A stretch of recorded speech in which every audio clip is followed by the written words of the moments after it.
Separation on purpose this time. Cross disappeared from his position as the young man went to attack. He reappeared next to him and cut his hands off at the wrists, taking the 2 daggers from his hands along with his storage ring before burning the hands to dust and returning to where he was before. All of this happened in a second. Cross was happy, an ice dagger and a fire dagger. They were king weapons and perfect for Jasmine, the union of yin and yang along with the spirits inside. He made a huge profit today. Long Chen killed the young man and read his soul, but suddenly a portal opened up and Inputta appeared. Cross looked at him and said in shock, "Fat man? What are you doing here?" Inputta said, "I've come to kill you little heathens." Cross clicked his tongue and said, "That won't do. I still don't have any grandchildren, how can I die?" Long Chen chuckled and Inputta sneered, "You will see them in hell," as he tore a space channel and sucked everybody inside. Long Chen and Cross were stuck in the space channel and Cross touched the wall saying, "Ayo! How many people died to make this?" Long Chen threw the divine cornerstone at Qin Feng and said, "Go back. I'll see you later." Qin Feng was stunned and said, "Boss, you." Suddenly the tunnel split and a man with baby fat appeared. Long Chen was tied up with 3 chains and said, "Ammonian." Cross looked and said, "Ayo. The archer guy. But he's so fat." Ammonian cursed, "This is baby fat. Understand? I'm not fat. That guy over there is fat." Inputta almost puked out blood and shouted, "You!" Cross cut him off and said, "Shut up, fat man. Next time I see you, I'll peel your fat right off your body, understand?" Ammonian clapped and said, "Ha ha ha. I like this guy." Long Chen, "Where did you find him?" Long Chen said, "Break the chains, moron." Ammonian said, "Oh right." The chains snapped one after the other and the space channel collapsed.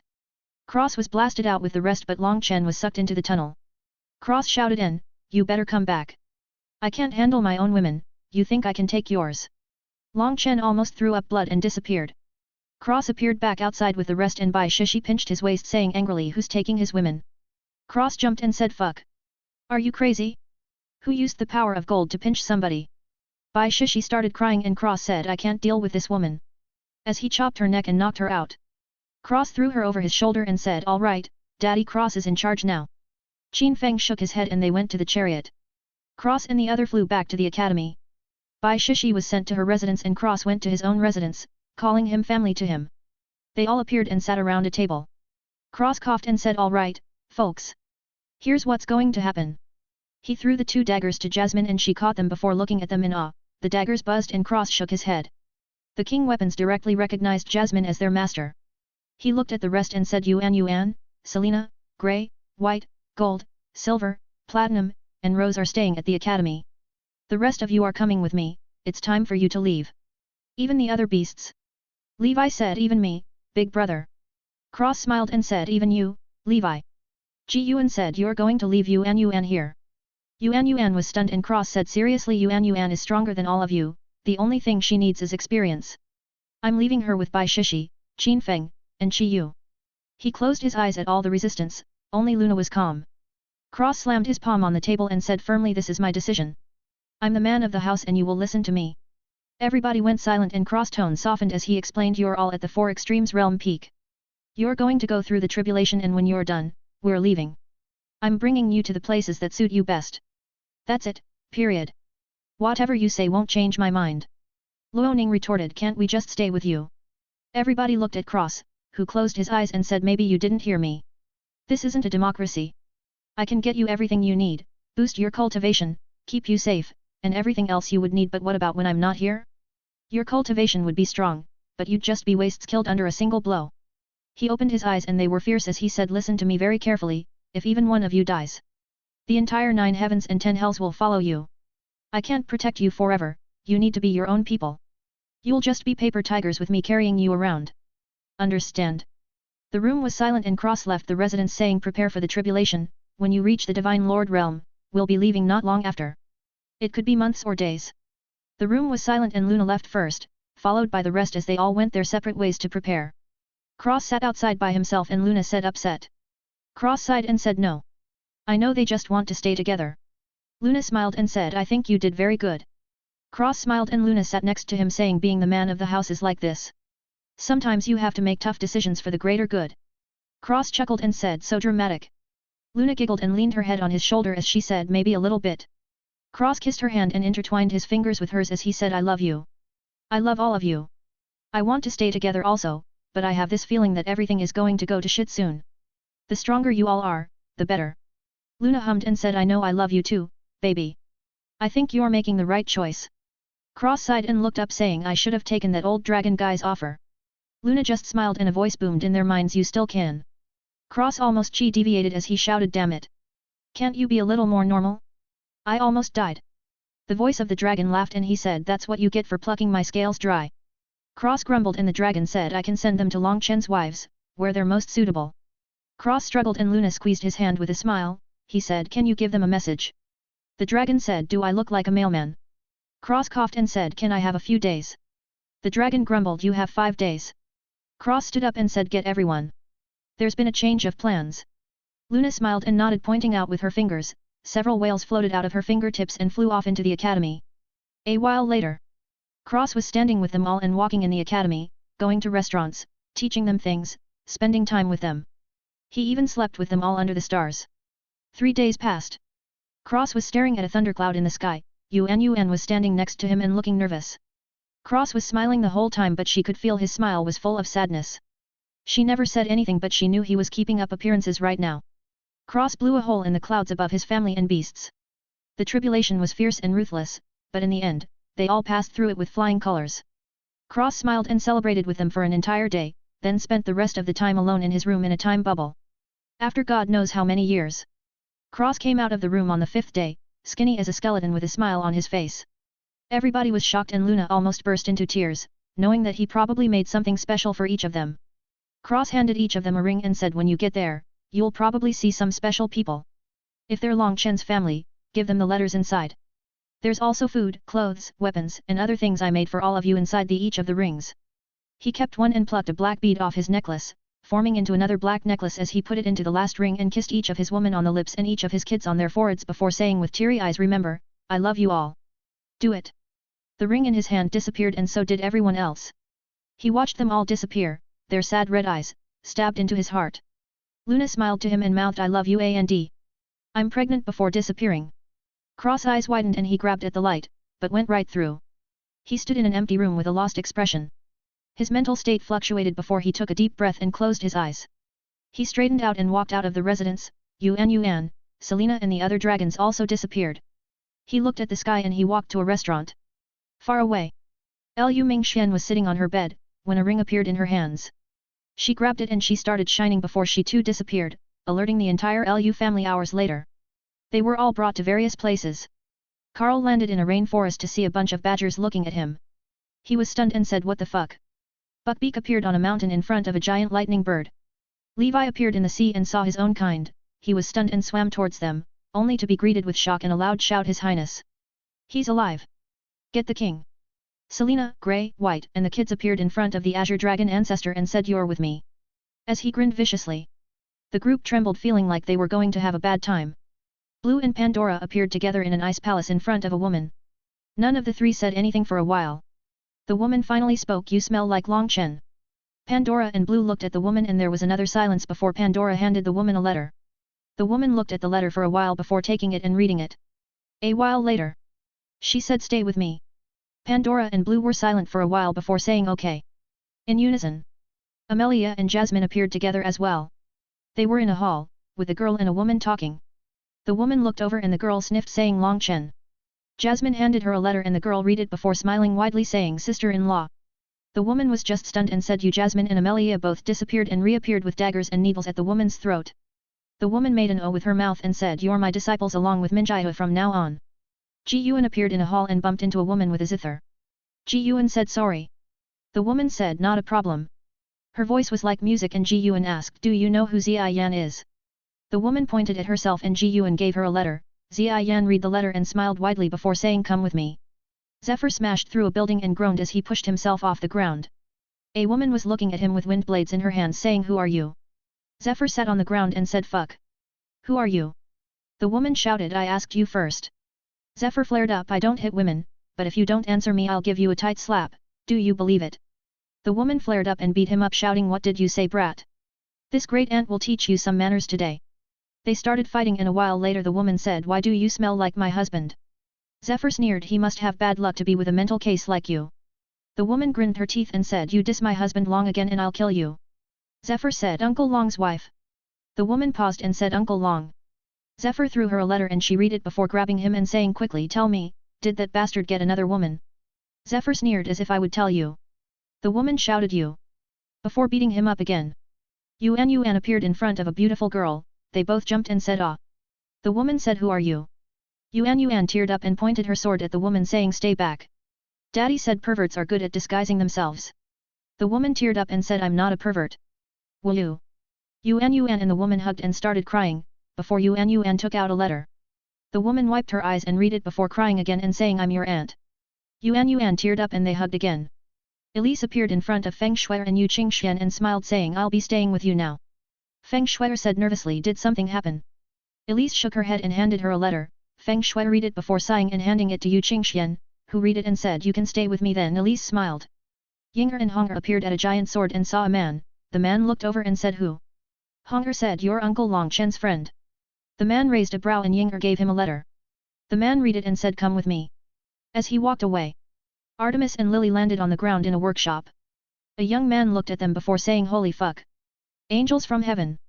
Lily shouted who's an angel? You damn pervert. As she swung her fist, the man was spooked and said a demon. Lily shouted who's a demon? You damn pervert. Give me your money. Artemis shook her head and said you smell like Uncle Long. The man grabbed Artemis' shoulders and shook them saying you know the boss. Where is he? Does he miss me? Guo ran. Lily flying jump kicked Guo ran away shouting pervert. Guo ran said in grief I'm not a pervert. Fuck. Artemis handed him a letter and Guo ran read it saying wah. No way. I'm your fucking uncle. Come with me, Uncle Guo will teach you all about forging. Luoning appeared in front of a woman with long black hair and bright purple eyes, they looked at each other and the woman said Purple Blood Clan? Come with me. Luoning wiped her eyes and nodded, asking what's your name, senior? The woman said Luoning Shuang. Luoning's eyes widened and she hurried along. Liu Mingxian appeared in a beautiful land filled with trees and flowers, a man was sitting by a lake fishing. He turned around and looked at Liu Mingxian before saying lightly how did you get here? Liu Mingxian said I don't really know either. Her voice paused and she took a good look at the man. He had long black hair, sharp looks, golden eyes but the most striking feature were his long pointed tip ears. She was stunned and said cross. The man said what? Liu Mingxian said you look like my husband. The man said hey, that's weird. A woman appeared and grabbed Liu Mingxian's shoulders saying what did you say? Liu Mingxian was stunned and said you look like him too, but he said he didn't have a family. The woman was absolutely beautiful, she had long flowing black hair and golden red eyes, soft cherry lips and smooth and fair skin. Cross had a 30% resemblance to the woman and 70% to the man. Liu Mingxian said ah. Your Cross parents? The man shook his head and said I don't know who that is. The woman gave him a tight slap and said Moron. Your son. The only blessed by the tree. The one that was sent away. You almost killed half the population. Hello. The man said oh. Before it clicked and a breathtaking aura appeared as he shouted what? Liu Mingxian was stunned, like father like son. The woman smiled lightly and led Liu Mingxian to the house saying tell me how you met my son, are there more daughter-in-laws like you? Any grandchildren? Is he cute? Strong? Tell me everything. Daiwu appeared in a dark forest, she turned her head and said Undead Willow. There were two women standing there and one of them saying a demon eye water lily. Daiwu said mutated. The other woman smiled and said you smell like my husband, Long Chen. Do you know him? Daiwu smiled and said he's my husband's brother. As she handed the woman a note. The woman read it and smiled as she said would you like to come with us? Daiwu smiled and said sure. As they all left the area. Luna appeared on a mountain and saw a beautiful woman, she smiled and gave her a letter. The woman read the letter and said softly is he okay?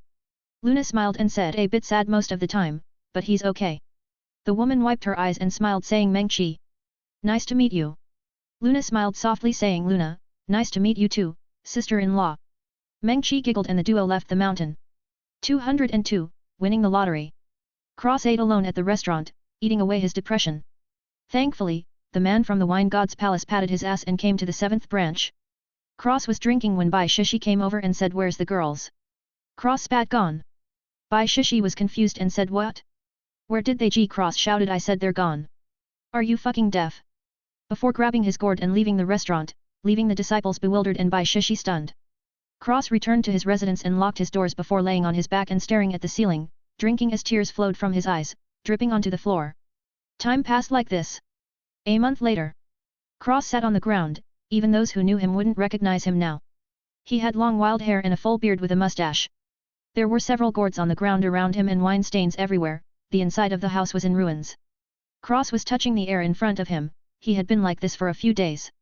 He finally felt something and his eyes turned as he tore space in front of him directly. The door was kicked open and Cross looked over with a blank gaze. Bai Xiao's mother said Cross or why she saw him and was stunned.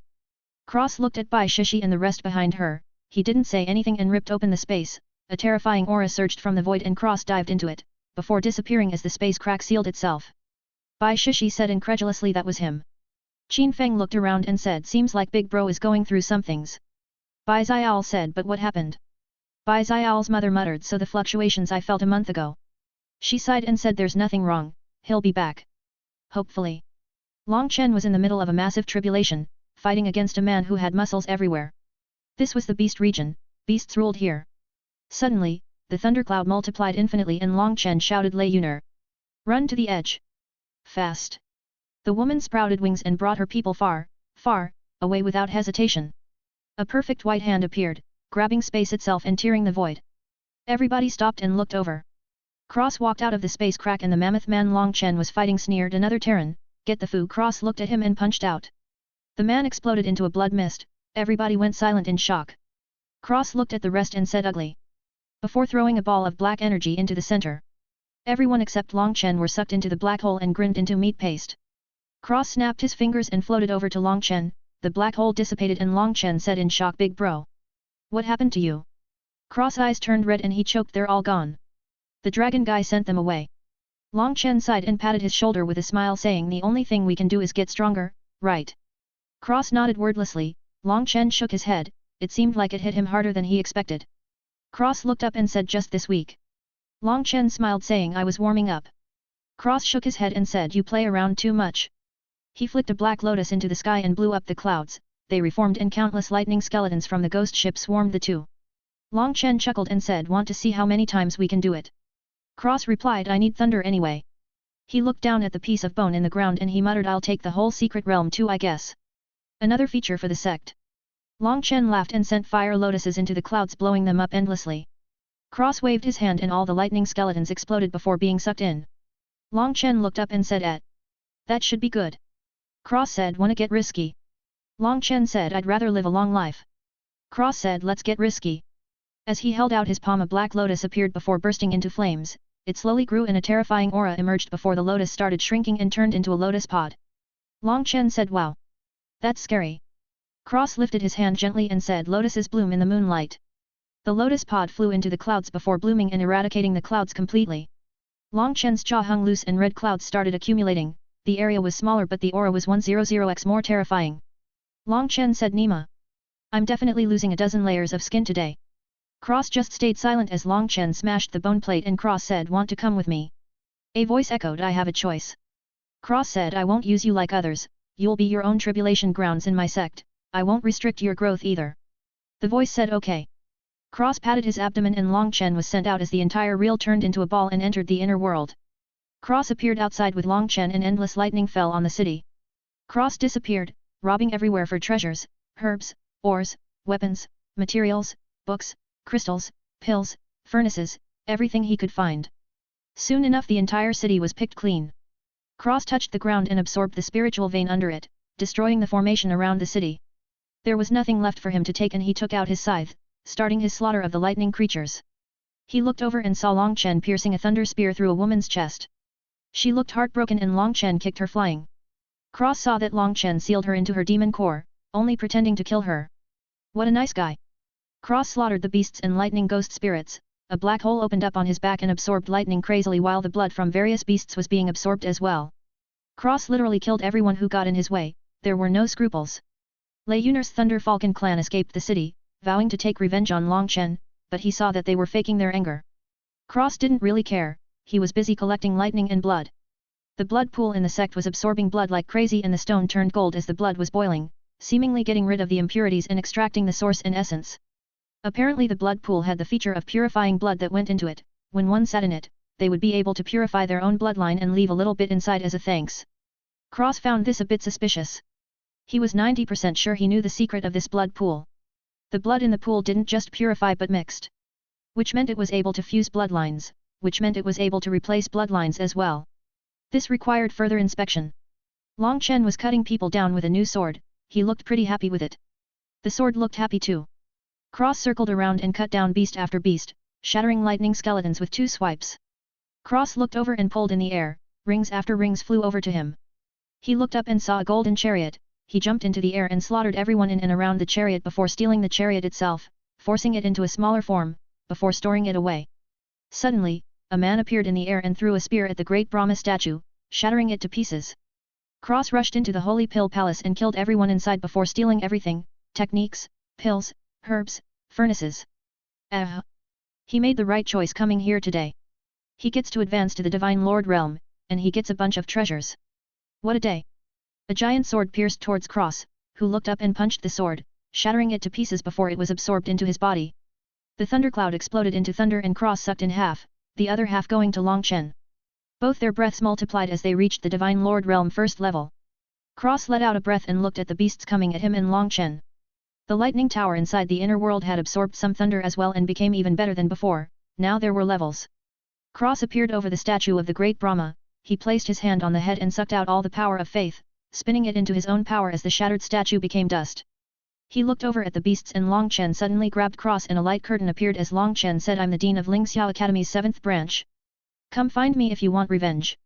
Before they both disappeared, leaving ruins of the city that was once standing there. Not to mention, there was nothing salvageable. Even the Hall Master and Vice Hall Masters of the Holy Pill Palace were killed and robbed. There was nothing left after Cross stole everything from them, he even copied the skills of all the beasts he looked at, hundreds of techniques poured into the sect and filling up the shelves but it was still only a drop in the bucket. The duo reappeared in a desert and they went inside the inner world to see their spoils. Long Chen took a single herb from each of the herbs he didn't have in his space before going into the alchemy building, Cross didn't care about what he took. They were brothers regardless, even if it was a priceless treasure, he would give it to him. Long Chen took the sky and night furnace that the hall master had before asking Big Brother, "What about the books?" Cross replied, "They can be duplicated, the academy can have them too.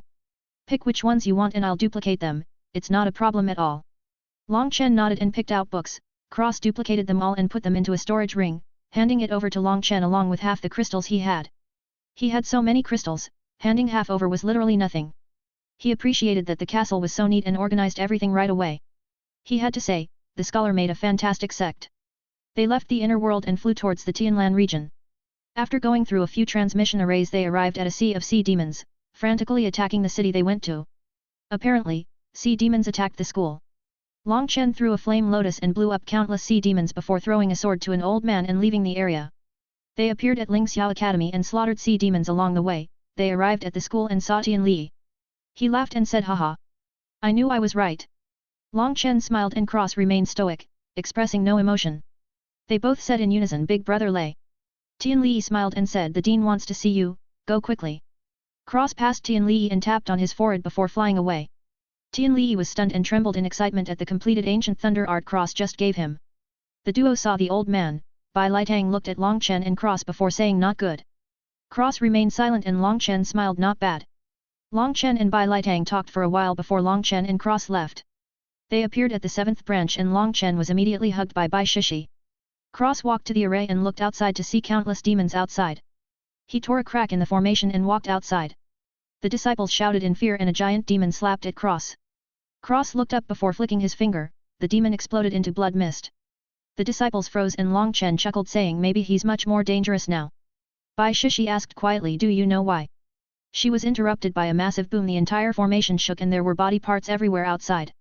Cross looked at the corpses before flipping his palm, a little lotus appeared and grew before condensing. Long Chen threw out countless fairy crystals and said, "I would fortify the defenses quickly if I were you." They got over their shock and started feeding the crystals into the formation. Cross gently pushed the lotus pod into the group of beasts before walking back through the formation. The lotus bloomed and an earth-shattering explosion occurred behind him as he walked away into the academy, going to his residence without a word. The countless beasts in front of the school as well as the area entirely, disappeared. There was nothing except a hole and black flames. Everyone swallowed their saliva and Long Chen smiled before saying, "Come, let's go through the tribulation." As he left, Cross sat in his residence and a black flame appeared on his hand. His eyes turned and the black flame was devouring the black flame from his eyes, becoming even more powerful as the void flame flowed into his eyes and across his entire body. He exhaled a mouthful of air and stood up, going to a wall and tapping apart. The wall slid over and dozens of gourds appeared on shelves. He took one and started drinking as he walked away. The wall slid back into place behind him and he walked out of the residence, going to where Long Chen was. He suddenly shook as his vision changed. 203, Abisukira. Cross opened his eyes and found himself looking at a massive group of people he didn't recognize, but he felt their ant-like cultivation. He looked at them without emotion and they trembled in fear. He was still confused as to why he was here. Suddenly he heard a tender and sweet voice, "Master." Cross turned around and saw a beautiful little girl. His eyes turned as he looked at her, scanning her up and down. Athena blushed slightly before Cross said incomplete. Athena was stunned and Cross' finger glowed as he tapped on her forehead. He turned around and said flatly, "You're all chasing my disciple? For what? My inheritance? Are you worthy?" The giant group of thousands of people were all stuck in place and white in fear. Cross added, "Even if you did get it. Did you think I would recognize you? A bunch of wastes." He waved and killed all the stronger ants that were above Athena's cultivation, leaving a couple hundred people with the same or lower cultivation. The dead people's storage rings floated to Cross and he emptied them all before the rings all turned into liquid. A bead appeared and Cross melted it into the liquid before forming a black ring with a dark, black pearl on it. The thunder rumbled above him and he waved saying noisy. The sky was ripped apart and the surviving people pissed themselves in fear. Cross turned around to see the girl's eyes on him with an infatuated and obsessive light in them. He said, "You're weak. Very disappointing." Athena almost started crying as she said, "Master." Cross cut her off and said, "Excuses are useless. You are my only inheritor. If you die I'll find someone else. You're not special, you're lucky. Whether you become special and slaughter your way to me, or your luck runs out and you die, is up to you." Cross looked at Athena deeply and to his surprise she nodded firmly and said, "I will make Master proud." Her words were laced with ice-cold killing intent. Cross nodded and the ring glowed before floating over to Athena's finger as he said, "Keep this on you, there are several restrictions with prizes behind them.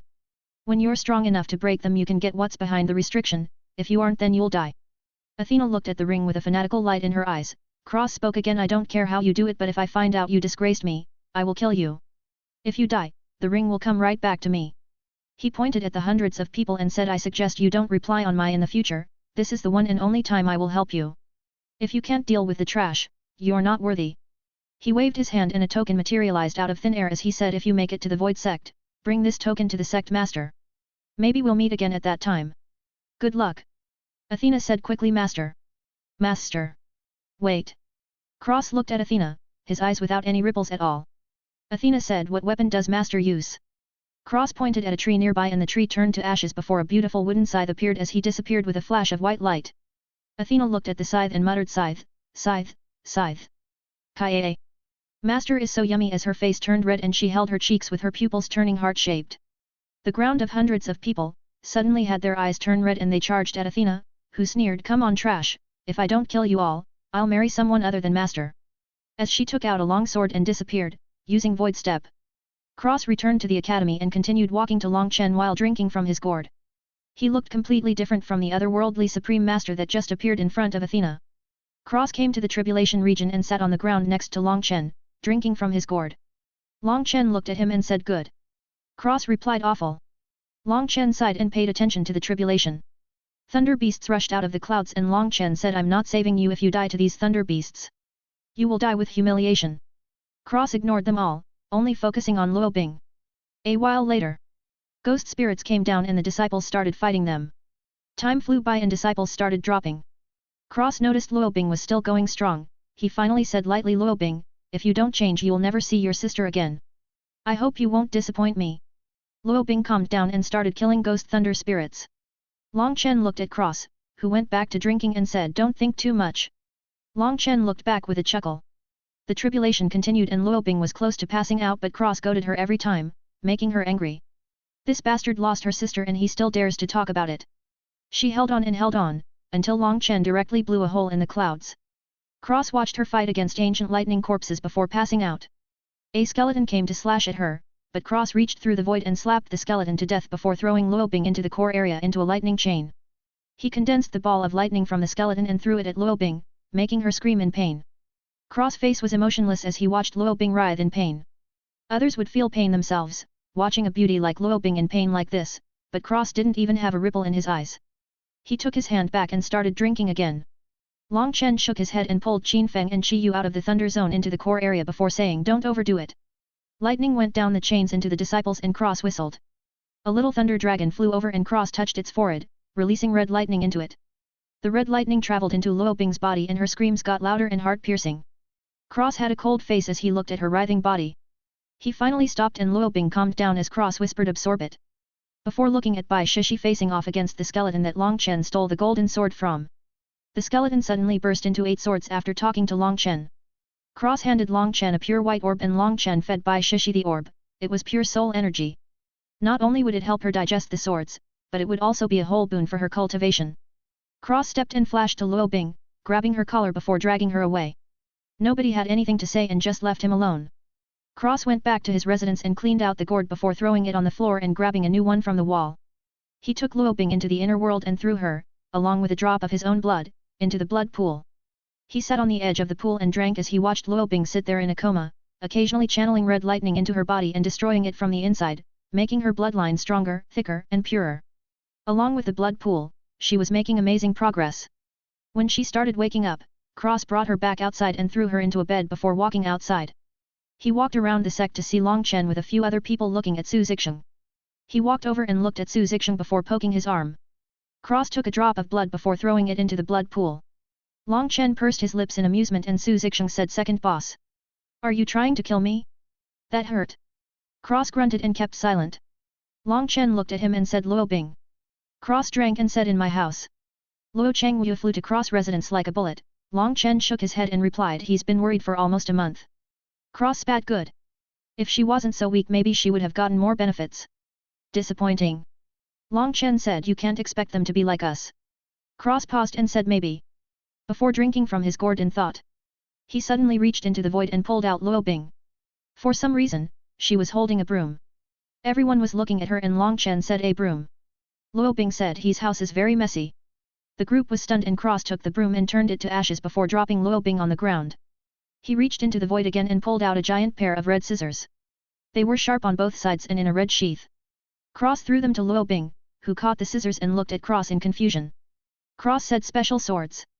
Collects blood. Purifies the masters." Luo Bing held the handles and the scissors buzzed, recognizing their master. Long Chen was stunned and Cross grabbed Luo Bing, shrouding her in black smoke. The black smoke disappeared and she was wearing new clothes. Qin Feng's eyes popped out and Long Chen was stunned. Luo Bing had her hair cut just above her shoulders with a single red streak in it. She was wearing a black skirt that reached a little over halfway down her thighs, comfy white high-top sneakers, a short black shirt with the sleeves rolled up just before her elbows, and black suspenders under the shirt.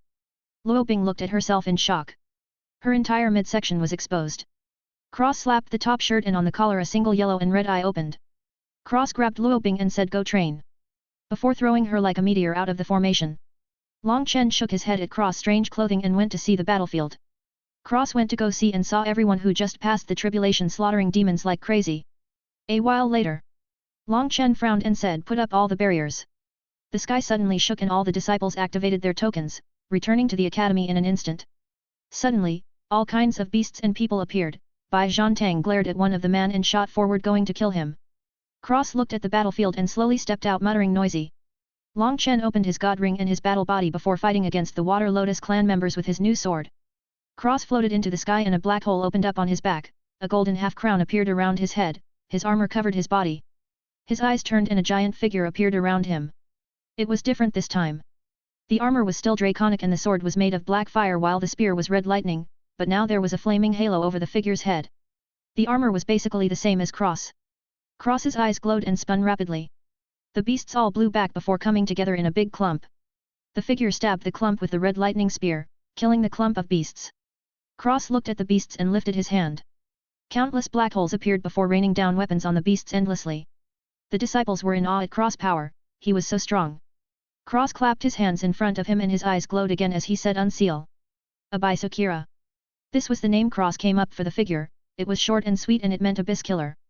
Abisokira glowed and under his arms, another pair of arms appeared, moving the other arms back. His two new arms grabbed onto a giant pitch-black scythe while it held the sword and spear with his other two arms. Cross flew around controlling Abisokira, slaughtering beasts left and right with the scythe, spear, and sword. The disciples inside the barrier were numb, this guy was too strong. The beasts and demons were like vegetables. 204, Void Battle Body. Cross continued killing when he suddenly stopped and looked up to see Inputta and a thin man while countless black figures were coming out of a hole in the void. Cross looked at the void hole and pointed at it. The hole trembled and changed into a killing hole, who knows how many people just died trying to go through. Inputta glared at Cross and said, I will kill you. Cross looked at him silently, not saying a word. He made a symbol with his hands and the world started shaking, the void hole closed and two giant red-ringed eyes appeared in the sky, looking down at the entire battlefield. Abisukira started shrinking down, the four arms moved back and the head and body merged with Cross body. The scythe in Abisukira's hands separated in the middle, the lower half turned into a heavy spike, a chain connected the spike to the upper half of the scythe and the arms spun the spike in a circle. Cross grabbed the air and his scythe appeared in his hands. He had 6 arms now along with a black flaming halo and a full crown. The halo and the crown merged into one and formed a gold crown halo covered in black flames, hovering in between the horns on his helmet. He looked terrifying, like a real demon. Cross muttered void battle body. Open. His breath skyrocketed and the armor sank into his flesh, turning into scale-type armor on the arms and legs, staying the same on the rest, but the helmet disappeared, leaving just the horns. There were pink, bright purple, silver, and blue rings at the base of his dark purple horns, white fur lining his neck, golden patterns on his armor, and a red cape coming out from the bottom of the chest plate. On the bottom of his pitch-black scythe, there was a string with 7 colored beads hanging.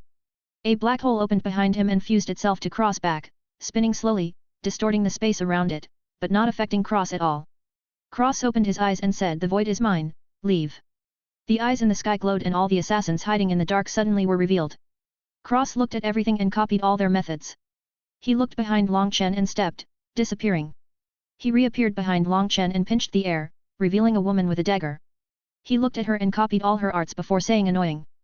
Before the weighted spike pierced the void and stabbed her abdomen, leaving a hole and a mark. Cross 4 extra arms were constantly moving, piercing the void and killing people from far away. With the eyes in the sky, he could see everything. All the disciples fighting were in his vision, his attacks saved countless disciples. The black holes in the air started appearing all over the place and shooting out weapons at the black assassins from the 9 Hell Hall and Blood Killing Hall. Long Chen grinned and said, I can't fall behind, can I? As he exploded out with power and started slaughtering. Cross looked at the woman and said, your blood. Interesting. I want it. Her eyes widened as countless chains pierced the void and shot towards her, she started running but more and more black chains flew out of the void. There was nowhere for her to escape, she gritted her teeth and coughed up blood before forming into blood mist. A hand reached into the blood mist and pulled the woman out by her neck as Cross said, no one escapes from me. He pulled her to him and sealed her body completely, she couldn't even move to kill herself, not to mention escaping. Cross pressed on her forehead as his eyes glowed, he read her soul and pulled it out of her body. The woman's body was useless now, he took her ring and weapon before throwing her entire corpse into the blood pool. The blood boiled and her body sank inside, never to be seen again. The blood pool has pretty much everyone's blood in it. All the beasts, his own, his wives, Bai Xiao, Bai Shishi, Long Chen, a drop of each of the divine beasts' blood he had, Su Zixing, and countless other nameless individuals from the beast region. Cross held the soul in his hands and condensed it into a ball, before locking it in a black shell before keeping it in his inner world for later torturing. He could feel the 9-star grief from her soul, who knows how many she's killed, well not anymore surely. The void trembled and a bunch of underworld men stepped out, Cross looked at the men but didn't make a move. The man looked at Long Chen and said hey. Lord Long Chen. Long Chen looked over and said hey. The man laughed and said I can't believe you're here. What a coincidence. Inputta and the thin man were stunned and Long Chen smiled, the man said what do you need us to do, Lord? Long Chen grinned and said kill everyone except the Terrans, also keep that fat man, and the skinny guy next to him, here. They're enemies. The man patted his chest and said no problem. Let's go boys. As the underworld people started killing beasts. Cross looked at the man Bai Zhantang was fighting. He stepped and disappeared into the void, he reappeared behind him and stabbed him in the back with his scythe before disappearing again. Bai Zhantang took the opportunity and sped up his attack, reversing the situation completely. He reappeared behind Long Chen and slashed with his scythe, colliding with a dagger from the skinny guy next to Inputta. The man clicked his tongue and said you're annoying.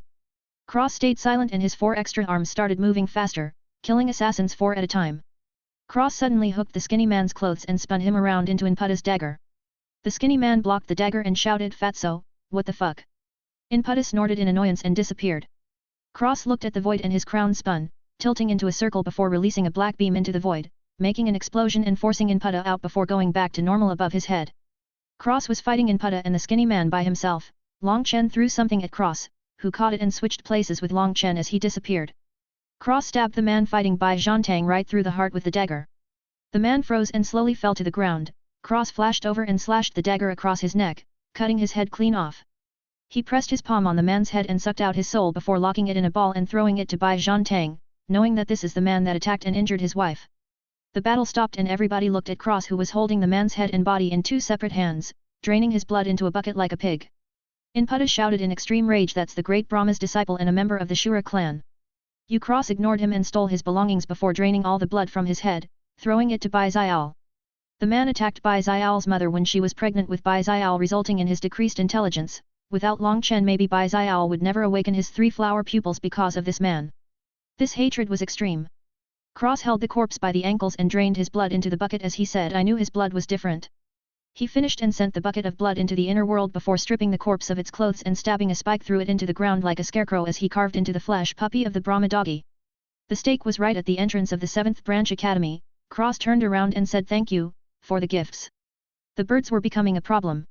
It was a joke, which was extremely strange because his face was completely blank and his tone was flat. Long Chen burst out laughing and Inputta's eyes exploded with rage. The skinny man flashed in front of Cross, only to have his throat gripped and his body slammed into the ground.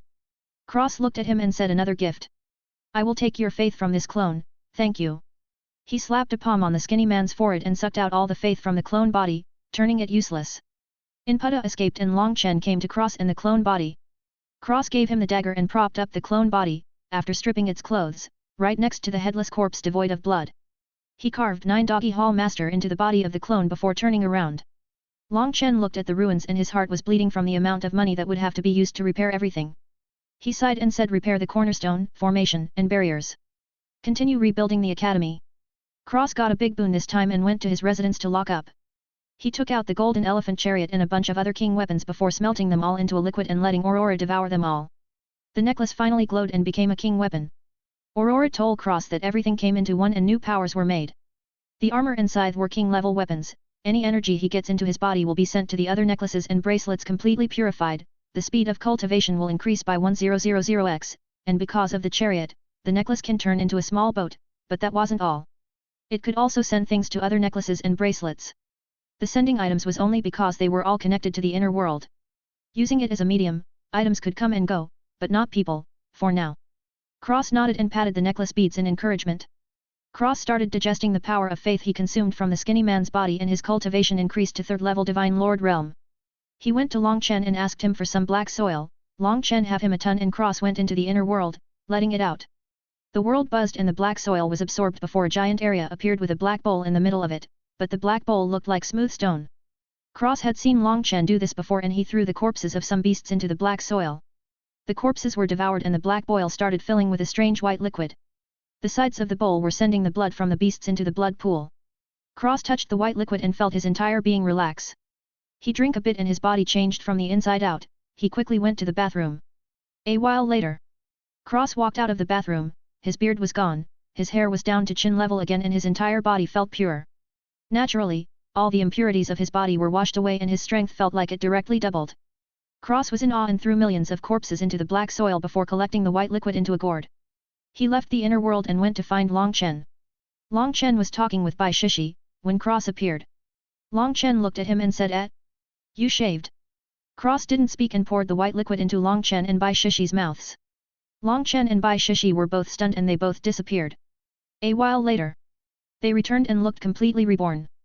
Cross threw the gourd to Bai Shishi, his face was expressionless as before as he said for the rest. Long Chen said, "What was that?" Cross said, "No name. Black soil made it." Long Chen clicked his tongue and said, "Lucky, lucky." Bai Shishi held the gourd and looked at her sparkling skin in awe before leaving to the rest. There was enough in the gourd for the entire academy and then some. Long Chen looked at Cross and said, "Still not good." Cross looked sad as he shook his head. Long Chen patted his shoulder and said, "Come out with me when the academy is finished rebuilding. Maybe a trip around the world will help." Cross nodded. He had nothing better to do anyway, he might as well. Outside he could find treasures and following Long Chen, there will definitely be a lot of strong people, which could lead to a lot of faith power for him to absorb. It was a win-win. Half a month later, the entire academy had drank the mysterious white liquid and Bai Shishi said it was in the Brahma disciple's storage ring. That's what she was told anyway, it didn't really matter where it came from, just that it was there and there was plenty to go around. In the end the rest of it was given to the man from the wine god's palace and made into super wine. Cross got a lot of it and poured all his old wine into one gourd before pouring all the new wine into another gourd. He kept them both on him at all times. From all the corpses the big bowl filled up, and after it filled the excess started dispersing into the air of the inner world. The entire aura of the inner world was constantly getting richer and purer by the corpse. Cross borrowed a few divine wood fruits and planted their seeds to make trees in his world too, replacing the forest by the castle with divine wood trees. The herbs flourished, the earth was richer, the water was purer and tastier, the entire realm was dripping with vitality and life. The castle was slowly absorbing a bit of the life in the air and the sect was expanding by the day. During the half-month, Cross went out and slaughtered demons crazily, throwing them into the black soil that had now expanded. Long Chen and Cross found out that their black soils were connected, so half of the vitality went into Long Chen's inner world and half stayed in Cross. It was literally a win-win for both of them. Finally the time came and Cross and Long Chen both quietly left the academy. 205, Longtang Trading Company, the perfect place to rob. Cross and Long Chen took a month crossing various star regions until they got to a ship going to the Purple Flame Heaven region. The duo paid the fee to enter and saw a giant boat. They boarded the ship. They were immediately assaulted by a fat man who said to go to the lower rooms because the middle ones were full. Obviously a fucking lie, because they had bought middle rooms tickets. Long Chen agreed before Cross could slap the man into oblivion and they left to the lower rooms. Long Chen was not happy but decided to wait until they set sail before going back for his money. They sat down and some guy generously offered up his life for them to vent. He said this. Cross slapped him into blood mist and took his storage ring before putting it away and closing his eyes. Everyone was frightened and quickly made room for them. A young man and his sister came over hesitantly and Long Chen smiled saying, "We don't need too much room, come sit." The duo hesitated before sitting down and saying thank you. Cross was unresponsive and Long Chen started talking to the duo, learning that their names were Bai Feng and Bai Rui from the coastal region. A few days later, Long Chen noticed a bunch of people were looking at them and found out that Bai Feng's family was destroyed for a treasure. Long Chen sneered and looked at the people around him. They were getting impatient and the fat man who took their middle room tokens came and said, "You two, you're in the middle layer now." As he threw tokens over. Cross looked at the token on the floor before saying, "You finally couldn't help yourselves anymore at." The strong men were confused and Cross's arm flickered before dozens of head flew up into the air, leaving the fat man alone. The scythe spun back into a bracelet and he hooked his finger, the rings flew over to his hand and disappeared. Long Chen grabbed the fat man by the neck and grinned, "I think your Longtang Trading Company is looking for death." An old man appeared and before he could say anything, a hand reached out from the void and slapped his head into paste before taking his storage ring. Several other people showed up and had the same fate, killed and robbed. Long Chen squeezed the fat man's head right off his body and the ring on his finger disappeared. Cross was still sitting on the ground but his eyes were ice cold. Long Chen sneered at an old man who appeared and apologized for the atrocious actions of his subordinates. He refunded everyone's fairy crystals and made the space much better, promoting them all to the middle class. Cross and Long Chen sat in a tent with Bai Feng and Bai Rui. A few more days passed. The ship was suddenly attacked by a sea demon. Oh no! Anyway, it was quickly taken care of and they continued. Another few days passed. Cross and Long Chen were about to be sent out of the ship but they broke the formation around them. Unfortunately for everyone else, they were teleported out of the ship and into a giant whirlpool, immediately being shredded to pieces. Cross looked over at the Bai siblings and saw they standing next to the old man.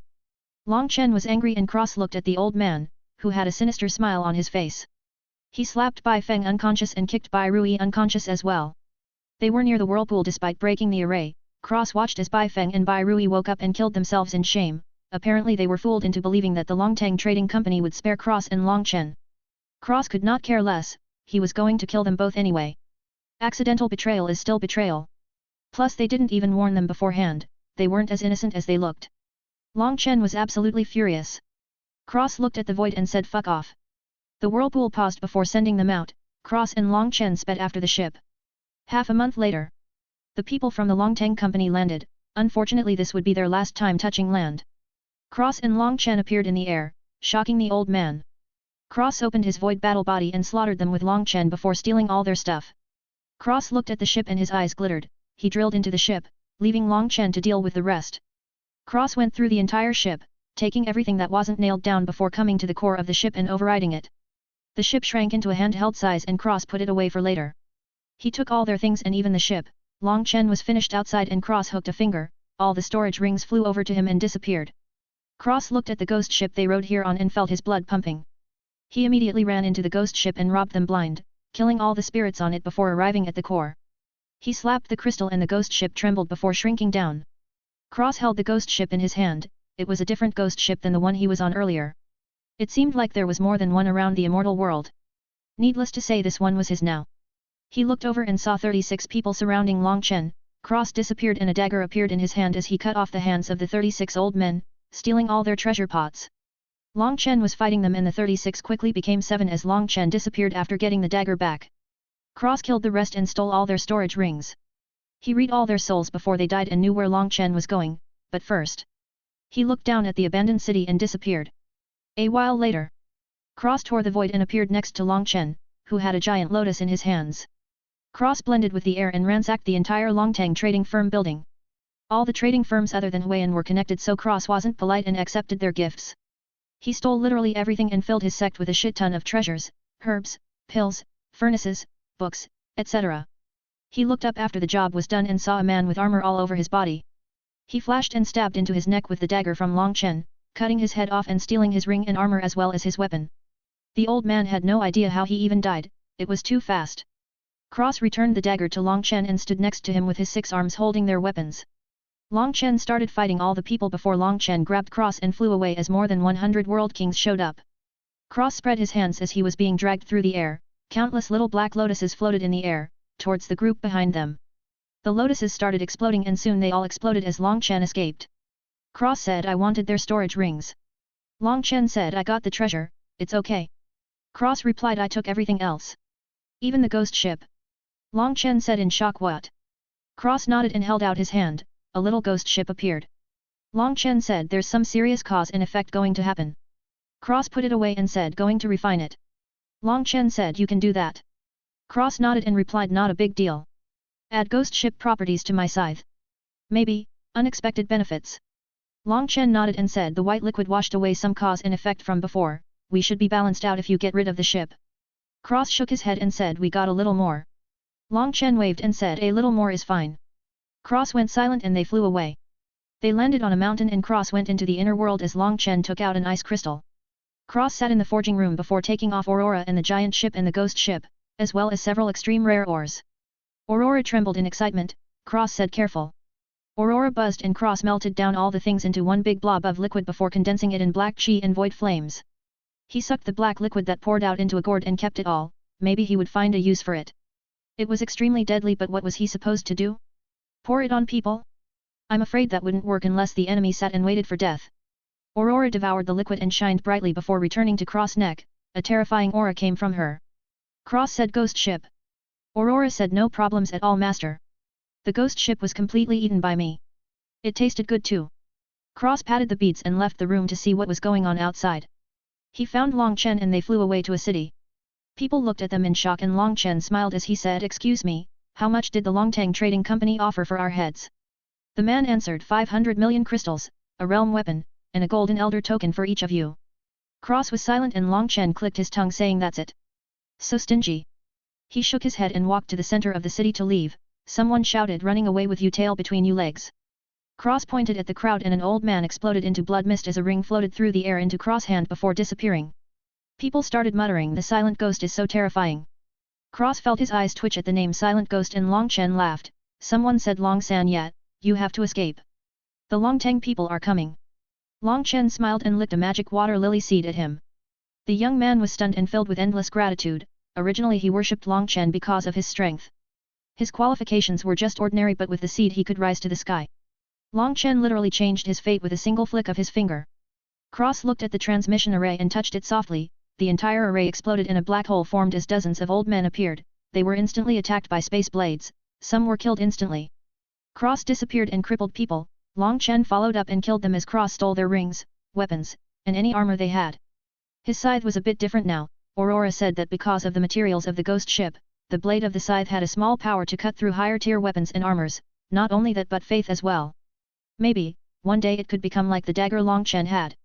In the end, only one old man escaped with half his life.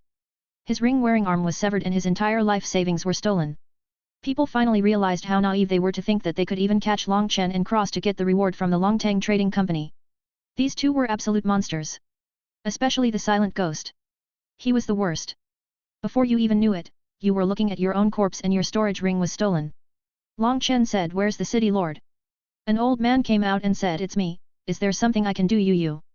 He was terrified at the moment, but Long Chen smiled and waved at Cross, who took out a box of fairy crystals as Long Chen said, is this enough to repair the array? The old man looked at the box and jumped as he said quickly, only 3 million crystals are needed, this. Long Chen cut him off saying then use the rest to give everyone food and drinks, it was robbed anyway, who cares? Before he and Cross disappeared, flying away. The old man was happy and did as Long Chen said, everyone in the city sang praises of the duo and cheered as they enjoyed free food and drinks. 206, Meeting in the Flame City. As Long Chen and Cross left, people started imitating them. Some people had black robes and carried sword on their backs, while others copied Cross clothing, wearing pink fluffy bunny slippers, shorts and prayer beads, carrying around scythes. Some people started fighting over which one was better and a huge fight happened because of this. Some people even started fighting because of the flaws in others' costumes. Over this time, Cross and Long Chen had been robbing Longtang firms in all the cities they went to, taking literally everything before blowing the building up and leaving through the front gates of the city. Dozens of Longtang company buildings were swept clean of their belongings and their other businesses were too. Cross said to Long Chen, a skinny camel is bigger than a horse. And so they robbed everything that had to do with Longtang in every city before leaving with a bang.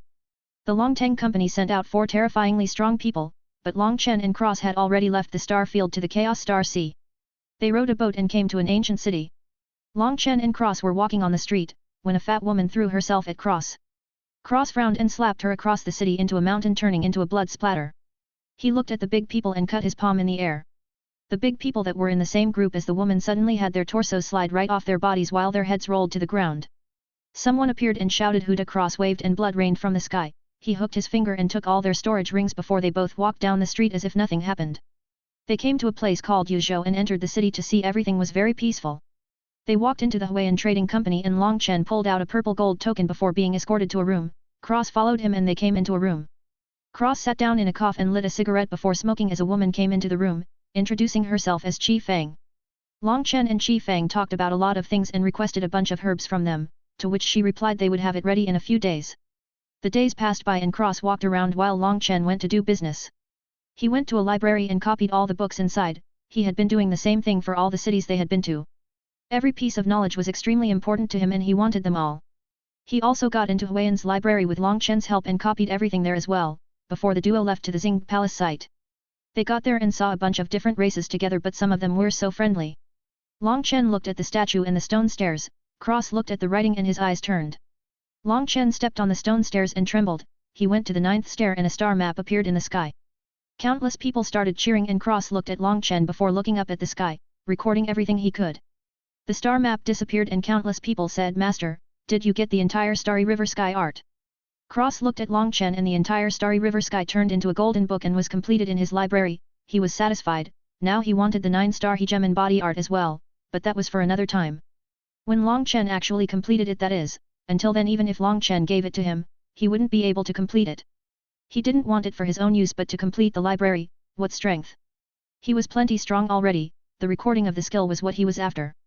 Long Chen had killed several people as Cross copied the Starry River Sky formula. He looked at the crowd and said, do you still want it? Everybody backed off in fear and Long Chen said, everyone who cultivates the Starry River Sky formula, listen carefully and remember my words. No matter which Starry River Sky you practice, you can all get the complete formula. Someone said, Master, you can't. Some bad people will use it for evil means. Long Chen shook his head and said, the road is invisible, love is boundless. There's good and evil in every race, everyone deserves a chance. What's more, the art is a vigorous yang technique. If you're not righteous enough you can't do it and can only give up. Therefore, no one should be forbidden to practice. On the contrary, we should open it up to everyone and spread the love, spreading the leaves and recruiting more disciples to practice it. Only this way, will we truly honor the wishes of Sage King Xing. Everyone was in awe and Long Chen said, I'm starting now, remember it carefully. Long Chen recited the formula and answered questions when he was done. Cross was on the side and watching with a blank expression. He had the book and the castle itself made it. It was complete from the moment it got into the library. He looked behind Long Chen and chopped at the void. Long Chen smiled and said, that's all friends. Hopefully we can meet again someday. He grabbed Cross, who looked about ready to fight to the death, and flew away, leaving 4 angry old men behind. A while later, Cross was looking at Long Chen connecting stars in his body with the stars in the sky. He looked up and saw a few stars twinkling. It reminded him of that old schemer and his damn twinkling eyes. Geez, how long ago was that? Cross couldn't even remember, it's been decades since he last saw that old fart. Long Chen stopped and a flaming chariot flew over their heads. Cross looked at the chariot and his eyes started twinkling at the realm-level boat. Aurora needed realm-level artifacts now, he really had a strong impulse to rob them. Long Chen and Cross followed them and came to a city. Someone didn't like that they were more handsome than him and charged at Long Chen and Cross. Long Chen slapped him into the ground and said Lave Giant Clan.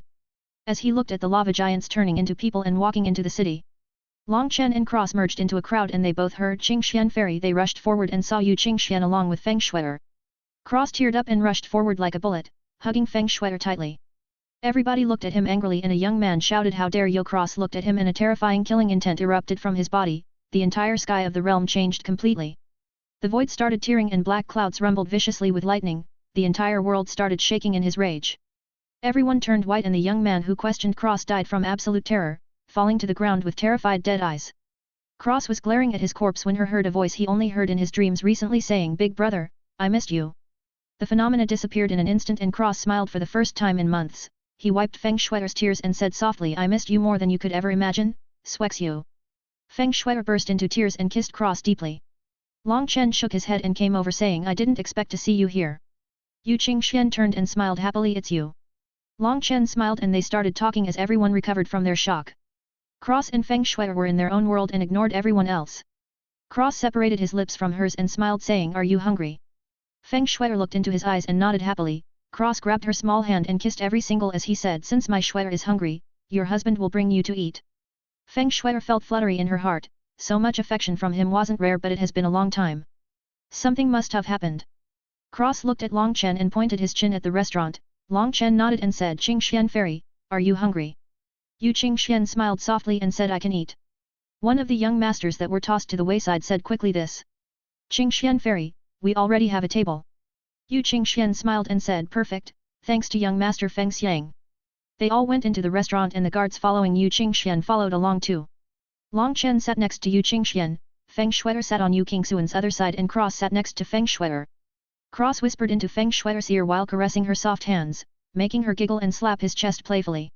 The young masters were burning with jealousy. Cross and Long Chen couldn't care less as they focused on the girls. Feng Shuier said what happened, big brother? Cross paused before sighing as his eyes turned red and he said everyone. They're all gone. Feng Shuier said they disappeared? Elise came to me, she's still at Sister Qingxuan's house with Red. Cross said all of them. Feng Shuier felt her heart twist in pain at Cross' extremely sad eyes, she held his cheek and said softly Cross. I'm sorry. Cross held her hand and kissed it before smiling softly and saying it's okay, enough about me. I finally saw you, how was it? You're in the Divine Lord realm, you're even stronger than me. Feng Shuier could feel him covering his sadness up and her heart hurt, but she played along and said with a smile Sister Qingxian is the best. She taught me a bunch of stuff and we even went out to hunt sky fires together. Cross smiled warmly and listened to her every word. Feng Shuier was so excited to tell him her adventures her face flushed red, she looked even more beautiful. Feng Shuier said ugh. Big brother, you should see Sister Qingxuan's alchemy. It's amazing, you taught me okay but Sister Qingxian is a much better teacher than you. Cross felt it was funny and said silly girl, what do I know about alchemy? I can tell you that there are different types of bushes and trees but the rest I'm clueless. Feng Shuier laughed and Cross smiled. The food and wine was served and Cross fed Feng Shuier, every movement filled with endless love and affection. Feng Shuier was in heaven getting pampered like this. Cross had a sip of wine and put it down, not drinking it anymore. He had his own wine God's Palace wine and it was better than this. Long Chen was eating without any scruples and a young master said to Cross are you too good for wine God's Palace wine? Why don't you drink? Cross looked at him without emotion and said I'm enjoying a meal with my wife. You really want to try and steal my wife from me? I guarantee you tomorrow your entire clan will be dust in the wind, no matter who you are. Shut the fuck up and don't disturb me again, you're lucky I'm in a good mood today or your head would already be in a box, sent to whatever trashcan clan you're from. Before going back to Feng Shuier with a 180 in his attitude, full of smiles and love. The kid was directly speechless and the guards looked at Cross in surprise. They could feel that he really would do it if the young man disturbed him again. Thinking back to that frightening killing intent, even they were shaken. A part of them hoped the young man would do it, they wanted to see Cross' reaction. Unfortunately, this young master was a cut above the rest. He didn't say anything anymore but in his mind schemes were forming. Cross sighed and looked at the kid, his eyes turned and he said unfortunately, you don't know what's good for you. The young man directly had his soul ripped from his body and burned into nothingness. Cross snorted and said scheming against my wife, you must be looking for death.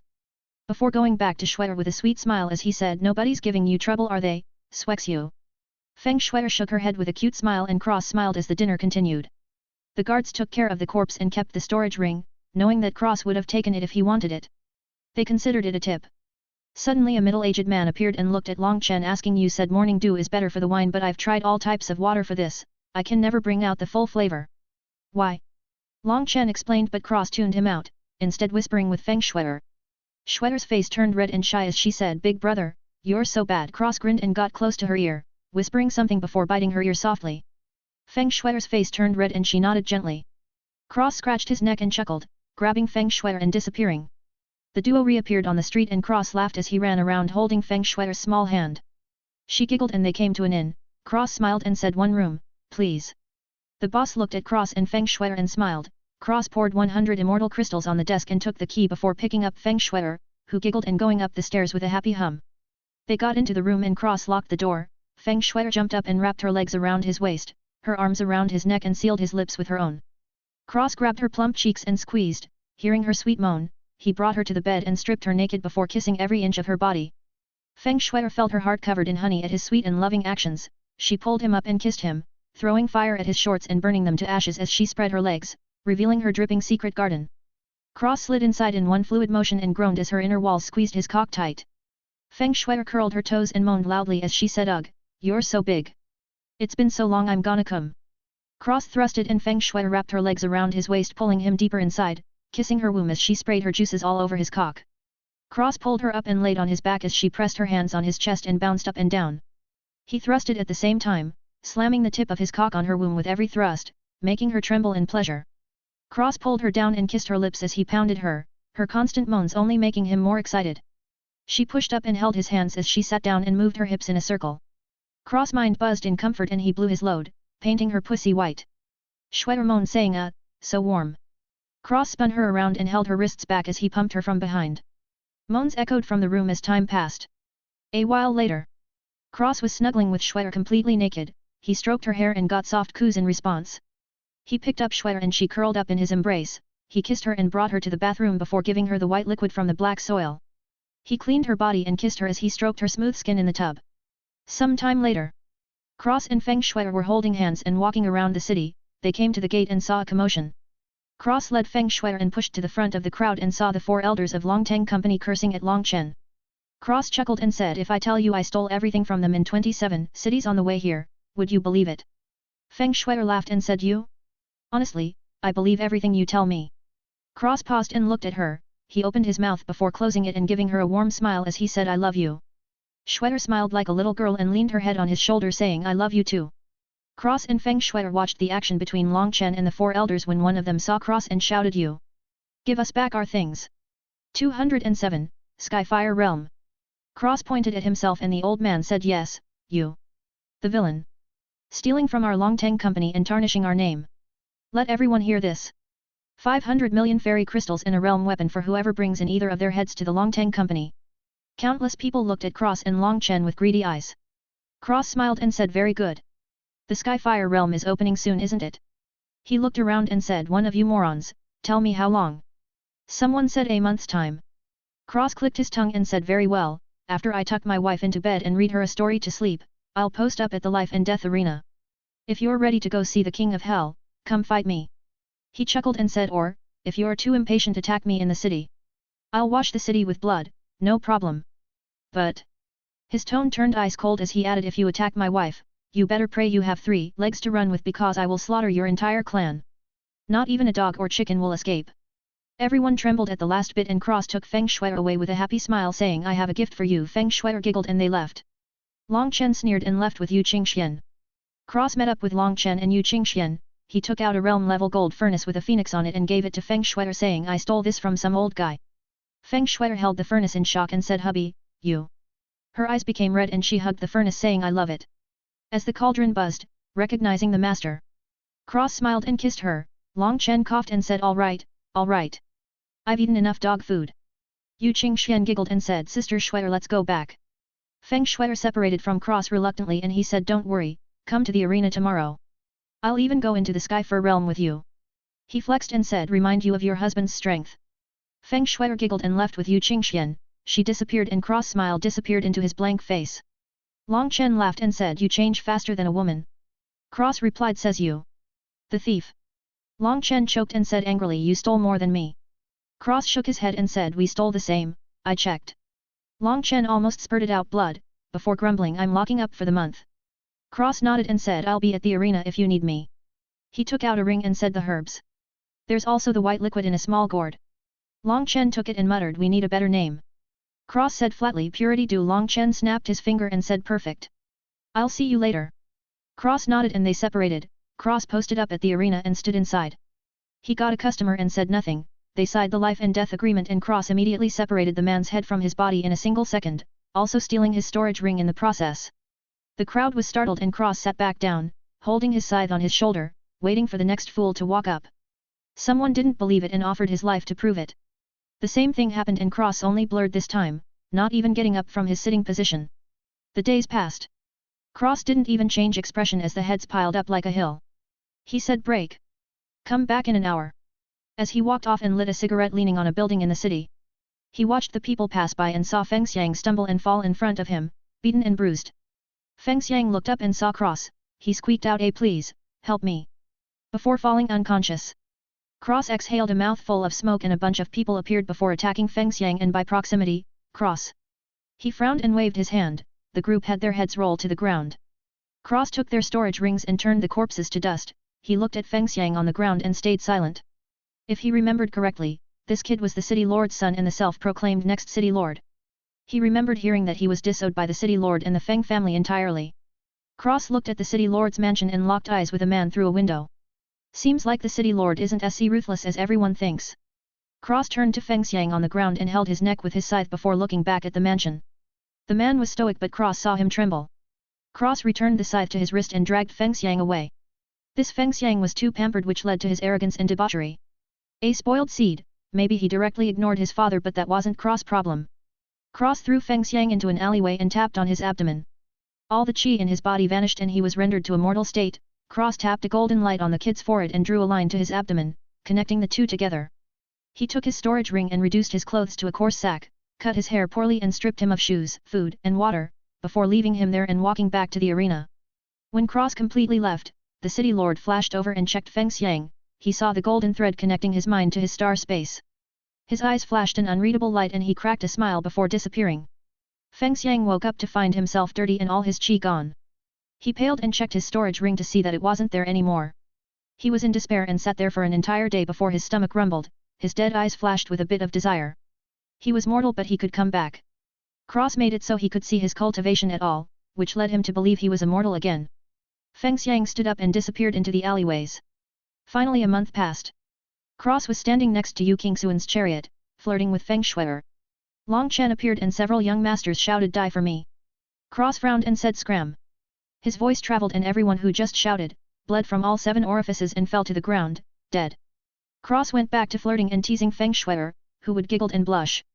He really loved this woman, she was cute, smart and would laugh at his bad jokes. The Skyfire realm opened and everybody rushed inside. Cross walked forward, talking to Feng Shui'er saying, stay with me, look at all these walking Skyfires. I'll get them all for you. Feng Shui'er pouted and said, I'm fierce, okay. Cross took a step back and said, okay, my little Swexu is super fierce. Just let me spoil you, please. Feng Shui'er trembled, he was almost begging her. Her heart ached and she finally nodded gently. Cross brightened up and straightened out, acting like a peacock as he said, today, you'll see how handsome your husband really is. Feng Shui'er giggled and held onto his arm. Cross smiled and said, don't die. Long Chen chuckled and said, you're not dead, how can I die? Cross chuckled and a fierce light flashed in his eyes as he said, that's true. Maybe I should take care of the dogs then. He jumped into the gate with Feng Shui'er, leaving Yu Qingxian and Long Chen with the 2 guards outside. When Long Chen got inside there were only corpses without storage rings. He chuckled and flew away. Cross and Feng Shui'er flew around hand in hand, shooting towards the giant whirlpool far away from them. They came across a giant lizard and Cross killed it, it exploded into a ball of light. He grabbed it and said, this is the spirit of Skyfire. Feng Shui'er came over and looked at it saying, I don't know. Cross made a funny face and said, yeah, Swexu, I don't know either. Feng Shui'er giggled and looked at Cross, he pinched her nipple and she yelped. He quickly threw the flame ball into her mouth and it melted. Feng Shui'er slapped his shoulder saying, unnecessary. Cross snickered and said I like teasing you. You make the cutest expressions. Schwetter blushed and said you're a big idiot. Cross hugged her and said I know. Feng Schwetter laughed and said ah. My cultivation rose. Cross snapped his fingers and said your body is fire. So naturally when the fire gets stronger you get stronger. Ha ha ha. Swexu. Prepare to enter the Immortal King realm. He went into his void battle body and picked Schwetter up with 2 arms before speeding off at high speeds. Feng Schwetter was shocked and said what is this? Cross replied void battle body, do you like it? Feng Schwetter scrunched her nose and said so many arms. Cross smiled and said it's better like this, I have more ways to kill. Feng Schwetter rested her chin on Cross' shoulder, their cheeks touched as she said you're so strange. She sighed and added when will we be done with the killing? Cross was silent and killed flame beasts, giving them to Feng Schwetter before sighing and saying soon, baby. When everything is over, we'll live in peace and have a bunch of babies. Feng Schwetter smiled softly and asked do you know where Amelia is? Cross shook his head and said I don't. Feng Schwetter looked extremely sad, her eyes even started to water. Cross said softly Schwetter, she'll be okay. She's a big girl, the next time you meet she may surprise you. Feng Schwetter wiped her eyes and said tearfully I know but. She's my baby. Cross wiped her eyes and said it's gonna be okay, Schwetter. Trust me, even if she dies, I'll go to hell and bring her back. I promise. Feng Schwetter stretched out her pinky and Cross hooked his pinky with hers before kissing her delicate hands. Feng Schwetter smiled a bit and Cross handed her a dozen flame balls. She ate them like candies as her cultivation rose. Cross continued to speed around, even in the thick air. Flame runes littered the sky and Feng Schwetter was absorbing them, laying on Cross back with a happy smile. She missed these times where he held up the sky for her. She knew it wasn't good and he carried a lot of stress and burdens but she couldn't shake the feeling of his tall figure protecting her from the wind and rain. If she was being honest with herself, she would rather be a mortal girl and be protected by him for her entire life even if she was to die from old age. She was a girl, she wanted to be protected. This was her deepest desire, but she knew it couldn't happen. He was strong but to fight off the world he still needed support. Her favorite was being protected but her second favorite was protecting. Cross flew around and slaughtered flame beasts as time passed by. Cross and Feng Schwetter came to a giant volcano. Cross smirked and dived into it, they swam in the lava, completely fine as their bodies were basically fireproof. Well this fireproof. Cross had a black hole on his back, connecting to Feng Schwetter as the fire runes and beasts were sucked into her body as well as his. Cross dived deeper and deeper, the beasts and runes got stronger as they traveled. Soon they reached the bottom and touched the ground. Cross looked around and saw a cave, his eyes lit up and he went inside with Feng Schwetter. They walked deeper into the cave and they eventually came into a wide open space with a gold crystal floating in the middle of it. Cross smirked and Feng Schwetter gasped saying realm core. Cross nodded saying yes, ma'am. He grabbed the realm core and the world trembled. Cross took Feng Schwetter out of the volcano and said hold onto it very tightly, don't let go. I have a plan for it. Feng Schwetter held the crystal tightly and Cross teleported around the Skyfire realm, to the strongest beasts. Cross had Feng Schwetter point the crystal at the beast and pressure it into death.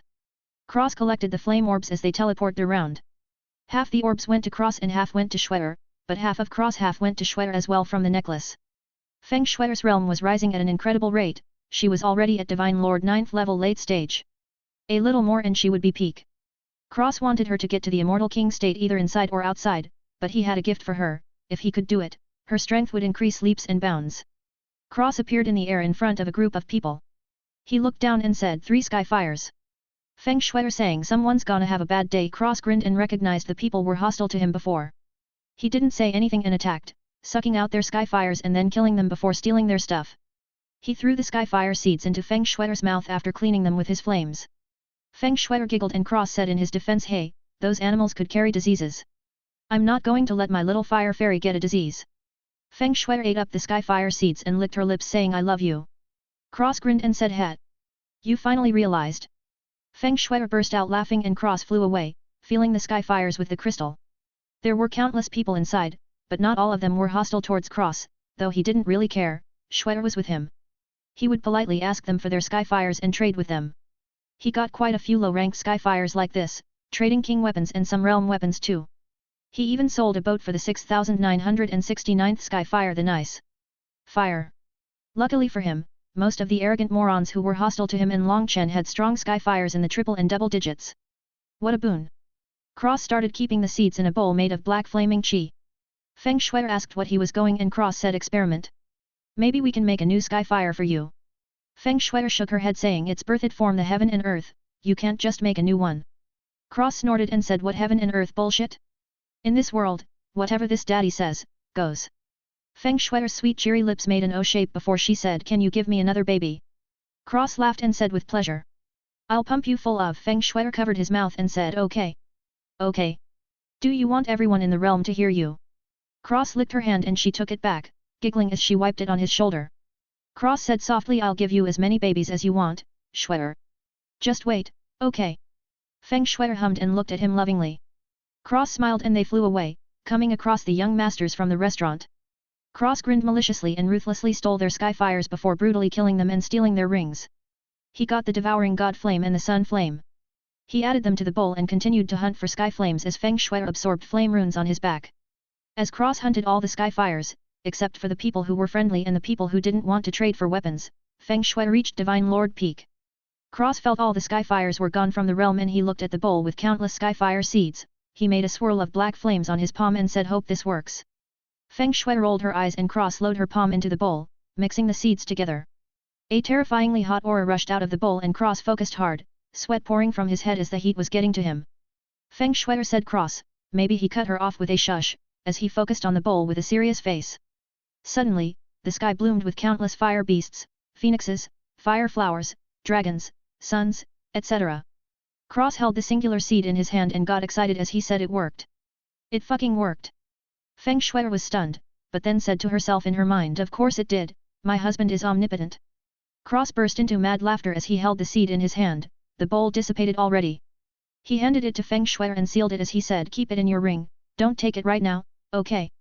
Feng Shui nodded and Cross smiled, before looking in a certain direction as he said, looks like food came straight to my mouth. As he sped away towards a familiar fire fluctuation.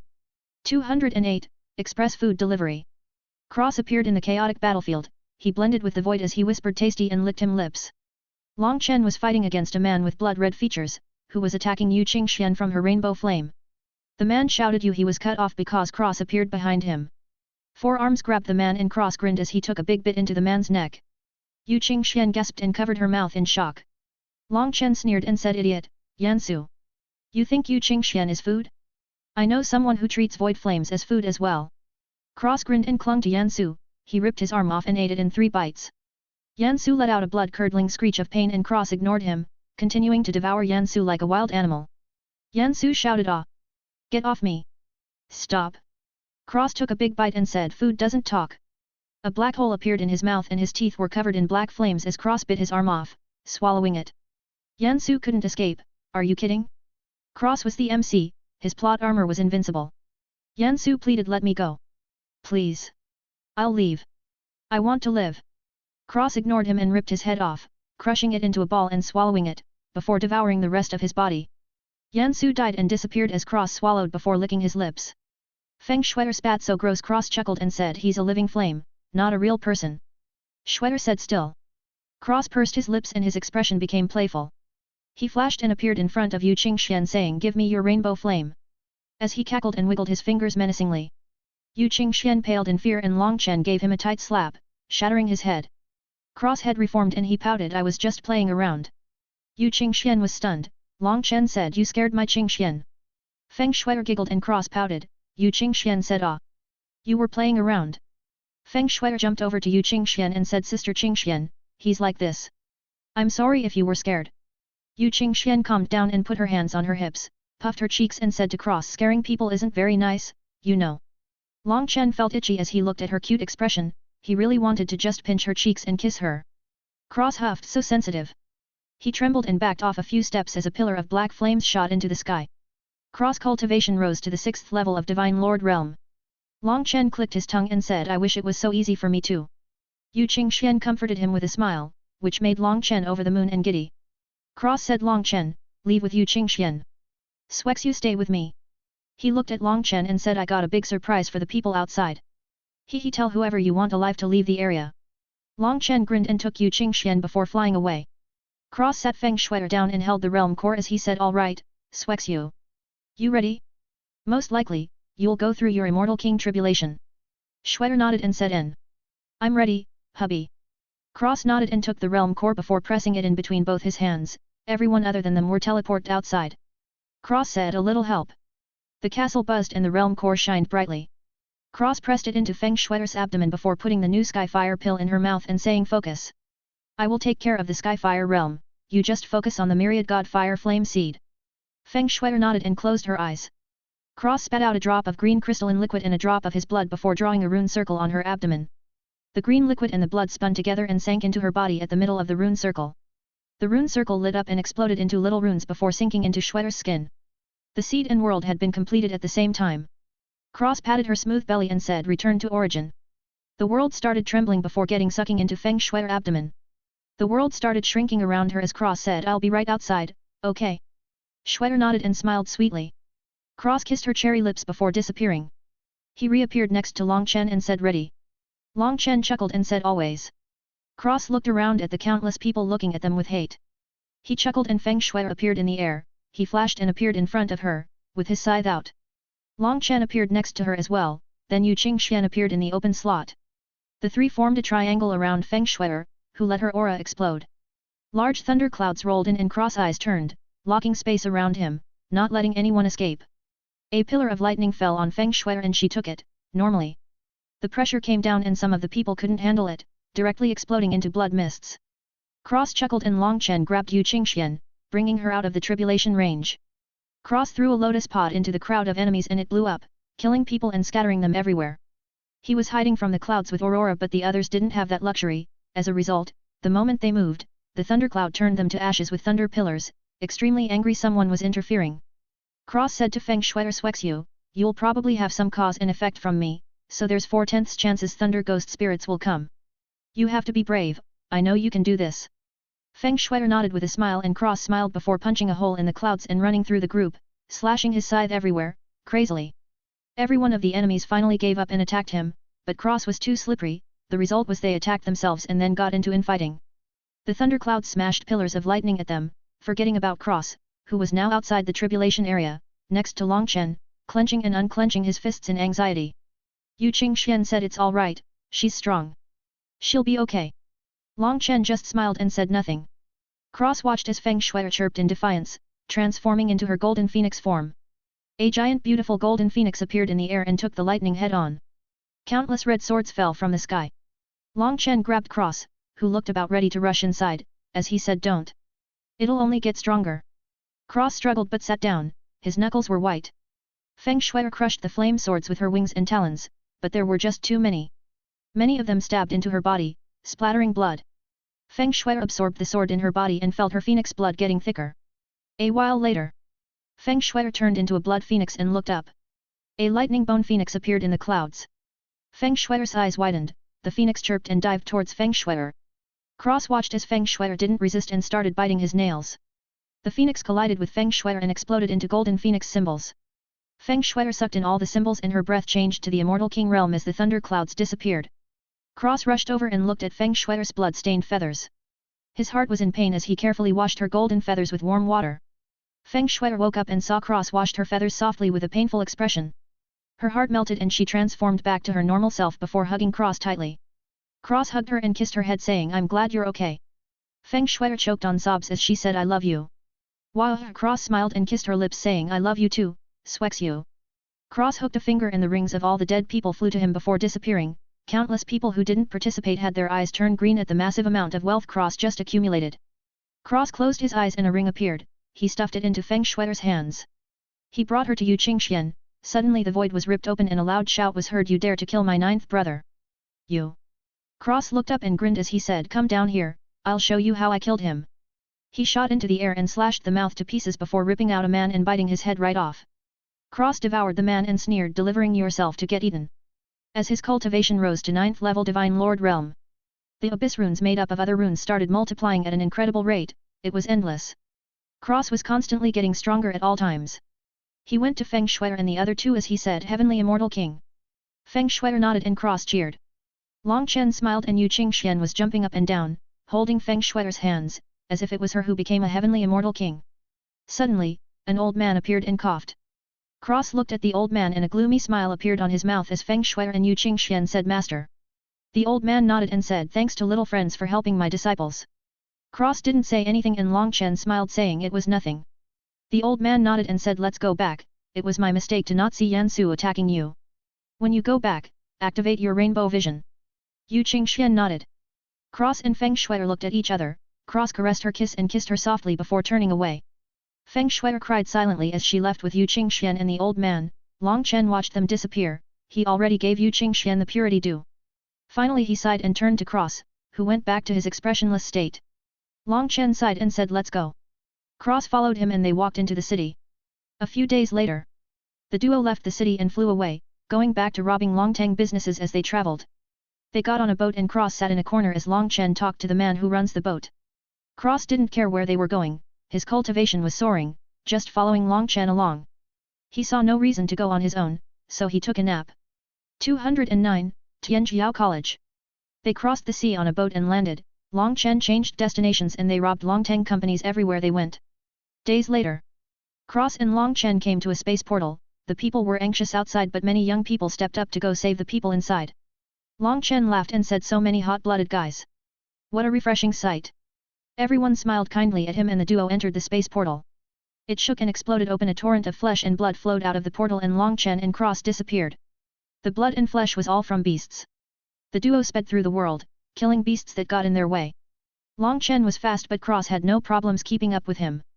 He was stepping and teleporting forward with every step, actually if Long Chen was faster he could still keep up.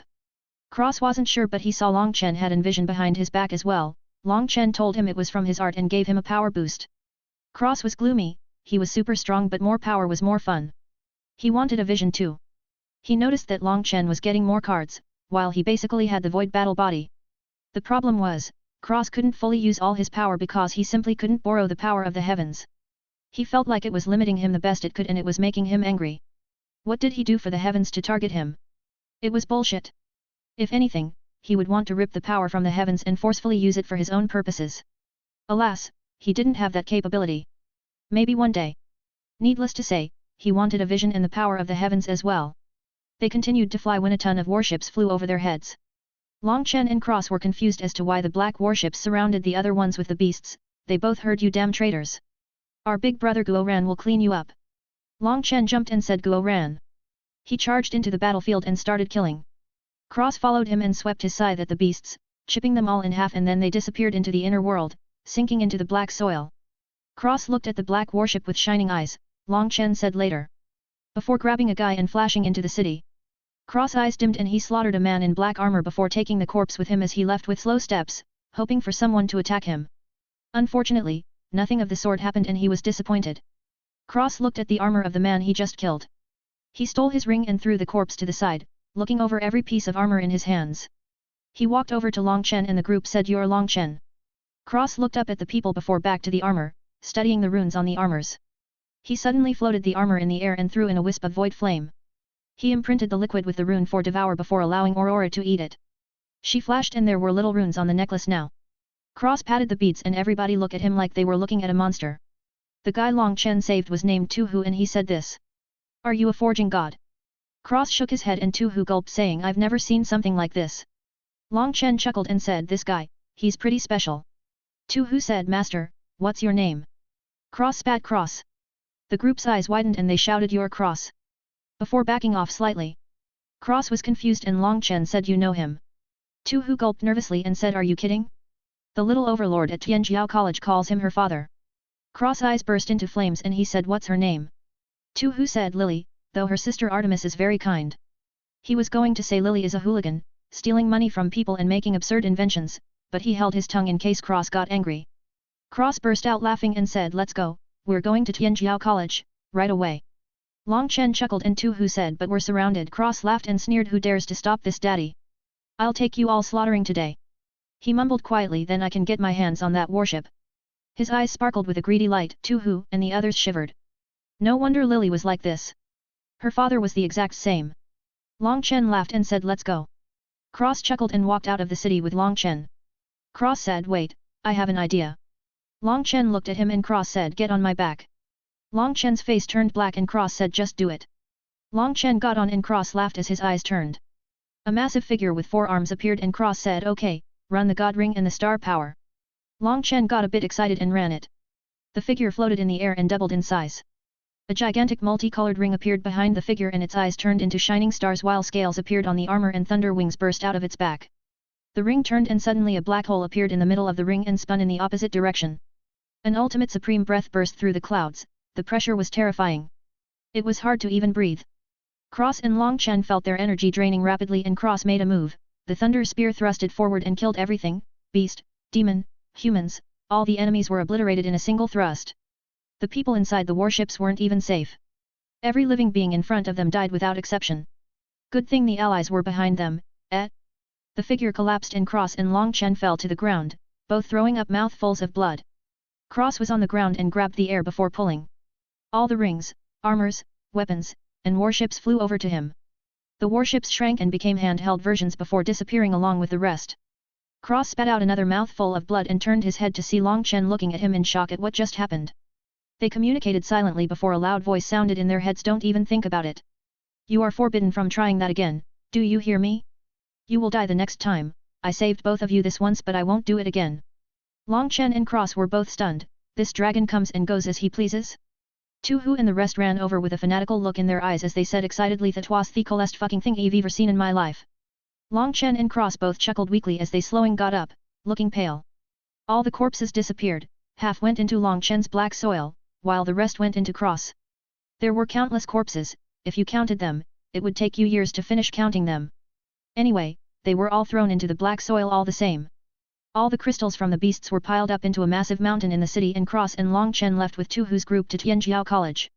A while later, they entered an array. Cross and Long Chen were excited to see their family and friends but they were surrounded by armored people right away, shouting, "You brought back a spy." Cross smacked a man into blood mist and Long Chen smashed some other people. A loud voice shouted, "Who dares to come to Et?" Long Chen smiled, "Is there anywhere I don't dare go?" The man in armor threw his armor off and hugged Long Chen's thigh before crying. Cross looked over and saw a giant suit of armor charge at him. He opened his arms and laughed, the armor opened and Lily shot out hugging Cross and crying.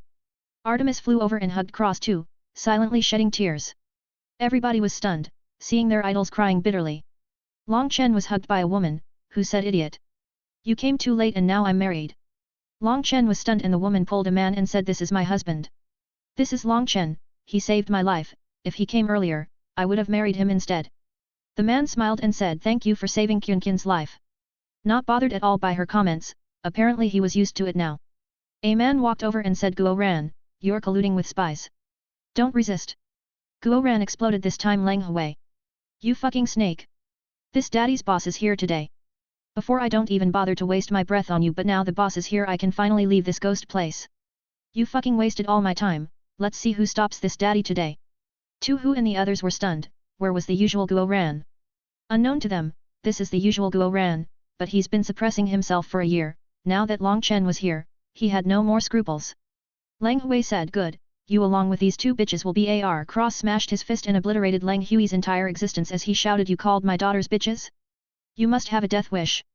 I'll tear down this school, do you believe it?"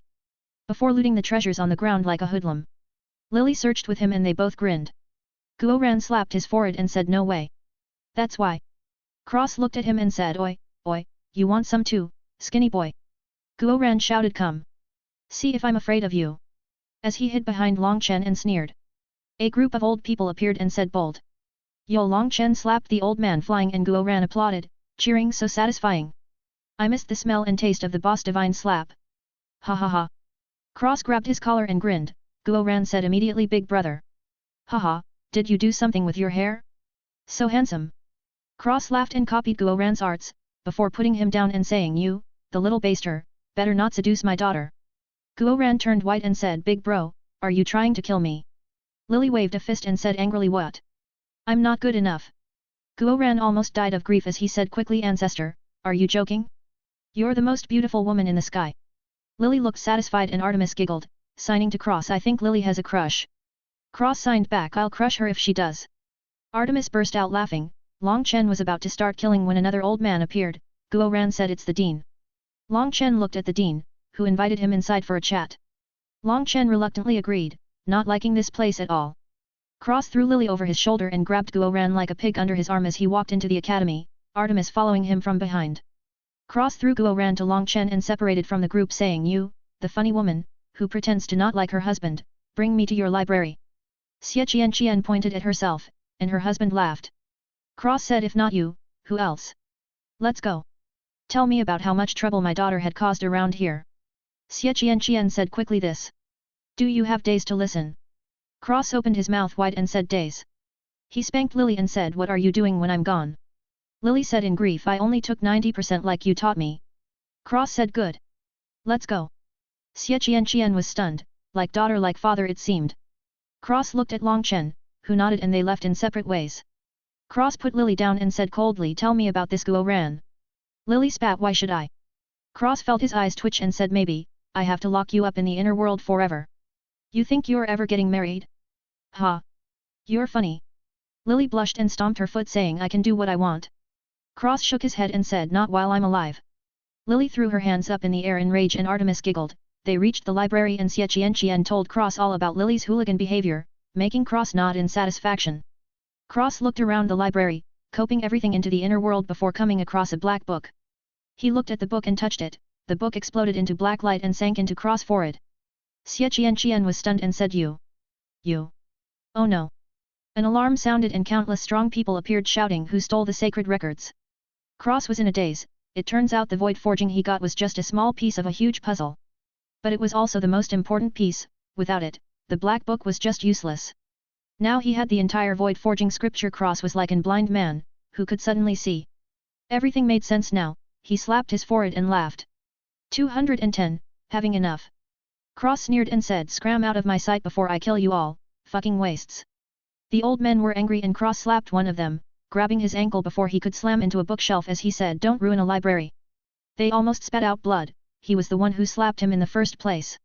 Cross dragged the old man out of the library before beating him up and stealing his ring. Lily ran over and picked his clothes clean, leaving him with just underwear. Cross took everything inside the ring and threw the ring back. He turned to Lily and said seriously always leave a ring if you are just beating people up.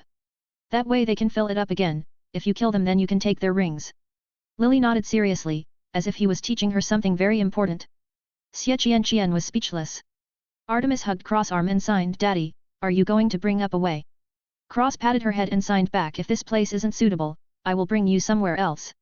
Artemis smiled like a blooming flower and Lily said Daddy, there's more people to steal from. Cross knocked on her head and she corrected there's more people to taking protection fees from. Cross smiled and said so, let's go. They left and that was the worst day for the entirety of the Tianjiao College. Everybody was robbed, some people even twice. What a tragedy. By the time Guo Ran and Long Chen came out, Lily was punching a kid in the face and saying see? If you don't pay protection fees, this could happen at any moment. Long Chen's face turned black and Guo Ran jumped Nima. She's too fierce. Long Chen looked at Guo Ran with a smirk, though Guo Ran said that, he was looking at Lily without blinking. Cross felt a disturbance in the force and looked at Guo Ran before getting angry. Lily looked over and flashed Guo Ran a small smile. Guo Ran was dazed but suddenly felt a chill go down his spine. He saw Cross glaring at him, he hid behind Long Chen and said loudly fuck you. Lily laughed and Cross tried to grab at Guo Ran, who hid behind Long Chen saying shitty white face, my boss is better than you. You think this daddy is afraid of you? Ha! This Guo Ran isn't afraid of heaven and earth, what's one more white face? Long Chen started to sweat and Cross phased through Long Chen, startling Guo Ran, who immediately ran away shouting a fucking ghost. Cross shouted I'll show you a ghost, you bastard. As he chased after him across the college. Long Chen walked over to Lily and said having fun. Lily dropped the guy before stealing his things and throwing the ring back as she said not too bad, with dad here it's a lot faster. Long Chen laughed and shook his head. A while later. Cross, Long Chen, Lily, Artemis, and Guo Ran were sitting in Guo Ran's residence. Guo Ran had a bunch of bumps on his head and 2 black eyes. Long Chen gave him a pill and Guo Ran ate it, his face went back to normal and Cross felt his fist twitching, ready to beat him up again. Long Chen shook his head and Tu Hu, the group, and Xie Qian came and said I heard Guo Ran is fighting life and death in 3 days against Wang whatever. Long Chen nodded and threw a pill in Guo Ran's mouth. Guo Ran fell to the ground and started squirming in pain, shouting boss. You're trying to kill me? What happened to our bonds? Long Chen kicked him and said idiot. You haven't circulated your dragon blood for an entire year. No wonder why you're so weak. Guo Ran had been found out, this lazy fellow, even if there's a little bit of pain he won't do it. Long Chen forced out 3 drops of golden dragon blood essence and injected one into Guo Ran's body. Guo Ran's clothes exploded and he screamed in pain. Tu Hu said big brother Long Chen, we want to share the pain with Boss Guo. Long Chen threw them 4 fruits each and said go eat. Careful in which order, you might die if you choose wrong. They took the fruits and started eating. Cross looked at Lily, who was looking at Guo Ran. He grinned his teeth and spread his hand over Guo Ran, white lightning crackled all over his body like a web, putting Guo Ran in more pain than before. Long Chen watched carefully before injecting the second drop. Cross turned up the lightning to black lightning, then after a bit Long Chen put in the final drop, the lightning turned red and Guo Ran had scales all over his body as he screamed in unimaginable pain. Cross wanted to continue but he took his hand back and clicked his tongue. Long Chen grinned and Lily looked worried. Cross saw her expression and got angry. He poured purity dew into Guo Ran's mouth before sneering and splashing his torn flesh body with wine, making Guo Ran's wounds sting. Long Chen laughed and said, "What a petty fellow." Cross grumbled, "This little bastard seduced my daughter." As he drank from the wine gourd. It was the old wine, he still didn't try the new wine made with purity dew yet. The wine from the wine god guy was pretty good anyway, when it was finished or on special occasions he would finally drink the other one. Regardless, these 2 gourds had so much wine in them, if he didn't share they would last for years. Cross looked at Lily and felt her worried expression was annoying. He grunted and tapped on her forehead. Lily went into a daze and he tapped on Artemis' head as well, sending her into the same dazed state. He sat at the table and grumbled. Long Chen chuckled and said, "I don't see the problem." Cross threw his hands up in the air and said angrily, "You don't have kids. You don't understand. You know, I watched that girl grow up to where she is now. How could I bear to have her leave me?" Long Chen drank some wine as well as he retorted, "At least, she's not with some arrogant young master type. I can safely say that Guo Ran is a good person." Cross spat gloomily, "From your mouth? I don't believe it." Long Chen sneered and said, "Whether you're lying or not, I think you know in your heart." Cross scoffed and drank from his gourd angrily. Long Chen grinned and Cross said, "Now I know how that old bastard Bai Zhantang feels." Long Chen burst out laughing while far away at the 7th branch, Bai Zhantang sneezed and got angry. Bai Xiao's mother said, "What happened?" Bai Zhantang said gloomily, "Those 2 brats are probably talking bad about me." 3 days later. Guo Ran got up from the ground and was completely naked. Lily looked away, her neck and ears turning red. Cross slapped Guo Ran into the bathroom, before wiping his hand on Guo Ran's bed. Long Chen chuckled and the others came out saying, "Wah! So strong." A while later. Guo Ran came out wearing new clothes and Long Chen said, "All right, let's go." The group left to the life and death arena. When they arrived, Tu Hu's group immediately started beating people up, releasing the years of frustrations on the people who suppressed them. Guo Ran stood behind and Long Chen said, "Whoa, chill." Cross looked at Guo Ran and said, "If you don't kill that Wang guy in a single move." He didn't finish and just chuckled eerily, sending shivers down Guo Ran's spine. The dean appeared and sat down. Guo Ran rushed to the arena and shouted, "Wang Zixu! Get the fuck up here for this, daddy!" Wang Zixu appeared on the stage and the barrier formed. Guo Ran donned himself in black scaled armor with a large black saber. An old man in the 12 Council Members Association shouted, "Guo Ran, you're supposed to submit the divine black dragon magic crystal to the college. You betray!" Cross shouted, "Shut up!" The old man's head exploded and everybody looked at Cross in fear. He said angrily, "I've had enough of your disgusting voices. Dean this, Dean that, Guo Ran this, blah, blah, blah. Are you very bored? You think this is fun? You're all fucking morons." Cross really exploded this time, whether he was angry at the situation or venting his frustrations about his daughter's recent love life, was unknown, but he continued, "You fucking old men are so pathetic. You lived your entire lives in vain, you don't even know you're about to be slaughtered. You walk into the slaughterhouse like pigs and think it's a nice place. I can't believe you're still alive after so many years, it's really a disgrace." He pointed at the dean and said, "This old guy likes to take things slow, me? Not so much. Wash your wrinkled necks, I will clean up this college myself, the black walls will be dyed red, I promise you this. All your little families? They're finished." He crushed a stone in his hand and a white barrier formed around the entire school as he said, "There's nowhere to run and nowhere to hide. Regardless of the outcome on the stage, everyone who I feel doesn't look pleasant will become a corpse. I'm tired of this cat and mouse bullshit." A pair of giant red eyes appeared in the sky and locked down the space everywhere. Cross' expression was extremely fierce and angry as he said, "Go, kill him. Then we'll go robbing together." Guo Ran burst out laughing and all the runes on his armor lit up as he held the saber over his head. Cross and Long Chen's eyes widened and Guo Ran slashed down. Wang Zixu didn't even get a chance before he was cut in half. The formation collapsed and Cross flashed to the arena, standing in front of Guo Ran, blocking an old man. Cross was completely covered in his own armor. From head to toe, his helmet and everything was on. The void battle body integrated the armor with his flesh and that's why it looked different, but when he was just using the armor normally it looked the same. The old man was shocked. Guo Ran was also shocked as he looked at the armor-clad figure in front of him. The eye holes in the helmet glowed a violent red light as he said in a cold voice, looks like you couldn't wait for death. Cross swung his right hand and his scythe spun out, cutting the old man's head right off before circling back. Cross caught it in the air and looked at the rest with a tyrannical aura. He hooked his finger in the armor on the old man, and inside the old man, as well as his storage ring, flew over to him before disappearing. The same with Wang Zixu. Cross rested the scythe on his shoulder and said, I don't want to waste time watching Guo Ran kill people one by one, this is boring and not fast. He looked at the Guo Ran and said, you choose who lives. Guo Ran was stunned and pointed at himself. Cross was getting angry and Guo Ran felt it before blurting out names and pointing with his fingers. Every time he pointed, that person exploded. Guo Ran was flying high in the sky, feeling like King Yama. He started getting unscrupulous and pointing with a sneer. The dean suddenly spoke, all of you who are spies for the Luo family, stand up. You Qingqian as well as everybody who is related to you, get up, this is your only chance. I think there's someone who doesn't mind burning down the forest to catch the thief. Cross stopped and looked at the scared woman, who was standing with Wang Zixu. He punched her out of existence and stole all her things, the others were scared and stood up one after the other, hundreds of people were spies, this was crazy. Cross looked at them all and waved his hand, they all flew to him and he spread his hands open, a black lotus imprinted on all their foreheads. Their eyes went dull and Cross said, hundreds of bombs.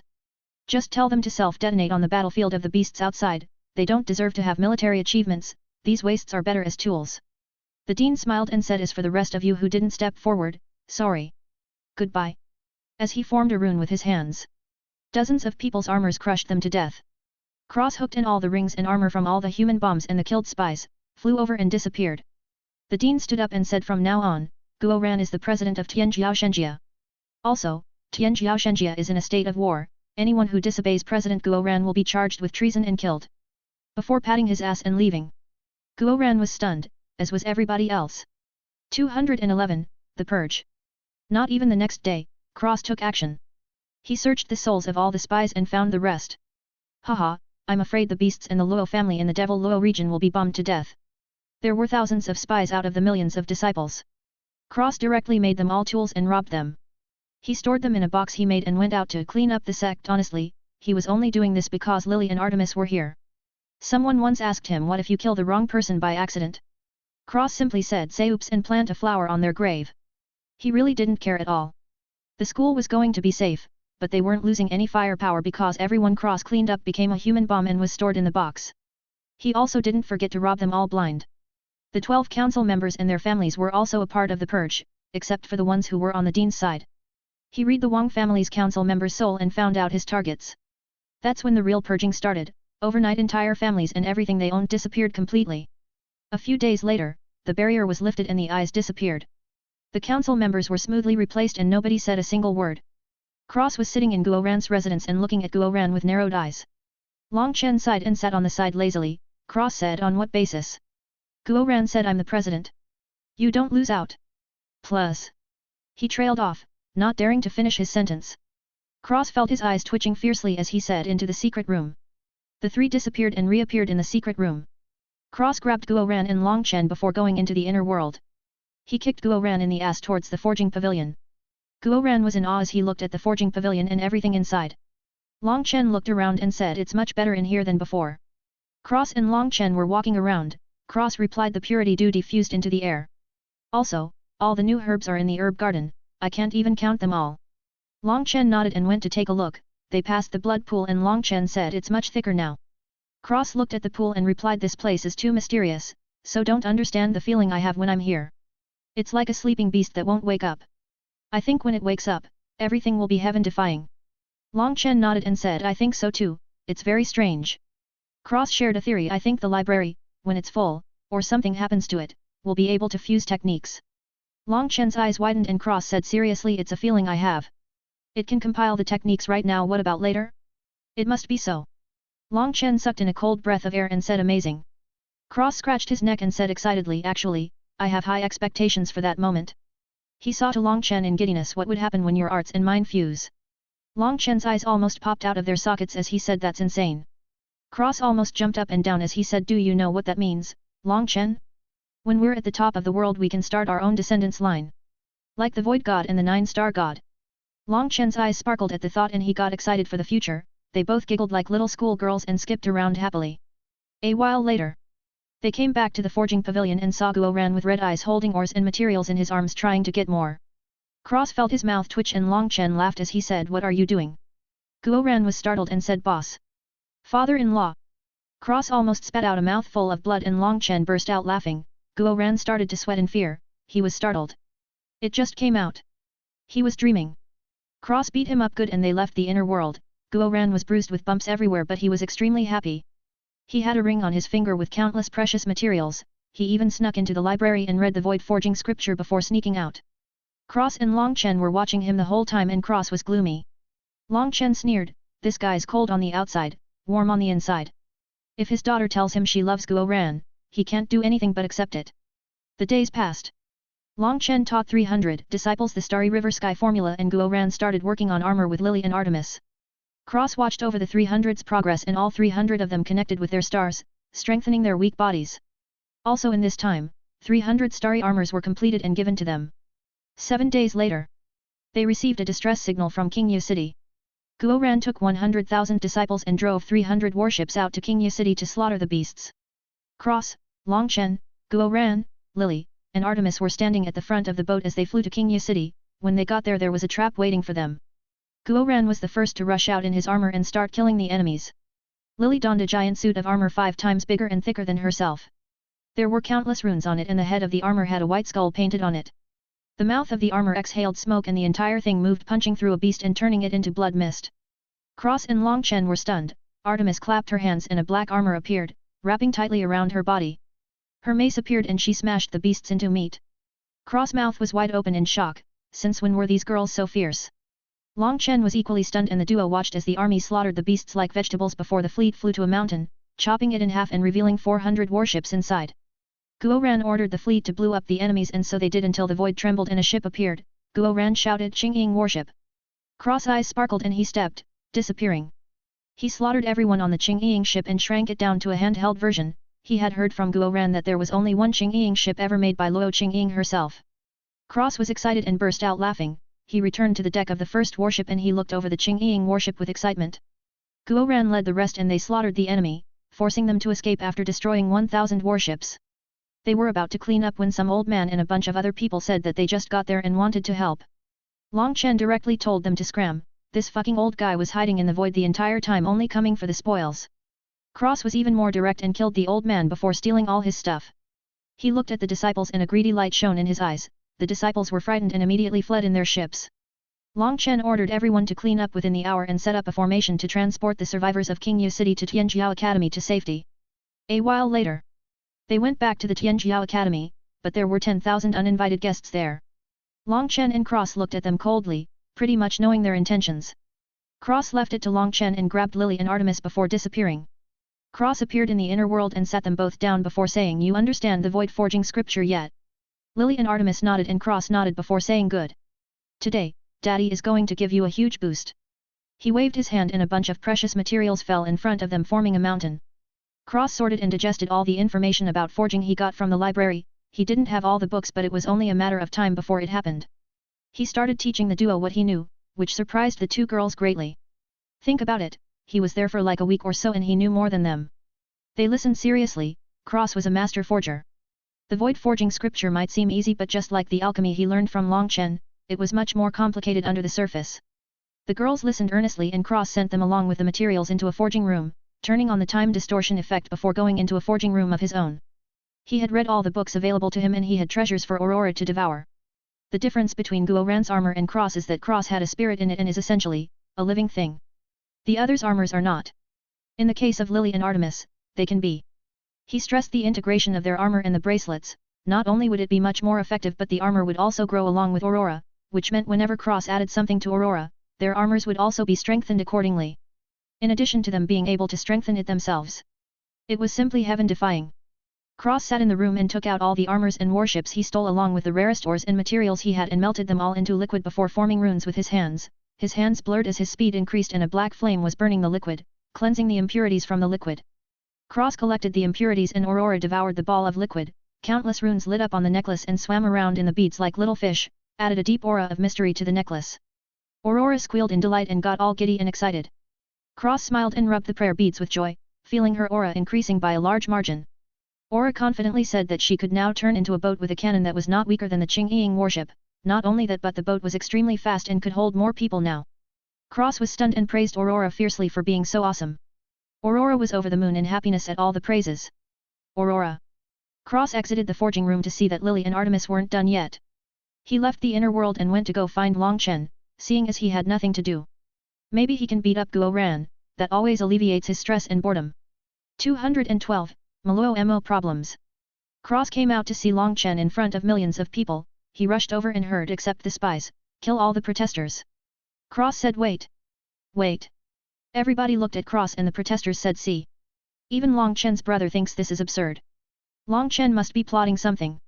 Cross chuckled and said righteously I will get you all a proper explanation. He stomped up and the protesters cheered, the old man frowned and Long Chen pursed his lips in amusement, trying not to laugh. Cross stood next to Long Chen and said angrily what are you doing? You're a spy.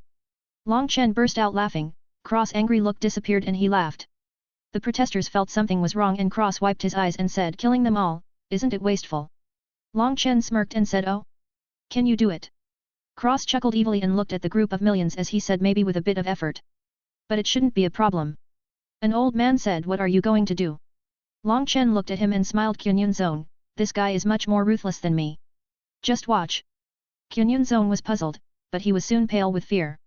Cross spread out his hands and laughed as he said so many precious tools, this daddy will accept them all. Ha ha ha ha. Let's see the Luo clan fight back when I bomb them to death. Millions of little black lotuses flew over the crowd of millions, sinking into the protesters and spies' foreheads. The millions turned into loyal human bombs and Cross wild and evil laughter rang across the entire Tianjiao College. Cross opened a box and sucked them all inside, in less than a minute the entire group was gone. Guo Ran looked at the box and said with desire fuck. If I had that wouldn't I be able to walk around without fear? Cross laughed and said 100's not enough? No problem. 1,000 human bombs per Luo clan member. Everyone sucked in a cold breath of air, looking at Cross like he was a demon. This was actively having zero regard for human life. Long Chen shouted Starry River warriors. Follow me. Cross chuckled and all the Starry River warriors, all 100,000 of them disappeared in a flash of light, leaving all the old guys behind. Long Chen and Cross appeared in front of one of the Luo family's locations. Cross was excited and Long Chen cut the barrier open with a dagger. Cross rushed in and touched the ground, absorbing the magic land and everything underground before laughing wildly and rushing into the Luo buildings robbing them blind as the Starry River warriors started slaughtering He Luo family people.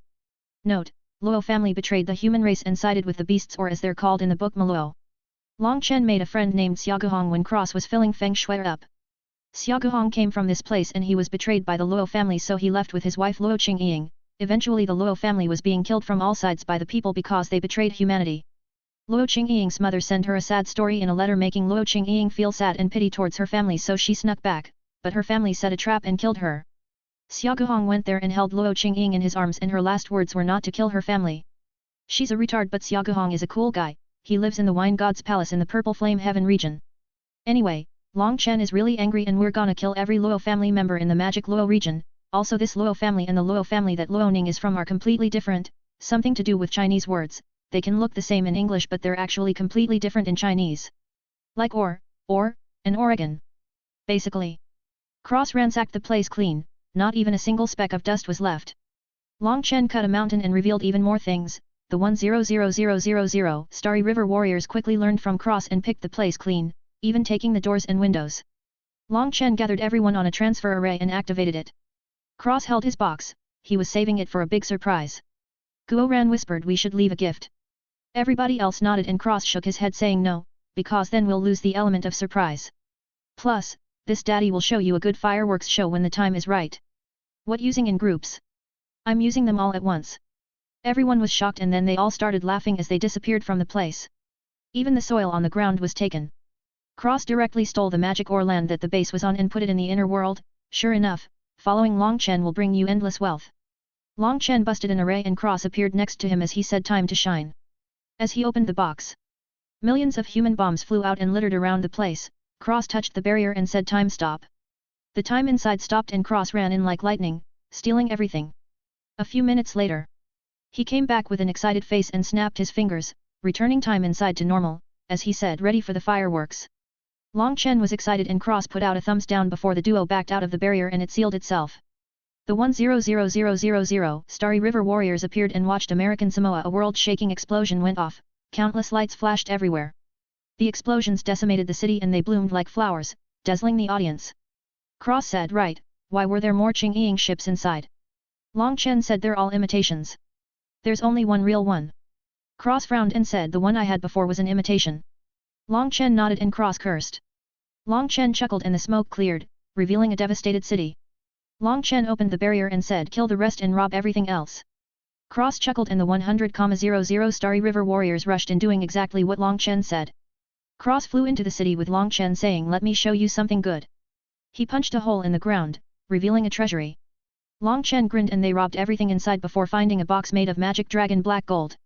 They opened it and found a list of traders among the Terrans. Long Chen took the list and Cross took the box as well as the stones and shelves. He even punched through the other walls hoping for more secret treasure only to be disappointed. The duo left and went back outside. Cross flew around and stole the fake Ching-Ying warships before leaving with Long Chen and the rest. They got in a warship and flew away as the entire barrier around the city exploded, leaving only a giant pit. Cross laughed and the rest cheered. Long Chen suddenly said go. Now. A huge black cloud appeared and the Maluo appeared in hordes. Long Chen activated a jade and watched the transmission with everyone. They saw a Maluo smash a Ching-Ying ship with 2 staff strikes before turning to the jade. Cross eyes and the Maluos clashed and Cross sneered as his eyes turned. The Maluo screamed in pain and the jade shattered. Everyone was shocked and Cross eyes bled a little bit. He wiped the blood and said I like that stick. Long Chen slowly grinned and said return to Tianlong. They got back to the academy and Cross rushed through the place, breaking barriers and copying all the books in the entire college, also stealing everything he saw. Long Chen said abandon this place and go to Shangtianyu. He was met with a lot of opposition. Meanwhile, Cross was robbing everything, every nook and cranny was looked at. He took all the books, resources, ships, herbs, ores, materials, everything. He was not polite, they were abandoning this place anyway, might as well go into his private collection, no? A while later, Cross returned and left with Long Chen to the Shangtianyu region. He returned all the books and some ores to the dean, who didn't know whether to laugh or cry seeing Cross' reluctant face. Long Chen pulled Cross aside and said we have 7 days, what can you do? Cross said well, depends how long you want. I can give you 1,000,000 years. Long Chen said 6 months and we steamroll the demons, easy. Cross replied I'll do you one better. 1M1D, 7 months directly. Long Chen grinned and said now we're really gonna bully him. The duo cackled and gathered all the people. Cross used some special means to make them believe it was only 7 days instead of months. Lily and Artemis came back with new and improved armor before creating armor for all the people. 7 days quietly passed outside. 300 million soldiers were gathered and all 300 million of them connected with at least 1 star, they were all wearing armor as well. Cross donated the warships he stole, but really inside his heart was bleeding at the loss.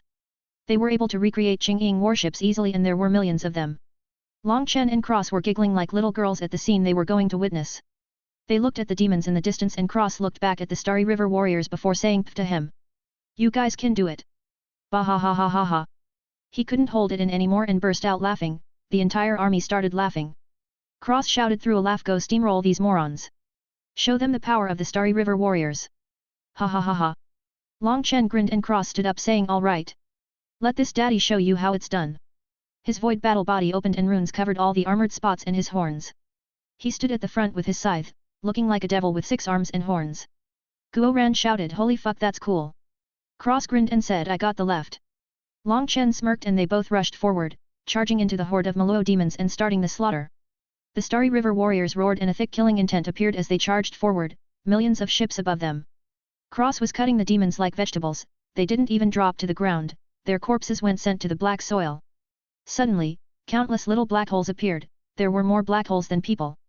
Weapons rained down from the skies, avoiding the Starry River warriors and killing Maluo before disappearing along with the corpses. It doesn't take a genius to guess where those went. Cross jumped into the air and tore space disappearing and reappearing behind the Maluo with a silver stick from the jade transmission. He sliced the man's head off with Long Chen's dagger before searching his soul and destroying it. He robbed him of the stick and his treasures before sending him to the pile like everyone else. The Starry River warriors got a huge morale boost from the leader of the enemy being killed in a single blow. Cross threw the dagger to Long Chen before diving into Maluo hordes. Lily just charged through groups of Maluo at a time, trampling them with her giant armor, punching demons right through. Artemis smashed people with her mace like a barbarian. Cross was the least worried about them, they were so fierce. The Maluo were completely decimated, it wasn't even a fight. It was like an adult boxer fighting a baby. Suddenly a space door opened, the old guys who were helping out threw their belongings to Guo ran and charged into the space gate. The Dean, Kunyun Zong, and 7 other old guys detonated themselves, blowing up the space gate and saving the day. Everybody's eyes turned red and slaughtered the rest of the demons. Long Chen was beyond angry and killed endlessly. Cross stood in the air, 4 of his arms stabbing into the void as he looked at the space gate and thought. We was about to make a move but the old guys told him not to, that they would handle it. But why? Did they not like living? He could have closed the space gate no problem. Then why did they sacrifice themselves? Cross was in a daze looking at the space gate. In actuality this was another type of beginning. For a new era to flourish, the old one must come to an end. The end of a life is the beginning of a new one. In reality there is no end, only an endless cycle, constantly changing. The old guys died so the young guys could live without the burden of the old ways, to begin anew, to restart fresh, to become better. Cross eyes shined brightly and Long Chen looked over to be shocked. This guy, did he just achieve enlightenment on the battlefield? Cross was indeed in an ethereal state at the moment. Something spectacular and unbelievable happened. Cross aged rapidly, becoming extremely old before transforming into a fetus and growing to his original state. Long Chen was stunned speechless, he had never seen something so weird before. Cross repeated the cycle a total of 9 times. On the 9th time, his breath suddenly changed. It was extremely heavy and overbearing, his skin was completely pure and glistening, he was completely naked but his body looked even more perfect than before. His tattoos were still there but his hair was extremely long, going upwards into the sky much longer than his actual body. Under Cross' skin his bones glistened black and shined through his skin, revealing his veins and muscles and organs. His skin was covered with scale patterns before they sank into his flesh and blocked the vision of the inside. His blood was bright, golden red and his entire body suddenly gave off a supreme aura. As if he was the ruler of all things, the Malua were directly crushed to death and the Starry River warriors felt the urge to kneel down. Long Chen shrugged off the aura and looked at Cross bewildered. Cross muttered, between heaven and earth there is no beginning, there is no end. Only the endless cycle of creation and destruction. In the end, only the void is eternal. The entire world seemed to fizzle away and everyone was standing in a void. Cross let out a primordial aura and it shot into the sky as his cultivation soared. Inside his body, the abyss runes came together to form void runes. Each void rune was made up of countless little runes. The void runes multiplied endlessly while twisting together and forming ropes of runes that coiled around every cell in his body. His bones were pitch black and crystalline, his blood was golden red, and rune ropes were everywhere in his body. His eyes spun rapidly and 6 more petals appeared on each ring in his eyes, forming enneagons.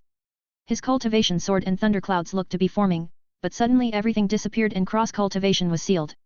He was still in his enlightened state, but there was nowhere for the energy to go, so it went into his meridians. His meridians were being destroyed and recreated, expanding endlessly, becoming tougher and tougher. Basically, his meridians were like straws before, but now they were like rivers. This was incredible because, the thickness and width of the meridians directly correlated to how much power you could move with your body. Let's say, you pick up a 100-pound weight. Smaller meridians would be like using your teeth, while bigger meridians was like using your hands. A few minutes later, Cross blinked and came out of his enlightened state. His cultivation was unsealed and the endless power flowed through his meridians as well as his blood.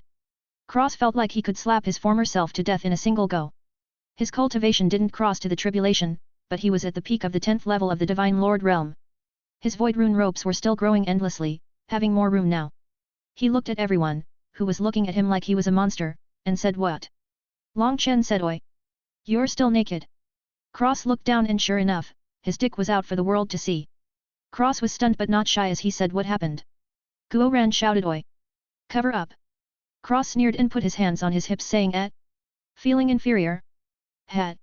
I'll have you know, this daddy can last 1000 rounds easy." Long Chen covered his face and laughed as the rest sneered and started cleaning up the battlefield. Lily and Artemis wanted to find a hole and hide in it, they were so embarrassed. What kind of father is this? 213, Xia Chen in the Ling Wen Pavilion. Cross returned to the army base and went into his inner world. He looked at the black soil and saw a floated black bone, releasing supreme aura. He grabbed the bone and cut his hair before leaving.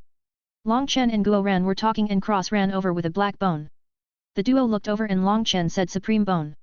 Cross said, "One of the demons must have had it." "What does it do?" Long Chen said, "It's basically like a super weapon. You can integrate it with your body." Guo Ran jumped up and hugged Cross' thigh saying, "Father-in-law, give it to me. Please, please, please, please, please." Ple Cross hit him over the head with the bone and said, "What did you call me?" Guo Ran said, "Lord. Father. Grandfather. Ancestor. God." Long Chen and Cross faces turned black, Cross threw the bone into Guo Ran's hands and grumbled. Guo Ran caught it and his eyes sparkled. A while later, Long Chen brought the army to the space gate for the Maluo and sealed it. He stationed the soldiers by the space portal at all times before saying goodbye to everyone and leaving. Cross and Long Chen took Guo Ran, Lily, and Artemis with them. Cross was laughing all the way to the exit. Lily asked what happened? Are you finally insane? Cross smacked the back of her head and said, don't you get it? I stole everything from Tianjiao College. All the books, records, even the hidden and secret ones. There's no point for you to stay because even if you don't I have everything with me anyway. Lily, Artemis, Guo Ran and Long Chen were stunned. Cross chuckled, knowledge is key. Long Chen shook his head. Cross chuckled and said, I even have the Qing Ying handwriting. Ha ha ha ha ha. He laughed like a crazy person and added, who will dare to go against my sect in the future? Ha. I'll bomb you to death with millions of warships. Guo Ran was excited and said, wah. If a million doesn't work. Cross and Guo Ran said in unison, then how about a billion? Ha ha ha ha ha.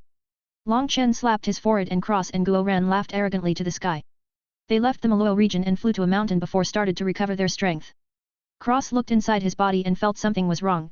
He asked Long Chen, yo, all my bones are like crystals and shining and my blood is sparkling. What is this? Long Chen jumped and said, what? He touched Cross before saying in shock, I've never seen this before. Ever, ever, ever. Cross was confused and Long Chen said, your bones all turned into supreme bones and your blood became supreme blood. Cross scratched his neck and said, yeah, that's great and all, but real quick can you tell me what the fuck that means? Long Chen said, basically, take your strength from before, multiply it by 10. Cross was excited and Long Chen finished, and you'll still kill the you from before with a single slap. Cross was completely stunned and said, I don't feel that strong, let's calm down. Long Chen shook his head and said, you think you can use it right away? You probably can't even use 10%. Cross pouted and said, what the fuck is the use then? Long Chen smacked his head to pieces before saying, idiot. You can't use it now, doesn't mean you can't in the future. Cross head reformed as he said, if I die then wouldn't these bones be useless? Long Chen just stopped talking with him, his lungs were going to explode in rage. Cross muttered, wait a minute. Didn't that Long Aotian take your bone, root and blood? Long Chen nodded and Cross said, you have 3 supremes. Fuck.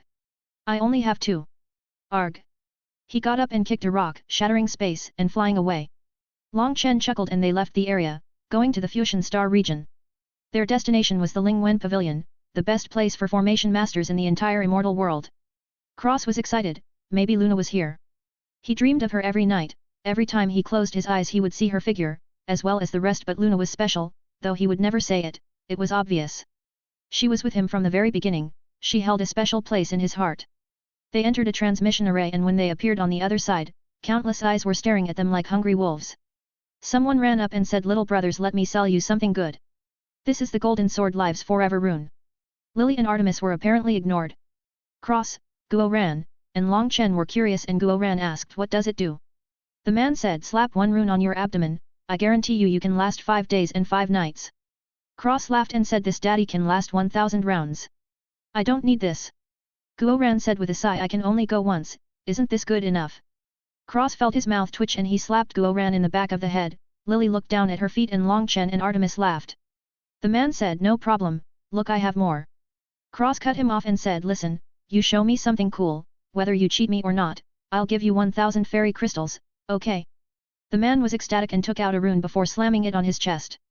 He suddenly transformed into a hot woman, Cross eye sparkled and he said, whoa. The man said, little brother, this is my best rune, the honey pot rune. Cross gave him 1000 fairy crystals and took a honey pot rune, curiously asking, how long does it work? The man reverted and said embarrassingly, a minute. Cross laughed and slapped it on his chest. Suddenly everybody started salivating. Cross didn't wear shirts and he suddenly became a busted woman. He was too sexy. Cross looked at himself, he was stunned. It really worked. He grabbed his own breasts and said, so real. As he played with them in awe, Lily and Artemis covered their eyes and Long Chen almost spat out blood. Cross was having fun, when had he ever seen something like this? He pinched his own nipples and moaned, dozens of men around collapsed to the ground. Suddenly, Cross reverted to normal and let out a breath of relief as he said, thank God. That was fun, but I like my little brother. As he patted his crotch. He paid the man for the rune he used and the man was all smiles. Long Chen asked, you seem knowledgeable, do you know of Ling Wen Pavilion? The man said, if I don't, I must live under a rock. Long Chen nodded and said, do you know Xia Chen? The man suddenly looked anxious and said, you came to hunt Xia Chen. Long Chen said, hunt. Before saying tell me what you know. As he threw over a bag of fairy crystals. The man said not here, let's go somewhere else. The group followed the man to a house and Long Chen said I'll give you 10,000 fairy crystals for everything you know, don't cheat me or I'll search your soul and you'll get nothing. The man jumped, that's exactly what he was going to do. The man said quickly okay, I'll tell you all. I dare not hide it all. Xia Chen was originally a disciple of Ling Wen Pavilion, but he committed the crime of deceiving his teacher and destroying his ancestors. Now he is wanted by the whole Fuxian Star region. Today, Xia Chen can't live or die without a corpse. The man started explaining what happened. Apparently Xia Chen was a super mega genius and he was engaged to a girl by the name of Gongsun Ziai. Her grandfather, Gongsun Xian, became a Fu master becoming the 6th in the region. Xia Chen apparently stole some precious scriptures and used his fiancée as a hostage, devouring her spiritual root. Her grandfather rescued her and Xia Chen escaped. Cross, Long Chen and Guo Ran frowned. Cross threw Lily and Artemis into the inner world saying go practice. The three left after paying the man. Guo Ran said angrily boss, are you going to drag out the pavilion master and give him a beating? Cross added we could also steal all their formation knowledge and secret scriptures. Long Chen looked at their ferocious expressions and sighed find Xia Chen first. Guo Ran made a dragon blood array disc to find him and they left. Cross got on a boat with Long Chen and they separated from Guo Ran, looking in two different regions. Long Chen and Cross came up to a group of blood-killing hall clowns and the array disc in Long Chen's hands fluctuated. Cross aid that was easy. Long Chen chuckled and they moved forward, only to be stopped by the blood-killing hall clowns. Cross slapped them all to blood mist and the duo stored the boat before disappearing. People recognized them and went to inform the Longteng company for a reward. A while later, a blood figure appeared in front of the and said boss. Long Chen hugged him and Cross flashed, slashing his scythe into the void. The guy avoided him. Cross was silent and his eyes glowed, looking into the void. The man appeared and Cross severed his head from his body. He looked delicate like a woman, but he was dead now. Cross took his body and Guo Ran appeared. Cross ripped the corpse up and found the supreme bone. He robbed the pretty guy's corpse clean and held the bone in his hands with a grin before throwing the corpse into the inner world's black soil. Xia Chen and Cross introduced themselves and Xia Chen told his story. Apparently the Gongsun Xian and Ziai were aiming at his root and body. Cross cut him off and said excitedly brother Xia, this is great. Ha ha ha ha. Xia Chen was stunned, he didn't even finish. Cross hooked his arm around his shoulder and said let me tell you something, this Ling Wen pavilion will be completely robbed by me. Is there any special veins under the pavilion? Xia Chen said there is. Cross swayed as if he was drunk and said hi I can't wait he was in his own world, robbing people was too much fun. Long Chen shook his head and Guo Ran said angrily this Ling Wen pavilion, consider it destroyed. Let's go. I want to slaughter today. Xia Chen shook his head and said not yet. Long Chen nudged Guo Ran and said the bone. Guo Ran remembered and took out the black bone, they teleported away and Xia Chen started working on the bone. A while later, Guo Ran's arm was cut off and replaced with the supreme bone, he screamed wildly in pain and Xia Chen imprinted the runes into his flesh. Guo Ran's bones were breaking and healing endlessly as he went through bone replacement. Another while later, Guo Ran was finished and fell asleep. Xia Chen said boss, the evil spirit. Long Chen said he'll be fine. Cross added I can take it away. The duo looked at him and Long Chen said why didn't you say so before? Cross shrugged and said he was going too hard I thought he should suffer a bit more.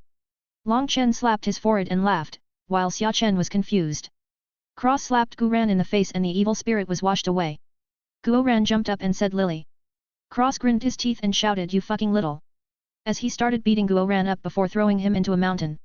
Xia Chen was stunned and said Lily. Long Chen coughed and said Cross daughter. Xia Chen was bewildered and Long Chen shook his head saying he didn't know before, but the seed was planted. What can he do now? I think she likes him as well. Xia Chen chuckled and said wow. Cross was throwing Guo Ran through mountain after mountain. Cross threw a small gourd to Long Chen and started beating Guo Ran up for 3 days, secretly getting him used to his strength with the supreme bone while Long Chen and Xia Chen were recovering. Xia Chen took the purity dew and cleaned himself in a lake. The 3 days passed. The group left with murderous intent. Cross was giddy thinking about all the things he was going to steal. Long Chen felt he was becoming more like Ammonian, that guy went down the same path when he started robbing graves. Now he was a notorious grave robber in the immortal world. Maybe Cross would become a famous thief? It was a bit poetic. Cross started out robbing on the streets on Earth and now he was robbing people in the immortal world. 214, 9 Hell Island robbed. They appeared over the Ling Wen pavilion and there was a lot of people here. Apparently Gongsun Ziai was supposed to get married to the man Cross killed. Cross looked down and his eyes sparkled. Xia Chen sneered at the beautiful woman saying my fiancé is getting married, I don't have a gift. I hope you're not upset. Cross said I have a gift. Everybody looked at him and he threw the man's head at Gongsun Zi adding oh right. I forgot, silly me. Everyone is going to die today. Guo Ran snapped if you don't want to die, get the fuck out of here.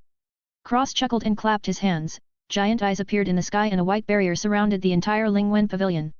He said sweetly little puppies, don't cry when I drown you in the river, okay?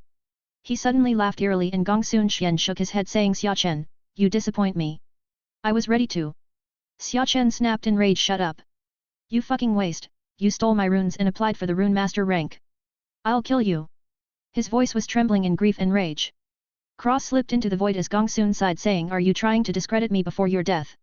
Suddenly a terrifying aura flooded the place and Cross appeared, pinching Gongsun Xian's neck. Cross hummed and said these kinds of hypocrites I hate the most, inversing black and white, right and wrong.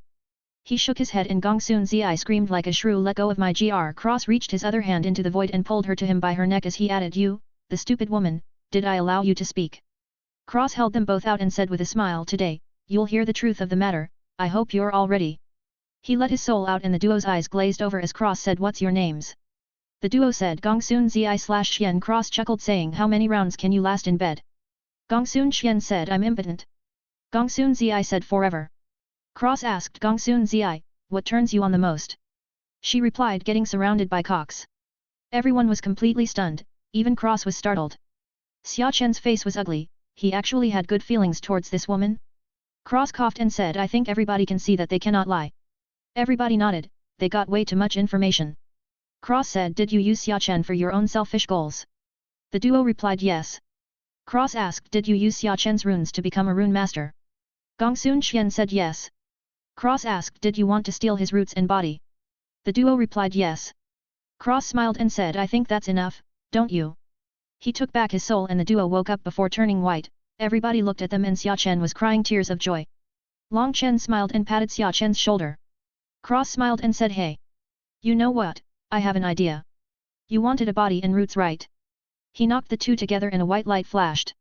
Cross crippled their cultivations and threw them to Xia Chen's feet laughing wildly. Gongsun Xian looked up at Xia Chen and said my fiancé, we still have good feelings right? I'll warm your bed every night. Everybody's eyes widened in fear and Xia Chen was disgusted saying you disgusting bitch, look at yourself first of all. Secondly, a filthy slut like you even if you beat me to death I won't marry you. Go find a group of men to satisfy yourself. Cross laughed and said anyway, you two can rest assured. The entire Lingwen pavilion will die along with you, everything will be taken, even birds won't shit here anymore. He laughed and pressed his hand on the ground. Suddenly the entire Lingwen pavilion felt dry and normal, no longer a holy ground. Cross grinned and said let the slaughter begin. He went into the void battle body state and started killing and robbing left and right, everyone was shaking in fear and Long Chen and Guo Ran started moving. Xia Chen kept the two Gongsun family's eyes wide open and made them watch as everything was washed with blood as he said this is my revenge, the Lingwen pavilion won't exist anymore. All of this is because of your greed, are you happy? He sneered and smashed their heads together, returning them back. Cross gave him the method to return them, they were all Xia Chen's. The duo were pale and Xia Chen locked them up, they couldn't even kill themselves. Cross busted into the library, copying and stealing all the books before speeding around the sect, killing and robbing as he went. He stole everything and finally smashed through the secret array, copying and stealing the scriptures inside before going elsewhere. A while later, the three regrouped with Xia Chen, who was smiling happily with the two dead bodies of Gongsun at his feet. Cross looked at them and sighed as he said you should have pumped her full of aphrodisiac and thrown her into a group of beasts. Let her be fucked to death. Xia Chen, Guo Ran, and Long Chen looked at Cross with their mouths open wide. Cross said I did that to a guy who wanted to steal my wife's yin essence and use her as a cauldron. He didn't last long unfortunately. The three felt chills and Guo Ran shouted Nima. You won't do that to me will you, father-in-law? Cross smacked his head and said if you keep calling me father-in-law I will stuff your soul in a dog. Xia Chen and Long Chen laughed and Guo Ran hid behind Long Chen. The three left the ruins of Lingwen Pavilion and flew off in a boat. Days passed. Guo Ran and Xia Chen were infected with cross-robbing spirit. Every single Longteng company they came across was robbed clean, leaving absolutely nothing. Something else to note, the runes Cross had stolen were compiled into a thick book and the library changed introducing sections. There were sections for forging, alchemy, fire skills, ancient skills, formations, runes, everything. Cross was giddy, he always had a perfectionist mind. He wanted to completely fill up the library in the sect, which seemed to be an impossible task. The library after so many robberies was barely 3% full. Cross was dazzled, but so were Xia Chen, Guo Ran, and Long Chen. They went to all the sections and felt the library went on forever without end. There were already shelves and shelves full of books, but it still looked empty. Completely crazy. They continued to fly, this time going for Nine Hell Island. Along the way, nobody knows how many Longtang businesses were robbed. They appeared at a sea of fog and Xia Chen made them all invisible runes before they went inside. They saw a man get killed and Long Chen checked his soul before everyone dressed in the cloak and mask. Apparently there was a test going on. They all walked 1,000 meters from each other so as not to arouse suspicion. Cross walked and suddenly slashed with a little knife to the left. A headless corpse fell out of the void and Cross stole his ring before continuing. They all started their trial and Cross was the only one who went hunting, the other three just baited people to attack them. The trial/test was like this: there's 30 million people here, you have to kill 900 and collect 900 nameplates and you go to the last part of the trial. Easy, right? Anyway, a while later, Cross was teleported away and appeared in a group of 300 people. He found Long Chen, Xia Chen and Guo Ran and stood next to them like the others. A man spouted shit from his mouth and they were all teleported into a pool made of thunder and lightning. Cross started to swim in the lightning pool like the rest. Long Chen, Xia Chen and Guo Ran did the same. A day or two later, Cross laid in the pool looking dead like the rest when two people appeared in the air. It was the skinny guy he used as a scarecrow. They started talking and Liao Benchang, the skinny scarecrow guy, revealed startling news. The girl Cross killed was in fact still alive, her vital soul escaped and he used countless treasures to heal her. He was attempting to awaken her supreme bone so she could get a Luoxia body in the future. Cross was stunned and his heart was bleeding at the thought of all the wasted treasures that were now gone because of the escaped girl. He was sad, those treasures could have been his. If Liao Benchang knew his thoughts maybe he would be so angry he would cough up blood and die. Liao Benchang left and Long Chen and Cross snuck to the core area. Long Chen's thunder dragon, Lei Linger, said that when they left the entire thunder pool would disappear because she absorbed it all but the stone steel was useless to them. Cross grinned, it wasn't useless for him. The inner world sucked the steel inside and replaced it with another one that looked exactly the same but did nothing. The next day, a portal opened and a loud shout was heard. Star Peeping Trail open. Everyone went into the portal without a word. Cross left an illusion and was attacked by a strong man. This was a 9-star descendant but he was turned into a puppet when he was killed. Cross destroyed the puppet after copying the 9-star technique from him. To his surprise he got the entire thing. A 9-colored book appeared in the library and quietly rested on the shelves. Cross was excited and when he was about to be teleported out, he broke the seal and came in front of a mirror with Long Chen. Cross looked at him and said, "Let me try first, we have time." Long Chen nodded and Cross touched the mirror. He looked into it and saw a terrifying existence. He sneered and said in his heart, "No matter how strong you are now, you can only wash your neck and wait for this king to collect your head in the future." He moved the inner world and the mirror buzzed in defiance. Cross covered the mirror in void chi and sucked it into the inner world forcefully. The entire island started trembling and things were being razed to the ground. Long Chen was ecstatic and they left quickly, pretending that they didn't do anything. Chen Ming shouted "Die!" and attacked Long Chen, who fought back before being recognized. Cross touched the ground and absorbed the spiritual vein in the earth. A statue suddenly rose from the ground and Cross flashed over to it, slapping the forehead and absorbing the faith power for his own, injecting it all into the necklace to be purified and sent to his family. Cross looked at the ground and said, "Kill him quickly." As he slammed both his hands on the ground, chanting something. When Chen Ming was killed, Liao Benchang appeared and roared, "Long Chen, you'll die today." Cross took his hands back from the ground and an evil smirk appeared on his face. He blended into the void as Liao Benchang was shouting at Long Chen. When Cross came back there was a giant white lotus in the sky. Cross grabbed Guo Ran, Xia Chen, and Long Chen before a barrier appeared around them. Xia Chen activated an array plate, the group disappeared completely. The lotus lit up before turning black. Before Liao Benchang could say anything the power of faith in the lotus was corrupted and the lotus exploded. They reappeared far away and took the time to recover while Cross went inside the inner world. There was a giant mirror inside Cross' room in the castle. He could look into wherever he wanted. Wow! The thunder steel was also inside the lightning tower, passively producing thunder runes in the air. In short, Cross had huge gains on this trip. Not to mention however many 9 hell clowns were killed in the explosion, it was estimated that the entire 9 hell island was gone now. 215, being a hooligan. A dozen or so days later, the group was on a boat again, flying to the wine god's palace where Xiaoguhong was. Long Chen got a message from him saying that he had something for him. A few days and dozens of robberies later, Cross, Long Chen, Guo Ran, and Xia Chen were sitting at a table in Xiaoguhong's house in the wine god's palace. Xiaoguhong smiled and talked to Long Chen, Guo Ran, and Xia Chen, specifically ignoring Cross for some reason. Cross didn't say anything about it and was drinking his own wine. Xiaoguhong told the group that there was a big event happening, a realm called the 3000 Worlds was opening and inside anybody could condense a heaven's crown. The ranks were separated like this: bronze, silver, gold, dark gold, and purple gold. Don't ask me about this, I have no idea. Even the wiki doesn't help. Just go with the flow. He finished talking to them and looked at Cross, the rest left to go drink with other people and Xiaoguhong said you're looking better than before. Cross said I had an enlightenment session. Xiaoguhong nodded saying this is only for you to hear, because of your uniqueness, there's a special crown you can condense. Cross was waiting and Xiaoguhong said the black crown. Cross said the black crown? How do I get it? Xiaoguhong said I don't know, there's only records of it in legend. The palace master told me to tell you this before he left. Cross grumbled everyone is so mysterious all the time. Xiaoguhong chuckled and shook his head. A few days later. Cross had already copied the Wine God's Palace's library in its entirety. He was currently drinking wine outside, watching Long Chen make a fool out people who claimed tea was better than wine. This was a big event. A woman said tea is better than wine, infuriating everyone from the Wine God's Palace. Cross shook his head and the woman looked at him saying you have something to say. Cross replied you, the dumb woman, come here proactively thinking you're talking about which is better big or small breasts, but you don't even know that the difference is breasts and asses instead. Everyone was stunned. Cross words were very vulgar but they seemed to contain a profound mystery. Guo Ran was confused and said what? Cross explained which do you like better? Big or small breasts? Guo Ran was about to speak when he choked his words back, someone else said big breasts. Saving Guo Ran from the beating of a lifetime. Cross said good, but to start the argument you must be talking about the same thing. In the end, breasts are breasts. Wine is wine but tea is not wine. There's no comparison, therefore it turns into the argument between breasts and asses. Do you prefer breasts or asses?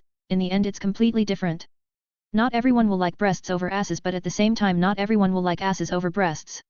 He pointed at the woman and said unfortunately, she had neither. What a pity. Everyone was stunned before they burst out laughing and the woman was embarrassed and angry. Long Chen took over and started speaking. Cross ignored the situation and Guo Ran said father-in-law, you're so smart. Cross felt his mouth twitch and he smacked Guo Ran in the back of the head, smashing his face into the dirt. Xia Chen burst out laughing, Lily pulled him out of the dirt and beat him up shouting who are you calling father-in-law? Her face was completely red. Cross snorted and continued drinking. A while later. Long Chen got a 7-colored tree and the tea people left. Cross was passed out on the lawn on the Wine God's Palace and dragged inside by Long Chen. Cross was left alone and Lily, Guo Ran, Artemis, and Xia Chen studied the runes trying to create something. Cross woke up and didn't disturb them. He laid outside on the grass and looked up at the clouds passing by.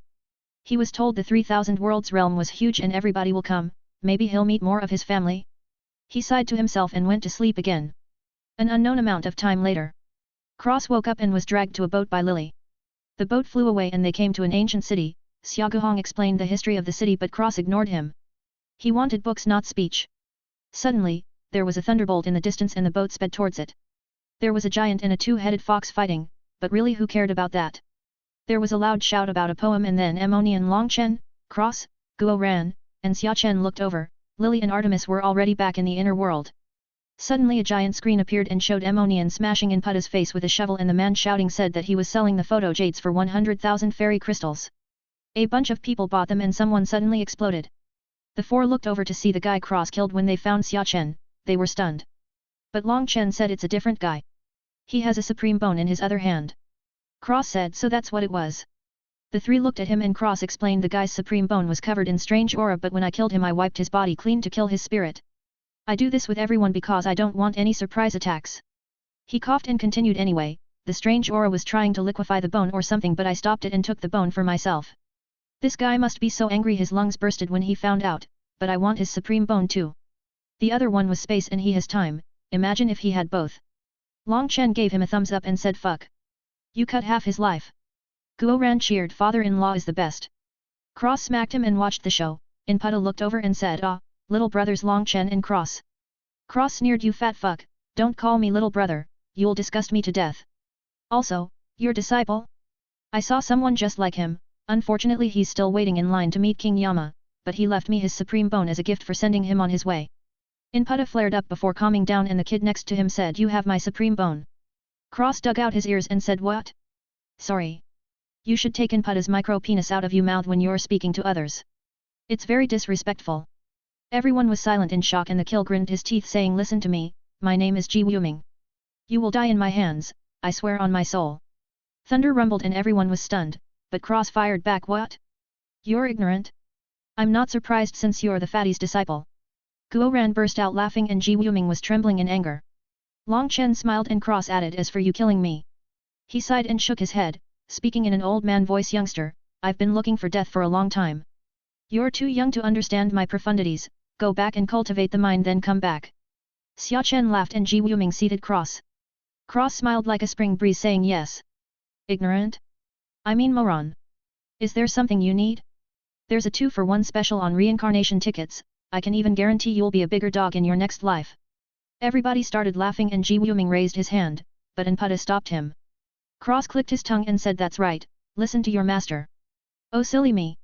He looked around before hooking his finger, a wolf flew into the air from the forest and Cross pet its head saying, "Tell him, he's a good puppy." The wolf barked at Ji Wuming and everybody burst into uproarious laughter. Enputta clenched his teeth so hard they were about to crack. Cross gave the wolf a pill and sent him back to the forest. A loud shout was heard, "Damn it! Die!" Cross looked up and saw Liao Benchang, he waved and said, "Old Liao, I made fun of Enputta like you asked. Will you give me the blood killing hall secret technique now?" Everybody was stunned and looked up at Liao Benchang, who was startled. He had no idea what Cross was talking about. Cross rubbed his hands and said, "Old Liao, it can't be that you were fooling me. I destroyed all the blood killing hall branches like you said. I even made Enputta look like a fat clown, you promised on your soul."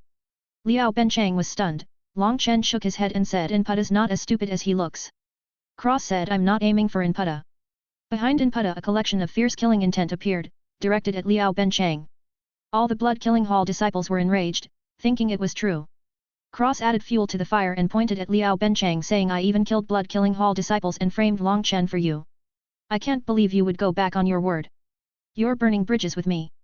Liao Benchang couldn't retort and the disciples behind Enputta were trembling in anger. Cross actually looked really mad. Long Chen almost laughed. Cross voice trembled and he said in sadness, "I even went against the Longteng company because your orders. I've given you all the treasures and you pitted me." He was sobbing in grief and everyone was stunned, looking at Liao Benchang in disbelief. Liao Benchang shouted, "Nonsense!" Cross cried, "It's true. You said that you needed the treasure to awaken Zhuyu Luosha's supreme bone and the Luosha body." He pointed to the void next to Liao Benchang and said, "If it's not true then why does Luosha look completely different, even her breath has changed. You pitted me." Zhuyu Luosha appeared and glared at Cross with ultimate hatred, spitting out, "I'll kill you." Cross screamed, "See! Now you want to kill me and cover everything up. I won't do down like this." Everyone listen clearly. The blood-killing hall deaths were all planned by Liao Benchang and the robberies were all for Zhuyu Luosha. Remember my sacrifice.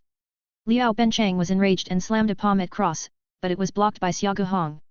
The worst part was Liao Benchang really looked like he was trying to cover it up. The blood-killing hall disciples wanted to kill him and some of them shouted, "I'll kill every 9 hell hall disciple I see in the future." Cross shouted, "Swear on your souls. Brothers and sisters, I had no choice. You must avenge me." The moronic blood-killing hall disciples all swore on their souls to kill the 9 hell hall disciples they saw in the future. Enputta was beyond enraged and Long Chen burst out laughing. Cross looked at Luosha and said while licking his lips, "Good girl, you brought me a supreme bone this time." He looked her up and down as he said, "Plus your body is full of treasures." His eyes lit up with greed and made Luosha tremble, feeling his gaze looking at her like she was an object instead of a person made her spine shiver. Enputta snorted and left. Liao Benchang left as well and Cross burst out laughing as the group left and went to a restaurant. They sat down and a man came to the table saying, "Xia Guhong, if Luo Qingying was with me, she wouldn't have died. You, the waste, dare to show up here." Cross took Long Chen's dagger and sliced the man's head off before throwing his corpse into the blood pool and giving the head to Xia Guhong. He sat down and started eating as if he had just done something trivial. Xia Guhong looked at the head and sneered before burning it to ashes. Cross smiled happily and said supreme blood as he ate, then he heard a beautiful voice, "Hubby."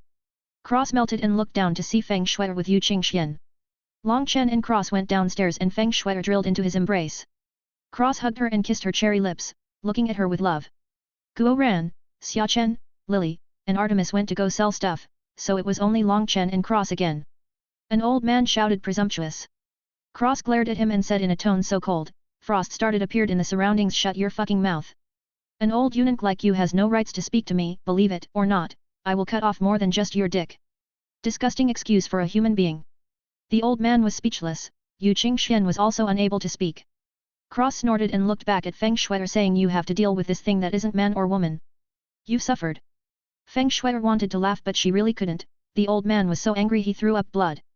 Long Chen, Cross and the two girls went shopping and Long Chen started bartering with an old man telling him how to cheat people for real. It worked as he cheated 50 million fairy crystals from a passing by Zhuyu Luosha. When she found out she was cheated she was beyond enraged. Cross came to her side and wrapped his arm around her waist, whispering in her ear cherish the last moments of your life, because you will die in my hands when the 3000 worlds opens. Feng Shuai was stunned and looked at Zhuyu Luosha, who was trembling in rage. Long Chen was also stunned. Cross spanked Luosha and left a mark on her body, so he could find her easily after no matter where she went. Luosha almost took out a sword but looked at the guards and grinned her teeth saying I will kill you. Over and over again. Cross pulled her close to him and their chests touched, he looked down at her. It looked like a romantic scene but the words shattered the image. Cross cut across her cheek and licked the blood of it saying your body, bones, blood, and soul will be mine. When I cut your head from your body will be the day I get another supreme bone. Wait for me. He let her go and grinned maliciously, licking the blood off his fingers. Luosha backed away before running and disappearing as Cross laughed evilly. Feng Shuai pouted saying what was that? Cross said with a smile I left an imprint on her. In the 3000 worlds even if she hides underground, she won't escape me. I will kill her and collect her corpse. Feng Shuai puffed her cheeks cutely and Cross washed his mouth out with wine as he said you think I would want such a disgusting woman? I have my Shuai with me, how could I have eyes to look at other women? He shook his head and Shuai said just sweet words. Cross smiled and kissed her saying I have something else sweet, want to try? Yu Qingxian turned red and said oh my. Long Chen laughed and Feng Shuai blushed as she said is there a lot as she touched his crotch. Cross grinned saying as much as you want. Feng Shuai cooed and looked into his eyes hungrily.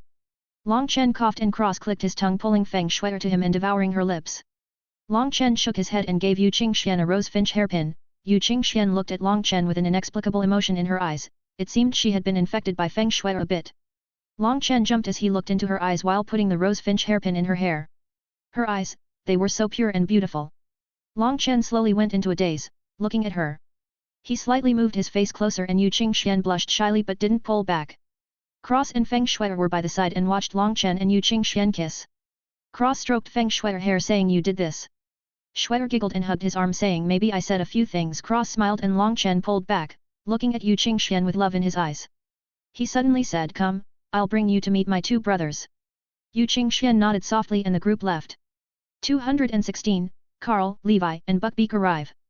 The group went to go see Guo Ran and Xiachen, Lily and Artemis were there too. They hugged Feng Shuai crying in her arms, Feng Shuai hugged them and cried as well.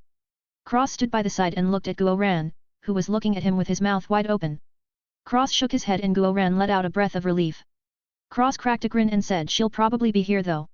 Guo Ran started to sweat again and Xiachen patted him on the shoulder, very ironic considering what would happen in the future. Anyway. Guo Ran and Xiachen left saying they had to buy stuff, unable to look Yu Qingxian in the eyes. Lily left with them and Artemis whispered to Feng Shuai before giggling and chasing after Lily. Feng Shuai pursed her lips and looked at Cross in amusement at his ugly face, she giggled and hugged his arm as Long Chen manned the stall with Yu Qingxian. Cross and Feng Shuai sat a bit away and gave them some place as Cross listened to Feng Shuai's stories again. A while later. The group went to a place because Yu Qingxuan's jade token lit up. They came to see a bunch of people surrounding the Rose Finch Empire kiddos. Cross sighed and said I'm bored of this. Don't these people have anything better to do? Cross snapped his fingers and the heads of the people surrounding the Rose Finch kiddos exploded. Blood splattered everywhere and their rings flew to Cross before disappearing. Guo Ran, Xiachen, Lily, and Artemis showed up looking fierce and a strong man covered in flames appeared. He pointed at Cross and said Yo. Cross yawned and flicked his finger. The man exploded into blood mist, leaving a supreme bone of fire, a ring, and a flame seed. They floated over to Cross and the seed went into Shuai's mouth while the other two disappeared. Cross looked at everyone around with a blank look as he said let me say something. Bother me again before the 3000 worlds realm opens, and I will wash this city with blood. Whether you're from the Imperial Circus or the King of Heaven's toilet bowl, I will kill you all. He looked at all the people with supreme bones and grinned as he said then again, if you wastes want to collect my head, I'd be more than happy to take your supreme bones from you. I'm starting a collection, you see. He licked his lips and said hungrily there's a lot I don't have yet. Everybody felt a chill down their spine hearing Cross words. Some people paled and shouted madman. Cross chuckled eerily and said my favorite pastime is killing people, but robbing is a close second. Robbing someone of their supreme bones. My blood is boiling in excitement. Hee hee. The crowd dispersed quickly and Cross' smile dimmed, Feng Shuier smiled. You want them to attack you here? She shook her head and Cross smiled replying at least some banter. Nobody said a word, it's boring like this. Feng Shuier giggled and leaned her head on his shoulder with a smile. A bunch of people suddenly appeared in the sky and only the strong people from the crowd were left. Cross looked up and chuckled as he said a few more ants arrived. Fat man, how are your disciples? Inputta grinned his teeth and Cross laughed. An old man in purple shouted. You killed. Cross snapped with endless killing intent. When this king speaks, you kneel. Understand?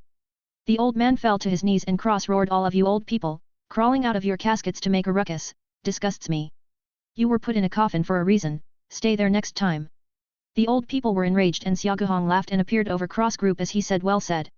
Ha ha ha. Cross sneered and added let me tell you something, get in this king's way, and this king will put you in a coffin for good. He looked at Inputta and said kindly fatty, you have a bit of dirt on your cheek. Did you get hit with something recently? A giant light screen showing Ammonian smashing Inputta in the face with a shovel appeared and Inputta trembled in rage. Cross said oh. I'm sorry, so it was a shovel. But it looks to me like that's a shovel for shit, maybe the dirt is actually shit.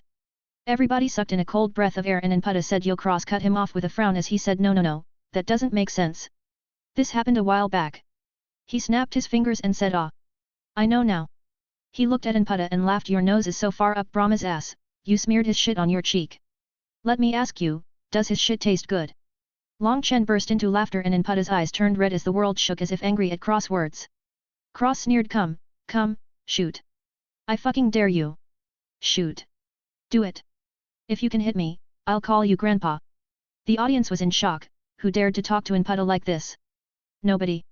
They had never seen or hear of this before. Cross goaded come. Ammonian hit you with a shovel, I'll hit you with a brick. As he took out a regular brick, the supreme ultimate weapon. Inputta calmed down and said you'll die in the 3000 worlds realm. Cross laughed to the sky before saying how many people have threatened to kill me? I'm afraid I can't even count them. You know what, I bet Lucifer has a clean record of people I've sent to him. I'm willing to bet I have my own book. Cross took the brick and waved it around pacing as he said over the seas, through the mountains, in all the 9 heavens and 10 hells, I am invincible. Guo Ran almost knelt down in worship as he said father-in-law is too cool. Long Chen sighed and Lily blushed, smacking Guo Ran in the back of the head. Shuier giggled and Cross threw the brick to the side, but it disappeared extremely fast. Everybody was confused and suddenly heard a paf. Everybody turned to look and saw the brick embedded in Inputta's fat face. Cross looked at the photo jade in his hands and said this guy Ammonian has the right idea. He started making copies and shouted selling photo jades of Inputta getting hit in the face with a brick. 99,999 fairy crystals. Limited supply. You might never see something like this ever again people. Buy quick. He even had a stall up already with a basket of photo jades as he shouted line up. These things are going fast. Already 100 sold. Everybody was stunned, where do you sell 100? You just opened up the stall. Cross sat in a chair and yawned saying Ammonian, Shmo Xian. Selling brick to the fatty for cheap. Long Chen laughed and people started lining up. If they had this couldn't they brag to their friends? Inputta trembled and left directly. Cross sneered and said limited time only. Come quick or you'll regret it for the rest of your life. Within minutes he sold them all. He packed up and said come, this rich man will pay for 1 round of wine today. Yu Qingxian was stunned and couldn't help but say isn't this too stingy? Cross coughed and said sister-in-law, please have mercy. I'm a beggar pretending to look cool, okay. Yu Qingxian laughed along with everyone else, Xiaoguhong smirked and the group left. A while later, there was another commotion. The group was standing on the city walls and looking at the people appeared, there were demons, beasts, etc. Cross was sitting down and looking at the beasts, before his eyes brightened and he shouted Carl, Levi, Buckbeak. The 3 turned their heads and shouted big brother. Before flying over to him. A demon snorted and chopped, Cross flashed and was immediately in his strongest state as he chopped the sword strike in half. His supreme will covered the sky and his eyes will spewing killing intent as he stood in the air in front of the 3. Cross growled you have a lot of fucking guts to attack my brothers. Do you think I don't dare attack you disgusting demons? The world started trembling and thousands of arms sprouted out on Cross back. Each hand was holding a different weapon and Cross snarled speak, Ant. Make my fucking day. The Maluo stopped speaking and took a step back. Cross sneered before blowing out black flakes, covering all the Maluo. Cross looked at them and said in the 3000 worlds realm. He don't even think about leaving alive. He reverted back to normal and took the 3 stunned beasts to the city walls. Long Chen smiled and said pretty nice. Cross huffed fucking demons, one day there won't be any left. Long Chen chuckled and everybody recovered, the arriving people seemed much more honest than before. 3 old men, leading a few people walked over to Cross. Cross smiled and said, "Where have you all been?" Carl almost cried as he said, "Big brother, you don't understand. I'm not special anymore. There's a whole tribe of badgers out there." Cross laughed and smacked his head saying, "Be happy. Maybe you can get a cute badger wife and have badger babies." Carl started crying and played dead. Cross looked at Levi and Buckbeak. Levi said, "Apparently, I'm a long-lost prince." Cross choked and Buckbeak said, "I was adopted by a thunderbird." Cross jaw hung loose as he said snappily, "Oi! What kind of joke is this? You leave and suddenly become big shots." Levi and Buckbeak chuckled. The old guys walked over and nodded to Xia Guhong before asking, "Are you Cross?" Cross turned his head and said, "Yes. You are." One old man with white hair said, "I'm the Badger clan patriarch." An old man with blue hair said, "I'm the Leviathan royal family butler, Orion." A middle-aged man with yellow hair said, "I'm Buckbeak's new dad, Lei Niao." Cross said, "Hey. What do you want?" The 3 said, "We wanted to see the guy these brats constantly talk about." Cross looked at Levi, Buckbeak, and Carl and smacked Carl again saying, "You're dragging my name through the dirt, eh? I raised you all in vain." The 3 had funny looks on their faces, while Carl said, "Hey, hey. You only raised Levi." Cross smacked him again saying, "Idiot. You would be long dead by now if it hadn't been for me." Carl rubbed his head and said the familiar feeling. "Damn. So nice. Master still loves me." As he opened his arms for a hug, Cross held his face back and Lily snorted saying, "I can beat you if you'd like." Carl didn't notice Lily till now and was scared into his badger form. He drilled into Feng Shui's lap pointing at Lily and looking pitiful. Feng Shui laughed, but the badger patriarch was stunned. Carl had never acted like this before. He was always arrogant and forceful, never taking a loss from anyone. If it hadn't been for him finding Carl by chance, Carl would have been dead. This guy dared to fight anyone. Levi and Buckbeak smiled, feeling nostalgic. Cross waved and said, "Come here, you think I forgot about you too?" Levi and Buckbeak burst into tears and hugged Cross, leaving the other 2 guys stunned. Cross smiled and took out 3 medium-sized gourds. He threw one to each of the old guys and gave Levi, Buckbeak, and Carl a small gourd each saying, "Drink it when you get back." Carl looked at it and said, "What is it?" Cross grinned and said, "It's a surprise." Carl scoffed but still kept it. Levi and Buckbeak kept theirs as well with smiles. "Something from Master, no doubt it's extraordinary." The next day, the group got 3 more people. Carl grabbed Cross and said, "Big brother. That stuff was amazing." "What was it?" Cross smiled and said, "Purity Dew." Carl started laughing and Levi said, "Big brother, my family says they will support you 100%.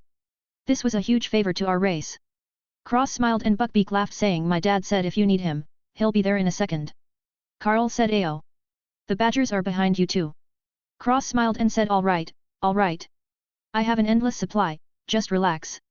There's more than enough in those gourds for millions of people." The 3 grinned and introduced themselves to Guo Ran and Xia Chen. The group saw on the city walls and watched the people arrive. 217, Ice Fire Spirit. Cross looked to the side and saw a bunch of beautiful women. They were the Butterfly Spirit clan. The woman leading them disappeared and reappeared in front of Long Chen, kissing his hand with a noble etiquette. Cross just smiled. Technically they were from the same family. It seems like he is a disgrace to them though. His soul and body is completely washed with blood of countless people. To the Butterfly clan, he's basically a demon. Sure enough, the woman didn't even glance at Cross, instead inviting Long Chen to mix with them. Long Chen looked at Cross in confusion and Cross said with a smile, "Basically, I'm a disgrace to the Spirit clan because of the countless people who've died in my hands. She won't even acknowledge my existence. Even if you force her to look at me, her eyes will go right through me as if I wasn't there." Long Chen said, "There's such a thing." Cross shrugged and said, "When she arrived I felt it to be so. Also I read some records in the library, maybe even my own parents will disown me." Though he said that, his smile or mood didn't even fluctuate a single bit. Feng Shui held his hand and smiled gently. Long Chen was speechless and brought Yu Qingxian to do talk with the Butterfly Spirit people. Cross heard them singing in Elven and looked away. Feng Shui said, "Are you okay?"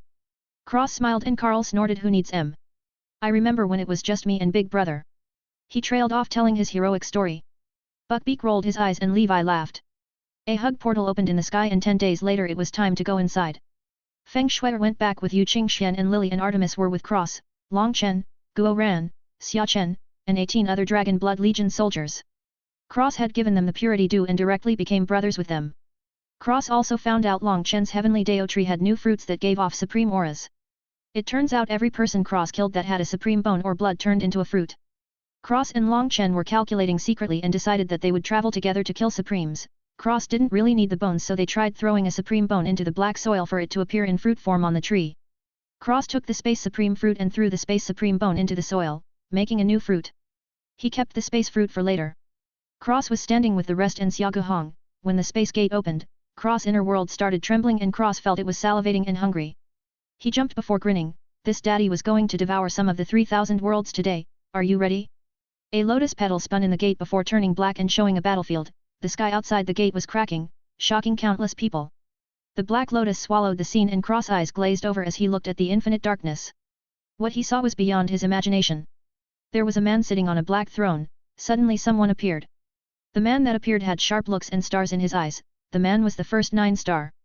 The man on the throne resembled him by 7 points and his eyes were pitch black. He had long flowing black hair and a constant expressionless face as he said, "Big brother, it's nice to see you again."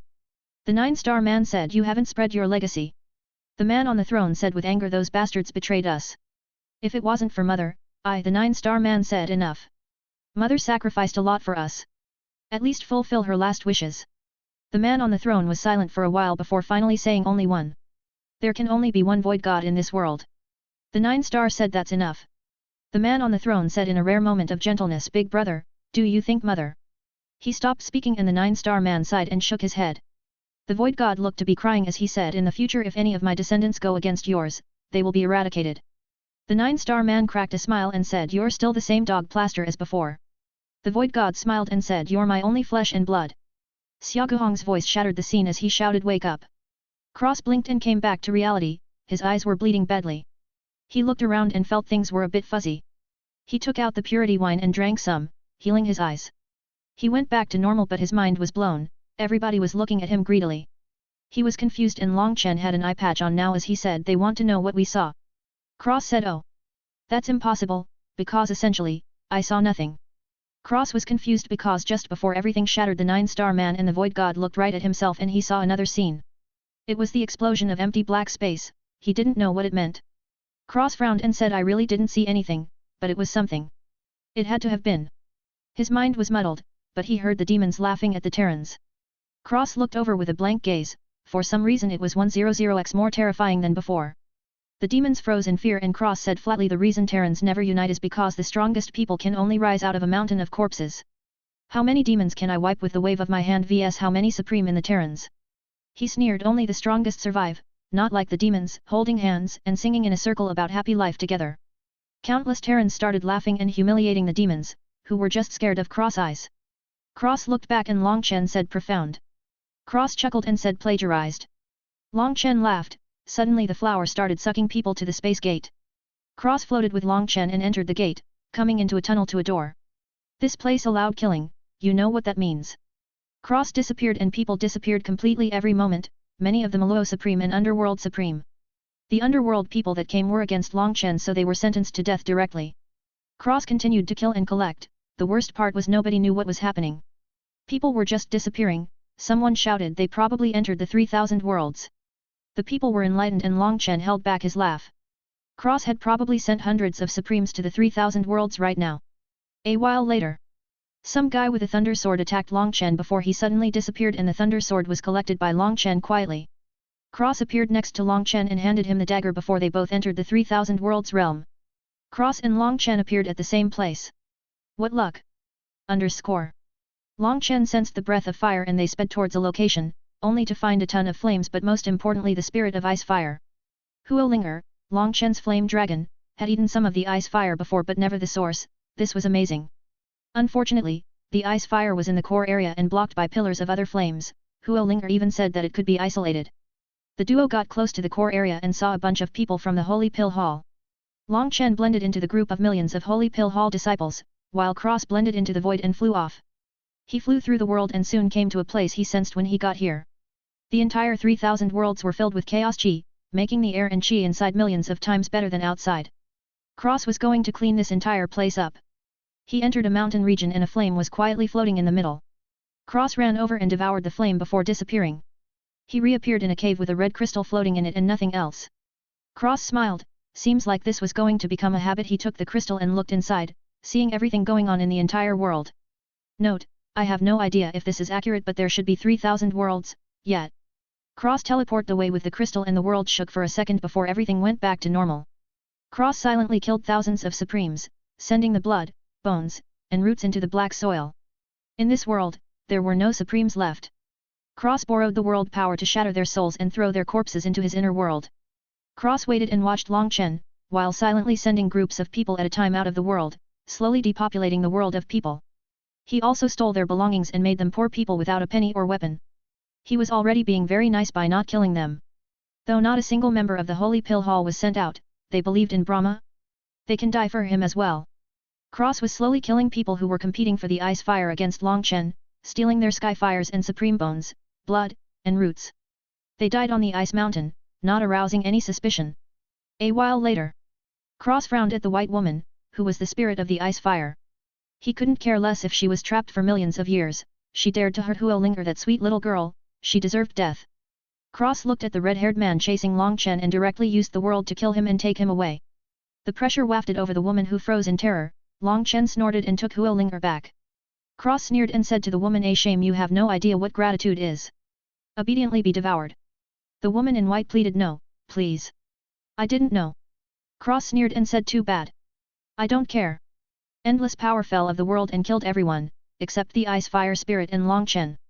The Holy Pill Hall people were all slaughtered and the rest were robbed and kicked out of the world. Cross appeared on the ice mountain with the realm core in his hands and looked at the spirit coldly. Long Chen said that was easy. Cross said, "Bring Huo Linger out. I will kill the spirit and she'll be devoured." Long Chen had no problems and Huo Linger came out, holding on to Long Chen fearfully. Cross was enraged and looked at the woman before saying, "Die." The chains and cage exploded and gathered into a bundle before floating to Long Chen as the woman screamed in pain before exploding into a flame, dying completely. Cross said, "Go eat, Huo Linger. The bad woman is dead now." Huo Linger ate the ice flame in one gulp and returned to Long Chen's inner world. Cross looked around and absorbed the world into his own before he and Long Chen teleported away, disappeared from the spot. A while later, they reappeared somewhere else, only to see someone fighting an old man. Long Chen chopped the man and took his supreme bone. Little did he know there was thousands of them in there. Long Chen saved the old man and killed the others before looking at the old man and saying in surprise, "Purple blood." Cross took by the side and looted the corpses before looking at the purple blood on the ground. He scooped a bunch up before sending it into the black soil. His inner world was full of light but also a chaos aura, pure and refreshing. It seemed like absorbing that world was a good thing. It was good he wanted them all. 218, Elves. Note, I'm changing the script as I got new info. The 3000 Worlds realm was a single place, not 3000 places. I don't know why it's so fucking confusing either. Anyway, let's just say that the last world was an outlier and forget about it, okay? Okay. Love you 3. Turns out the old man Long Chen saved was a member of the Luo clan. Long Chen helped him and gave them all his Heaven's Way fruits, not the supreme ones. The old man was so happy he gave Long Chen a keepsake and a map before the entire Luo clan people left. Long Chen went inside the inner world before coming out and saying crazily, "Why are there so many supreme fruits?" Cross said, "Oh. I killed all the supremes and threw them into the black soil in the one single outlier separated world in this 3000 world realm." He looked at you and winked before looking back at Long Chen. Long Chen was stunned and said, "Whoa." Cross nodded and said, "Yep. Anyway, where are we going now?" Long Chen said, "A Terran City." The duo instantly disappeared. They stole a fire stone from some beasts and Huo Linger used her new fire control skills to devour it. When she devoured the woman, she got all her skills and could now do terrible crazy things. Long Chen was happy and they flew to the city. Someone bumped into Cross and fell to the ground saying ouch. Suddenly Cross and Long Chen were surrounded. Cross was expressionless and swung out his hand. Everyone around them had their heads severed from their bodies. A man appeared and said, "Yo." Long Chen cut him in half with a knife. As the duo walked into the city, Cross pulled the air and a dragon man flew through the air with a bone whip. Long Chen cut him in half and took the corpse into the black soil. They said nothing and left on the transmission array. As soon as they came out, Maluo started shouting at them. Long Chen ignored them and walked away, but then the demons insulted Long Chen's parents. Cross stepped back and Long Chen slashed the demon in half with a single slash. The guards attacked but Long Chen killed them too. Then Long Chen killed the rest of the demons. Cross said, "Why don't we just wash the city with blood and make it a base?" Long Chen didn't answer, but Cross words made countless scalps shiver in fear. Suddenly, strong people surrounded them and Long Chen was gloomy. Cross grinned and disappeared. Everyone around suddenly fell dead to the ground without a head. All the corpses were collected and sent into the black soil. The duo walked into the city and bought maps and stuff before hearing a commotion outside. They went to see and Long Chen said, "Zhang Lei. He ran into the fight and Cross disappeared, the people around all died. Long Chen said not him. Cross appeared next to a man who looked like a Confucian scholar with the dagger at his neck. Cross took the dagger back and was expressionless. The Confucian scholar-looking guy said silent ghost Cross. Cross said nothing and just walked back to Long Chen, who smiled and said yes, thank you for your help brother. The guy said Li Chenggang, from Shuzong. I've met President Long Chen. Long Chen was stunned and started talking to him, when a demon mocked Li Chenggang. The Maluo got slapped with a ruler that was crazy strong. Li Chenggang blew the demon, probably into his third life, directly skipping the next one. Cross looked at Li Chenggang and copied his techniques, directly storing them in the library. He had been doing this to everyone he saw in the 3000 Worlds realm.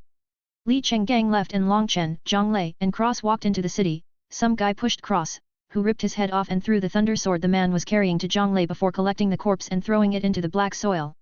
The trio left the city by the transmission array and disappeared. The group reappeared on a mountain and Zhang Lei told his story. This guy. He was sent directly into a battlefield and killed a bunch of monsters before escaping, but then he fainted and when he woke up he was sold to the monsters as a slave by the traitor Terrans. He hated monsters more than anything. For Zhang Lei, if he could kill every monster in the world he would even laugh in his dreams. Cross gave him a thumbs up and said directly, when we become the gods of this world, I'll exterminate every monster, demon, etc. Then we'll only have to fight with Terrans instead, much simpler. Zhang Lei almost cried and Long Chen shook his head before giving Zhang Lei a lightning supreme fruit.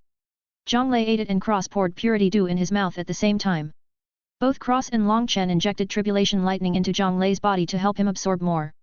A while later, Zhang Lei released a supreme breath and his body crackled with lightning. Cross and Long Chen watched as he slashed down a mountain. Long Chen said seriously, the problem with throwing the bones and blood into the soil is that the effects are only 70%, but he got the complete 100%. Cross looked at him and said maybe, it's the purity dew. Long Chen's eyes widened and he said it must be. Zhang Lei felt amazing. Like he was a god of thunder. He walked over and said excitedly, thanks boss. Cross looked at him and said, did you feel anything different compared to the last fruit Long Chen gave you? Zhang Lei nodded and said, this time it feels like my body was changed inside and out, completely. Cross looked at Long Chen and said, it's definitely the purity dew. I have no doubts. Long Chen grinned and said, then that's perfect. Cross grinned and the trio left after Long Chen taught Zhang Lei some thunder moves. Along the way, Zhang Lei was chatting up a storm with Cross, extremely curious about the brother of his boss. Cross talked with him for a while before Long Chen said, we're going to the Tianhe Blood Sea. Cross said, the dragon guy. Long Chen nodded and Cross said, that guy never talks to me. A loud voice boomed in his head, because I don't need to. All you have to do is go with Long Chen. The Dragon King's scale he needs is with something else that you need. Cross said, what is it? The dragon replied, what do you think? Of course it's another dragon scale. Do you feel your body hurt when you explode with power? The technique you practice was made by the 9-star god and the void god together, though, you have deviated from it, but because of the special circumstances you have, it's completely fine. The only problem being you make it stronger and cannot explode with power or you'll explode. Cross was silent and the dragon added, the dragon god blood you got was from my direct descendants and was stronger than the golden dragon scale, but it was still a weaker dragon in the end. You need to evolve, not to mention. He stopped talking and said, just go with Long Chen. Before disappearing, Cross grumbled and the trio flew away. A while later, the trio came to a forest and were attacked by 2 little girls. Cross looked at the little girls and spoke in Elven, let us through. The little girls looked at Cross, their eyes widened and they backed away in fear. Cross sighed and said to Long Chen, you deal with them. Long Chen talked with the little girls who said that they were bad people. They looked at Cross occasionally and said, really, bad people. Long Chen was confused and said, why is he a bad person? I don't understand. One of the little girls said, his entire body. It's covered in blood of so many people. Long Chen felt it was funny and said, but you just tried to kill me. The little girl said, it's different. Cross flashed and grabbed the girls by the neck before saying, let's go. Long Chen sighed and he and Zhang Lei followed him into the forest. Zhang Lei whispered, boss, what's going on? Long Chen replied, Cross is an elf, a part of the spirit race. Zhang Lei tilted his head and said, like? Long Chen nodded and said, yes, like her. But it seems he's ostracized from the spirit race because of his nature and actions. Zhang Lei asked, so he's an evil spirit race? Long Chen shook his head and said, no. At least I don't think so. I remember Ling Xi saying that when the spirit race have hatred or evil thoughts they will turn into evil spirits, but Cross isn't evil. I've been with him for a long time, he even has a flower spirit as a wife. Zhang Lei scratched his head and said, so then why? Long Chen shook his head and said, I don't know. I have a feeling that Cross isn't as simple as he seems. Zhang Lei racked his brains trying to think about it but came up with nothing. They traveled for a while and came across hundreds of thousands of demons attacking spirit people. Cross was trembling in rage, he dropped the two girls to the ground and black tendrils came off his body. He flashed into the battlefield and shouted die. Billions of black portals appeared and weapons shot out like bullets, crippling all the demons and piling them up in front of Long Chen, who killed them with his saber. Cross didn't let a single demon go and there was only one left which seemed to be the leader. Cross pointed and weapons shot through his arms, legs, and abdomen. Cross walked over and grabbed the demon's head before reading his soul. He was enraged by what he saw and the weapons exploded into lightning chains that dug into the demon's head and ripped out his soul before burning it with lightning and torturing him until his soul collapsed. The corpse was thrown into the black soil and Cross looked over to see the pile of demons was killed and cleaned up by Long Chen. There should be a bunch of supremes in that pile, in addition to the one he had. The supreme blood was actually duplicated somehow in the black soil. It would go to the blood pool and also to the Heaven's Way tree in Long Chen's inner world. They continued to each battlefield and slaughtered demons, the number of supreme fruits on the tree increased crazily. Cross was cleaning up the battlefield, when his long pointy ears twitched. He looked behind him and saw a group of women in short skirts and short clothes, but the most important thing was their long pointy ears. Not a single one of the group even glanced at Cross, speaking only to Long Chen. The leader of the women invited Long Chen to their holy land for a chat and Long Chen said, "Can I bring others with me?" The woman smiled and said, "Of course. Except him." As she pointed at Cross. Cross felt a rage from the deepest part of his soul and bones. Long Chen frowned and said, "What? Why?" The woman just smiled and didn't explain. Cross was trembling in anger, and was on the verge of losing control. Long Chen said coldly, "Then you can leave. I'm not following you." Before walking away with Zhang Lei, leaving the group stunned. Cross sneered and said, "Next time, hopefully the demons kill you all. If they don't I will." The woman had an ugly face and Cross suddenly had a golden crown surround his head, golden light smashed on all the women and slammed them into the ground. Long Chen and Zhang Lei were stunned. Cross walked to the front of the group and looked down on them coldly as he said, "It feels very good to be above others, eh? You're very tough? You make the rules, this makes you happy, right?" He crouched down and grabbed the woman by her neck, pulling her up and looking in her eyes as he said, "You know what the punishment for talking back to the king is?" He spoke in Elven and said with a grin, "Death." The golden light turned red and an old man appeared shouting, "Wait! My king!" Cross lifted his palm and was about to smash the woman's head in as the old man fell to his knees and said, "Please! Have mercy!" Cross looked at the old man before saying, "They cannot avoid punishment." The old man pleaded, "They're our strongest warriors, will be killed without them. Please don't kill them." Cross suddenly smirked and said, "All right, I won't." The red light fell on the group of women and tore their clothes to pieces. Cross threw the woman on the ground and whipped his hand forward, a bunch of thick strings came from his hands and wrapped around their necks. He tugged on the strings and pulled them around saying, "You can crawl, slaves." The woman glared at him saying, "You can't do this to me. Kill me." Cross sneered and said, "I can do whatever I want actually. Even if you want to die, you have to ask me for permission first. Who told you to actually ostracize this king? From a mere wood elf no less." His eyes turned sharp as he said, "It seems our race needs to go through a purging." Long Chen came over and looked at the group of spirits with an unnatural face. Cross said, "Please don't interfere. This is my business, it looks bad but this is better than death. I'm actually being very lenient." Long Chen sighed and said, "So complicated." Cross replied, "There's different types of elves and there's a hierarchy. These elves are just wood elves, which are basically civilians and sometimes guards. They're only above and on par with forest elves and spirit elves." Long Chen nodded and helped the old man up. Zhang Lei asked, "What are you then?" Cross chuckled and said, "A blood elf."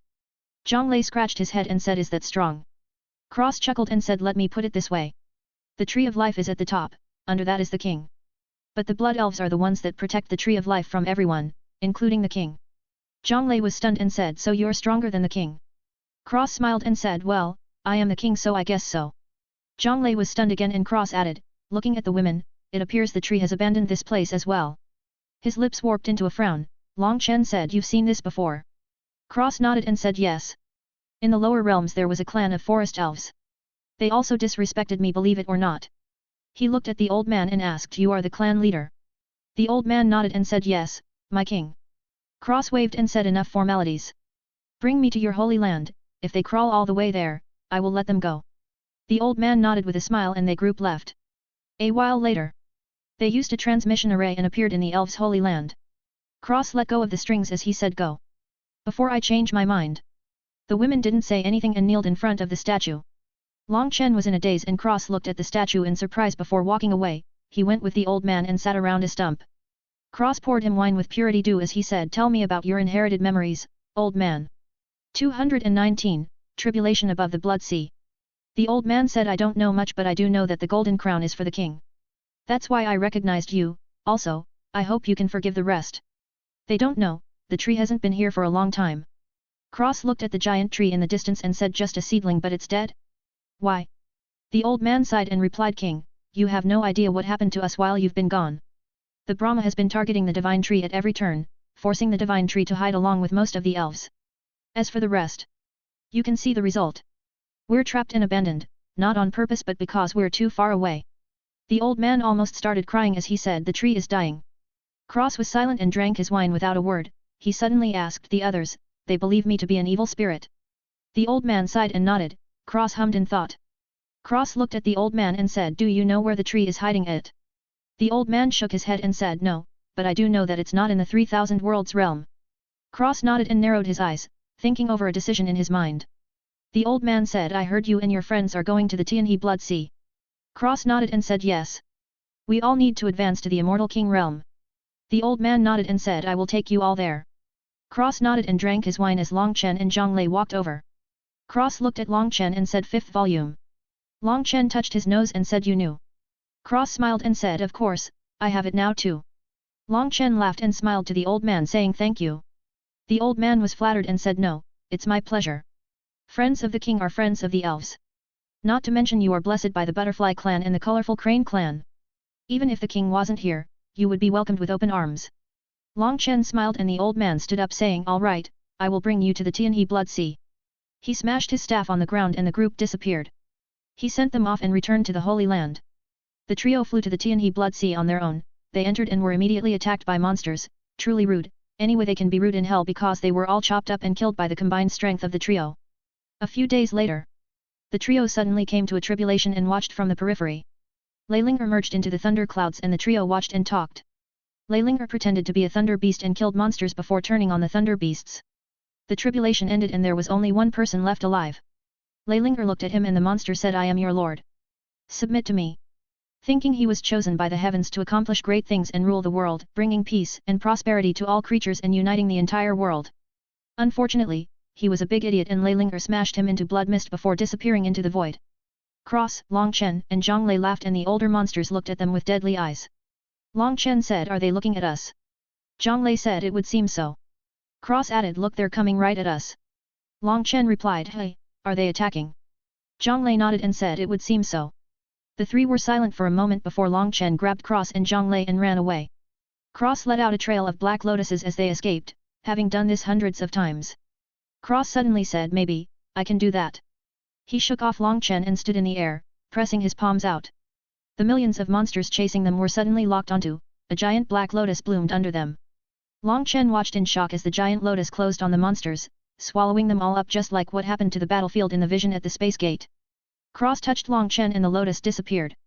Half the monsters went into the black soil in Cross' inner world, while the rest went into the black soil in Long Chen's inner world. Thousands of supreme fruits appeared on the tree. Long Chen was thrilled and said, wow! Amazing! Cross suddenly coughed up a mouthful of blood and fell from the sky. Long Chen jumped and caught him saying, what happened? The dragon's voice rang in his head, that technique is taboo.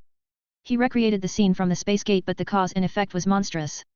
Long Chen was anxious and fed Cross healing pills one after the other, when a golden lotus shined on Cross' body and his injuries healed rapidly. Thunder clouds appeared and more monsters started showing up. Long Chen cursed and said, let's go. Before carrying Cross and rushing to the core of the Tianhe Blood Sea, Zhang Lei followed him and they flew to the core area. They were met by a member of the Kunpeng clan, Kuntu, who directly called Long Chen food for his dragon blood. Cross trembled as a beam of green light fell from the sky onto him. Suddenly, Cross' body trembled more and more, becoming violent. His ears broke through the concealing charm he put on them and golden markings appeared over his left eye and cheek. A breath full of nature invaded his body and he faintly heard a weak voice, hurry up. The calamity is not far away. Before disappearing, Cross opened his eyes and floated in the air. Long Chen smiled and said, Ayo, you're alive. Cross smiled and said, you're not dead, how can I die? Long Chen laughed and Cross looked at Kunta saying, a bird. Kunta shouted, I'm a Kunpeng. You can only be my food. Cross said, hey. His figure blurred and Kunta's head was in his hands as he added, that's strange, you look like a bird to me. The rest of Kunta's body disappeared and Cross threw the head into the black soil. Long Chen laughed and said, what a moron. Cross smiled said, you can't be too lenient with birds, next thing you know, they're shitting on your head. Zhang Lei and Long Chen burst out laughing and Cross cracked a smile. Suddenly, a blood-red barrier appeared around the entire Tianhe Blood Sea. Long Chen said, this is the last time the sea will boil. There won't be a Tianhe Blood Sea in the 3000 worlds in the future. Cross shrugged and said, Met, who cares? Long Chen laughed and said, you're right. As his body exploded with power, Cross did the same, and two supergiant tribulation clouds appeared. Instead of fighting, they merged together and swirled into a supergiant mega ultimate tribulation cloud. Long Chen and Cross chuckled. Cross grabbed Long Chen's hand and they held their palms a meter apart from each other. A lotus pod that was black, red, and blue appeared before it shot off into the clouds and blew a massive hole in the clouds. Cross let go and looked excited, staring at the thunder clouds that rumbled angrily. The Zgma Sea was the last line of defense from the immortal king realm. He would be mocked by his cloud friends if he couldn't kill them today. It was do or die for the Zgma Sea. Countless colorful swords rained down on the millions of people in the area, who were also going through their tribulations. Their tribulation clouds were, obviously, devoured by the Zgma Sea, who left no prisoners. The swords were killing people in droves, while Cross, Long Chen, and Zhang Lei were playing cards in mid-air. Cross took out a cigarette and held it out, a sword passed by and lit it before Cross put it in his mouth and kept playing. Suddenly, the colorful swords turned black and started killing stronger people. Cross said, I have a full house. Zhang Lei threw his cards and Long Chen smirked as he said, four of a kind. Cross clicked his tongue and started shuffling the deck of cards as Long Chen racked in the fairy crystals. Apparently, the thundercloud was despised by them. The Zgma Sea was even angrier than before and the black swords became blacker and more frequent. They ignored the swords, that shattered upon contact with their bodies. The inner world was absorbing the lightning wildly, so was Lei Linger and Zhang Lei. This went on for a while until their table exploded and the clouds opened up. The trio looked up and countless lightning chains shot out of the clouds, drilling into the blood sea. The chains pulled out countless thunder beasts that started slaughtering people. Cross stood up and exhaled a mouthful of smoke before turning his wrist as the scythe appearing again as he went out to slaughter thunder beasts. Cross absorbed the lightning runes but nothing happened.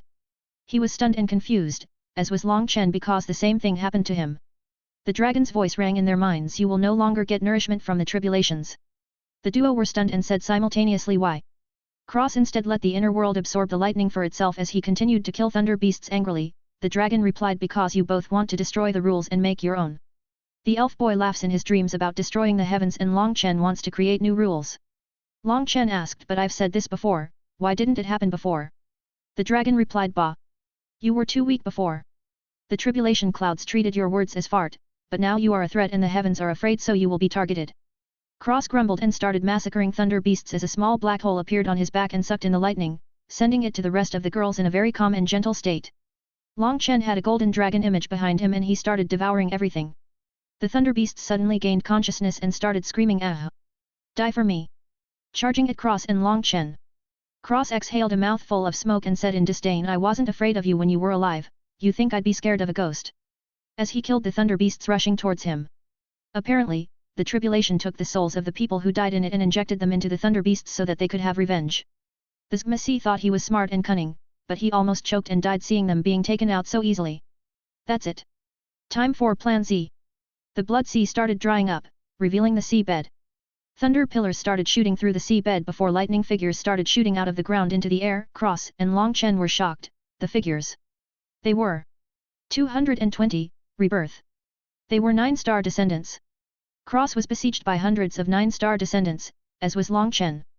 They were fighting for their lives pretty much. Each of the 9-star descendants turned into their 7-star battle body. Cross eyes widened and he transformed into his void battle body, fighting them all off and blowing them up into thunder runes. The inner world started absorbing them as did the black hole, sending them to the rest. Cross was fighting against them on all sides, frantically. He smelled the threat of death, but it wasn't from the 9-star descendants, but something else. Suddenly the void was torn open and a 9-star thunder man shouted angrily, who gave you the courage to enslave 9-star descendants? The world looked to be ripped in half. Everyone was in shock and felt endless fear. The 9-star man looked at Long Chen and flashed in front of him, grabbing at Long Chen. Cross cut out a path and charged to the 9-star man in front of Long Chen. Endless killing intent flooded the world as he slashed down with the scythe. The 9-star man looked at Cross, but didn't move.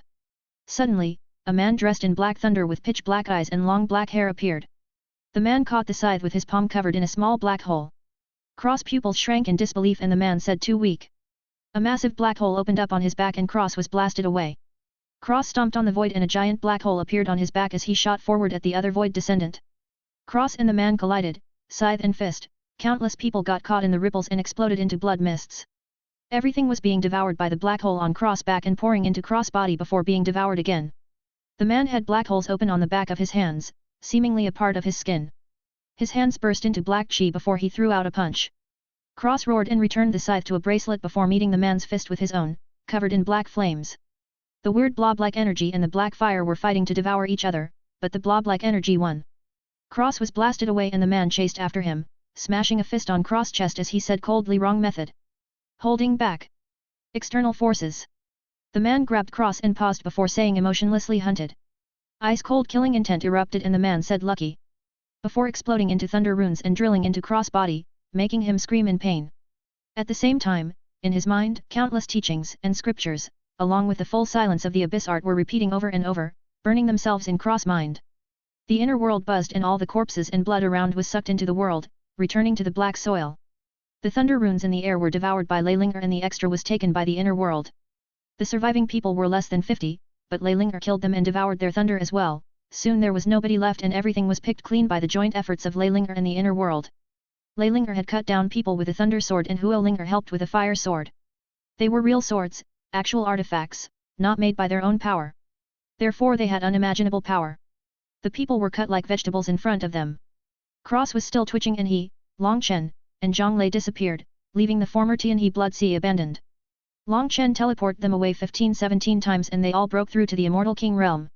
Long Chen went back to the elves and told the old man he needed to lock up. The old man nodded and arranged a residence for him and Zhang Lei before taking great care of Cross, who was currently in a coma. Long Chen and Zhang Lei locked up and the old man got all the elves to go to the forbidden area as he brought Cross there anxiously. The women from before looked at Cross nervously as well. The old man said seriously, "Open the tree." The elves were shocked and said, "Leader. You." The old man said coldly, "This is the king. He's the only hope we have. I'm even willing to die."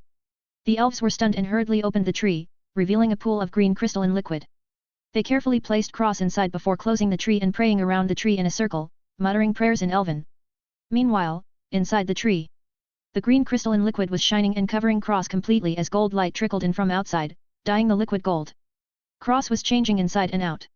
The Void Descendant gave him everything he knew. Cross meridians were expanding and breaking but the golden liquid was healing them. His entire body was breaking and repairing from the energy of the Void Descendant. At the same time Cross was in a strange state. The techniques from the Void Descendant were stored in the library but they also crumbled in his mind as a golden light flashed in his mind. The techniques, the Void Battle Body, and the silence of the abyss started becoming one, just like when he unified his body. Everything was mixing and evolving in his mind buzzed and a brand new book appeared, a name rang in his mind, Void King Body Arts.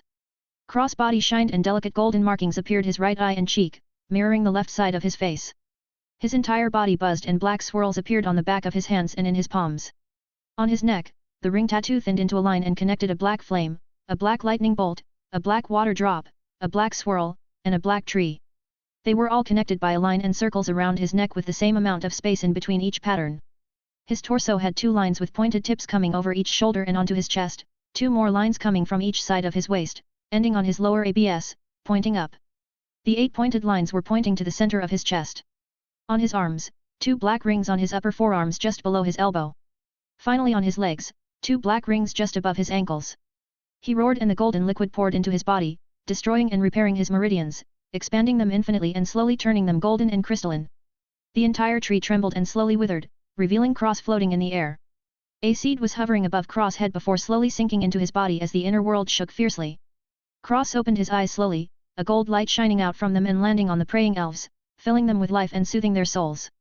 They looked up at Cross and smiled softly. Cross slowly touched down on the ground and breathed out, the air around seemed to get more pure. The old man trembled in excitement. The light dimmed down and the iris in his eyes had changed.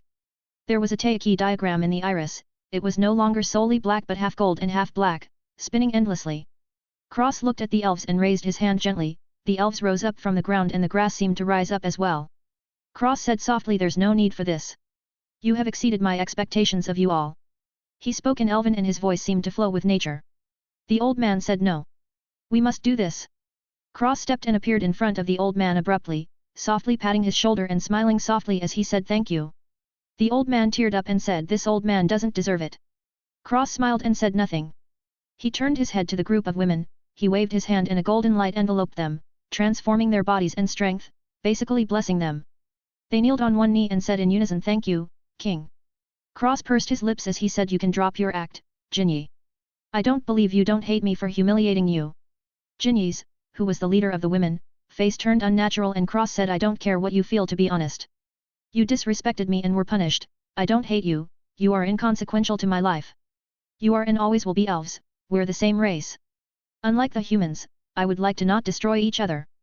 Competition is natural, but cooperation with the enemy out of fear is unacceptable." He looked at the sky and sighed, "Our race will have to go through a purging, though it pains me to lose warriors, I will not let us fall, even if I'm the last one standing." His words were awe-inspiring and captured the hearts of countless elves. Cross looked at the old man and said, "Why are you weak, old man?" The old man said immediately, "King, your friend encountered a problem and his meridians cracked." This old man used his spirit source to heal him. Cross nodded and his eyes flashed before he pressed his index finger and thumb together before separating them. A drop of golden crystalline liquid appeared. Cross pushed it into the old man's body before stepping on the void, saying, "You've earned this king's kindness, old man." The old man couldn't respond as his entire body was covered in spider web-like cracks before exploding. The old man was transformed into a middle-aged man. The elves were excited and the old man said, "Oh wow." Jinyi said quickly, "Leader. Your body." The old man, middle-aged man said, "It's real. Back in my prime again. The power of the king is truly unimaginable." Cross appeared in a wooden room to see Long Chen on a bed, he took out a drop of golden crystalline liquid and guided it into Long Chen's mouth. The golden drop melted and scattered on his meridians, breaking them down and healing them endlessly. Cross sat in a chair and looked out the window at the little elf kids playing around. His face was expressionless but dignified, he felt something had awoken in him, something different from the void god. He sighed and forgot about it, even if he wanted to know he would never find out. Even if he asked the dragon guy, he'd probably say something like, "It's not time for you to know," or "The cause and effect is too strong for you to bear." The dragon suddenly felt like coughed up blood in anger as he listened to Cross thoughts about him. A few days later, Long Chen was healed and the group left. Cross was going to take the elves with him but the leader refused, saying it was good for them to stay here. Cross shook his head and left a seed from the new towering tree in his inner world. There was a region full of extremely tall trees, although them were only pseudo-divine trees, they were still very precious. Cross buried a seed from the trees and poured a basin of purity dew on it before leaving. The seed sprouted immediately, forming into a giant tree that towered over the elves. It was even better than the previous one. The elves jumped for joy and erected a statue of Cross at the base of the tree, praying to him and worshipping their king. Cross golden markings glowed slightly before dimming as energy was stored in the markings themselves. He was confused, where did he get the power of faith from? He forgot about it and traveled with Long Chen and Zhang Lei until they reached a city. As soon as they reached the gate of the city they heard someone shouting while beating a gong, "Wuliang Palace in front of Wuliang Mountain, Wuliang Temple outside Wuliang Gate." Tian Jiao has no way to pursue his dream, and once they meet Ammonian, they will become empty. Long Chen, Zhang Lei and Cross were stunned. Though Cross' face was expressionless again, they walked to the shouting and saw two men tied up. Every time they recited the poem the chains on their body dimmed, when they were freed one of the men tried to smash the gong but he turned to ashes and the other man died inexplicably. Long Chen picked up the gong and smashed it to reveal a compass. He was ecstatic and suddenly someone shouted, "Put that down." Cross looked at the man and his eyes turned as he said, "Die." The powerful guys suddenly flew towards Cross and twisted in the air on their way, becoming a giant ball of flesh, not even a drop of blood was spilled on the ground. Their rings and weapons flew out and disappeared while the ball of meat was washed over with a lightning curtain before it disappeared as well, right into the black soil. A thing to note. Cross had his medium-length hair tied up in a messy bun and he was wearing a short-sleeved kimono with flowers on it that was given to him by several elf children. He was still bare-chested and wore his shorts and slippers but the kimono was new. Overall, he looked very delicate and beautiful, but also very unique. The kimono sleeves stopped halfway down his forearms and the bottom on the kimono was halfway down his thighs. There were multicolored flower patterns all over it and had a black background. The little girl that gave it to him was so cute he couldn't say no and wore it. The golden markings on his face were also, for better or worse, enhancing his looks. His entire being felt in line with nature but at the same time not. Like a primordial beast, patiently waiting to strike at its prey. Long Chen smiled and said, "Let's go find Ammonian." Cross and Zhang Lei nodded and the trio left. 221, Yuan. Cross looked around, and someone shouted, "Oi! Woman, join this lord for a meal." Cross froze and a terrifyingly cold whisper was heard by everyone in the city, "Did you just me a woman?" Everyone felt their scalps go numb and Cross slowly turned his head to a restaurant where a monster was. Cross lifted his fist and a black chi blob surrounded his fist as the swirls on his fist started spinning. Cross looked devoid of emotion and punched at the restaurant. The world was silent and the restaurant as well as everything behind it and the city wall suddenly fizzled away into dust, leaving a giant rut in the dirt. Everyone trembled in fear. Sometimes silence is much more terrifying than a loud boom. Long Chen opened his mouth before closing it as he heard boss. He turned and saw 3 men, looking at him. He brightened up and said Huo Qing. Yao Ming. Shueziu. He shouted in the air, Dragon Blood Warriors. Your boss is here. His voice echoed in the city and 2 more Dragon Blood Warriors appeared. The group happily left the city and disappeared on the transmission array. Long Chen whispered to Cross with a chuckle, maybe you should wear a veil from now on. Cross grinned his teeth and was prepared to beat some sense into Long Chen. A while later, the Dragon Blood Warriors each got a supreme fruit and purity dew as Long Chen fought on the side, splitting the clouds and shattering the earth even though they were only using their fists. The Dragon Blood Warriors were shocked. Someone could fight the boss to a draw. Who was this guy? Zhang Lei told them who Cross was and his achievements. The Dragon Blood Warriors were awed and cheered. The duo separated and Long Chen rubbed his fists with a bad smile. Cross was expressionless and Long Chen chuckled as he said let's go. The group traveled to Ammonian, coming across 17 cities on the way and beating up the city lords to find more Dragon Blood Warriors. It worked as they found 30 Dragon Blood Warriors, excluding Zhang Lei, Huo Qing and the others. So a total of 36 Dragon Blood Warriors, each got a supreme fruit and purity dew, changing them inside out. Long Chen was grinning ear to ear as they went to an ancient city, called Haoshan City. Long Chen saw Ammonian at the gate and burst out laughing. This guy looked like a prince but the obscene look in his eyes shattered his vibes. The group watched as Ammonian smashed all the demons with a shovel and killed them. Long Chen said this fucking guy. Cross looked at Ammonian and said this guy, maybe he's as strong as us. Long Chen raised a brow and shouted Ammonian. Ammonian turned around and said Long Chen. They hugged and Ammonian said confidently don't worry, my Ammonian's fame has spread all over the world. Mix with me in the future and you'll be rich. Suddenly a thunderous shout was heard Ammonian. Bastard. Die for me. Ammonian directly ran into the city and hid, stunned Long Chen, who went with him, along with the Dragon Blood Warriors, leaving Cross outside.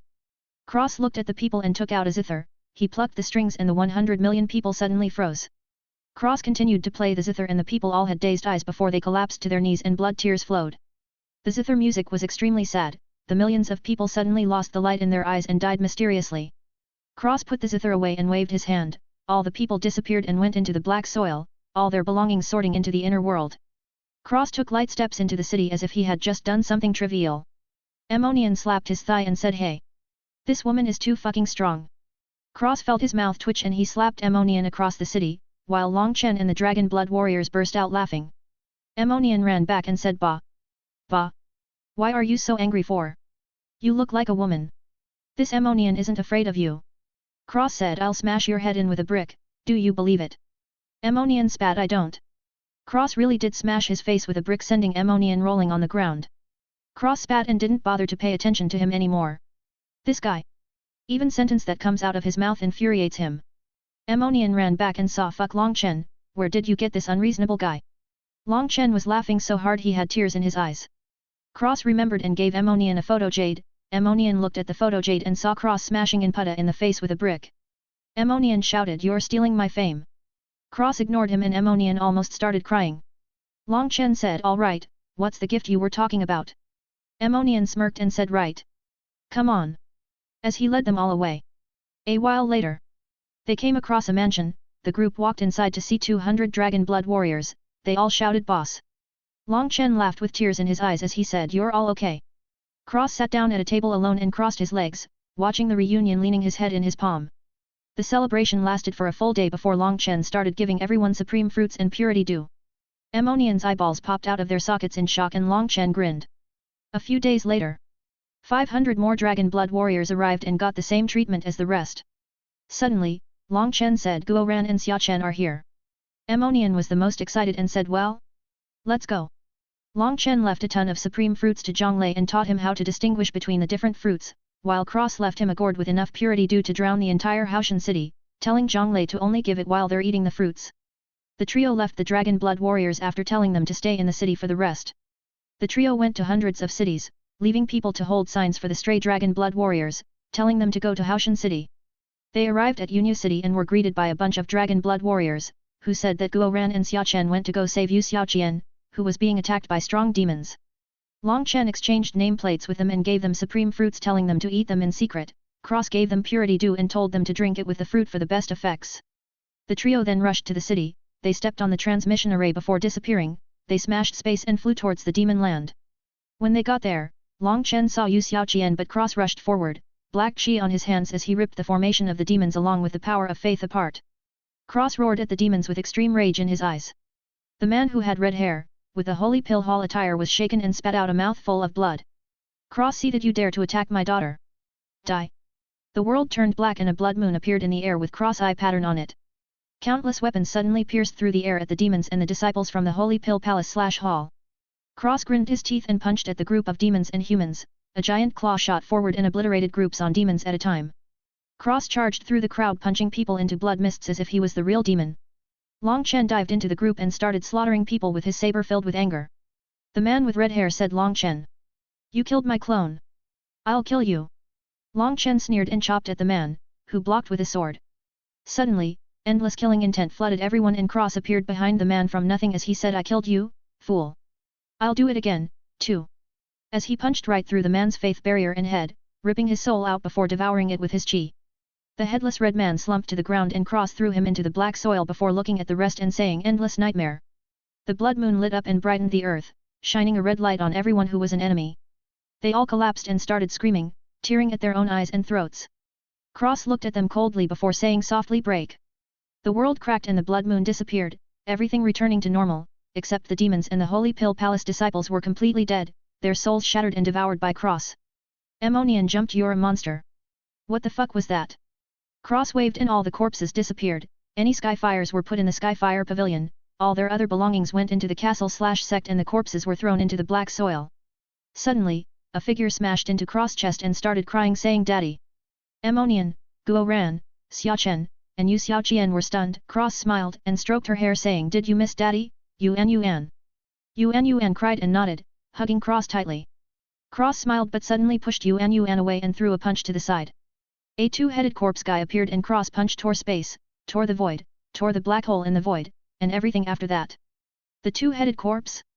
That guy was nowhere to be seen, but a lot of chaos chi gushed out of the tear. Cross and Long Chen sucked a bunch of it up into their bodies before the hole repaired itself. Cross clicked his tongue and Long Chen sighed. Yuan Yuan ran back and hugged Cross, wrapping her legs around him, absolutely not letting go. Cross smiled and injected the chaos chi into his own body and Yuan Yuan strengthening her meridians. Cross' own meridians thickened with the chaos chi and became more crystalline but also more elastic. All he was missing now was a vision. He directly asked the dragon guy only to get the reply, I don't know. Cross was helpless from this guy that didn't know much, but knew everything. What use is this guy? The group left. Long Chen was talking to the dragon guy while Yuan Yuan was laying on Cross' back chatting up a storm about her experiences. They got on a boat and flew back to Yunya City. Cross was sitting with Yuan Yuan in his lap. He combed her hair softly as she spoke, listening to her words with a smile. They were stopped with a loud shout, this boat. Stop for inspection. Cross got up and walked out of the boat with the rest. The man shouted, Long Chen. Cross. You're wanted by the Holy Pill Hall. You're not allowed in the city. Cross stepped forward with Yuan Yuan on his back as he said, Bah. Where this daddy goes, can you decide? Het. If this daddy wants to go into the city, even the city lord can only crawl out of Brahma's ass and greet me with a smile. Who are you? The little guard, kissing the holy clown hall for a quick crystal. Ammonian slapped himself and said, this guy. So arrogant. Long Chen laughed and an obnoxious voice sounded, you damn woman, shut up. The air chilled and the void started cracking as Cross said, did you just call me a woman? The young man sneered, are you not? Stop playing around, this young master can see you from a mile away. Come with me to the palace for a night and I'll write off our grievances.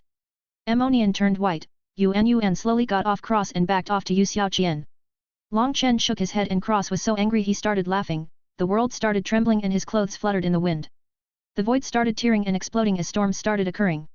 His laughter grew louder and louder, the ground started cracking and the sky was slowly turning dark. Cross shouted, I'll kill you today. His shout boomed through Yunya City and the kid directly fell to his knees in fear. Cross grabbed his hair and dragged him to the city gate. As he passed the other people, they exploded into blood mists. Long Chen laughed hopelessly as he said, I think we're making a big move today. Ammonian said, this guy smacked me across Haoshan City when I said he was a woman and that was because I was Long Chen's friend. I'm afraid this Yunya City would be standing when he's done. Long Chen sighed and the group went after Cross. Cross held up the kid and said, get the waist of a city lord over here. Now. His voice echoed into the city and everyone inside heard him. He waited for 10 seconds before grinning and saying good. A turtle in a shell? Hee no problem. Cross lifted a fist and punched the city gate, the gate exploded and the doors blasted into the city. Cross walked into the city and roared, get the fuck out for this daddy, Union City is collapsing today. Buildings around in the city exploded and his voice traveled straight through the city smashing towards the palace. 222, grave robbing baby.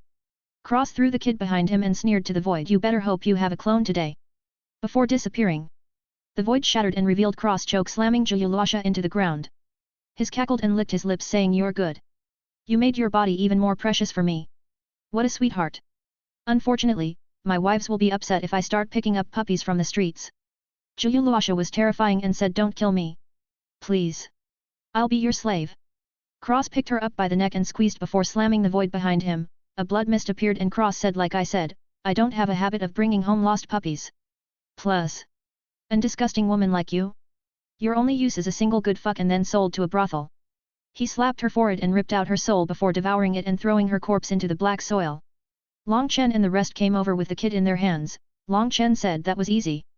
Cross smiled and said the mark the first placed on her was a type of sealing, basically when I activated it, she could only die.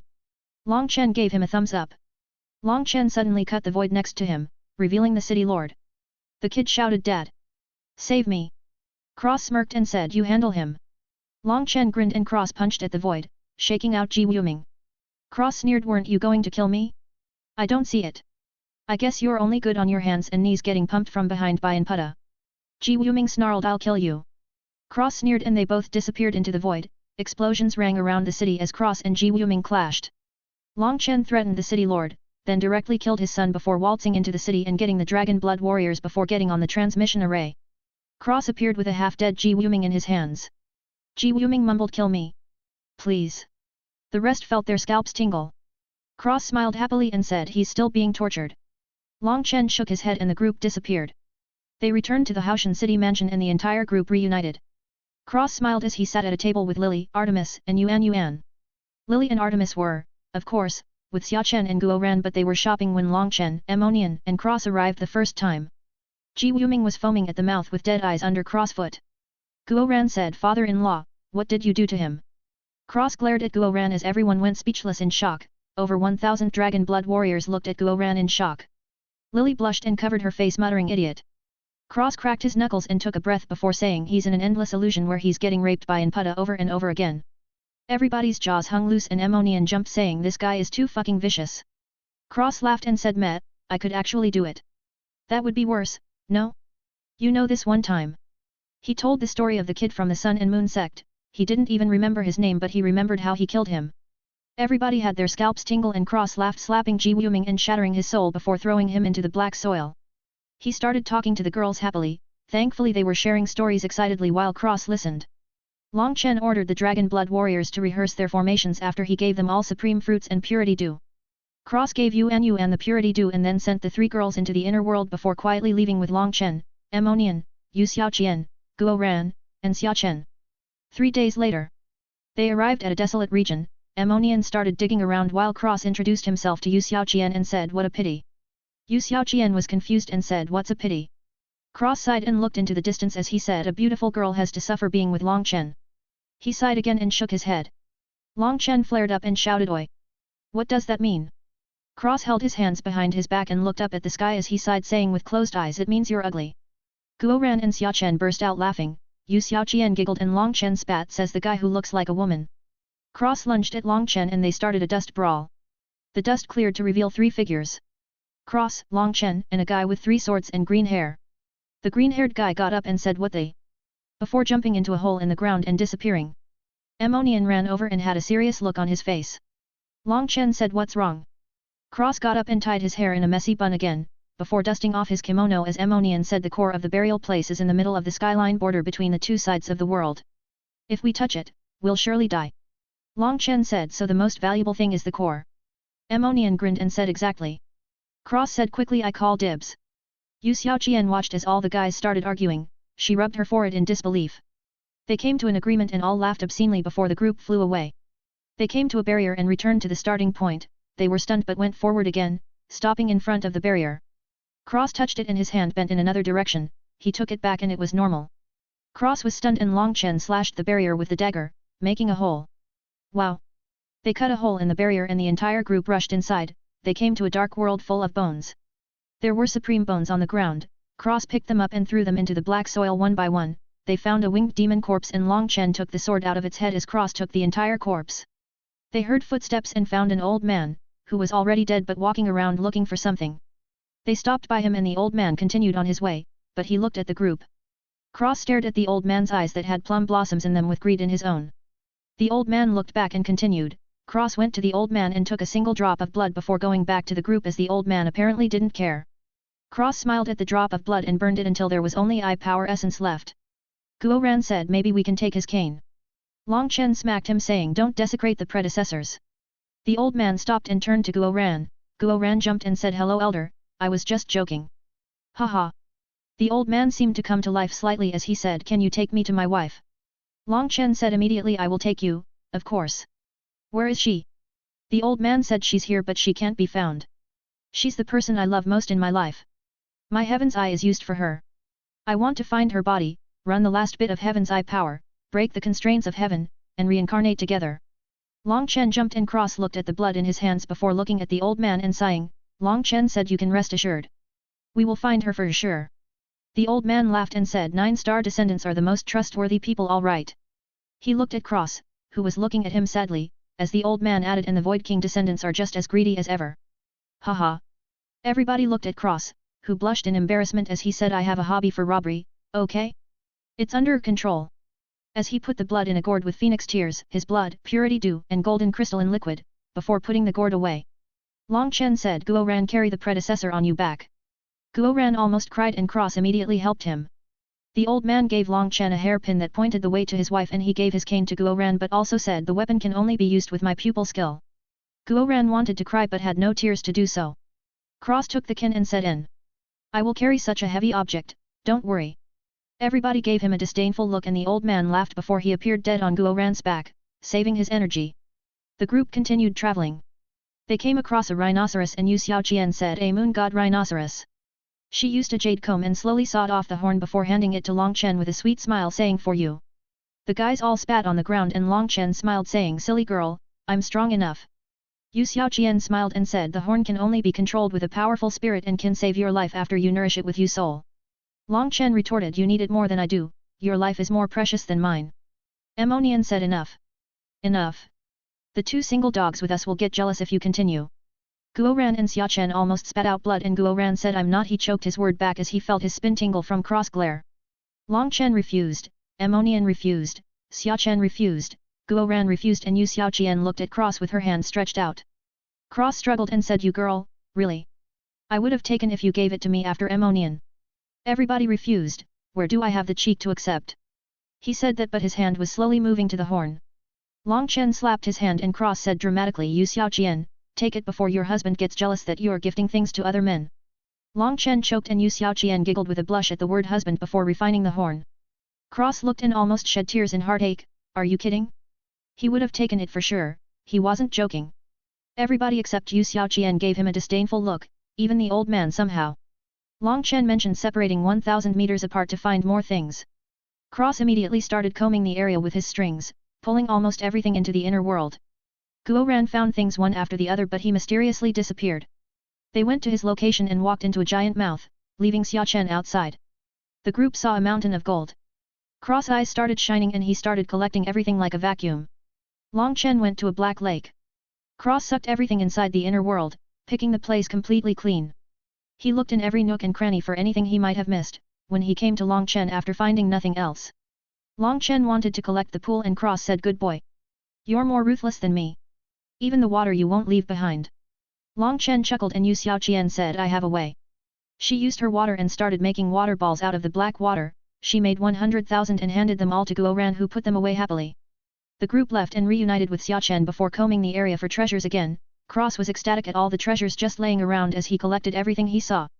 They arrived at a cave with skeletons in it. Cross set up a black hole in front of the cave and a gourd with the impurities from all his forgings in it. The black hole absorbed all the resentment from the area and stuffed it into the gourd.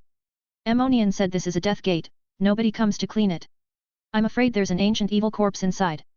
Long Chen said we have to go inside, the hairpin is pointing inside.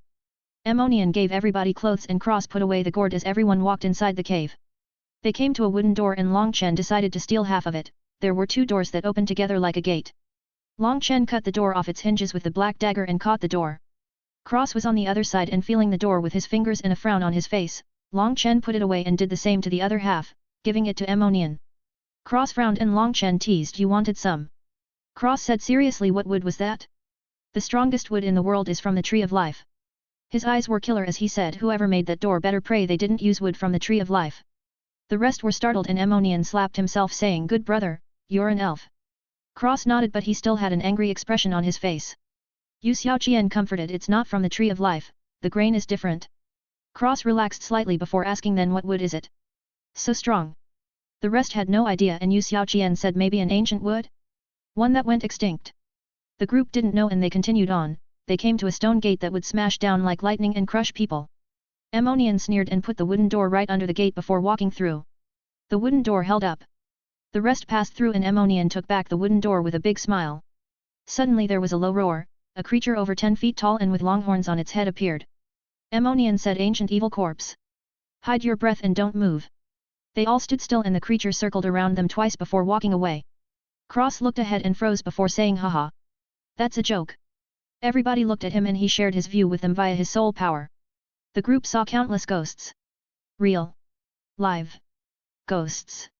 Long Chen caught a ghost and the rest of the ghosts were scared of him. He got the ghost to lead the way and the little ghost did exactly that. They came to a place with countless corpses inside and the ghosts helped them get all the treasures inside from the corpses. Cross was trading with a ghost for something and he said, come on. You've still got a face, you don't to be handsome?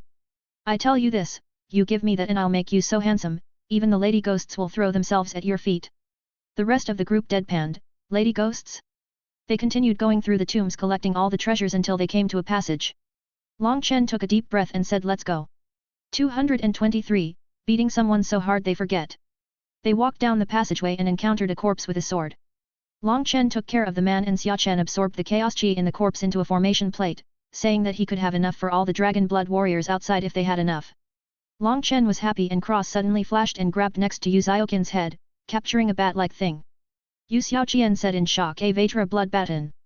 Cross looked into the distance and said, sister-in-law, I know I'm amazing, but you can't fall for me, okay? He put on the air of a supreme expert that has seen the world. Yu Xiaoqian burst out laughing, they rest chuckled and the tomb was a little less scary. Cross held the bat in his hands as he said, now, my omnipotent sister-in-law, how can we maximize the benefits from this thing? His demeanor changed to a greedy one and the rest laughed again. Xia Chen absorbed the chaos chi inside and the little ghost on Long Chen's shoulder went into the bat before leading the way. Cross was depressed, the bat's body was full of treasures. This damn ghost! Dozens of evil corpses ran at them and the group fought until Xia Chen sealed their chaos chi into the formation runes. Long Chen threw the corpses into the black soil and he told Cross the door was actually Taiyan wood, which gave birth to Taiyan flame seeds, which was the 7th ranked immortal flame. Above the ice soul flame. Cross was happy it wasn't the Tree of Life, that was a huge taboo. Unless the tree itself gives you wood, it was forbidden to take wood from it. Long Chen asked, is it really so amazing? Cross nodded and said, from my inherited memories, the wood from the Tree of Life is the strongest wood in the world. If you even made a wooden sword from it with a chisel, you could cut a realm artifact with ease. The group was stunned and Cross explained it should be even more powerful than this actually, I haven't seen it. It only talked to me a few times. But think about it, how many elves are there? Ammonian said, what does that have to do with anything? Cross said, obviously idiot. The tree is a living thing, not only that but the mother of all the elves. How many elves worship the tree? How much faith power is in every single inch of the tree? Not to mention that the wood alone is already the hardest wood in the world, what would it become when it's soaked in the power of faith for billions of years? The group was stunned and Cross shook his head saying, that's why I said it's forbidden to take wood from it. First of all, to even take wood from it you would need to have prepared for a long time. You can't just run up with an axe and chop a branch off, forget about even leaving a scratch, can you even get to the tree without becoming a human pincushion? He paused before saying lightly, well, maybe you could right now.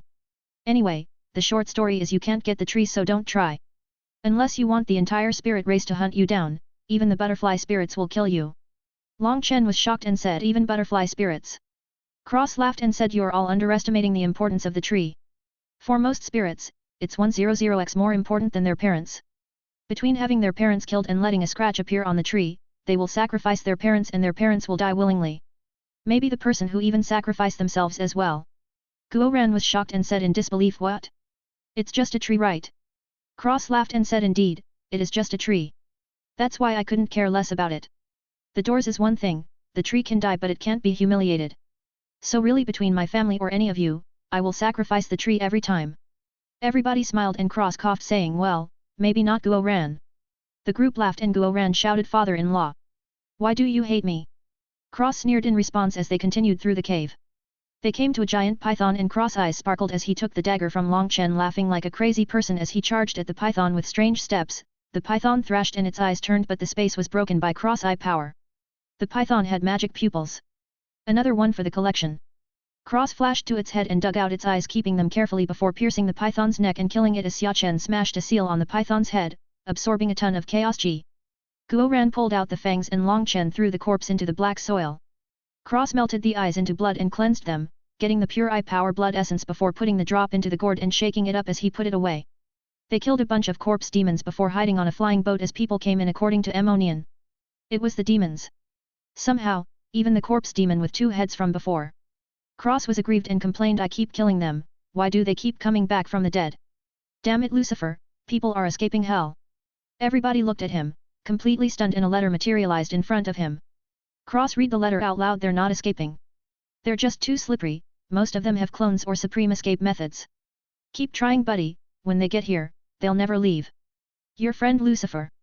Cross sighed and put the letter away, while everyone looked at him with wide open eyes. Long Chen said, you're friends with the King of Hell. Cross nodded and said, of course. I even gave him my autograph. He's a big fan because I send him so many souls. Long Chen said, I send souls too. Suddenly a poster of Long Chen appeared with a marker. Long Chen sighed it and the poster disappeared. Cross complained, oi. Though I was your idol. Are you cheating on me?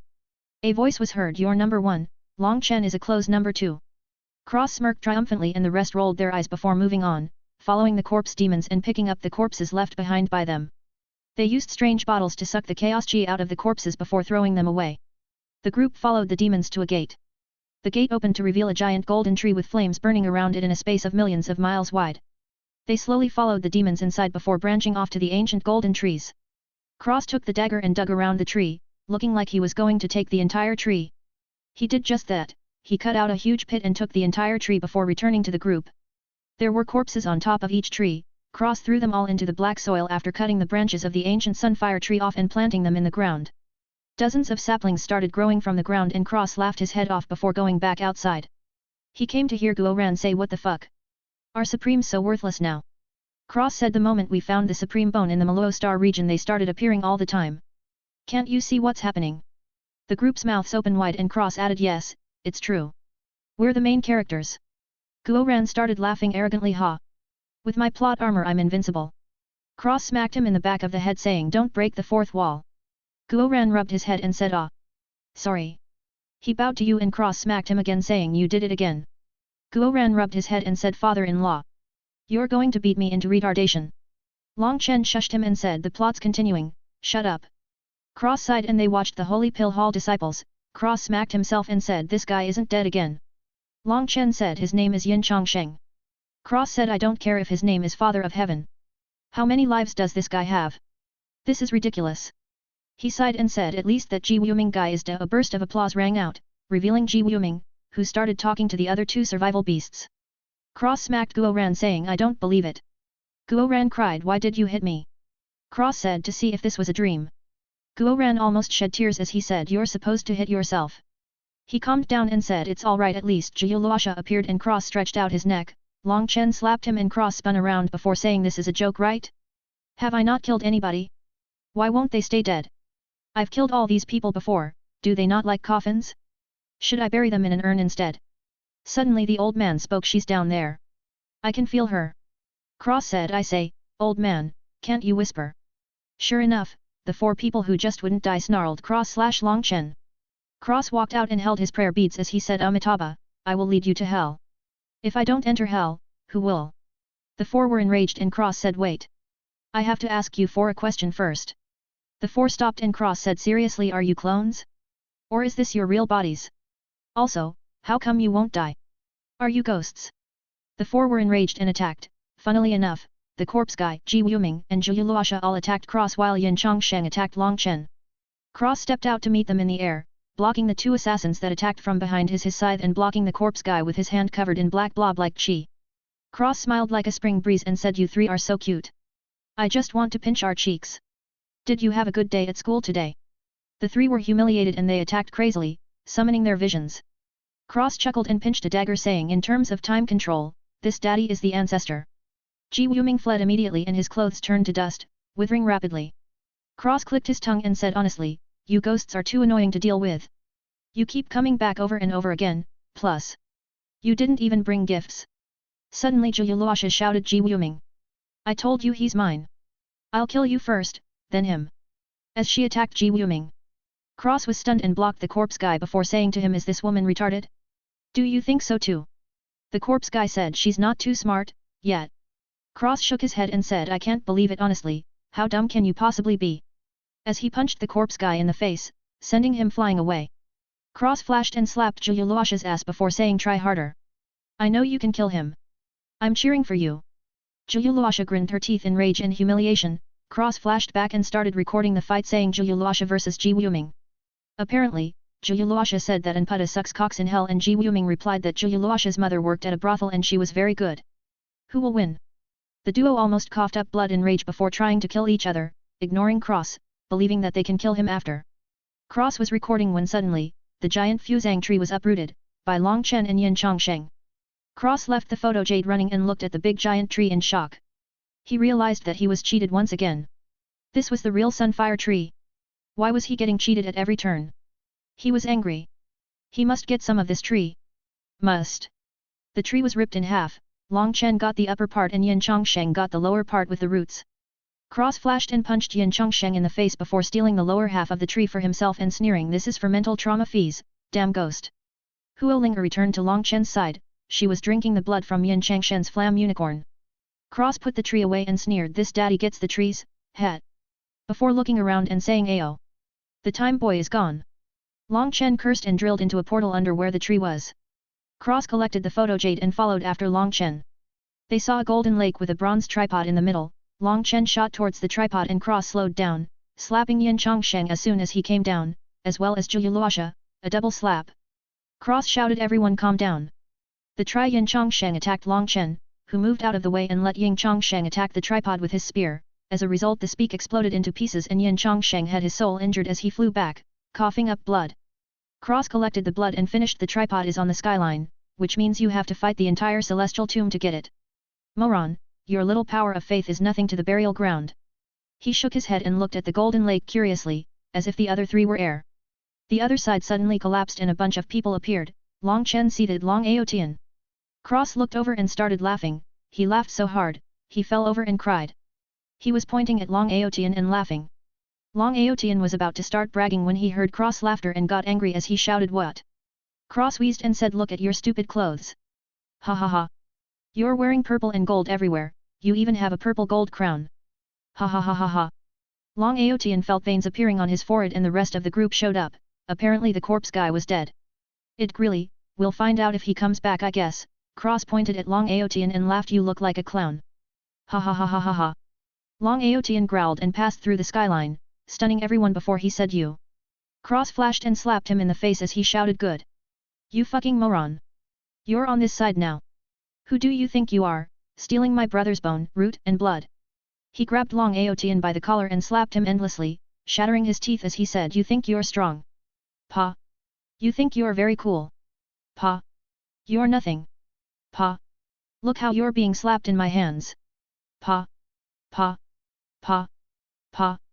Cross slapped him over 100 times consecutively before smashing his face on the tripod over and over again saying, "What, 3 Supreme? You're a joke. Naturally the Supreme blood, bones, and root disdains you. After all, a thief can't become the emperor by stealing the crown." Cross broke his arms and legs and smashed his face into an unrecognizable shape. Cross clapped his hands and threw Long Aotian into the skyline like a dead dog as he floated down to the edge of the golden pool, as if he didn't just beat someone half to death.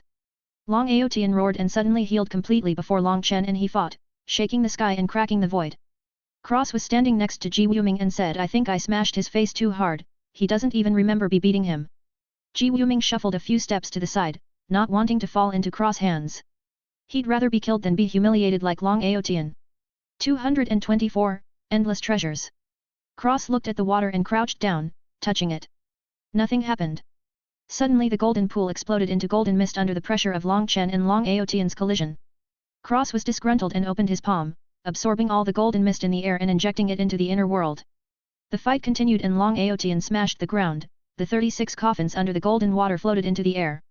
Invisible chains connected to the tripod. Cross looked at the coffins and inspected them, he tapped on the invisible chains and felt a massive rebound force. Suddenly, Cross was blasted into a wall. He fell back to the ground and dusted himself off muttering fucking chains.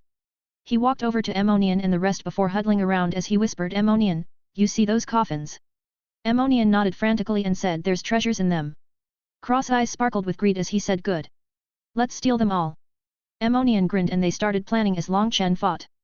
They entered a coffin and saw a giant three-eyed guy with a sword in his third eye. Cross and Ammonian started collecting the treasures while Cross took the entire corpse directly. Xia Chen and the others absorbed the chaos chi in the coffin and sealed the rest for later. They went out and Long Aotian smashed into the coffin, separating it from the tripod. Long Chen started fighting for real and the group quickly rushed to the next coffin. Xia Chen said, can Long Chen really win? Cross sneered, don't worry, colorful supreme blood, purple blood, supreme bone, supreme roots. These are all just fart in front of my brother. Plus they belong to him anyway, he's just letting Long Aotian do all the work while he collects from the back. Ammonian gave him a thumbs up and said, well said. Cross scoffed, if he couldn't do this much, would he even be qualified to be my brother? Had. I don't think so, plus look at you Xiao Qian. If I was Long Chen, even if I have to destroy the world, I wouldn't leave this woman behind. Everybody looked at him and Cross was confused, saying, what? How many things does she know? How many times has she helped here? She like a walking encyclopedia. Yu Xiaoqian felt funny and puffed her cheeks, saying, is that all I am? Cross was stunned and said, sister-in-law, please spare me. I meant you're very smart and pretty. If Long Chen dies, I'll bring him back from hell to apologize to you, okay? The group laughed as they ransacked the coffins one by one. Xia Chen and Guo Ran were in charge of sealing the chaos chi while Ammonian and Cross were in charge of looting, while Yu Xiaoqian was the information queen, identifying everything. They continued stealing as Long Chen fought with the clown thief. Cross had to say, this Long Aotian guy, his parents were better thieves than him. They stole talents. Cross wasn't at that level yet, maybe one day. For now, he could steal pretty much everything else as well as their lives, so technically he could steal talent? It was more like killing and then looting the corpse instead though. Long Aotian's parents stole Long Chen's spirit root, bone, and blood without killing him when he was just a baby. This was god-level thieving. He had to ask Long Aotian how they did it before he dies. Suddenly, Long Chen made a big move and Long Aotian was sent flying back, puking mouthfuls of blood out. Cross eyes lit up and he blended into the void, collecting the purple blood and chuckling as he disappeared. They went into a coffin and a giant explosion occurred. They went back outside to see the carnage. Cross looked at the tripod and flashed, slapping Yin Chongsheng away, saying, silly ghost boy, these things aren't for you to touch, okay? Yin Chongsheng growled. I'll key. Cross slapped him again, saying, yet. I've heard it before, chump. As he stood in front of the tripod, he looked over and saw Long Aotian's armor was bit in half. He flashed and took the other half and the crown before going back to the tripod and giving the world a happy grin. Suddenly, the coffins opened and beasts came out. Long Chen shouted, get to the tripod. The group rushed into the light curtain of the tripod and Long Chen started leaving a soul mark on the tripod. A cage surrounded all the creatures and the group along with the tripod as the others escaped. The beasts rushed to the tripod but they exploded as the old man opened his eyes and said, hero, is that you? A woman with a long sword trembled and said, Xingyu.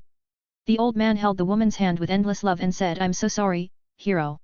The woman started crying and hugged the old man. The old man said, little brother, thank you so much. He dug out his eyeball and it turned into a crystal as he said, I have one last favor to ask of you. Please pass on my 6 heavenly eye pupil skills. I don't want the inheritance to end with me. Long Chen held the crystal in shock and nodded dumbly. The old man's other eyes lit up and the world trembled, the cage surrounding the group and the tripod suddenly exploded to pieces. The beasts all fell to the ground dead and the old man and the woman disappeared together, reincarnating together forever. So beautiful actually, this fucking old man is who knows how old and his spirit lived on just so he could reincarnate with his wife. Fuck. I'm actually crying. Cross slapped the void and Ji Wuming was blasted into a wall. Cross sneered and said, fuck you, gigolo boy. Zhu Luosha, Yun Chongsheng, Ji Wuming, and Long Aotian all left, leaving hateful words of revenge. Cross rolled his eyes at them and slapped Long Chen's back, injecting spirit into him so he can get the tripod. Then he moved the corpses he took into the black soil and Long Chen began to heal. Not only that, endless life force was produced. The lower part of the golden tree was growing with the fakes. Cross chopped off some branches and plants them as well. Soon his had a forest of gold. One of the corpses was missing and Cross cursed that fucking cockroach. Why won't he just die? Fuck. So annoying. Next time I'll pull out his soul and double check before turning his body into meat paste. Let's see if he'll come back again. He was understandably pissed. These idiots just spawn again and again, like mobs. It's unreal. He went to the Taiyin tree on the other side of the skyline, passing it without a problem, before collecting the tree and cleaning up all the corpses and loots on the ground. Cross returned to the group and cut up the tree, planting the Taiyin trees with the Fuzang trees before dumping all the corpses into the black soil. The golden liquid had infected the water and turned it golden in the entire inner world. Cross drank from water and said Ayo. That's amazing. The water was filled with endless chaos G. Cross arrived outside and said seriously Guo Ran, Xia Chen. You're in charge of my girls. As Yuan, Lily, and Artemis came out of the inner world. Cross said there's endless opportunities outside, go find them. Maybe you can even find your mothers. Lily said what about you? Cross said I have somewhere else to go. Ammonian pulled the girls saying come, Uncle Emo will take you grave rob history finding. The six left, Yu Xiaoqian left reluctantly and Long Chen and Cross were left in the tomb. Cross said get inside my inner world for a moment. Long Chen disappeared and Cross opened his hands, black blob like chi appearing in his palms. He slammed down on the ground and everything started disintegrating. The celestial tomb was a separate world space from the 3000 worlds realm. Cross was absorbing the entire world space, keeping the treasures and discarding the actual geology and building. The coffins were also collected for later forging. The entire celestial tomb was gone and Cross flew out to the 3000 worlds, knowing full well was what going to happen to that space now. He whipped a black hole into a long chain with a ball at the end. The void was filled with chaos chi, repairing the empty space. The ball absorbed a ton of chaos chi, injecting it into the inner world and enriching everything. The celestial tomb world was sprinkled onto his inner world, giving it a trace of chaos aura. If Cross wanted the inner world to produce chaos chi on its own, that would be a pretty large task, but Cross had a plan. A crazy plan. The space healed and Cross pulled back the chain, sucking it into his body before letting Long Chen out. Long Chen sucked in a cold breath of air, looking at Cross as he said that place is crazy. Cross was expressionless again as he said I know. The Taiyin and Fuzang trees made a forest together, did you see it? Long Chen nodded and said do you find it weird that the life energy from the corpses seemed to double for both our worlds? Cross replied no. There's a strange connection between us. He looked at Long Chen deeply, remembering the scene from the space gate. That was a big secret. He added we go half-half on corpses but really we get the full amount each because it cycles between us. Long Chen said oh. Then they flew away. Cross and Long Chen found out that they could only plant 3000 of each Taiyin and Fuzang trees. The dragon guy said it had something to do with the laws of the world. Cross snorted in disdain for the laws and they came to a desolate place. Suddenly, they saw Luo Zishuan. He instructed them to follow a path and they arrived in front of him through the space turbulence. Cross said nothing, but Long Chen was excited to see his grandfather. Long Chen started to recover himself and Cross just looked at Luo Zishuan without any expressions. Luo Zishuan said you're much more stable than before. Cross said simply I know. Luo Zishuan shook his head and forgot about him, this kid hated his guts. The next day, the trio entered a purple space gate and Long Chen and Cross saw the endless ancient demon corpses on the ground. These were all killed by Luo Zishuan. Long Chen and Cross were startled and looked at Luo Zishuan, who smirked slightly. The trio walked through and Long Chen and Cross shared half the corpses. They got the full effects of each of them and basically doubled the power, so it was truly a win-win here. They came to a round seal after all the corpses were collected and Luo Zishuan said the seal had 18 double supreme demons that attack in an array. I'll take 17, all you have to do is kill one. The array lit up and 18 lights came crashing down, Luo Zishuan blocked 17 and Long Chen slashed down, focusing hard. He smashed the beast's head and Cross followed up with a wavy scythe slash at the beast's neck, severing its head right off. Long Chen came around and stabbed into the beast core, shattering it. Luo Zishuan slashed another beast and killed it as there were 16 left. The three started attacking. A while later all the beasts were killed and Luo Zishuan slapped his palm on the gate before being blown away. Long Chen was shocked and said what happened? Cross said flatly blood not pure enough. Luo Zishuan said he's right. Long Chen suddenly said I have a way. How long can you stay here for? Luo Zishuan said 3 months before the place collapses. Long Chen said easy, Don't worry about it, I'll be back. Long Chen and Cross collected the corpses and left the space, blasting off into the sky in the direction that the dragon guy was giving them. They flew into a dragon region. There were countless dragons here and Long Chen and Cross ignored them flying further into the depths. They came across a golden dragon corpse and Cross stole the corpse entirely, before they moved on. They saw a giant floating scale made of gold and a golden chain shot out of Long Chen's body, attaching to the dragon scale. Cross looked around was immediately depressed, the dragon roared in his head, idiot. Look down. Cross looked down and his eyes widened. 225, 3000 worlds returning to origin. Cross saw a giant black dragon scale with a swirling pattern on it. The dragon's voice boomed in his head, this is from my mortal enemy. Hat. That retard, I tore his scales completely off when I defeated him, now he'll be absorbed by someone I know. Ha ha ha. Cross felt his mouth twitch as he said all this to be petty. The dragon boomed, hey. He was a big piece of shit, okay. Cross sighed and said, you have my admiration, man. I can only dream to be as petty as you. The dragon spat, just go absorb it and shut up. You have dragon blood in you and your supreme blood can assimilate all types of blood. This will make your supreme blood evolve from the void blood to the void dragon king blood. Cross said, what's the difference? Isn't it better to be pure? The dragon replied, your void blood is very powerful, but in front of the colorful supreme blood you can only sigh in defeat. Of course your supreme skeleton isn't a slouch either, but even I can't awaken that. Let me put it this way, your skeleton right now is a 10 but your blood is a 6, with the scale your blood can become an 8, understand? Cross asked, what about the root? The dragon replied, absorb the scale, don't ask too many questions. Cross flared up, it's my body. The dragon replied, you'll know very soon. Just focus on the scale right now. You're very special, you'll see way later. Cross followed the dragon's instructions and pressed his hand on the scale. He imprinted his soul and went inside the scale before devouring the black blood essence. Cross sat in the dragon scale and his body started secreting black liquid, covering his entire body. Good thing he took off all his clothes beforehand. The golden dragon was kicked out of the inner world in disdain by the dragon wool. He started absorbing the endless chaos chi into his body to strengthen his body, not to condense a crown of heaven. The black blood essence started being devoured by Cross golden red blood. The black blood roared in defiance and Cross blood growled as they started fighting in his meridians and blood. Cross flesh was being broken and healed over and over again. The black liquid was getting thicker and thicker around his body as his dead skin was layering on top of the new skin over and over again, forming a shell around his body. A cocoon of sorts. The battle for supremacy in his body was raging on and suddenly his bones started shining, the blood smeared at the bones and continued fighting again, even fighting against the bones themselves, afraid of nothing. Who know how much time has passed? Cross was completely in an ethereal state, oblivious to the chaos outside the scale. The same with Long Chen, there were dragon blood warriors fighting people left and right, protecting Cross and Long Chen. Lily, Yuan, and Artemis were there as well, fighting people endlessly. The blood battle rang in his body and suddenly a tyrannical aura gushed from where his inner world was. The inner world was bumped out to the middle of his chest where all the tattoos were pointing and a pitch black crystal took its place. It was a supreme root. The blood continued to fight as the three forces in his body refused to yield to one another, but his blood was slowly mixing. Coincidentally, the inner world was positioned in the exact spot on his chest where if you pushed a rod through the middle of it, the rod would come out on his back, but right in the middle of the ring tattoo. Cross body buzzed and everything froze as if recognizing the Lord. Suddenly, outside, everybody stopped as the black and gold dragon scales buzzed in unison. A majestic breath engulfed the entire battlefield.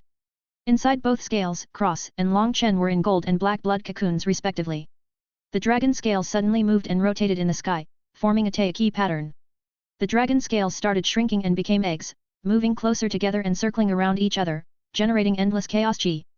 The eggs were tightly wrapped around Cross and Long Chen's body and runes appeared on them. Countless strong people appeared and started attacking, greedy for the egg runes. One after the other, in addition to the dragon blood warriors, Yu Qingxian and Feng Shui appeared, Jasmine, Amelia, and Dong Mingyu appeared, Meng Qi and Luna appeared, Yu Zifeng along with Hong'er and Ying'er appeared, even Bai Shishi and Bai Xiao appeared.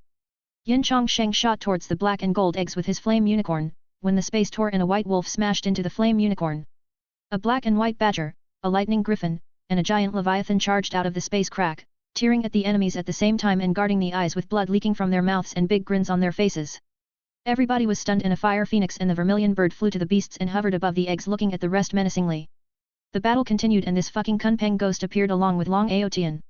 The eggs spun crazily before coming together and slamming into each other. Long Aotian pierced at the egg but Yu Qingxian jumped in front of it. Everybody in the Dragon Blood army saw the same scene from Tianwu and screamed no. Nobody noticed that the eggs were completely gone, not even scraps were there. A big hand covered in golden dragon scales grabbed Long Aotian's flagpole and said softly, "Why are you so stupid?" Yu Qingxian started crying in joy. All the dragon blood warriors, girls, and beasts were pushed back by a gentle force. Long Aotian's flagpole shot through the air and blew up a giant with dark eyes, killing him instantly. Everybody looked up to see Long Chen covered in golden dragon scales, but there was something even more scary by his side. Cross had his hair tied up in a messy bun with the kimono, shorts, and slippers. Instead of dragon scales he had pitch black dragon horns coming out of his forehead and curling in the air. Cross grinned and revealed his sharp canines. He floated down and stood about a meter away from Long Chen with his black scythe on his shoulder. Everyone behind the duo looked at their backs in awe. Cross said softly, I want to get rid of the ghosts today." Long Chen crackled his knuckles and said, "Can you keep up?" Cross looked at the countless people and started laughing. The world started shaking. Cross sneered and roared, "Die!" Countless people started shaking before exploding one by one. Hundreds of millions of people exploded and died. Cross sneered and lifted his left hand. A black hole appeared and all the blood, flesh, rings, and weapons flew towards him before disappearing. Cross looked at Yin Chongsheng, Zhu Luosha, Ji Wuming, the corpse guy, Long Aotian, the Kunpeng guy, and the Yunyu City Lord before saying, "Bro. There's 6 of them left. We'll split 'em." Guoran mumbled, "Father-in-law doesn't know how to count? There's obviously Sev." Cross blurred and the Yunyu City Lord was diced into countless pieces before he disappeared completely. Guoran shut his mouth and heard a voice say, "Father-in-law, et." He turned his head and said, a woman with red hair and red eyes looking at him. His scalp turned numb. Lily resembled this woman by 70%. Cross said, "I got the corpse, the dumb woman, and the gigolo, ha ha ha ha." As he disappeared, the 3 he just mentioned were blasted into the ground and a long black scythe slash flew towards them. The corpse guy was completely finished. Forget about him, he couldn't move a muscle. The first strike destroyed his body, the second destroyed his spirit. Cross collected the corpse and said nothing, double-checking if he truly killed him, grabbing onto a soul and reading it before smiling and condensing it into a ball before devouring the soul and licking him lips. His scythe and other hand flew in 2 different directions. He pinched a black dagger and blocked a red one. He went expressionless and the 2 felt extreme danger. Suddenly blood splattered all over the place and Cross scythe was inside Ji Wuming's dantian, piercing right through it. Cross grabbed his neck and searched his soul. He found that this was the real Ji Wuming and threw him into the inner world to get processed before slashing into the void, colliding with a red dagger. Zhu Luosha had a vicious expression but her eyes displayed extreme fear. Cross looked at her emotionlessly and flashed to her back, spinning his scythe and severing her arm. He grabbed the arm and threw it into the black soil. Zhu Luosha held her severed shoulder and tried to escape, only to be slapped back. She landed in the ground in front of the dragon blood group. Zhu Luosha groaned and soft footsteps ran in her ears. She turned her head weakly and saw Cross walking towards her with a blank face. She grabbed at Yuan, who was the closest person, for a hostage, when a hand gripped her neck from behind. Zhu Luosha watched as the group got further and further away from her hands and she started crying. Cross kicked her knees in, accidentally blowing off the bottom of her legs.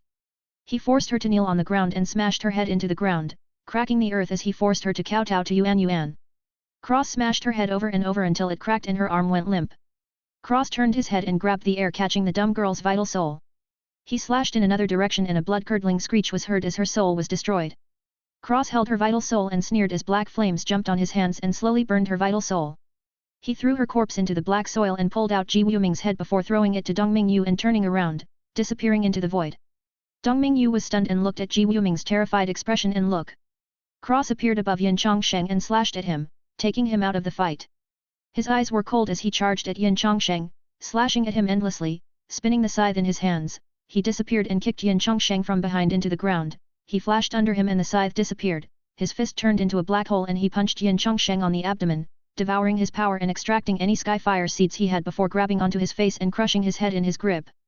Yin Chongsheng disappeared and Cross looked at Long Chen, who was fighting Kuntu and Long Aotian. Long Chen could take care of them himself and he did.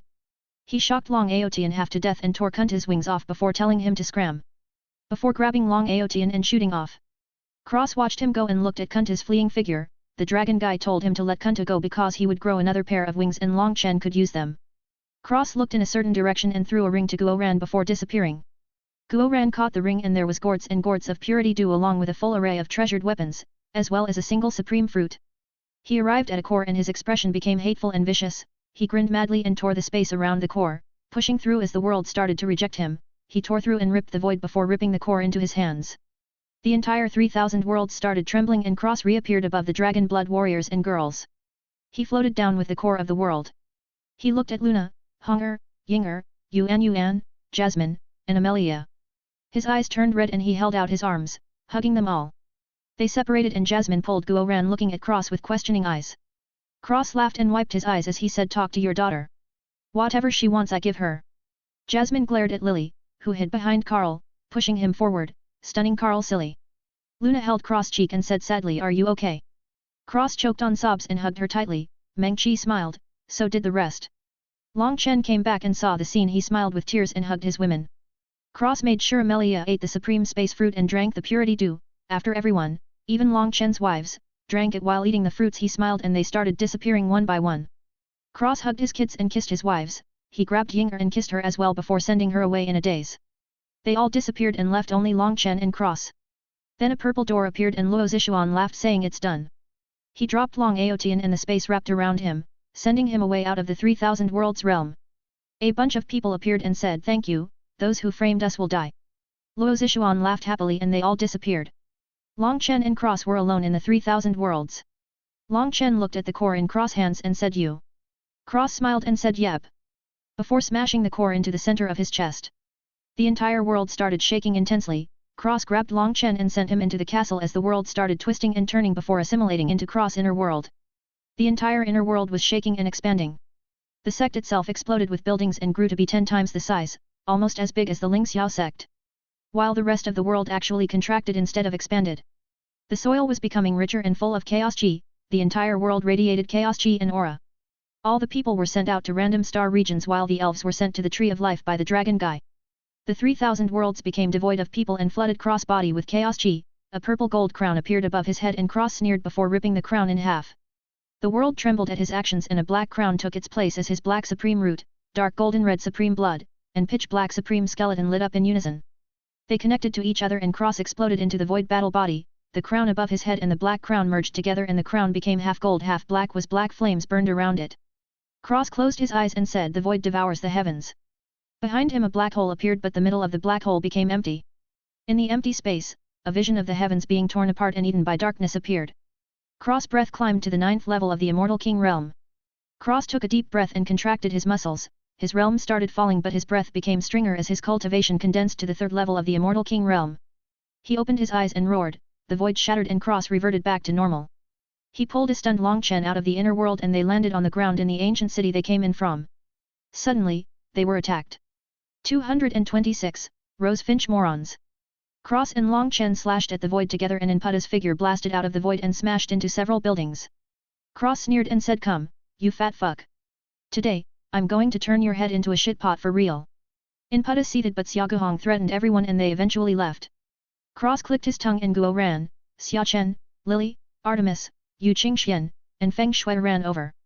Long Chen held Yu Qingxuan's hand and Duke Wei said you.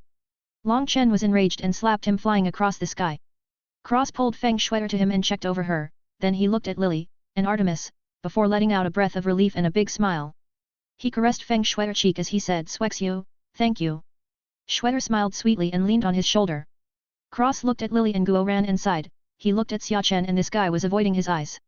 Guo Ran immediately flattered father-in-law. You see, Xia Chen has taken a fancy to Amelia.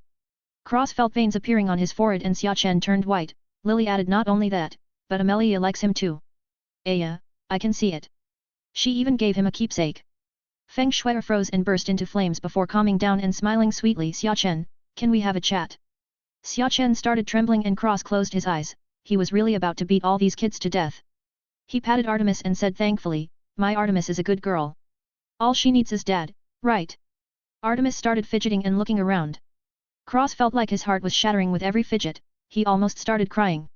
He looked up to the sky and said why? Why did you do this to me?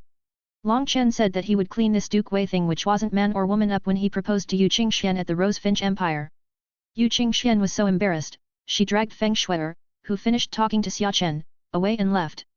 Xia Guhong brought the group away back to the Wine God's palace. Xia Chen was dazed the whole way. Cross saw Feng Shui beating him up and then she spoke some words. He said something and then Shui beat him up again but this time she had a smile on her face. He decided not to ask, are you kidding? When his wives were angry, even he was afraid.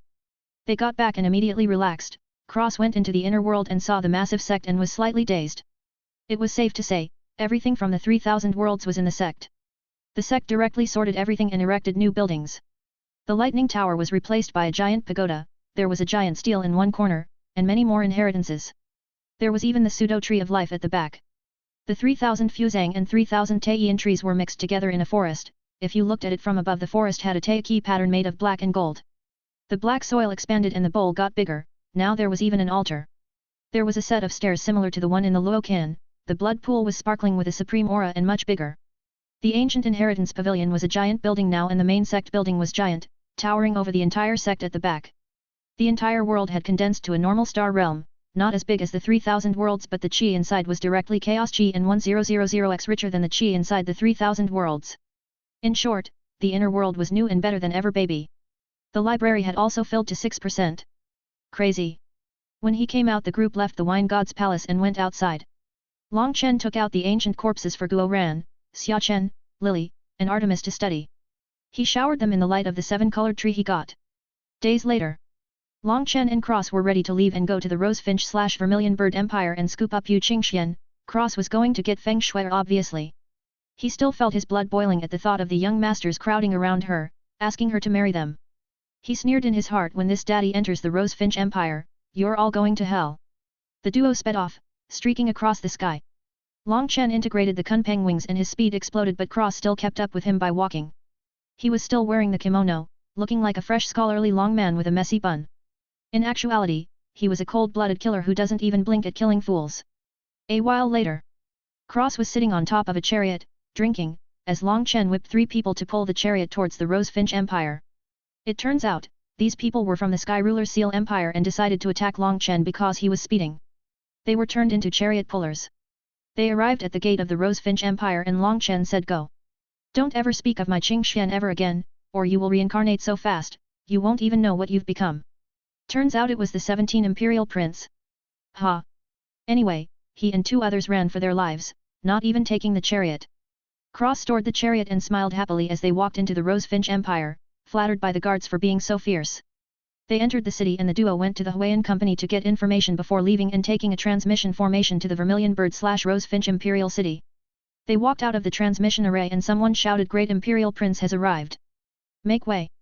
Long Chen and Cross moved out of the way of someone's hand, but that person snorted and tried to push them again. Long Chen slapped him flying, several people shouted bold. Cross frowned and someone else shouted stop. This person wore a golden crown and looked to be 17 years old. Long Chen slapped another old man and suddenly a carriage passed by, everyone moved out of the way, a normal boy without cultivation was driving the carriage. An old voice sounded from the carriage with thick disdain, "A bunch of monkeys always using violence to solve problems." Cross started laughing and the carriage stopped. The boy at the front said coldly, "What? You have a problem." Cross glanced at the kid and the kid turned white in fear, spitting out a mouthful of blood as Cross said, "A mortal kid dares to talk to me like this? Who gave you the courage? You and that old moron in the carriage, both wastes. Who the fuck is going to listen to reason when you can kill somebody with a fist? Are you retarded?" The old man said coldly, "Using violence to solve problems is the truth." Cross said with a sneer, "The truth is, I'm stronger than you, so my fist is the truth. I could kill innocents and rape women everywhere I went, but if you lose to me, I will be revered and become a saint. Without strength, words are just fart. Who's going to listen to you? I'll tell you right now, you'll get a slap and sent into your next life." Cross chuckled and added, "How's this for reason? You're blocking my way with this donkey driving your carriage. The problem is everyone is trying to walk here, according to reason, you're in the wrong no matter what status you have. So I'll give you 2 options, either you scram out of my sight, or I drag you out of the carriage and throw you across the city out of the way." The surrounding people were awed and nodded in agreement. The old man in the cart sounded like he puked blood and the kid quickly left. Cross had scarred him for life. Cross and Long Chen left, ignoring the great Imperial Prince or whatever he was. They went to the Imperial City and saw a woman playing the zither. Long Chen obviously knew this woman and they stood in the crowd. The woman saw Long Chen and ran over before saying, "Brother Long, come up." Long Chen looked awkward and cross-eyed. Someone said, "Why are you sighing? Do you disdain the Yahuang fairy?" Cross-eyed again and said, "This woman, are you blind? Truly, do you have no brains at all?" Liao Yahuang was stunned and said, "What do you mean?" Cross said, "Look around you, are you not attracting bad attention to Long Chen for no reason? There's no feeling of man and woman between you two, but these morons will believe that there is. Effectively it's too late and not the connection has been made, now we'll be targeted and waste time with so many annoying flies." He rubbed his eyes and everybody was stunned. Cross was right. They were thinking this exact thing. Liao Yahuang was stunned and Long Chen sighed saying just take me wherever, the damage is done. Liao Yahuang suddenly felt awful and didn't know what to do. Suddenly a cold voice said you're Long Chen. Long Chen looked over at a woman who said hatefully I want you Dragon Blood Legion wood cultivators. Fight me for them. Cross grinned his teeth and his anger started soaring, he released his endless killing intent and looked at the woman saying you're a princess, right? The woman froze in fear and Cross said ask for the Dragon Blood Warriors again, I'll fight you. Right now, a single slap and I'll send you to hell. The woman was so scared she didn't say anything. Cross looked at her coldly before saying listen to me carefully, I don't want to be bothered by you fucking flies anymore, understand? When this daddy is around, rein in your pitiful pride and shackle your arrogance or this daddy will kill you. His voice was laced with killing intent and unlimited power, he really would slap this dumb broad to death if she spoke again. Long Chen patted his shoulder and Cross took a deep breath as he said something happened, my power is constantly prickling me, it's very irritating. Long Chen shook his head and said then you shouldn't have condensed your cultivation. You know how dangerous that is. Cross sighed and they turned to leave, ignoring everyone. A woman suddenly said Brother Long, please wait. It was a woman in a yellow dress, her voice sounded like a flute as she said I've been stuck at a bottleneck for a while, Sister Yahuang has told me you're good at music. Perhaps you could guide me. Cross flashed in front of the woman, so close their faces were almost touching. The woman looked into Cross' wild eyes and felt endless fear. He said coldly you're obviously deaf, quit the music path. The woman fell on her ass and looked up with tears in her eyes. Cross looked down at her and said your rhythm is off, your pitch is too low, your fingers aren't agile enough. In short, in the field of music, you're waste material. Give up. The woman started crying and Cross looked at the disciples with no emotion as he said you're all idiots. Complete idiots. He looked at them and said hatefully I hate this place. If it was up to me, I would destroy everything and build something better. Whoever runs this empire has shit for brains, complete shit for brains. No wonder the empire is falling. A kid with a fat face shouted you ruffian. What nonsense are you spouting? Cross said look at you all, you think reason can compete with strength. Idiotic. It's a foolish dream. Let me tell you something, wisdom, reason, words, in front of a strong person it's all bullshit. Schemes don't work in the face of absolute strength. You could scheme for a million years and I would still smash your plans apart with my fist. Cross looked at them and spat a bunch of greenhouse flowers, I'll make a bet with you. If you can survive a single night outside the empire walls, I'll give you my life savings. Long Chen laughed, someone shouted you're just a killer. Cross laughed and ripped the zither out of the crying girl's hands before saying let me show you what a kill can do today. His face went back to expressionless and Cross played the zither in front of the group. The tone was extremely gentle and happy, the crowd was entranced. Suddenly, the tone changed to sad and hateful as if the love of his life was taken from him. The tone turned murderous as he continued playing, before going through despair and finally grief. Cross stopped playing and the crowd woke up with tears in their eyes. The girl in yellow said what was that? Cross threw the zither at her and said coldly the death of a lover. He looked at her and sneered your heart is too venomous, you can't accept criticism, your eyes are at the top of your head and you look down on everything as if you're the queen of the heavens. I'll tell you today, you're not suited for music because your emotional state is not calm, you cannot accept failure and you pit other people. If this was outside, I don't look twice and slap you to death. The yellow-clothed woman went to kneel, but Cross stopped her with a foot saying a big joke. You want to kneel to me? Are you trying to shorten my lifespan? Forget it, if I accept your kneeling won't I be pitted in the future? You offend someone once, you offend them for a lifetime. Even if you want to warm my bed in apology, I wouldn't accept you. He snorted and walked off the stage, leaving the woman to shed tears by herself looking like a wilted flower. Cross couldn't care less, this venomous woman knew Long Chen wasn't good at music and purposely pitted him. Cross swept a glance over Liao Yahuang and walked away before being stopped by the eunuch. Long Chen sneered so it's the eunuch way, does your face hurt? Duke Wei was enraged and said the emperor wants to see you. Cross patted his cheek and said with a smile I bet you purposely discredited use, eh? Don't worry, before I leave, I'll make sure to kill you. Long Chen sneered and Duke Wei trembled in rage as he said you're not protected by Xia Guhong anymore.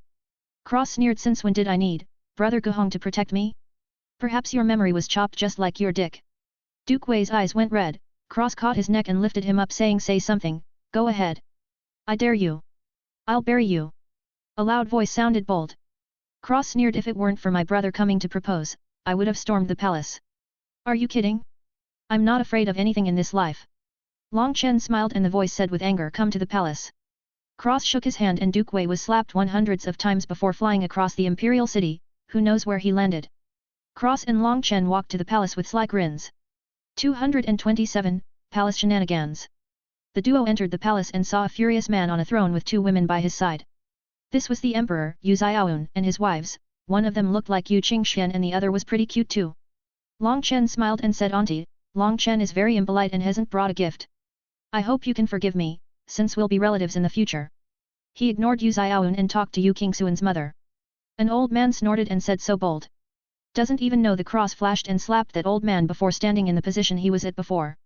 Cross whistled and said, "Seems like this elder had somewhere to go. Bye, elder. Hopefully you make it in time." The old man coughed up blood as he flew out of the palace. Long Chen suppressed a laugh and just smiled. Yu Xiaoyun was gloomy and said coldly, "Why aren't you kneeling in front of us?" Cross laughed and Long Chen said quickly, "Sorry, I don't kneel. My knees are made of glass, if they touch the ground I'm afraid I'll die." Yu Qingxuan's mother laughed and Cross said, "All right, old man. Let's get this over with, yeah? We're not going to kneel to you, you're going to force us to because of your pride, then we're going to fight and inevitably the entire empire will be destroyed, then we'll run away with your daughter. Is this a fun game for you? Personally, I want to leave this terrible place as soon as possible." Yu Xiaoyun said coldly and angrily, "What terrible place?" Cross walked around and said, "Don't you find this whole empire ridiculous? It can't be that I'm the only one."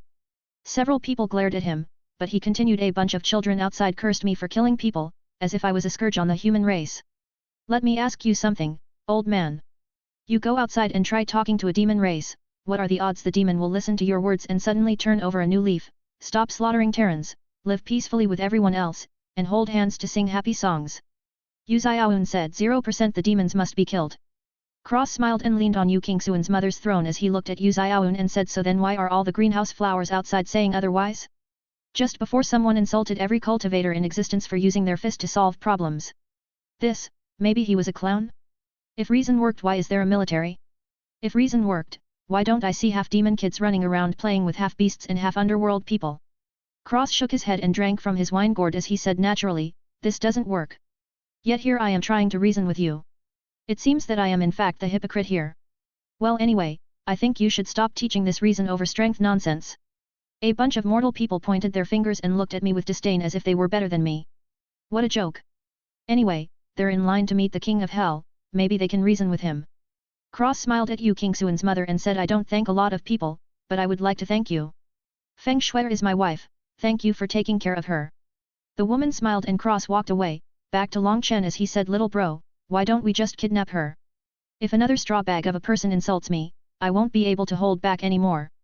Long Chen bit his lips and looked at Cross with amusement. Yu Xiaoyun frowned and Cross looked at the old men around the palace before adding with a sigh, "Plus, these guys are ready to pit you every step you take. Look at that old man over there, tell me he doesn't look like he's coming up with a scheme right now." Everybody looked at the old man, who blushed in embarrassment. He was indeed scheming at the moment. Cross clapped his hands and said, "I'll go." This old fart was really plotting. Long Chen laughed and the old man looked around in bitterness. Cross shook his head and said, "Well anyway, this is why I don't like royal families. Every step you take, you have to look in all directions and behind yourself just to see if someone is staring at you. One wrong step and you end up in a ditch 4 empires away." Long Chen said, "This is the plot, we can't change it." Cross sighed and replied, "Fine. Fine. I'll just complain on the side then." Long Chen smiled and said, "Let's do the tests." Yu Xiaoyun said, "We didn't mention that yet." Long Chen flipped a script in his hands and said, "Oh right. Sorry." He put it away and said, "I love you Qingxian with my entire being. Give her to me." Cross sat on the side as Long Chen was told he needs to go through tasks and trials, but also tribulations, jump through 18 hoops, walk a tightrope, walk on his hands, and balance on a ball while holding a tray of cookies and milk, just to get Yu Qingxian. On top of all that, Yu Xiaoyun had the right to veto in the end. Cross felt like it really wasn't worth the effort. They can just kidnap her anyway, they should have kidnapped her a while ago. The duo walked out after Long Chen gave the 2 empresses a gift. Cross didn't talk to the other one because he could tell she was faking her emotions the whole time. In fact, she didn't like Long Chen, she didn't like Cross either, but she seemed to specifically hate him after he said he was Feng Shui's husband. She better pray she didn't pull anything. They walked out of the palace and Cross said to Long Chen, "I think we're going to have a big fight later." Long Chen said, "Why?" Cross said, "I might have to kill a prince and the empress." Long Chen was stunned and said, "What happened?" Cross said, "The way she looked at me after I said Shuai was my wife. I feel like she was going to get one of her sons married to Shuai. If that's the case, then I need to kill him, and then she'll get angry and then I'll have to kill her, and then Yu Xiaoyun will get angry and I'll have to kill him too." Cross rubbed his forehead and said, let's just hope the princes are smart enough to fuck off. Long Chen had a bad feeling and a big frown sprawled on his face. Suddenly, two unique fragrances appeared. The duo looked over and saw Yu Qingxian and Shuai in palace dresses. Cross and Long Chen walked over. Cross smiled and opened his mouth when he was blocked. Intense rage erupted and he slapped the eunuch into blood mist. He glared at the rest and said angrily, you tell your emperor if he really wants to play I will start a massacre in the city. If you block me from my wife again, I will kill everyone that comes. He turned back to Feng Shuai and smiled saying this place isn't for me. Shuai giggled and said I remember last time, you were with a royal family. Cross rubbed his nose and held her hand. Long Chen said curiously, didn't he kill that royal family's princes? Feng Shuai pushed her tongue into her cheek and looked at Cross as she said yeah, he did. Almost all of them, right? Cross looked awkward and said my good wife, don't tell me you are upset. I'll go into hell and bring them back for you. Shuai laughed and Yu Qingxian asked so important. Shuai replied they were my brothers. Long Chen and Yu Qingxian were stunned and looked at Cross, who looked angry as he said what brothers? Those ants were simply beasts. They were lusting after their own sister. What a joke. Feng Shuai giggled and hugged his arm happily. Cross said you two chat. I'm gonna talk to Shuai. He pulled her aside and said go get Red and Elise, I'm putting you in the inner world. You're coming with me. Feng Shuai was stunned and Cross said this is to prevent problems for the future. I don't know if you noticed, but you're the cutest little beauty in the entire world. Apparently one of the princes has taken a fancy to you, even the empress don't like me because of this. What happens when I kill that prince? Feng Shuai opened her mouth wide and said seriously okay. She whistled and Red and Elise flew over. Cross transmitted with his soul I absorbed the entire 3000 worlds, you should be able to find everything you need inside. Also go to the blood pool and maybe your bloodline more pure. Red, there's a phoenix inheritance inside I saw it in the ancient inheritance pavilion. Shuai, there's a ton of alchemy furnaces in the treasury and alchemy pavilion, I'll forge them into your phoenix cauldron later. He looked at Elise and sighed this is the best place for you Elise, but I'm sure you know how dangerous it is here. If these people find out you're a real vermilion bird, I'm sure they'll suck your blood essence dry. I'm sorry. Elise smiled happily and said it's all right. Cross opened the inner world and Red and Feng Shuai disappeared. Elise walked over and whispered in Cross' ear if you can get the vermilion bird inheritance, I'll love you for the rest of my life. She kissed his cheek before disappearing. Cross was stunned and rubbed his cheek. This bird had feelings for him? Hey? Since when? He threw the thought to the back of his mind and walked back to Long Chen and Yu Qingxian. Yu Qingxian left after Cross soul transmissions to her the situation. He and Long Chen left the palace and went to the Huayan company. They got 30 million silver coins that were only good in the Rosefinch/Vermilion Bird Empire, then they left. Long Chen went to complete his tasks while Cross directly rented a small building. He walked inside, it was a 2-floor house on a busy street. He cleaned the inside and set up tables and chairs before putting in a kitchen and reforming the entire first floor. He made pots and pans with precious ores, and planted vegetables and fruits in his inner world, using the beast meat. He set up a signboard on the front of the house that said Dragon Blood Kitchen before making menus out of thin air and sitting outside on a chair, waiting for people to show up. He had nothing to do here, he might as well spend his time relaxing and fooling around. 228, Dragon Blood Kitchen. Cross went inside and started making food, making it extra fragrant to lure Big Fisahem, customers inside. It worked and some people came in, they saw the prices and left directly. Cross had no problems, he was using top quality goods. He was a top quality chef. Are you kidding? His prices were reasonable. The day passed, not a single customer. A few days passed. Finally a woman walked inside and sniffed before saying so fragrant. Cross was expressionless and pointed to the menu. The woman saw the prices and was blown away, she said so expensive. Cross was silent and ate his food with wine, wishing he had a TV. Maybe he could make one that plays photo jades? This seemed to be a good idea. The woman said with gritted teeth fine. I'll pay. Get me a Kailan steak.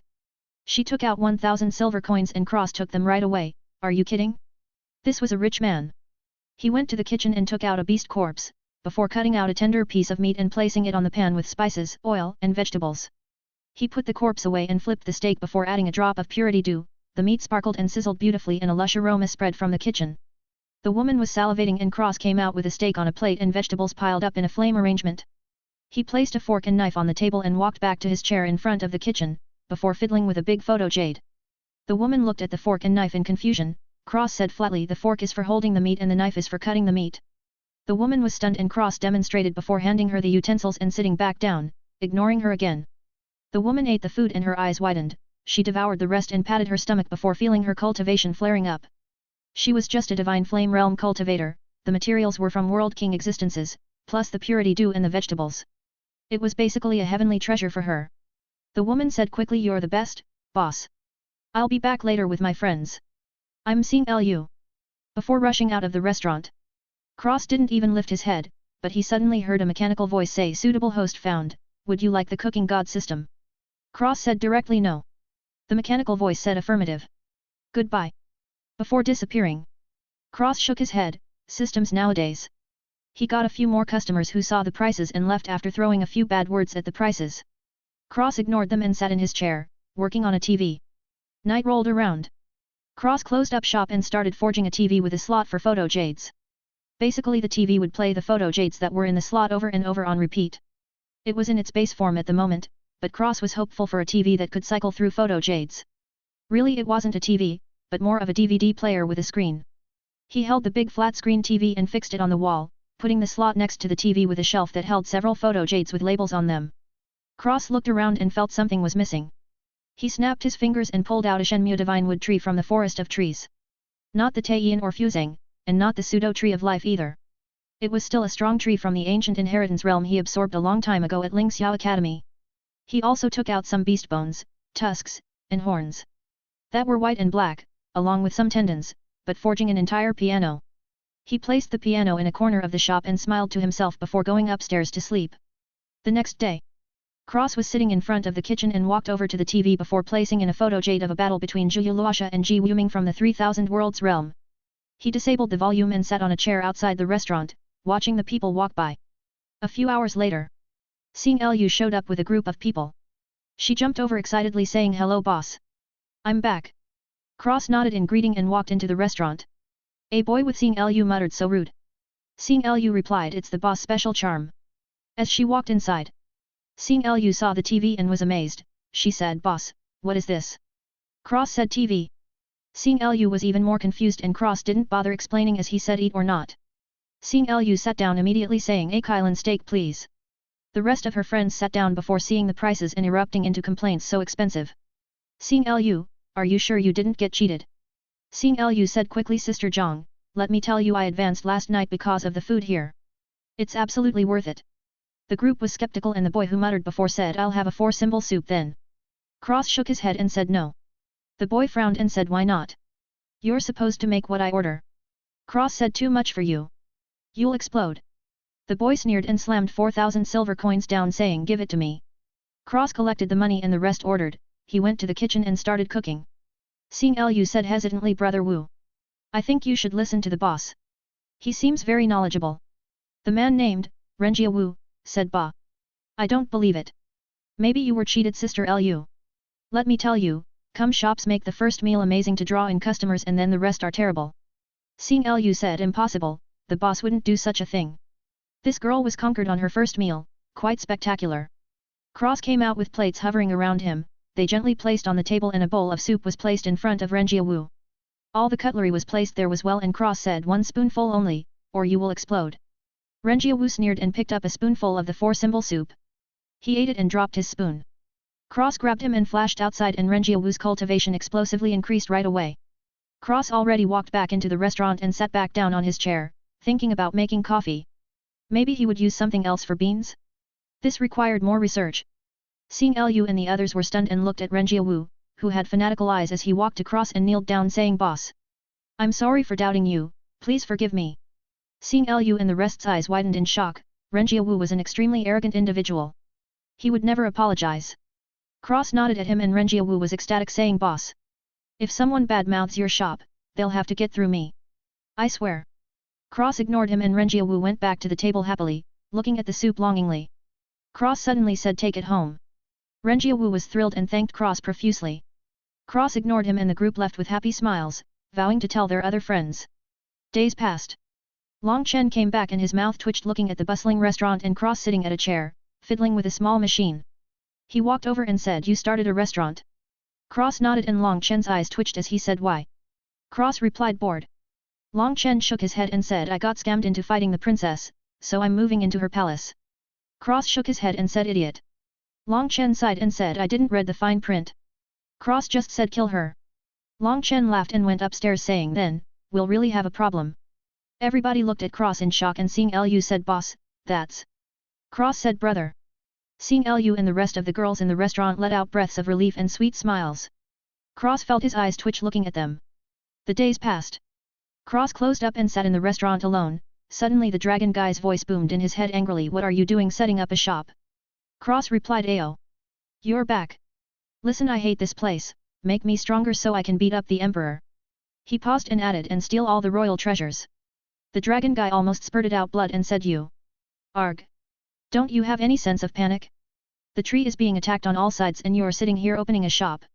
You know if I didn't owe the tree a favor, I would ignore you. Cross replied the tree is good for right now, what will come will eventually come. Take it easy, when I find the tree it will be purging time. Slaughter the spies, collect the loose sand, make a castle and slaughter across the 9 heavens and 10 hells. Now teach me something good. I promise I will try hard. The dragon guy almost came down from where he was and smacked Cross to death in anger. He said what slaughter? There's countless people who can slap you into your next life. Cross clicked his tongue and replied so? They are stronger now, what about later? When I reach their level they can only kneel in defeat. Even if God came down to fight me, I would tear the hairs off his beard before I die. The dragon guy sighed and said your will is incredible, it's a real shame you only care about certain people. Cross scoffed others, what do they have for me to care about them? I don't bother them, they don't bother me. They bother me, I send them to meet Lucifer.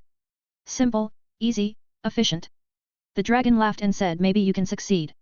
Cross didn't even bother asking in what, because this mysterious old fart of a dragon who just say the cause and effect is too much for you to bear. The dragon felt he was being insulted and said you thinking bad things about me, boy? Cross said yes. The dragon choked and grumbled at least you're honest. Anyway, remember this well. This is the dragon god body refining technique. Long Chen already got it and has succeeded in practicing it. Cross read the technique in his mind and had a crazy idea as he said it's dangerous. The dragon god sighed countless dragon supreme seedlings have died trying to practice it. Cross hummed and circulated the technique. Golden flames erupted around his body and his teeth clenched in pain as his bones started shining gold. Cross grinned and roared, his entire skeleton started shining gold and black at the same time. The dragon guy shouted, "Are you crazy?" Cross laughed and gritting his teeth, millions of little gold dragons started swimming over his black shining bones and the bones had a black dragon army of its own. The black and gold dragons started fighting inside Cross body, intertwining and biting at each other on a microscopic level. A while later, the black and gold dragons all smashed together and Cross' entire skeleton shined black and gold. The light dimmed and his skeleton was crystalline black with golden dragons swimming along, around, in, over, the black bones. It was a mixture between black and gold. Cross collapsed to the ground and laughed weakly. The dragon guy was stunned and looked at Cross bones before saying in shock this. Impossible. How? What? Why? He was truly shocked. Cross had taken his dragon god body refining technique and turned it into something else, even more terrifying. Cross crawled into a crack and fell into a lake in the inner world, refreshing his spirits. The dragon guy said You're really crazy, you know that. Even crazier than Long Chen. Cross chuckled and said I know. But this is better, my supreme skeleton evolved. The dragon guy said against heaven. It surpassed the void body completely. All you're missing is he cut himself off and Cross grinned, knowing exactly what he was missing. He said I will get it sooner or later. The dragon guy was stunned before he started laughing crazily as he said good. Good. I picked up 2 treasures this time. Ha ha ha. Cross smirked and fell asleep, floating in the golden lake. Unbeknownst to him, the golden water was seeping into his body and being devoured by his bones. 229, Space Gate Adventures. A while later. Cross was dressed again and sitting in the restaurant when Long Chen arrived saying let's go. Banquet time. Cross pointed at himself in shock and Long Chen chuckled as he said I'm bored. Cross smiled and left the restaurant going to the banquet with Long Chen. They met up with the princess who wanted the Dragon Blood Army people, and another guy. The princess was named Yu Kyungsu, and the guy was Zhu Yifeng. They went to the gate and were stopped by a plump-faced kid. Cross gave him a slap and they continued inside. They came to a palace and a sword flew at Zhu Yifeng. Cross watched as Zhu Yifeng fought back but then was scolded by his mother. Long Chen did all the talking and resolved the situation between mother and son. The duo embraced and Zhu Yifeng cried. Cross yawned and a bell rang, signifying the start of the feast. They walked inside and Long Chen traded places with a person next to Yu Qingxian. Cross threw the guy sitting next to Long Chen out of the palace and sat down. Yu Xiaoyun was grinding his teeth in anger and an old man said attends a feast, ignored etiquette, wears casual attire, impolite. Tisk. Cross rolled his eyes and Long Chen said, Old man, let me warn you, you better not push me or I won't be polite. Yu Kyungsu sat next to Cross and looked at the old man. Cross gave her a look of disdain, making Yu Kyungsu's teeth itch in rage. Long Chen started arguing with the old man, while Cross leaned to the side and whispered in Yu Kyungsu's ear, feeling the mood to tease and flirt. He just had a successful and amazing thing happen to him, he could flirt a little, no. Yu Kyungsu's face blushed, sometimes she covered her mouth and laughed, while other times she was enraged. Suffice to say that Cross was a master of speech, if he wanted someone to be infuriated they would die of anger. The talking continued until the Zhu Yifeng kid challenged a guy from the Purple Thunder Empire to a battle. Long Chen was angry, apparently the guy he challenged was killed and robbed by Long Chen in the 3000 worlds, but of course this fucking Wang Tianyao guy was just a clone. Of course he was, is this a joke? Cross was expecting Ji Wuming, Zhu Luosha and the others to return from the dead again. Fortunately they were truly dead. Hopefully. If he saw them in the future he would surely be angry that they keep coming back to life over and over again. Anyway. Wang Tianyao and Zhu Yifeng fought, the result was Zhu Yifeng nearly died. Long Chen was enraged and glared at Wang Tianyao. Long Chen challenged Wang Tianyao to a life and death battle, even saying that if Wang Tianyao lasts 3 moves Long Chen will kill himself in front of everyone. The old man next to Wang Tianyao refused and someone said that since Yu Qingxian wasn't engaged he would marry her. Before he could even laugh he became a blood mist. Long Chen punched him into oblivion and charged at Wang Tianyao. Cross flashed and punched the old man next to Wang Tianyao, 2 fists collided and the world shook. 3 flowers bloomed behind the old man and Cross had his half-black half-gold crown appear as he punched at the old man again. A suffocating aura appeared and Cross smashed the old man flying into the palace walls before returning to his seat with a sneer as Long Chen had Wang Tianyao by the neck. Long Chen killed Wang Tianyao and the old man coughed up blood and fainted. The rest of the empires who were invited snorted coldly, left some fighting words and left the empire completely saying that they'll be back. Cross ignored them and was the only one eating. The rest of the princes and princesses had fought the other empire's experts and lost, they were pretty worthless actually. Only Yu Qingxian didn't fight. Truthfully this entire trip was a massive waste of time, the only thing that could be good was that maybe he could sneak around the palace and steal their books and treasures. The banquet ended and Cross left first, he went to the restaurant and changed into a completely black tight-fitting suit before sneaking out in the dead of the night. He infiltrated the palace and snuck through the corridors before coming across a library. He grinned in excitement and his eyes started spinning as he copied all the knowledge and techniques. He shuttled out of the library and blended into the night sky going towards the sect in the city and stealing all their books too. He stole all their herbs and their best cauldrons before leaving and returning to the palace, picking up the herbs he didn't have and stealing a male and female 7-colored fish. He packed up and returned to the restaurant before changing and laying in his bed with a satisfied smile. Another night of robbery was a success. Actually, he had been robbing the entire city in recent nights. He only left the Huayan company alone, everyone else though. Forget about it, they couldn't escape the calamity. A few days later, Cross was dragged by Long Chen to the palace in front of a space gate. Cross was stunned and said, I didn't close my shop. I'll get robbed.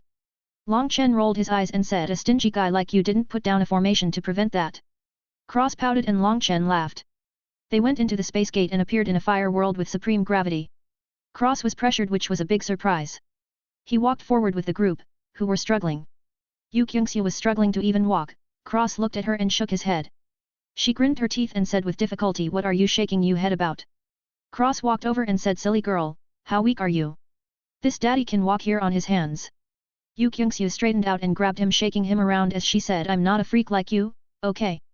Cross grinned and Yu Kyungsu saw that she was resisting the gravity with less difficulty now. Cross spanked her and said, haha. As expected. My methods are the strongest. Yu Kyungsu turned red and held her plump cheeks as she said hatefully, You. Cross snorted, you what? My fist is bigger than yours. You can only accept it. He ignored her and walked away to the stairs in the distance. A mini-him appeared on his forehead, shining with a black and gold light as he was refining his primordial spirit. Basically the dragon god body refining technique refined the bones, blood, soul, spirit, chi, flesh, and will. So far, Cross only refined his bones, just like Long Chen, but they were both refining their spirit now. Yu Kyungsu bit her lips and chased after Cross, saying, I'm going to kill you. Cross scoffed and continued walking, focusing on refining his spirit. He was actually experiencing endless pain, it was worse than his bones. Sweat started accumulating on his forehead. He took a step on the staircase and felt pressure land on him, it was manageable. He continued walking until he came to the 10th step and stayed there. Long Chen arrived, went back and then came back to the 10th step, he walked off the staircase and fell to the ground. Cross laughed and suddenly slipped on his sweat, falling down along with Long Chen. Cross slammed into the ground and groaned. Long Chen laughed at him and said, "Karma's a bitch." Cross gave him the finger and Long Chen chuckled as he started refining his blood. Cross sat down and did the same, leaving his spirit for now. His blood suddenly erupted into changing. The dark golden red blood flashed, the blood separated and became gold, red, and black. The red became the dominant color and the black and gold intertwined around the red in a spiral, like coiling dragons. His body was on fire again and his blood was constantly being burned and refined. A strange mixture occurred. Cross was unwilling to abandon his blood elf bloodline, so he forcefully devoured the black and gold blood completely. What came out was brilliantly shining golden red blood with black dragons swimming through it. The blood thickened to an almost gooey texture as his blood became much stronger. The blood circulated around his body and his strength started increasing crazily, before his blood started cooling and finally stopped burning. His blood refining ended there because the pressure just wasn't enough to continue at the same pace. He instead used his new blood to refine his bones to perfection before attacking his spirit with both of them in conjunction. He was in even more pain than before. He continuously refined his spirit, taking a break occasionally for 3 days before the others arrived. Yu Kyungsu grabbed Cross and said, "You dared to spank this great ant? Hat! I'll smash your handsome face in today." Cross sneered and said, "Silly girl, this daddy will bend you over his knee and spank you again, do you believe it?" Yu Kyungsu's eyes turned red and she said, "You." Cross said, "You what? You think I'm too handsome? Ha! How many people have fallen for me? I can't even count them." Long Chen spat shameless. Cross turned his nose to the air and said, "So? I'm shameless and handsome. Tell me I'm wrong." Long Chen laughed and said, "Let's go to the second place." The group left and Yu Kyungsu was following Cross, muttering curses and glaring at his back, trying to drill a hole in his flesh with her eyes. Cross sneered and stepped on the second staircase.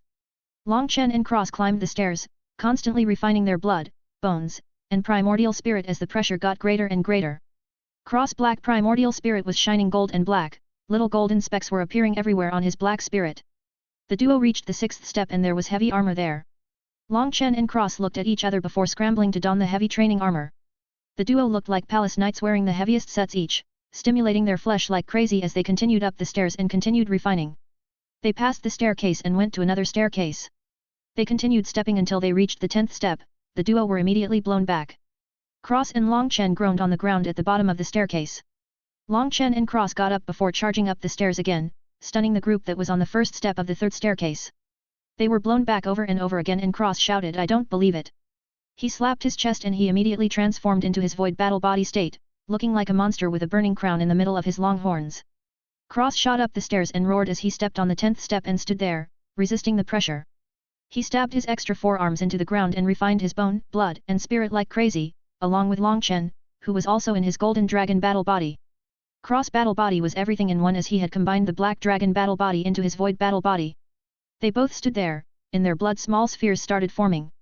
The dragon guy said, "Hey! Good job! You reached the dragon god body refining technique 1st step."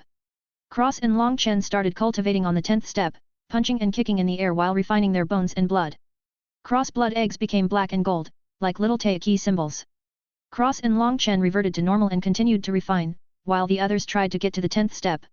A while later, they finally did and a portal opened up, demons started flooding in. Cross slapped a demon to ashes and said, "Eh? It's a copy." Long Chen said, "Not all of them." He turned around and shouted, "Not all of them are copies. Be careful." Cross looked back and coincidentally locked gazed with Yu Kyungsu. He sneered and she grinned her teeth in rage, killing demons even quicker. Cross voice traveled to her ears, "Don't die. This daddy will miss spanking your ass." Yu Kyungsu's eyes turned red in anger and Cross laughed as he left with Long Chen to the next trials. Yu Qingxian looked at her sister and pursed her lips in amusement, a sly light appeared in her eyes. Cross and Long Chen were fighting demons, that were Hierarch Realm. Cross was just Immortal King 3rd level, after that was World King, then Hierarch Realm. But he was smashing these puppets into blood mist and ashes like nobody's business. Long Chen was confiscating their weapons as the duo continued.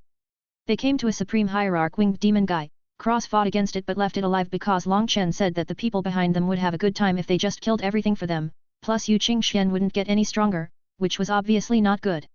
Cross complied and they continued up the stairs. The number of winged demons multiplied. They reached the top and there were hundreds of winged demons. Cross and Long Chen started fighting the demons while the dragon guy said, "Refine your soul," at the same time. Cross almost died. How the fuck was he supposed to do that? He crazily refined his blood, bone, chi, and spirit. His spirit had changed to a swirling gold and black Taiki pattern a while ago. His chi, however, was still pitch black. He closed his eyes and used his mantra to feel the winged demons, fighting them and starting to calm down and predict the future by 10 seconds. His body entered a strange state and he found himself in his soul space suddenly. Suddenly, black and gold lights flooded into the soul space. Cross continued fighting the demons in a daze with his eyes closed. Hours and hours passed. Suddenly, in his soul space the Taiki eggs appeared. The eggs had appeared in his bones, blood, chi, and spirit already. Though they weren't visible in his chi when it was outside his body, in actuality when his chi travels in his body and circulates it mixes between black and gold, but in the chi sea it's constantly swirling in a Taiki pattern with little eggs floating around all over the place. Something extremely special was happening to Cross body because the Taiki symbol was being fed by something in addition to the dragon god body refining technique. Cross wasn't sure but he theorized it has something to do with his elven bloodline and the markings on his face. Even his immortal crystal supreme root had a Taiki pattern on it. Something strange was going on, but the thing was, Cross could feel that his body was getting excited at the changes as if it was something incredible. 230, Vermilion Bird Inheritance secured. I made a mistake. The DGBRT is bones, blood, chi, soul, spirit, intent, and will. Not flesh. Intent. MB the RAWS are seriously confusing. The rest caught up and Cross said hey. You're not dead. Yu Kyungsoo said hatefully, you don't have that kind of luck. Cross grinned and spanked her again. Yu Kyungsoo almost died of anger and clawed at Cross, who closed his eyes and said go. If you can hit me, I'll marry into your family. Yu Kyungsoo shouted with endless rage, you think I want you? Despite that she clawed fiercely, Cross dodged her swipes before she even moved. Long Chen opened his mouth and Cross said I can predict around 15 seconds into the future. Long Chen said you before choking his words back and looking stunned. Cross chuckled and said Luna can see hours ahead normally and if she divines she can see into the future, days, years, decades, eons, whatever. Long Chen was stunned completely and said so powerful. Cross smiled with a touch of deep love in his words as he replied she's my partner, it's been like this for decades. In everything except raw strength, she's stronger than me. Long Chen was deeply shocked, realizing the actual meaning of Cross words. He knew Cross pretty well. He didn't want to say he knew him the best, but he knew a lot. He could tell Cross was telling the truth. Doesn't that mean Luna is a terrifying existence? Long Chen swallowed his saliva and felt some fear. If she was an enemy he was afraid he wouldn't even know how he died. Cross smiled and continued dodging Yu Kyungsoo's attacks which seemed to be fiercer than before he spoke of Luna. A while later, Yu Kyungsoo was breathing heavy and glaring at Cross, who sneered and stepped into the portal. She pounded at the ground in rage and Yu Qingxian helped her up with a smile. They all walked into the space gate and came to a flame world. Cross looked at the flames and spread his divine consciousness out everywhere before finding the staircase. The group went to the staircase and the dragon said refine your intent. Cross and Long Chen looked at each other and Cross shrugged. Long Chen asked how. The dragon guy said basically, for dragons it's their horn or something. Since this fire field focuses on divine consciousness then it must be so. You need to be able to feel everything around you to the point of interacting with them using only your divine consciousness. Got the 10th step. Long Chen and Cross went to the 10th step, dodging the flame arrows coming at them from all sides on the steps before. They stepped on the 10th step and a sharp sword chi shot towards them. Cross and Long Chen tried to move but they were locked down, the sword chi shot to their eyebrows extremely quickly. Cross saw his life flash before his eyes and grit his teeth, closing his eyes as he willed a big hand to stop the sword chi. The sword chi stopped right in front of the middle of Cross' eyebrows, like a big hand grasped it. Long Chen did the same and they suddenly sucked the invisible sword fragments into their mind, chanting in unison the 6 senses and 6 spirits combine, visible and invisible. Invisible, inner, 6 spirits, visible, outer, 6 senses. Both unite, the inside and outside are compatible, fell heaven's mystery change, on 6 Dao Samsara, holds the heaven and earth universe, grasps the sun and moon stars. Cross and Long Chen were chanting in unison and above the sky across the entire immortal world a massive black vortex appeared with millions of stars inside, the day turned to night and the sun and moon stopped shining. The dragon guy started laughing loudly and happily. Cross and Long Chen woke up and the dragon said thank you both. You completed my biggest wish. Cross immediately said no problem. But do you have any compensation for our efforts? The dragon choked and said angrily but also amused you got my strongest technique was more do you want? Cross rubbed his hands together and said dragons are known to hoard treasures, yet. Long Chen laughed and the dragon guy laughed before saying hurry up, brat. Or the next time I see you, I'll beat you half to death. Cross pouted and grumbled stingy old fart. When I find you, I'm going to beat you up and steal all your treasures. Long Chen almost tripped and the dragon guy was huffing and puffing in a rage. Cross continued grumbling as he refined his intent, which was his 6 senses but also telepathy basically. In short, it was super powerful. Cross took out the gourd with the eye power he collected in the 3000 worlds, Actually he got a few more things in here after he absorbed the 3000 worlds. He opened the gourd and swallowed the drop of blood before throwing the gourd back as he closed his eyes, refining everything again, except his will. The duo moved forward through beasts, using only the power of telepathy. Long Chen made swords kill the beasts and Cross made spinning scythes to chop up the beasts. It looked like the beasts were just dying of grief as the duo never made a move. They continued to climb the staircase as their invisible weapons became gold and black and gold respectively. Cross intent was a constant mix of black and gold fighting for supremacy. In the end the intent became dark gold and sparkled, constantly swirling. They got to the top, only to be sent back to the group.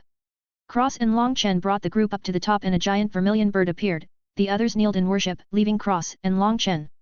A woman in white appeared above the vermilion bird and said, "What do you want?" The dragon guy said, "Give them the heart test." The woman said in. And a portal opened. Cross and Long Chen walked inside with the rest and ended up in a dark room. Yu Qingxian said in fear, "Small black room." Cross was confused and Long Chen explained, "It makes your heart demons come out and tempers your will." Cross said, "Oh." And walked forward with no problems. Long Chen chuckled and shook his head, following after him, saying to the rest, "You got this." Cross said, "If not, you'll die." "Silly girl, I can't spank a corpse, you better not die on me." The feeling, the sound. I'll miss it. Yu Qingxiu swung her fist in rage and Yu Qingxian held her back with a wry smile. Long Chen and Cross left and came to a door, they walked out of the door and came into another space. Cross saw his life flashing by in the room and continued walking, ignoring everything. He never regretted a single thing. He looked at an image of Luna on a bed dying. His eyes were constantly flashing different colors by a red glow surrounded the eye entirely, he was enraged. He vowed to torture that twinkly bastard in hell when he died. Cross and Long Chen walked forward coming to another door, behind the door was the woman in a white dress. She said, "You both passed so easy, I guess it was a joke." Long Chen hurriedly said, "Senior, please." "Of course, there are no jokes." Cross just looked at the woman and said, "You're the vermilion bird." The woman nodded and Cross waved. Elise came out of the crack and looked at the woman in awe. The woman said, "A vermilion bird." Elise smiled and bowed saying, "Elise greets ancestor." The woman smiled slightly and said, "Rise. I haven't seen another vermilion bird in eons." Elise straightened out and the woman tapped on Elise's forehead before sinking in a drop of white gold blood into her. The woman looked at Cross and Long Chen and said, "Why don't you fear darkness?" Long Chen asked back, "Why should I fear the darkness?" Cross replied, "Is it very scary?" The woman was overwhelmed and the dragon guy was laughing watching the woman get startled. The woman asked, "Why do you like the darkness?" Long Chen said, "The darkness is there when nobody else is. The darkness can comfort me when I have nobody else, why should I fear it?" Cross replied, "The darkness give me strength. The light hates me, the darkness welcomes me." The woman hesitated for a moment before asking, "You've seen the light and the dark, which do you like?" Long Chen and Cross said immediately, "The darkness." The woman said, "What do you think the middle ground is?" Long Chen replied, "There is no middle ground, there's light in dark and dark in the light." Cross said nothing, agreeing with Long Chen. The woman made an icy face and said, "Your idea is right, there is no absolute light or absolute dark, there is no absolute good and absolute evil. However, there is absolutely a middle ground. One gives birth to two, two gives birth to three, and three gives birth to all things." Long Chen and Cross were dazed. Long Chen said quickly, "Thank you, senior." The woman nodded and looked at Elise, before condensing a white vermilion bird mark and pressing it between her eyebrows. The woman looked a bit pale and disappeared. Cross carefully put Elise back into the inner world before sitting down quickly. He and Long Chen sat across from each other and burst into golden flames, lighting up the world. Cross connected his blood, bone, and chi together, while connecting his intent, soul, and spirit together. The two forces suddenly started spinning together and his roared to the sky, his eyes glowed black, gold, and red. His eyes went completely white, before a black dot spun in the middle, half the dot became gold and spun together. The white space slowly started becoming blood red through speckles appearing every so often in the shape of plum blossom flower marks. The black and gold dot spun and became bigger before covering the entire eye, it suddenly shrank and left black rings with golden teardrops. The Taiki symbol became his iris and the golden teardrops opened spinning into star shapes, there were 3 golden stars in a triangle on each black ring. Cross body swelled before he closed and opened his eyes again, Long Chen slashed out a claw and a black beam blacked out of Cross eyes, both attacks destroying the void completely and sending the entire group out of the black space. They appeared in the main hall of the palace and Cross stood up. He cracked his neck and twisted his body crackled like thunder. He looked at the group and their eyes went into a daze looking at Cross eyes. Cross took his vision back and took out sunglasses before putting them on and looking at the group again, saying, "Ha! Oops." Long Chen said, "You're crazy, you know that right?" Cross grinned and said, "I know." He walked over to a dazed Yu Qingxiu and spanked her ass hard. She yelped cutely and jumped in the air, recovering from her daze. She turned her head and glared at Cross, who now had sunglasses on. She spat hatefully. You look much better with those on, maybe you should put a bag over your head as well. Cross grinned and said, little Qian, do you really mean that? As he pouted, Yu Qingxiu shouted angrily, who's little Qian? You bastard! I really will bite you to death. Cross covered his crotch and Yu Qingxiu shouted with a red face, you. Arg! I'll kill you. Cross burst out laughing and Long Chen said, all right, lovebirds. We got a mission. Yu Qingxian said, yet. To the battlefield. Long Chen grinned and said, right, but not the Vermilion Bird battlefield. We're going to the Purple Thunderclap Empire's Imperial City. Cross and Long Chen shared sinister grins and they cackled maliciously. 231, Little Disciple. The group took a flying invisible boat made by Guo Ran and flew out of the Vermilion Empire. Cross was sitting on the edge of the boat, dangling his legs off the boat as he looked out to the void they traveled through. Yu Qingxiu grabbed him saying, what are you doing? If you fall and die, I'll have to go to hell to get revenge. Cross sighed and said, silly girl, you haven't died yet, how could I possibly die? Yu Qingxiu grinned her teeth and shouted, fine. I hope you fall off and die then. Before stomping away. Cross shook his head and sat inside the boat before closing his eyes. The Dragon God body refining technique focused on the outside and inside, yin and yang, visible and invisible. Which meant Cross had to create a new force from the two groups of three. His will was the last one to be tempered, and it was directly tempered by the strange force? He couldn't be sure but he assumed that was the case. He started refining his body and a black and gold yin-yang symbol spun in the ring on his back as his entire body erupted into black and gold flames. He felt so close but so far from something spectacular. It was extremely frustrating. Suddenly, he stopped and leaned against the boat, closing his eyes. He opened them and he appeared in a giant hall. He looked around and heard a choked sob. Master. Cross smiled and turned around to see Ling Ji and Athena. Ling Ji was crying and Athena was staring at him happily, maybe a little too happy. Cross said, little Ji, how are you? Ling Ji kneeled and said, Master, I'm okay. Truth was, he wasn't very happy here. He thought being a sect master was cool at first, then Cross left and everything just felt boring. There was no adventure, no learning, just constant teaching and watching people he could destroy with a single finger, argue over insignificant things. Ling Ji really wanted to leave and go find Cross to go on adventures again, feeling as though he's seen through life at the top and found it to be truly lonely. Though he had a wife and kids and he loved them, his days were bland with every day being the same thing over and over. Cross smiled and said, think you've seen through life, little Ji? You want to come find me, is it?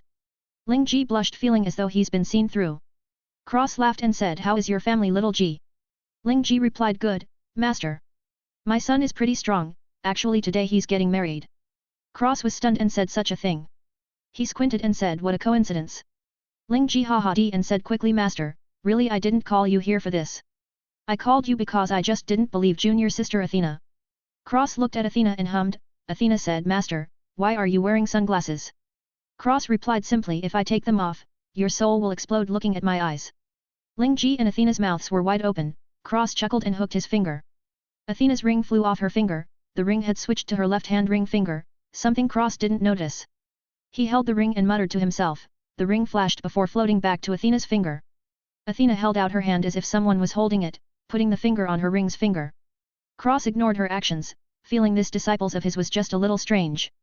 Cross waved and a golden token appeared in front of Ling Ji along with a gourd and a string with a multitude of rings on it with tags that had names on them. Cross said, little Ji, I'll give you a chance to come find me. The token will break space and bring you to a place called Ling Xiao Academy, the gourd is something I made myself called Purity Dew, while the rings, well I'm sure I don't have to explain it. I will tell you this, I have no idea what it will do to you taking this. You might break through the ancestral god realm and ascend somewhere random, or stay here, or you might just explode and die. I haven't used that on anybody so weak before. Ling Ji's face was on fire, being called weak by his master when he was the strongest person in this world besides Yun Che. So embarrassing. Cross looked at Athena and slowly floated over, he lifted her chin and looked into her eyes. Athena went into a daze and Cross watched her experiences. He was pleasantly surprised, she lost her parents because of his inheritance but she blamed herself for being too weak instead of him. She took revenge on entire and slaughtered an entire star of people in her rage.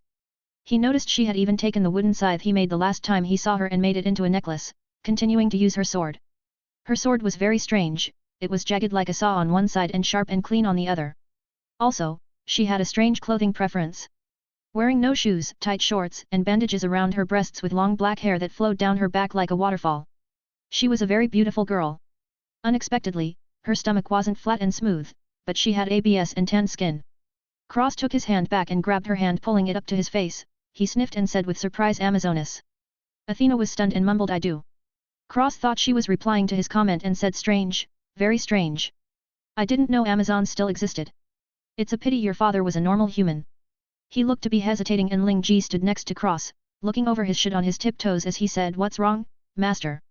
Cross was amused, this guy still acted the same after so many years. He said, I have purified her bloodline, but it will be extremely painful. Athena woke up and said, Master, will I be stronger? Cross tilted his head from side to side saying 4x, and depending on how pure your bloodline is it will only be higher. Basically, I will wipe the human from your blood, leaving only your Amazon blood. This is only the first cleansing. If you want to get it to be even more pure, you'll have to continue refining your blood and finding treasures. His eyes flashed at the blood refining, having a crazy idea again. Athena said, if I can be more powerful, I will do anything. She paused and added, except give away my purity. Cross felt his mouth twitch and Ling Ji rubbed his forehead in dismay. Cross said, all right, lie down. You might as well take off your clothes since they'll be destroyed anyway. Ling Ji said, Master. Cross looked at him and said, what? Ling Ji sighed and shook his head saying, never mind. Before leaving the room, Athena laid down and took her clothes off. Her chest was surprisingly large. Her entire body was tanned and her nipples were pink. Her face blushed slightly and Cross put his hand on her stomach, muttering, I really picked up a treasure this time. Only 47% human. Ugh, why ruin such a perfect bloodline? He sighed and Athena floated in the air. Cross eyes glowed behind the sunglasses and a pool of sparkling blood appeared, surrounding Athena's entire body. He slapped the pool image and the blood started boiling and glowing. Athena grit her teeth in pain, her eyes bulging out and veins throbbing on her body. Cross whistled to himself and threw in a drop of golden crystal in liquid. The liquid sank into the blood and the entire pool turned gold before returning to normal. Cross took a gourd and pulled up Athena's head, pouring purity dew in her mouth. He gave her extra and sent her back into the pool, boiling it even more. The pool caught fire and Athena started screaming in pain as blood flowed from her pores into the blood pool. Cross sneakily stole some Amazon blood. Who knows how many bloodlines were in the pool at this point? There should be hundreds of thousands of them by now. Dragon, Kunpeng, Vermilion Bird, Phoenix, Suanwu, White Tiger, his, Long Chen's. Pfft, forget about it, there's even Long Aotian's purple and colorful blood in there. Well, technically it's Long Chen's, but still. There's countless supreme bloodlines in there. Cross was creating a monster pretty much. If her body wasn't as strong as his when they were the same strength, then he would consider it a failure. This was also unimaginably painful. Cross felt like he was making soup though. It was fun, evidently her screams were falling on deaf ears. This guy was thinking about soup. Sigh. A while later. The blood pool disappeared and Athena fell to the ground. Cross caught her and she opened her eyes saying weakly, Master. Did I make you proud? Cross was startled, she was awake the whole time? He really picked up a treasure this time. Cross got excited and said, oh yeah. Big time. You're my favorite disciple. Just don't tell little G and little Yu. Athena giggled happily before passing out completely. Cross dressed his little disciple after cleaning her with a golden water bubble, and took her bandages and ring from her. His eyes glowed and countless threads, leaves, tendons, cloths, etc. appeared. Cross forged new bandages. It was estimated that these bandages would never break. He took out her sword from her ring and looked at it. It was a long sword but it was extremely heavy. He smirked and forged a new sword in the same style, using hers as a reference. Countless ores, materials, claws, bones, etc. were thrown in. The sword came into being and had countless runes flashing all over it. Cross slapped himself and said in shock, I made a fucking realm weapon? Are you kidding? The black of the sword was pitch black, the jagged edge had sharp white points and in the middle of the blade there were golden runes in a straight line to the guard that was a white flower shape, the handle was black and the pommel was a white bead with a black hole inside it. The sword buzzed in happiness of existing. Cross grabbed it and said, I'm going to call you Bloodthirster. Athena is your new master, okay? She won't be able to use you for a while but when the time comes, you must help her. Bloodthirster buzzed in agreement and Cross held out a blood-red sheath. Bloodthirster flew into the sheath and Cross put it in Athena's ring, behind another restriction. Cross had refreshed all the restrictions and replaced some things, added some new things, and made the restrictions even harsher. He looked at Athena's sword and forged just a little bit of it, repairing the damage and making it stronger, but not by much. He returned it to her ring and put the ring back, before wrapping her chest in the bandages he made. Something to note was her entire body was very attractive, her abs were visible and strong, but the rest of her body didn't look extremely muscular, she was toned and you could tell, but not to the point of looking like a bodybuilder. On a scale, she would be a 9, easy. Cross poked her arm and made a small cut. Golden blood flowed out. Cross almost jumped for joy. It was a success. Pure Amazon blood. He collected a bit then healed her up before laying her down again. He called Ling Ji and said happily you need to make a choice, stay here or come find me. I'll warn you, the entire world will be an enemy in the future. Forget about being safe, you'll be fighting in all directions. Ling Ji felt his blood boiling and he said Master, just you wait. I'll come find you for sure. Cross smiled and his finger glowed as he tapped Ling Ji's forehead, before giving him a black jade and saying give this to your junior sister Yu. See you when I see you, little Ji. Ling Ji kneeled and said quickly of course. See you soon master. Cross smiled and fizzled out of existence. Athena suddenly woke up and held her face with a deep blush saying Kaya master, you're so big. Ling Ji looked at her, completely speechless. Athena apparently didn't care and hugged her shoulders saying I hope he likes me. Ling Ji got up and knocked on her head saying you girl, how many screws are loose in your head? Athena said seriously none. I'm going to marry master. You might as well call me mistress from now on. Ling Ji was stunned before rubbing his forehead, this junior sister of his.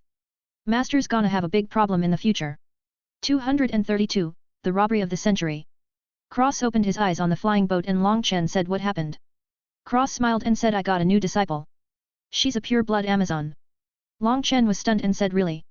Cross had a proud face and said yup. Hat. Long Chen clicked his tongue and the boat came to the purple thunderclap empire. The flying boat sneakily slipped into the thunder barrier around the empire. Cross looked down and got excited, his eyes sparkled and he started taking off his clothes. Long Chen was confused and Yu Kyungsu blushed, this guy just got fully naked. Cross put on a full black suit, he looked at Long Chen and smirked before jumping off the ship and blending into the void. Long Chen laughed and Yu Kyungsu looked off the boat, Yu Qingxian said what? Long Chen said with amusement didn't you hear about the robberies in the Imperial City? Yu Qingxian nodded and said yeah, it's a real problem. She choked back her words and slapped her forehead. Long Chen laughed and said maybe, I made a super thief by accident. Cross shuttled through the void and started robbing every household and business he saw. He slipped into the Longteng company and pulled out a small leather pouch, he opened it to reveal a series of small knives and needles. He snuck around and entered through several doors, stealing everything he saw, even taking the nails and floorboards. He quietly spread out a colorless gas, knocking out everyone inside before stealing everything from them. He took the doors, windows, nails, floorboards, walls, leaving a barren area. His body was being accelerated with the time element so really it looked like a deconstruction rather than a robbery. Cross moved like lightning, ransacking every building and house he saw, skipping the Huayan Trading Company. As the ship moved through the empire, the buildings under them were disappearing by the second with a black figure shuttling through them. Most of the normal people's houses weren't demolished but were barely standing as all the nails and floorboards were removed, the buildings were mere shells of what they once were. Cross came to a fountain and removed the gold seal on top, stealing that too. He passed by the sects and even they weren't spared. Things were constantly being sorted into his inner world, and buildings were being built by the second. Cross was enlightened. The inner world was a thief's greatest treasure. Everything that went inside was enhanced and sorts or formed into buildings. The library was constantly taking in books and everything was running at 1000% capacity, working in tandem with Cross' godly thieving skills. Cross rushed through the city and even snuck into the palace. He merged clothes with the void and depended on Aurora to hide him from divine consciousnesses. Cross went through and stole literally everything the Purple Thunderclap Palace had. He even infiltrated the secret records library and cleaned them out. He came to a special door and used his lock-picking kit to get inside. He was greeted by a giant lightning pool and steel, his eyes lit up. I'm fucking rich. He collected the entire thing into the inner world, leaving an illusion behind as he left and returned everything to normal. He stopped and looked back before taking the special doors and leaving a replica made of normal not special wood, casting an illusion that it was the same. Once again, the entire palace was cleaned out, herbs, nails, floorboards, beds, windows, doors, mirrors, curtains, books, secret scriptures, treasures, everything was gone. He even took the stones off the steps. What a ruthless fellow. He knocked out some princes and princesses before stealing their storage rings, right off their fingers, emptying them out before putting the empty ring back. He even stole their clothes, leaving them naked. He double-checked the entire city, seeing he didn't forget anything, he flashed back to the deck of the ship, that was leaving the empire towards another one. Cross appeared on the deck of a new ship and Long Chen looked at him saying you're too ruthless. Cross took off his black mask and grinned you think so? He was wearing a black blindfold now. Long Chen laughed and said I watched you dismantle the Longteng company. You even took the nails. Cross grinned and said everything has value. Speaking of which. He looked at the ship under his feet and Long Chen grinned there's hundreds of thousands more. Cross eyes glittered and Long Chen took out a smaller handheld version. Cross grabbed it and looked at it greedily. He got the way to build one, how it worked, and finally he dismantled it completely. Cross grinned and they arrived at the Blue Flame Empire. Cross drilled inside as Long Chen threw a world-exterminating fire lotus into the dead center of the city. Cross accelerated himself to the max and time started slowing down around him. He stole everything starting from the center and going around in a circle, getting bigger and bigger as the explosion was getting bigger in slow motion. Everything was ransacked as Cross' aura of effect expanded. He even started stealing through the void. Nobody was spared from the master thief. A while later, for Cross, the lotus exploded everywhere and Cross already robbed the entire capital city and was currently in the palace going wild as he found dozens of flame treasures and secret cultivating treasures along with flame techniques. Needless to say, the Blue Flame Empire was cleaned out completely. Forget about if they lose the war against the Vermilion Bird Empire, even if they win they wouldn't recover.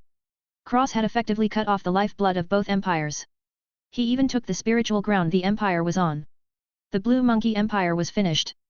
Cross appeared in the air and cut the head off an old man and stole his sword ring and clothes, letting a naked and headless corpse fall down from the sky.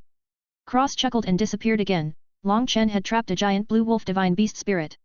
Cross flashed around stealing from all the old men in the sky and killing them. They couldn't even see Cross let alone fight back, he was like a ghost. Wherever he went, death came, it was unavoidable. Cross hummed happily, as treasures upon treasures were sorted and buildings were being created in the inner world, forming a massive city with the sect at the back of it. Cross flashed to Long Chen and the duo laughed evilly to the skies before shooting off to the other 6 great empires that were against the Vermilion Empire. Needless to say, they were all picked clean just like fresh vegetables ready for harvesting. A while later, the ship turned around to fly back to the Vermilion Bird Empire. Cross changed back and was smiling so big it almost split his head in half. Cross was laughing crazily and doing a dance with Long Chen as they sang, "We're rich sure enough, robbery is a cinch, call me a rich man because I roll in gold, come with me you'll never grow old." The princes and princesses of the Vermilion Bird Empire had black faces, but Yu Qingxian was clapping along happily. Cross took off his blindfold and his star ring pupils were revealed. He looked to the air and laughed wildly. A gold light blasted out of them into the sky, exploding into words, "Your father, the king of thieves, strikes again. In all worlds, no treasury is safe."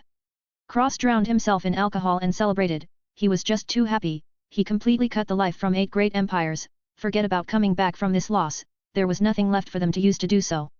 Even their storage rings had been robbed.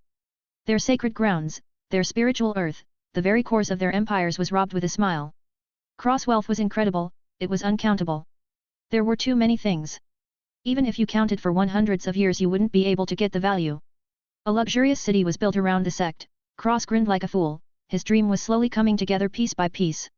Cross sat down and said, "Come. Everyone gets alcohol today." Ha ha ha. He grabbed Yu Qingxiu and forced wine down her throat, making her completely drunk. He wrapped his arm around her shoulder and laughed. He waved his gourd and a bunch of wine flew out from the gourd forming bubbles in the air. Long Chen drank a bubble and licked his lips. His eyes lit up and he said, "All of you drink the wine, now." Yu Qingxian said, "Long Chen." Long Chen said quickly, "You little fools. This is his precious wine. The benefits to your bodies is too much. Even I can't get this from him. It's made with special materials that will cleanse your entire being free of impurities." The group was stunned and quickly drank from the bubbles before running to the bathroom as black stuff came out from their pores.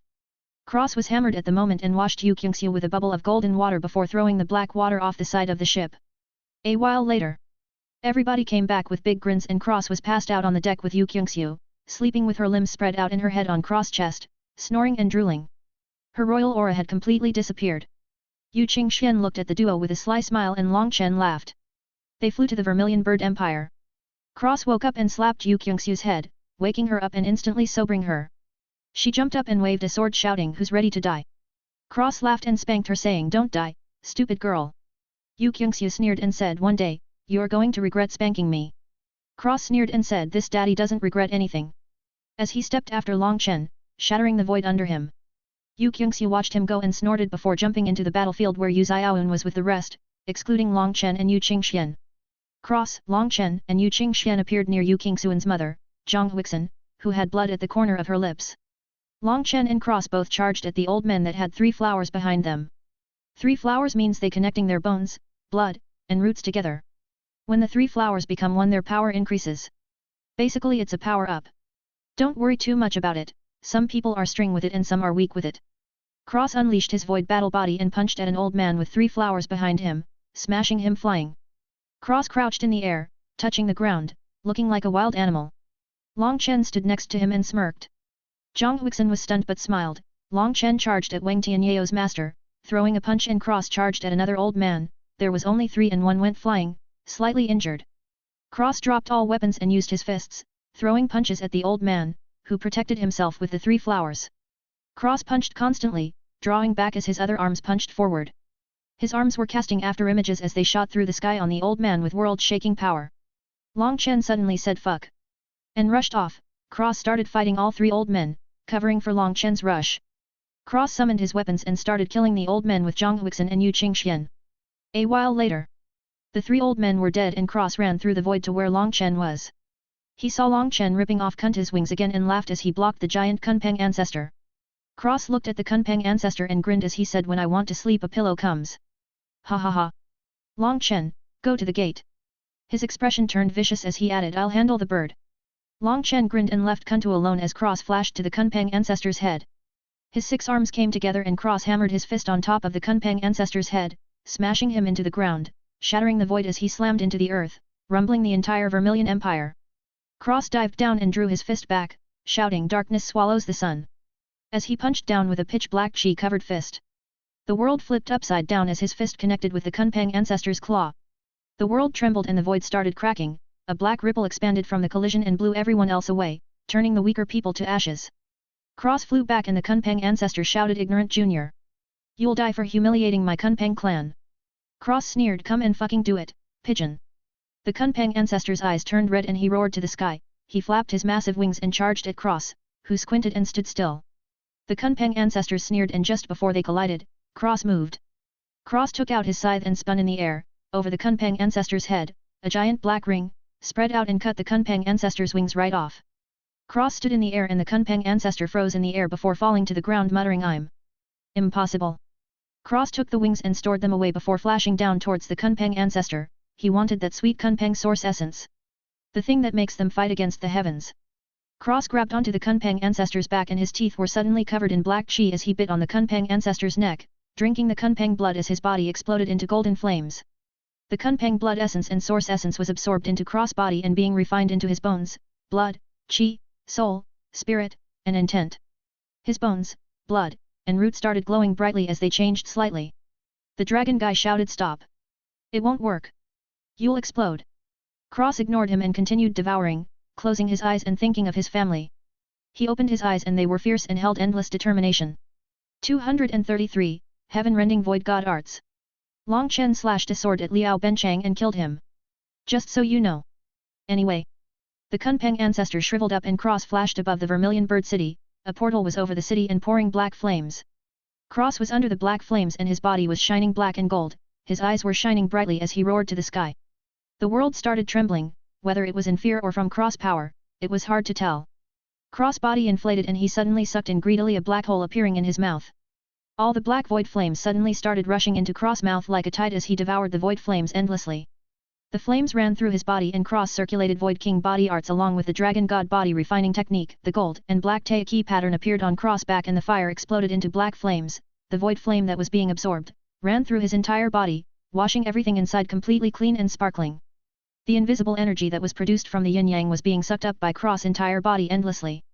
All the gold and black dragons inside Cross body roared to the skies and the world started cracking and quaking as if it couldn't tolerate Cross existence any longer. The void flames disappeared and Cross body compressed, his realm soared and hit 9th level Immortal King unexpectedly before stopping. Cross opened his eyes and the world turned black and white, losing all its brilliance. Inside Cross body, the bones, blood, and root were shining brightly with an aura of endless destruction. He reverted to normal and slowly floated down from the sky, his feet touched the ground in front of Long Chen, facing Yu Qingxuan's master and Anputta. Cross looked expressionless as he said, your plans included not only Yu Qingxian, but my wife as well.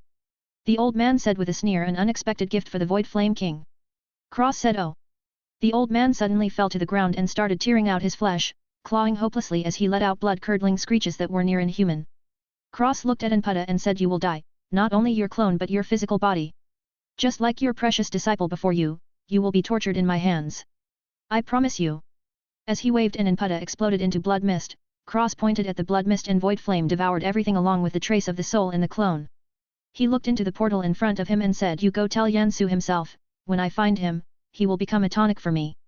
He shot his hand into the portal and ripped out an arm as the portal closed. Everyone heard a painful cry before the portal disappeared. Cross threw the arm to Long Chen, who was looking at the old man with intense hatred. Yu Qingxian was crying and Cross looked on without emotions. This old man taught Yu Qingxian just to offer her up to Yansu, the void flame, because she was a rainbow flame carrier. To think he even wanted to use his shuer, death was too good for the old man. Cross looked at the rest of the old men who were attacking and said, ants. Die. All the old men who hadn't escaped exploded into blood rain and washed over the imperial city. In the sky, Guo Ran, Xia Chen, 430 dragon blood warriors, as well as Dong Mingyu, Jasmine, Amelia, Lily, and Artemis appeared. Cross looked in a specific direction and muttered, "You escaped this time, but can you escape forever?" He suddenly vomited out a bucket full of blood and his eyes started bleeding heavily. Jasmine cried Cross, and quickly supported him. Cross smiled and said, "Hey, you." Jasmine said anxiously, "What's going on with you?" Cross said weakly, "Overuse. Strong technique. Bones, blood, root, 3 changes give birth to endless rebirth." Jasmine said, "Fuck, his brain is broken too." Cross laughed and coughed up blood again. Jasmine screamed, "Stop moving." Long Chen smiled and shook his head, looking at the, still screaming, old man with a cruel smile. Cross said, "Bring Yu Qingxian here." Yu Qingxian walked over and Cross pressed on her forehead, pulling out a black wisp as he said, "Silly little thing." Before he ate it, Yu Qingxian felt much better and Cross smiled, saying, "Funny thing, those flames." He coughed out blood and said with melancholy, "Jassy, will you still love me if I'm a weak scholar?" Jasmine was anxious and said, "Of course." Yu Cross cut her off and let out a breath of relief, saying, "That's good. Fortunately, I'm not a weak scholar though." Jasmine almost died of anger and the group laughed. She glared at Guo Ran and shouted, "What are you laughing at?" Guo Ran jumped and shut his mouth quickly. Xia Chen laughed at him and Feng Shui appeared from the inner world as she said, "What are you laughing at?" Xia Chen and Guo Ran hugged each other in fear. Cross laughed at them before coughing up blood and saying, "Fuck me. Am I cursed?" The dragon guy exploded in an angry voice, "Idiot. Moron. Retard. Yes." Cross was stunned and said, "Nanny."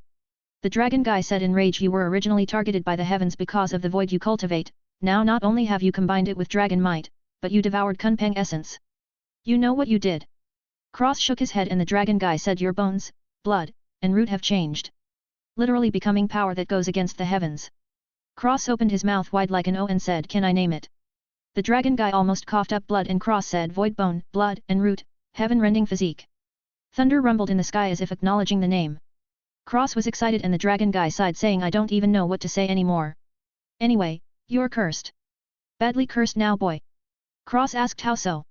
The dragon guy said, "You have supreme bad luck, just like Long Chen, not only that but your tribulations from now on, forget about getting benefits to your body from them." Cross shrugged and said, "Meh, could be worse. I could be impotent." The dragon guy sighed and didn't reply. Suddenly, a portal opened and a mummy appeared saying, "Come, Imperial Princess." Cross looked up and coughed out blood again as Yu Qingxian floated towards the portal. Long Chen roared, "No." As he flew up, a giant flower appeared behind Yu Qingxian. While all this happened, Dong Mingyu appeared within Putta's head. So apparently he was here after all. Well, he's dead now, so. Anyway. Long Chen forcefully tipped the flower petals and stabbed them into his own body. Dong Mingyu shouted no. Before she was pressed down by her master, Silent Night. Cross glared at the mummy creature and his eyes glowed before he coughed up more blood and his eyes dimmed, bleeding heavily. His vision disappeared, but he could still see with his mantra. Long Chen tore the flower piece by piece and the flower behind Yu Qingxian appeared behind Long Chen instead. Yu Qingxian was thrown back to her father and the flower integrated with Long Chen's body appearing in his left eye. Cross saw that Long Chen turned the tides and he let out a breath of relief before coughing up blood and fainting. Jasmine was scared and held him, but Silent Night said, "Jasmine, Amelia, let's go." Jasmine said, "Master." Silent Night said, "He's fine, maybe he'll be blind for a little bit. Let's go." Jasmine handed Cross to Feng Shui and nodded to her. Shui nodded and took Cross as Long Chen fell from the sky after smashing the underworld portal with the tripod.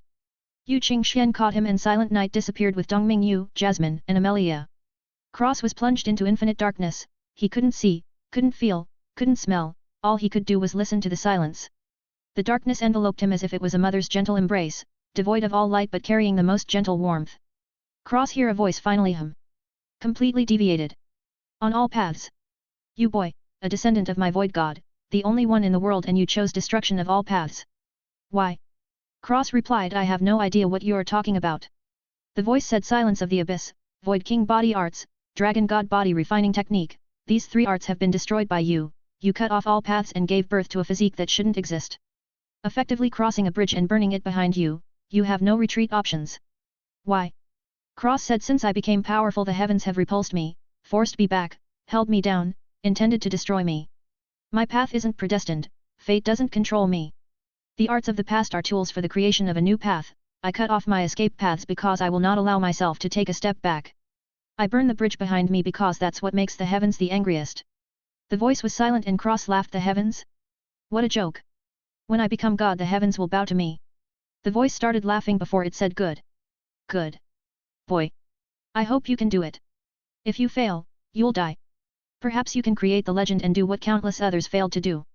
I'll give you a gift, here's the true Void God arts. There was a chuckle and then the voice added, let's see if you can use this a tool as well. Cross got a massive influx of information and his head throbbed in pain. Slowly Void God's record imprinted itself in Cross' brain. A pitch-black book appeared in the library and the Dragon God body refining technique, Silence of the Abyss, and the Void King body arts glowed and duplicated, the Void God's record duplicated as well. The duplicates flew into the air and spun together, forming a single book with a gold and black Taiki pattern on it. The book shined, lighting up the entire library before falling on a pillar next to the 9-star Hegemon Body Arts Long Chen edition. The book was titled Heaven-Rending Void God Arts. The Heaven-Rending Void God Arts imprinted itself in Cross' mind, it was his own technique. A seamless fusion of the 4 techniques Cross used. Cross was lost in the darkness as his body automatically started circulating the Heaven-Rending Void God Arts. His entire body started glowing and a gold and black Taiki symbol appeared above him in the real world. The golden markings on his face started glowing along with his black tattoos. The black spots on his hands disappeared, instead the Taiki symbol appeared on both his palms. It was very small, barely noticeable. Other than that, nothing changed on the outside. Inside however, massive changes were taking place. The Taiki symbol was spinning faster and faster before it sank into his body and continued on the inside, getting smaller and faster before disappearing completely. Cross' body started trembling and his insides started glowing. Shredder was anxious and Long Chen's body resonated with Cross, a gold light erupted from his body. Cross' body shined black and the 2 lights converged, spinning into a giant Taiki symbol. On Long Chen's back, the black and gold Taiki symbol appeared, the same with Cross. They spun at the same time before clicking and stopping abruptly. A majestic aura appeared and the world was plunged into darkness. Over the entire world, in all realms, all cities, all worlds, the sky was filled with countless stars, shining brightly. Behind the stars a black hole appeared before turning gold and the stars turned blood red and the phenomena was torn viciously. The old man who swept at Ling Xiao Academy, looked up at the sky before smiling as he said to himself, 2 gods return, not even heaven will survive. He sighed and added, youngsters nowadays. Before going back to sweeping. The dragon guy looked above him and sighed, oh boy. Silent Knight looked up and mumbled, I haven't hunted in a long time. The Taiki symbol disappeared above Long Chen and Cross and the duo slowly opened their eyes, waking up from their comas. 234, Starry Sky Warrior. Cross was hugged by Shredder and coughed, Aya. You're dead too. Shredder slapped his chest lightly as she said angrily, do you know how worried I am for you? Cross smiled wryly and said, I know. Feng Shredder sighed and helped him up. Cross stretched out his hand and grabbed Shredder's breast. She frowned and said, you still can't see. Cross replied, mantra is good, sight is a no-go. Let's pretend to be a cripple. He waved and a wheelchair appeared. He waved his arms and grabbed the wheelchair before sitting in it. He gave Feng Shredder a silly smile and she sighed before smiling herself and pushing his wheelchair to Long Chen. Cross said, yo. Wake up. He really needed to get the hang of using his mantra as eyes because he was currently talking to Yu Xiaoyun. Long Chen burst out laughing and Cross looked up saying, ah. The straw bag emperor. Yu Xiaoyun almost coughed up blood and shouted, what did you call me? Cross said, the straw bag emperor. Then he suddenly sighed and said, this place is cursed, I lost my sight and the straw bag emperor is deaf. Highs. Feng Shredder giggled and said, all right, silly boy. Let's leave before you get attacked. She rolled him out and Cross said, are you my sexy nurse? Shredder giggled, if you want me to be. The people inside had amused looks on their faces and Yu Qingxian was blushing. A while later. Cross was at a table, being fed by Shredder. He had a big smile and directly didn't use his mantra. Enjoying the sensation of being fed by her, he said, Swexu, can you take care of me like this every day? Feng Shredder's heart felt sweet and said of course before wiping his face with a cloth. Guo Ran looked at Lily, who paused and snorted saying fat chance. Before going back to eating. Guo Ran almost started crying as he ate his meal in silence. Cross waved his hand and the gourd in Long Chen's hand flew over. Long Chen and Yu Xiaoyun already drank 3 bowls but Cross drank from the gourd and crushed more than 3 bowls in one go, stunning everyone. Cross had a red line of blush from his left cheek, over his nose, to the right cheek as he slurred, this daddy. Heek. This daddy likes this wine. Long Chen had a blush as well as he snatched the gourd back and said bastard. That's my wine. Cross giggled and said bah. Bah. What's yours is mine, what's mine is mine as well. The atmosphere was happy. A while later. Long Chen, Cross, Yu Qingxian, Feng Shui'er and the rest of the Dragon Blood Legion, including Guo Ran, Xia Chen, Lily, and Artemis, disappeared on a teleportation formation. The entire group appeared in the wilderness. Cross sighed in the wheelchair and said how many fools will come to die now. Long Chen chuckled and said who knows. Silent Night recognized the tripod. The Huayan company said it's the universe cauldron, how many people will come? It's hard to tell. Cross stood up from the wheelchair and said fuck me. Universe cauldron. I should have taken it for myself. Long Chen sneered and said with just you. Cross grabbed Guo Ran and said you want to fight?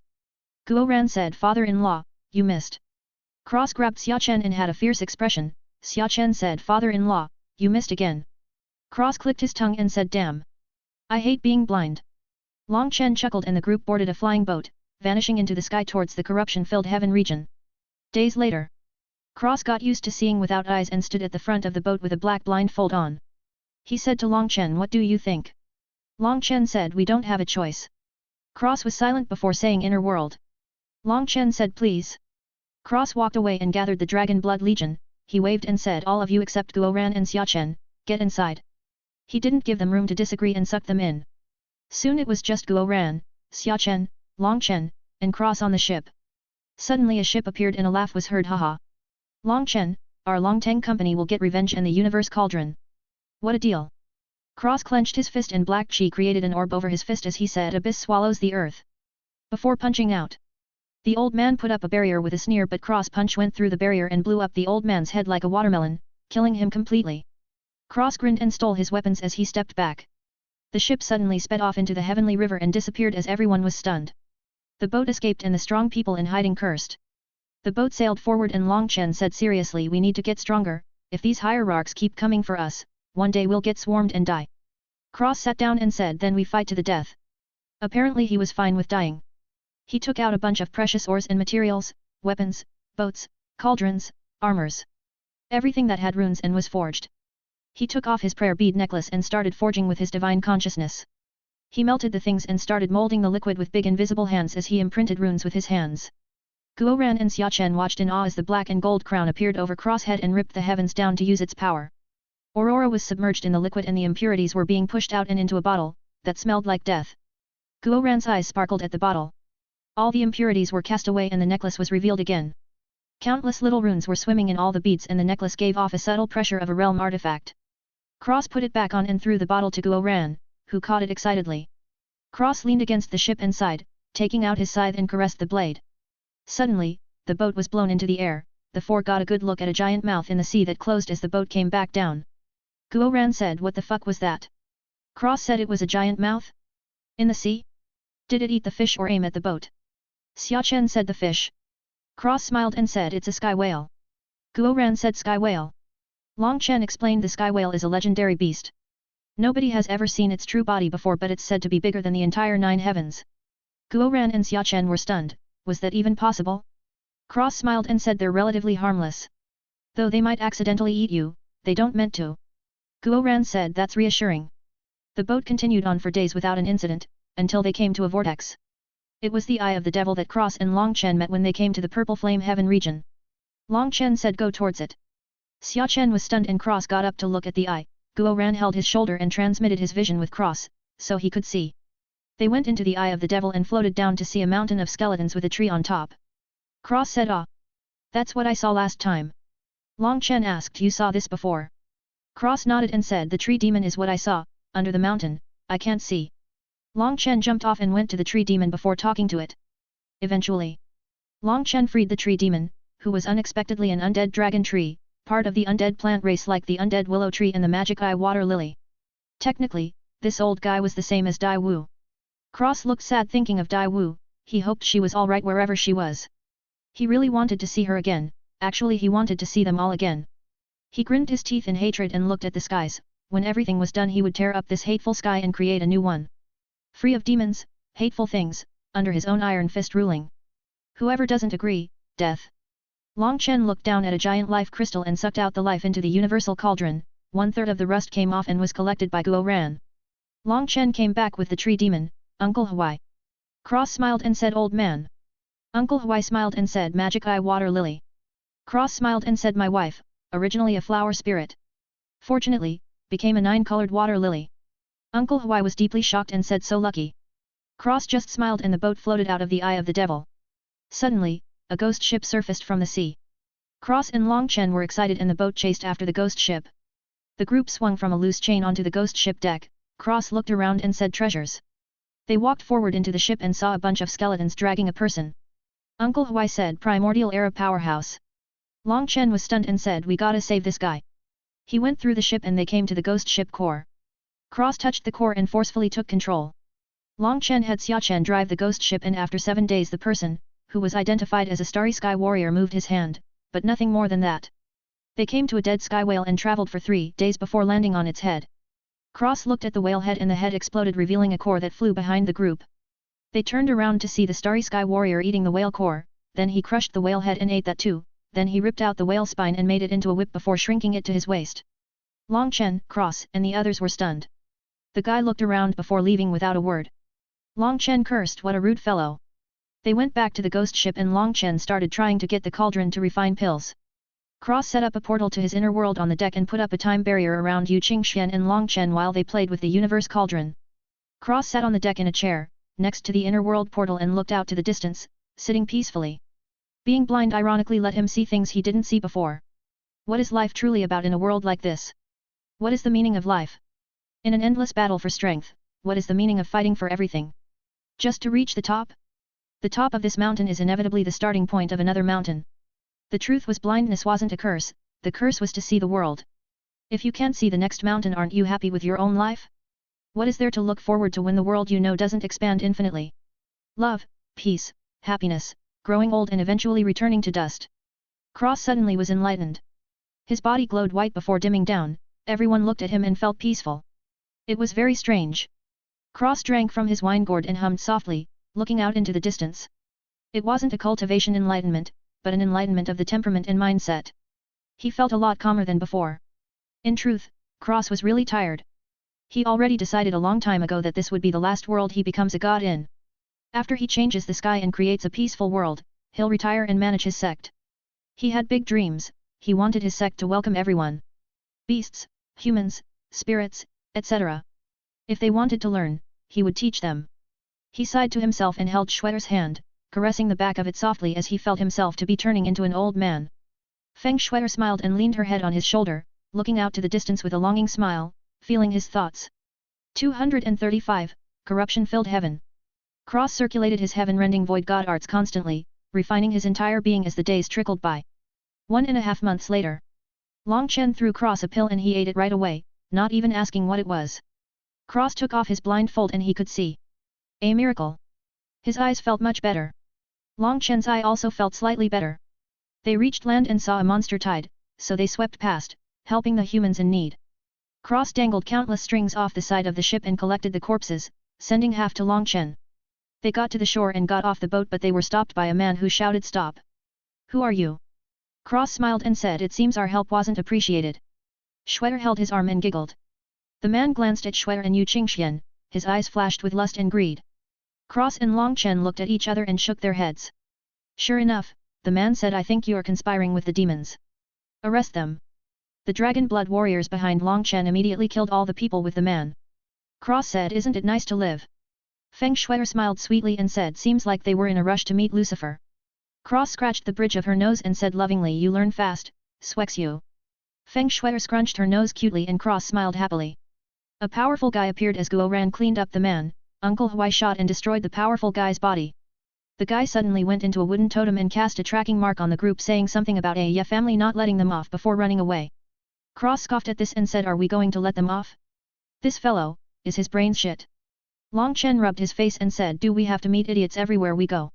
He killed the man that was crying on the ground and searched his soul. Long Chen suddenly said heavenly god? Immortal aristocratic family. Cross said heavenly god? The peak. Long Chen sighed and said is it the peak? Looking at Cross with a wry smile, Cross rubbed his nose and said sagely there's always a higher mountain. Before sighing, Long Chen laughed and interrogated some people around about where this was, learning that they were in the peaceful river prefecture. Long Chen left a threat to not fuck with him or the consequences could not be afforded. Then the group left on the ship, sailing away. Ain't that the truth? I haven't seen someone who has survived Long Chen's revenge yet. Anyway.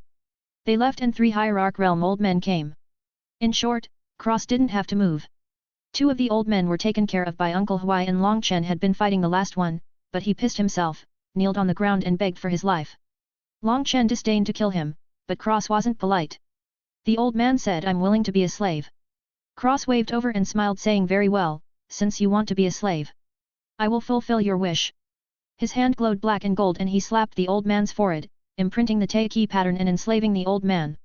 The old man stood up without emotion and had a blank expression on his face. Cross washed the old man clean and threw him armor and a heavy sword as he said, get dressed, carry the sword on your back at all times and stand guard. The old man did as he was told and stood guard suited in armor with a giant heavy sword on his back. Cross smiled and sat in a chair, looking at the gawking looks. He chuckled and said what? The group just shook their heads and the ship continued on. They came to a city and went to the Huayan Trading Company. Long Chen went to get information and the rest went to rest. Cross went for a walk on the streets with Xue'er. He felt really happy, being with Xue'er at the moment, feeling calm from the depths of his heart. Actually, he had his art circulating at all times, he felt that this was the art for him. It finally fit with his body. He wouldn't go as far to say that it was fate, because he didn't believe in such a thing. It was all bullshit. If he stands there and doesn't resist an attack from a god, would fate help him then? Destiny? Haha. I don't think so. The result would be cross meat patties, not a heavenly destiny. As such, he was just happy he got the art and didn't think about too much else. His body was constantly being refined, which meant he was in constant pain, but after a month it didn't hurt so much anymore. Cross walked the streets, holding Feng Shui's hand and walking gracefully, bringing her to buy things. He smiled at her graceful figure trying on a bunch of robes but ultimately sticking with the sundress Cross made for her. Of course, what would a walk be without shopping? Cross and Feng Shui bargained with a few old men over things. Cross was so rich he didn't really mind the price, but paying less was always a good thing, right? They circled around the city, not having a single accident, which was too good to be true. Even Shui was surprised and happy. Nobody bothered them on their date. She was beyond thrilled actually. Cross smiled and said softly, Shuexiu, are you tired? Feng Shui was startled and asked, what do you mean, hubby? Cross walked to a restaurant and got a table in a corner, subconsciously releasing a noble and calm aura, making people have a good feeling towards him. They sat down and Cross finally said, all of this, aren't you tired? He ordered a few dishes with a smile and Shui replied, I don't want to say anything usually. Cross smiled and held his chin in his palm as he looked into her eyes and said gently, tell me, love. Feng Shui smiled warmly and said, well, I am tired. I don't want to speak for the rest, but I just want to rest. The constant push to get stronger takes a toll, you know. She seemed to finally find an outlet as she gushed her feelings. Every time I watch you fight or are in pain, my heart hurts. I just want to live quietly, away from all the constant fighting. I stomach it because I love you, but truthfully, I don't like fighting. I don't like it at all. Cross smiled softly as he listened to her complaints. He felt deep guilt in his eyes as he looked at her. She stopped and saw the guilt look in his eyes. She said quickly, Cross, please don't feel guilty. I know you're doing everything for us. If anything, we should be the ones who are guilty. You get so strong so fast, it's really hard to keep up. I, along with the others, try our best, but in the end, we seem unable to help you every time. Her eyes quickly watered and Cross wiped her tears away as he said, Shue'er, do you know why I fight? Feng Shue'er said immediately, to survive. Cross shook his head and said, to make a better world for you all. Shue'er looked up and Cross' eyes were extremely gentle and full of love as he said, I want to make a world where you, our children, our children's children, and so on, don't have to fight and can live in peace. I want to become an unshakable pillar that shelters you all from the rain and protects you all forever. He sighed and said, it's hard. It's extremely hard. Every day it's a constant push through rows and rows of corpses and blood. Shue'er's eyes turned red as she said, Cross. He continued, but I will push, swim, climb, tear, and claw my way forward. Even if I have to crawl, centimeters at a time, I will do it. Even if I have to use my teeth to continue and it takes 100s, 10 1 millions of years, I will do it. He smiled and added, this is my way, my path, my Dao. Unyielding to the heavens and unrelenting to any obstacle. He looked at Shue'er and said softly, you, Luna, Jasmine, Ying'er, Ji Yuan, Dai Wu, Elise, Luoning, Lu Mingxian, Yuan Yuan, Amelia, Lily, Artemis, Hong'er, Zephyr, Pandora, White, Selena, Grey, Gold, Silver, Platinum, Rose, Carl, Buckbeak, Red, Blue, and Levi, are my family. If I have to suffer for you all to have a better life, the price is inconsequential. I can endure any suffering, any pain for you all. You're all my life, each and every one of you is my treasures. Cross flipped his palm slowly and smiled as a 28-colored rainbow lotus bloomed on his palm, dazzling the other customers. Cross said softly, if I lose even one of you, I don't know what I would do. He shook his head softly and the lotus floated to the roof of the restaurant and spun into beautiful colors, sprinkling down from the sky. The cultivators were a bit irked, but when they felt the sprinkles they lost their disgruntled expressions immediately as they felt calm and happy. The lotus was full of life aura, it was good for cultivators anyway. Shweta cried and said Cross. Cross wiped her eyes and said I know, my love. It's okay. If I couldn't handle it, I wouldn't dare accept any of you in my heart for fear I wouldn't be able to protect you. I do this willingly because I love you. If I didn't want to, I wouldn't. Feng Shuai sniffed and Cross caressed her cheek as he said lovingly, eat, then we'll go back. She nodded and they had a nice meal before leaving the restaurant. They walked on the streets and Cross walked to a shop. He smiled at the middle-aged woman and said, how much for the bracelet, miss? The lady smiled and said 100 immortal crystals. Cross gave her 100 crystals before taking the rusted bracelet and leaving with Feng Shuai. He tapped the bracelet with his knuckles and the bracelet buzzed, the rust fell off and revealed a red jade phoenix bracelet. He put it on Feng Shuai's wrist and gave her a soft smile. Shuai smiled beautifully and hugged his arm as they went back to the rest. Cross kissed Shuai and sat in a chair, looking at the people passing by on the streets. Shuai transformed into a golden phoenix and shrank down, laying in his lap. Cross softly stroked her feathers as he continued refining endlessly, locking it to be on all the time. Shuai slowly fell asleep as Cross rubbed her neck and stomach feathers. A while later, Long Chen and Yu Qingxian appeared with serious expressions. Cross smiled and said calmly yes. Long Chen said you're gonna want to come take a look at this. Cross sighed and held Shuai in his arms softly, so as to not wake her up as he followed the duo to a tree. He touched the blood and licked it before chuckling darkly with an enraged expression. Long Chen frowned and said you know. Cross said angrily no. Yu Qingxian said what are we going to do? Cross took a deep breath and stroked Shuai's feathers as he said get me everything you know on the dark elves here. He looked at an old man and said can you do that? The old man nodded and a few minutes later, he handed Cross a jade token. Cross read the jade token and grinned his teeth as he put the jade token back in the old man's hands. He gently gave Yu Qingxian Shuai and suppressed his rage as he said softly please don't wake her, she's very tired. Yu Qingxian smiled slightly and nodded. Cross turned around and walked away, clenching his fists in rage. He stepped on the void and disappeared. These fucking dark elves were about to get a mouthful from the enraged king. 236, Shadow Killers. Cross appeared in a black forest and his killing intent seeped into the woods. He stopped and boomed roll out for this king. The trees in front of him exploded into wood chips as his voice traveled into the depth of the forest. Several elves with pitch black skin appeared in the space and coughed out blood before falling to the ground and breathing heavy. Cross looked at them and his eyes were burning with flames. He grabbed one of them and held him up by his neck as he said go get whichever moron is leading you all. Now. Before throwing him through the air into the depths. A few minutes later. An old woman appeared with a wooden staff. Cross sneered and said don't put on your weak appearance, this king doesn't like it. You have 3 seconds to greet me respectfully, or I will kill you. 3. The old woman said nothing and Cross said 2. As endless killing intent shot into the skies as pressured all the elves. A gold and black crown appeared over Cross' head as he said 1. The old woman's eyes bulged out seeing the crown and she turned into a middle-aged woman with beautiful features before kneeling on the ground in fear. Cross looked at the woman on the ground and said you know the great Brahma is attacking the tree, right? Despite knowing this, you support his forces. The woman said hatefully what tree? We've been cast away.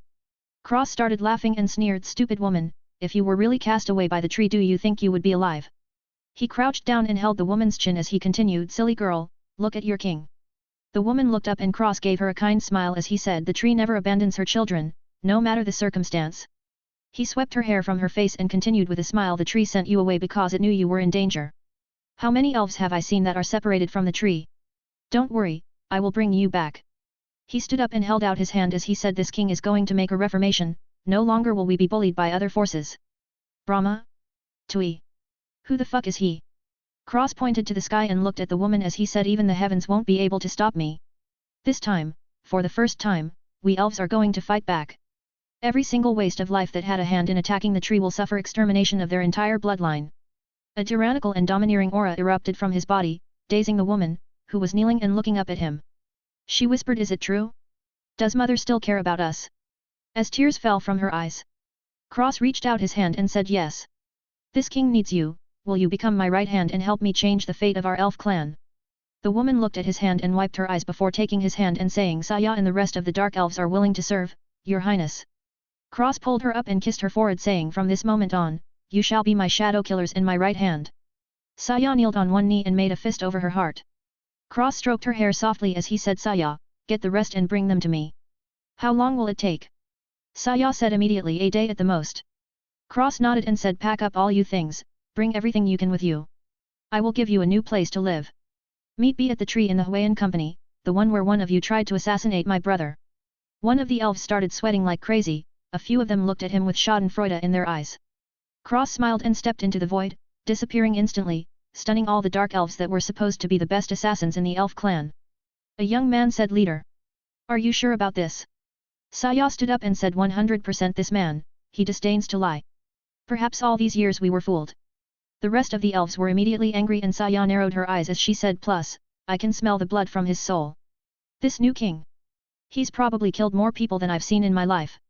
The young man was stunned and said, how's that even possible? Saya replied, a person like this. If I had told him I serve the Brahma he would have killed us all. The young man panicked and said, leader, you. Saya said coldly, I do not. What I said was, one wrong word and he would have killed us all. Nonsense.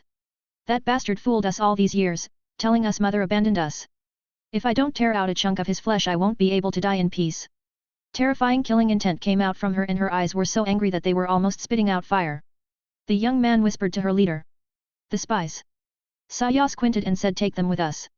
I don't know whether he will appreciate me testing him, but if he disappoints me, even if I have to die so you can all escape, I will do it. The young man was spooked and Saya said coldly, what are you waiting for? Go. Gather everyone and pack up. Have a group go notify the rest, tell them to cancel all operations and return immediately.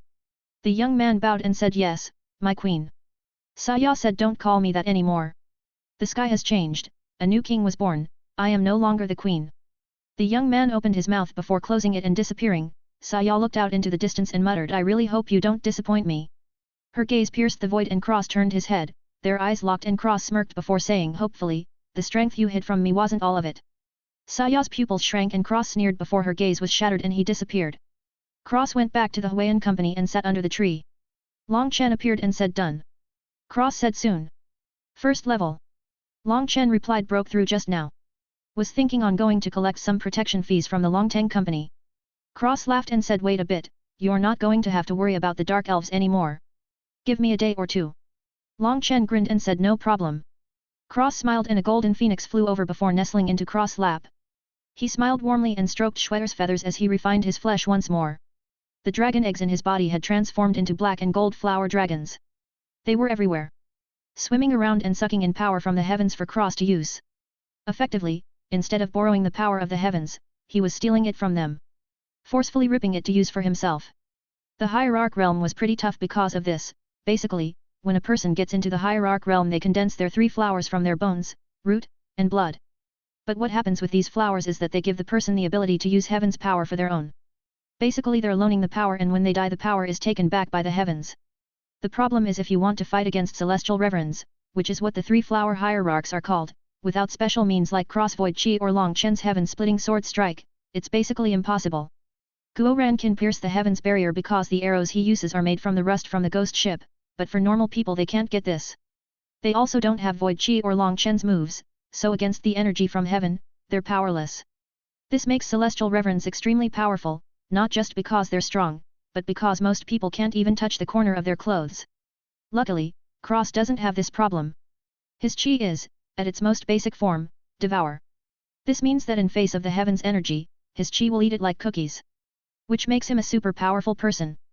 That's also the reason Cross is targeted by the heavens themselves. Because of the nature of his Chi, he poses a massive threat to the heavens and they were a living breathing thing. Maybe they had no emotions and couldn't speak but they would definitely fight back if someone wanted to kill them. Anyway, the flower dragons were ripping power from the heavens and imbuing Cross with it. It only made him stronger, so really who cares where it's from? Cross sat under the tree with his body constantly being refined and he stayed there for a while. A day later, Cross was sitting peacefully, when millions of shadows appeared.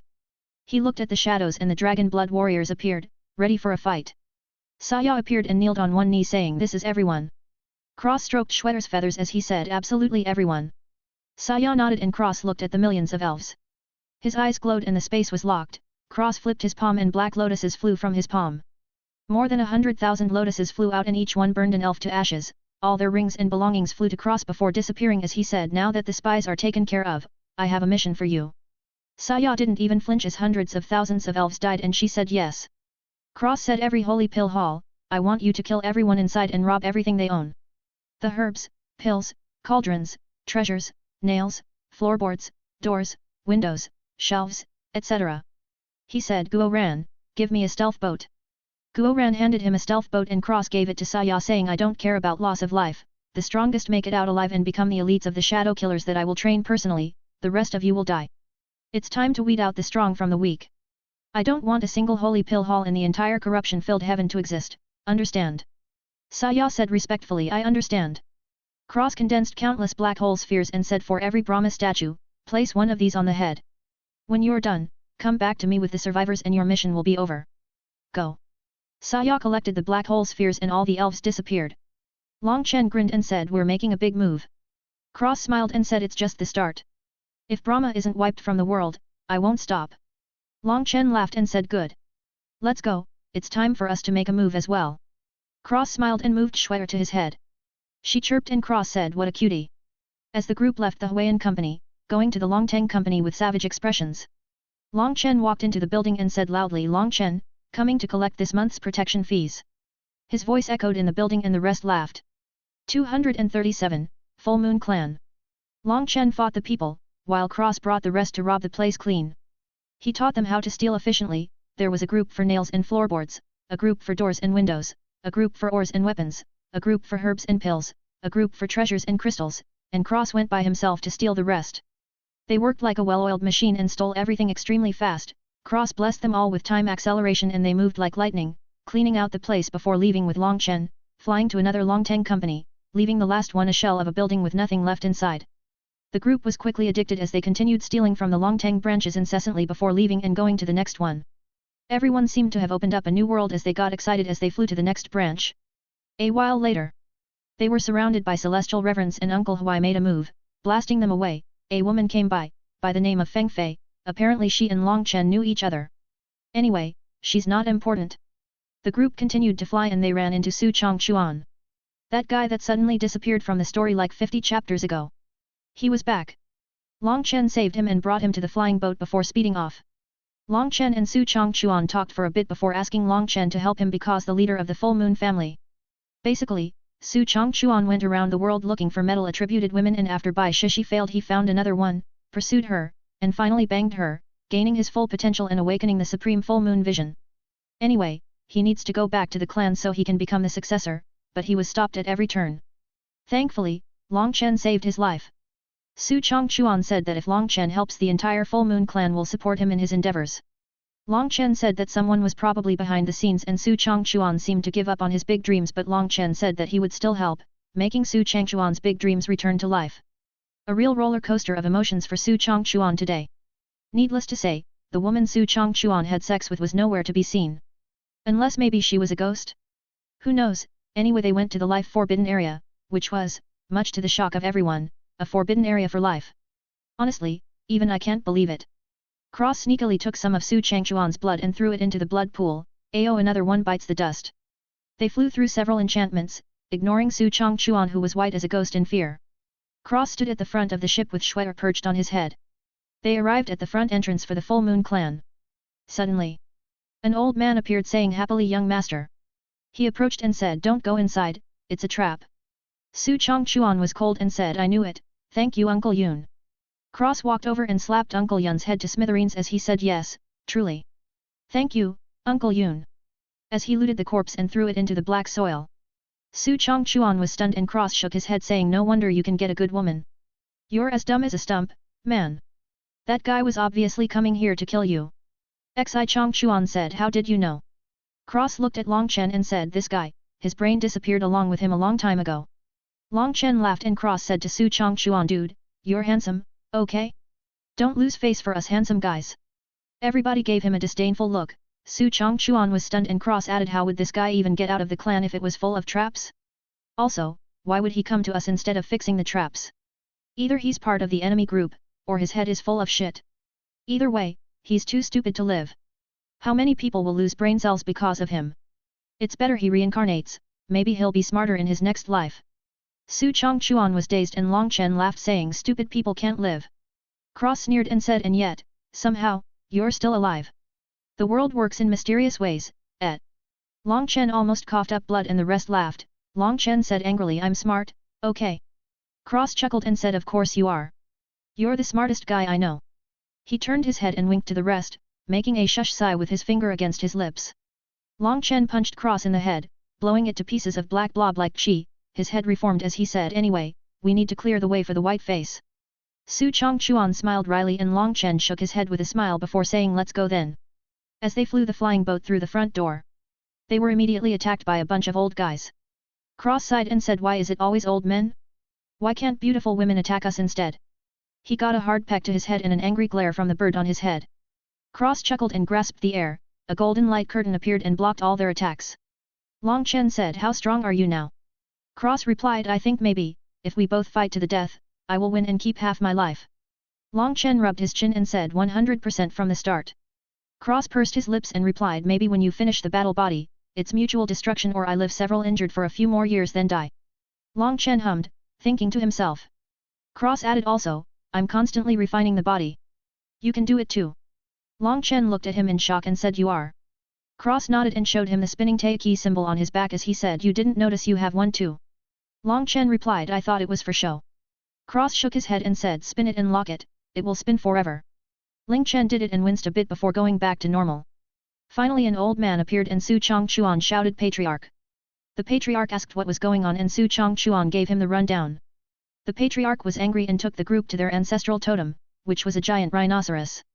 So, it turns out, they were a bunch of rhinoceroses. What a revelation! The Patriarch listened to what happened and a bunch of old guys accused Su Chongchuan of colluding with humans and elves. Su Chongchuan was angry and rebuked them before saying that Long Chen saved his life, even if he was to die, he wouldn't turn on him. The Patriarch attacked Su Chongchuan but was blocked by Long Chen and Cross, then he smiled saying that he didn't teach Su Chongchuan in vain. Apparently, the Full Moon clan disdained to use trickery and deceit. Which was omega ironic because these old men were doing exactly that.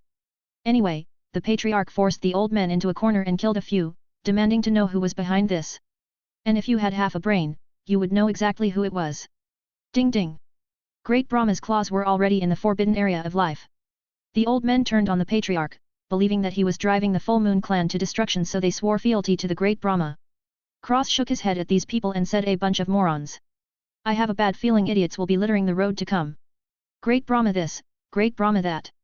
He sighed in the end. Long Chen chuckled and the old guys were sucked into a vortex. Cross reached out like lightning and grabbed the ankle on an old man, devouring the protection as he pulled him back. Cross slapped his forehead and devoured his soul before saying man, this guy is too insidious. Long Chen asked what? Cross sighed and said this old man was baptized by the Brahma thing, in short, his soul was triggered to explode completely. Which means, no on the reincarnation cycle. Other than that, the old man liked little boys.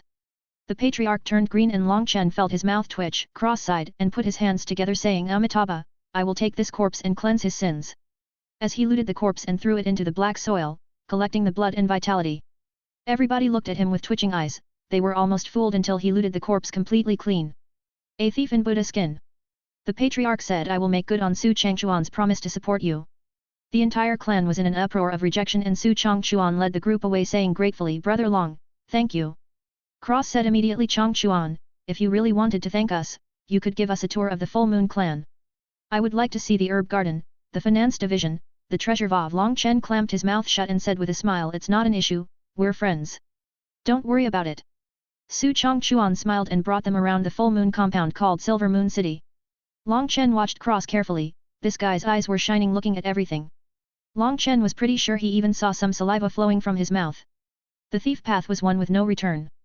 Cross was twitching his fingers, invisible strings were sent out everywhere, stealing nails, some herbs, a few treasures in secret. He kept a calm look on his face as they continued, eventually they came to a dark gate. Su Chongchuan said that this was the gate to the forbidden area of life. They went inside and the aura inside was chaotic and unabsorbable.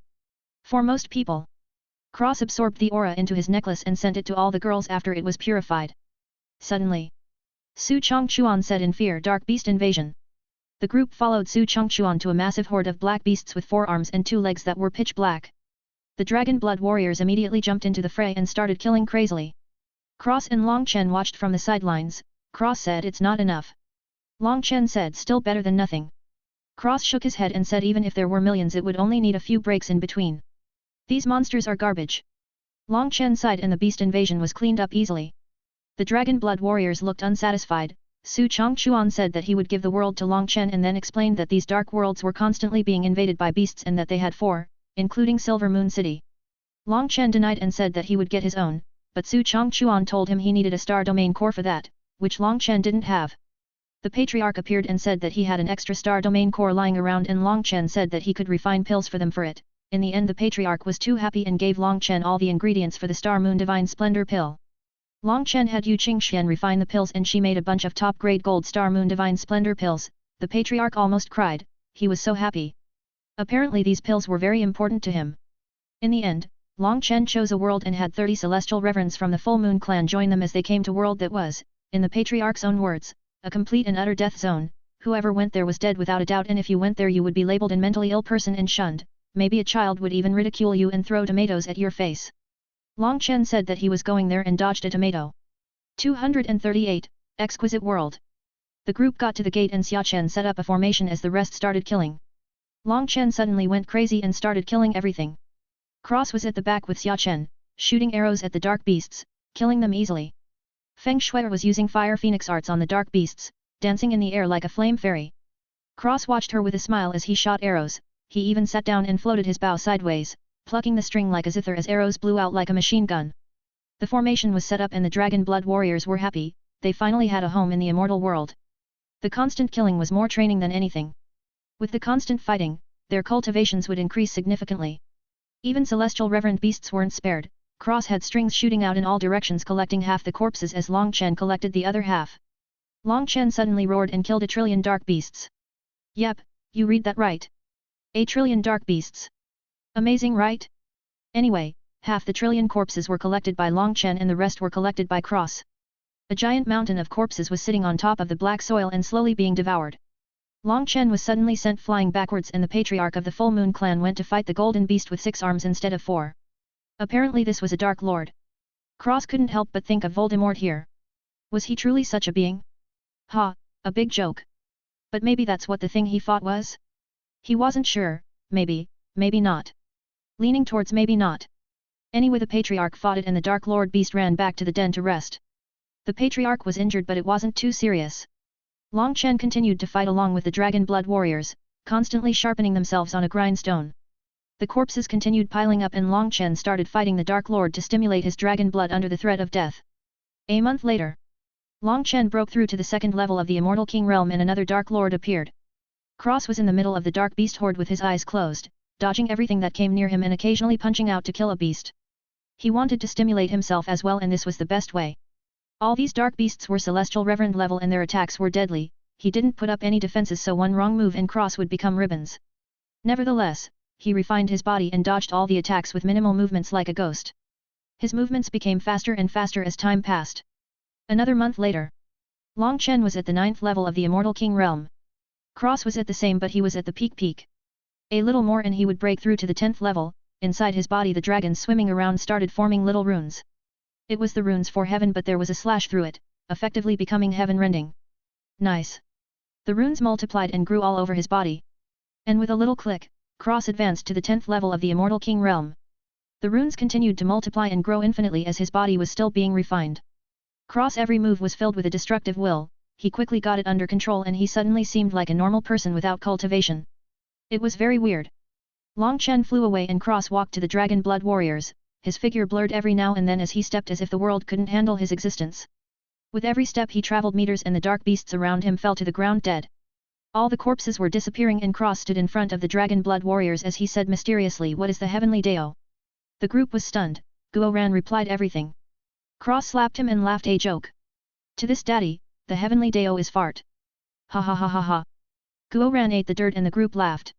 Suddenly, the world brightened up and the heavenly Dao changed, the spiritual chi was getting richer and everyone felt an unprecedented warmth from the world. Cross was stunned and looked at the ground in a daze. Shweta tapped his shoulder and said love. Cross smiled and said I like this place, surprisingly. Shweta smiled and Long Chen came back saying we have a home. The Dragon Blood warriors cheered wildly, Yu Qingxian smiled and looked at Long Chen lovingly. Cross flashed next to Long Chen and whispered a few words in his ear, Long Chen opened his mouth wide and they both disappeared. They came to the Star Realm core cube and Cross approached it with a smile. He caressed the cube and said I'll help you, okay. The space twisted in response and Cross spat out golden crystalline liquid as he said this is for the life aura and vitality. Then he channeled the pure chaos chi into the cube, pushing the golden drop into the cube at the same time. The world started shaking and Long Chen said nervously is it alright? Cross said relax, in terms of world cores, I am the ancestor.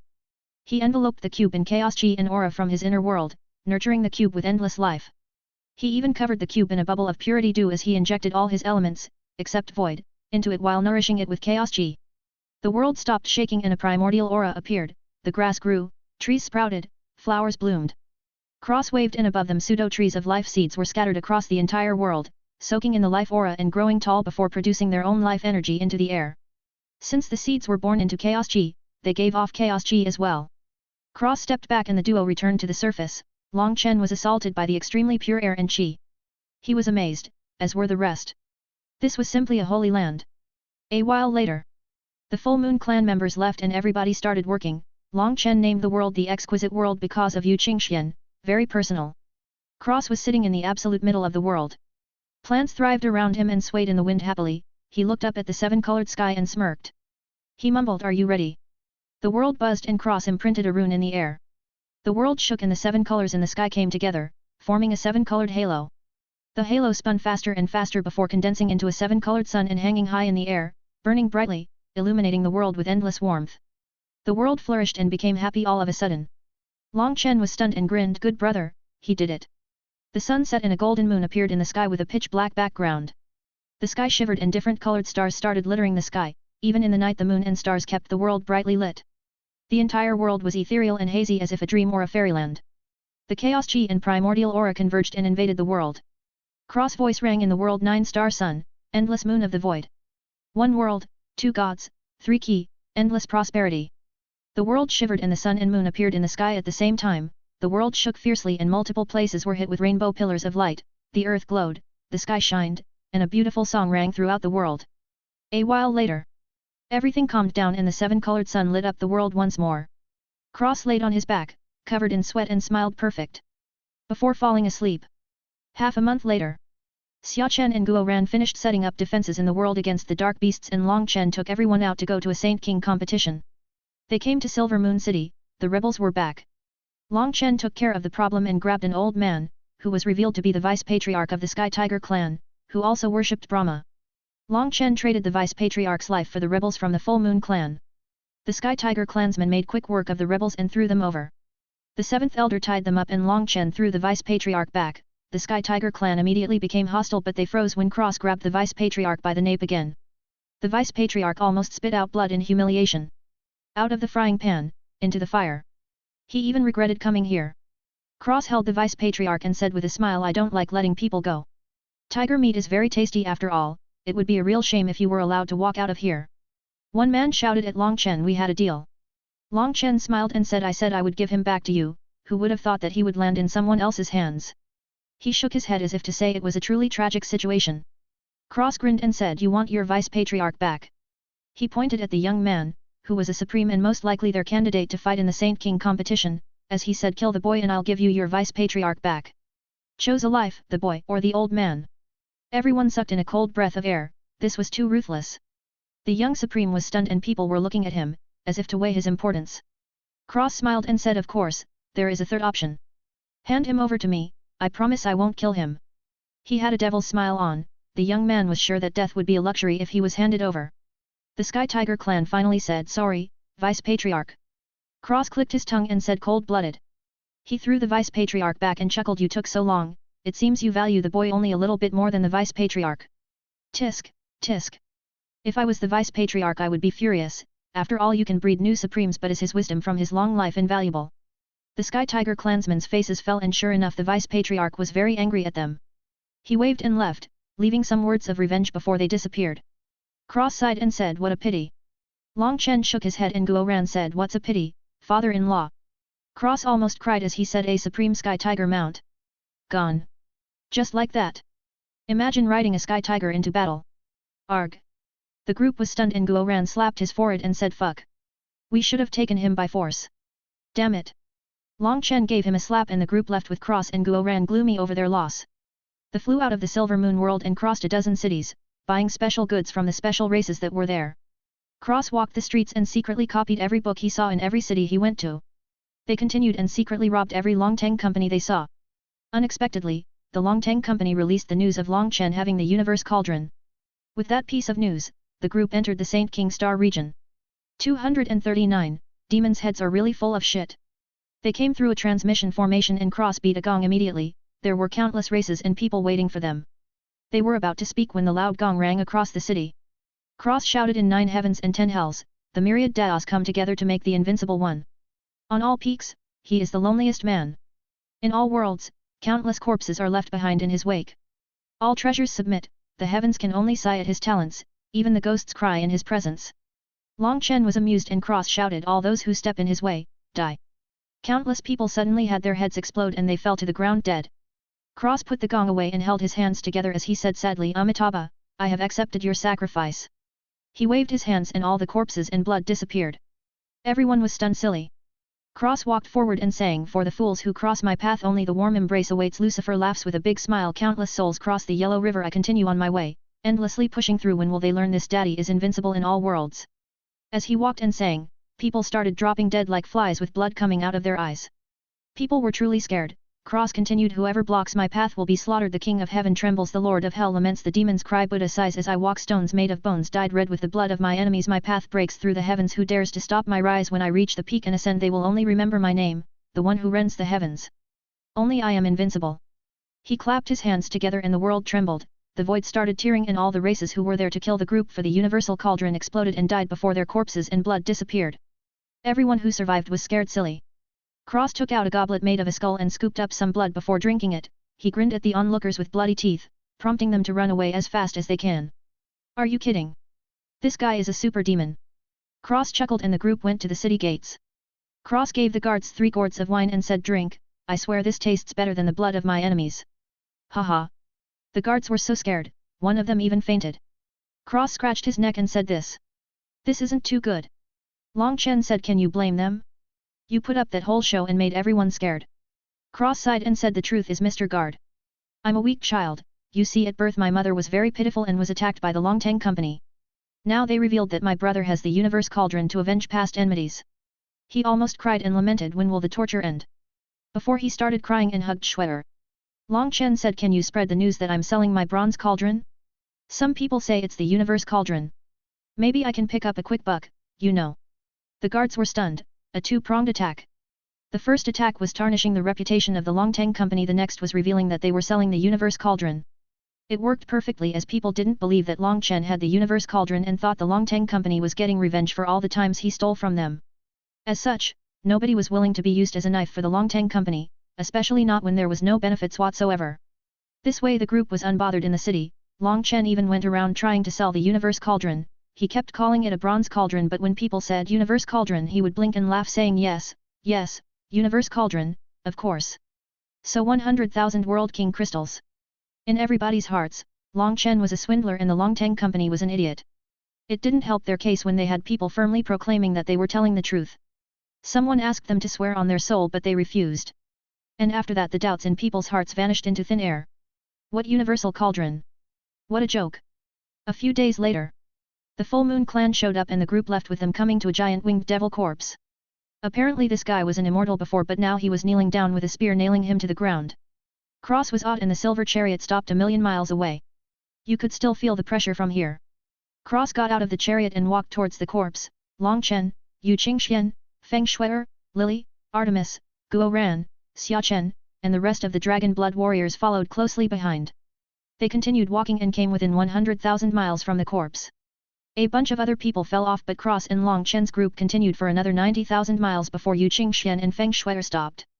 A dozen steps later, the Dragon Blood warriors were suddenly pressed to the ground and their skeletons were making noises. Cross, Long Chen, and Su Chongchuan continued on to 1,000 miles from the corpse. Cross looked at a demon and said, "Excuse me, can I ask you a question?" The demon frowned and looked viscous, but he had a white spiral shell on his back. Cross continued with a confused look on his face as he asked, "You're a gold horn demon, correct? But why do you have a white horn instead? Shouldn't it be gold?" Actually, everyone was wondering this. The demon was stunned, he was actually asked a question. He couldn't believe it. He shouted angrily, "You're courting death." Cross was stunned and said, "Fellow, I really just wanted to know. Why are you so angry?" Actually, everyone was a bit stunned. Wasn't this demon a little unreasonable? The demon attacked and Cross stepped to the side, slapping him in the face as he said, "Fuck. I asked a simple question. If you don't know, just say so." The demon went flying back and slammed into the ground. Cross walked to the corpse angrily. He was truly curious, but obviously he wasn't getting an answer today. As expected, you can't even have a conversation with a demon. They all have shit for brains. He walked up the corpse and said, "Scram." At the ink-like substance on his legs. The ink-like substance exploded and Cross continued walking up in a bad mood. He came to a giant rusted spear and knocking on it, saying, "Ayo. Wake up." This was an immortal grade divine treasured spear. Are you kidding? Long Chen had the cauldron, he wanted this spear, no scratch that, he must have this spear. Long Chen came up and Cross said, "Split 50/50ths." Long Chen said, "You're getting the life energy too." Cross said, "You have the universe cauldron." Everybody heard their conversation and Long Chen took out a bronze cauldron. He advertised the cauldron before telling the demons that he'll trade the corpse of the winged demon for a bunch of things. The demon clan guy got the things after a long conversation with his patriarch. He handed the things over to Long Chen, who laughed happily and put them away. One was a supreme blood sea lotus that was now growing in Long Chen's inner world. Long Chen wrapped the bronze cauldron in flames and smashed it against the spear. Cross had a calm expression, but he was laughing in his heart. This guy swapped the universe cauldron with a bronze cauldron made from the rust of the universe cauldron. He hit the spear with the real cauldron covered in flames before swapping in the fake again and advertising the universe cauldron. Cross touched the spear and saw the scene of a man killing demons. Cross said, "Your master was a cool guy, but now you're like this. Come with me and we'll slaughter demons together. Coincidentally, killing demons is my favorite pastime." The spear buzzed and Cross pulled the spear hard. Long Chen smirked and the spear came out, turning into a 3-meter golden spear, while the corpse was sent into the black soil in Long Chen's world.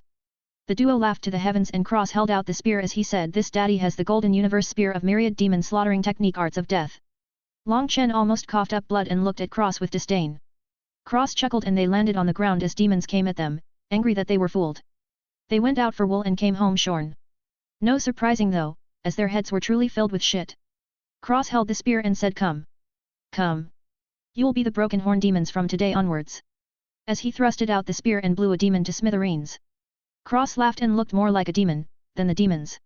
He charged into a wave of celestial reverence and swept the spear, killing groups at a time. He was simply invincible. The patriarch of the demon clan attacked and Cross jumped towards him, spinning the spear in his hand before thrusting forward. The patriarch of the demon's eyes widened as the spear crushed his attack and was aimed right at his eyebrows. He flashed away and turned around to run away, unfortunately. The void opened behind him and just as he turned around he kissed the spear as it pierced his head and killed him. Cross robbed the demon blind before throwing him into the black soil. He stood in the war like a death god and said, "Who the fuck else?" Everyone was scared and immediately fled. Cross sneered and the group left. They traveled to cities on the way to the competition, buying everything they wanted. Cross copied the runes off the spear and handed an entire book of runes to Xia Chen and Guo Ran, who were so happy they shouted, "Thank you, father-in-law," in unison. Cross also copied the runes visible on the universe cauldron and handed that book to them as well. Long Chen gave Guo Ran all the ores he took from the demon guy and Cross let them raid his forging pavilion, but he threatened that if they didn't leave at least one behind he would hang them up by their underwear on the city walls. They were immediately honest. Cross nourished the spear with his soul, getting the item spirit to be born or wake up. Long Chen came to talk to him about the spear saying, "I'll trade you for the spear." Cross said, "Why do you need the spear? You use a sword, no? Do you want to switch?"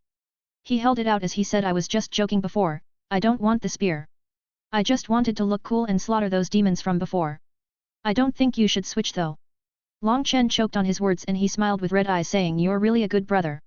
Cross smiled and said, "Do you want it or what?" Long Chen took the spear and said, "It's for Gu Yang." Cross said in surprise, "The bald guy who is a master spear user." Long Chen nodded and Cross said, "Well, it's probably better in his hands. If we find an immortal scythe, I want it. I can have Aurora eat it and she'll become an immortal weapon herself. Long Chen smiled happily and said, we'll find it. Cross smiled and suddenly there was a loud thunder rumbling in the distance along with a shout, Long Chen, hand over the universe cauldron, or die.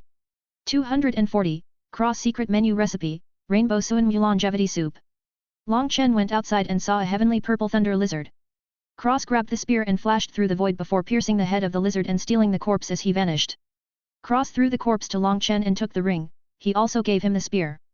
Long Chen took back Lei Ling from the tribulation and gave her the lizard corpse. She stripped the scales from him and devoured them for herself. The group continued on before coming to a desolate place. Apparently these ruins was the Saint King competition spot? What? The group walked and a loud sneer was heard. Isn't this the Cross blurred and suddenly had a turtle head and headless body in his hands.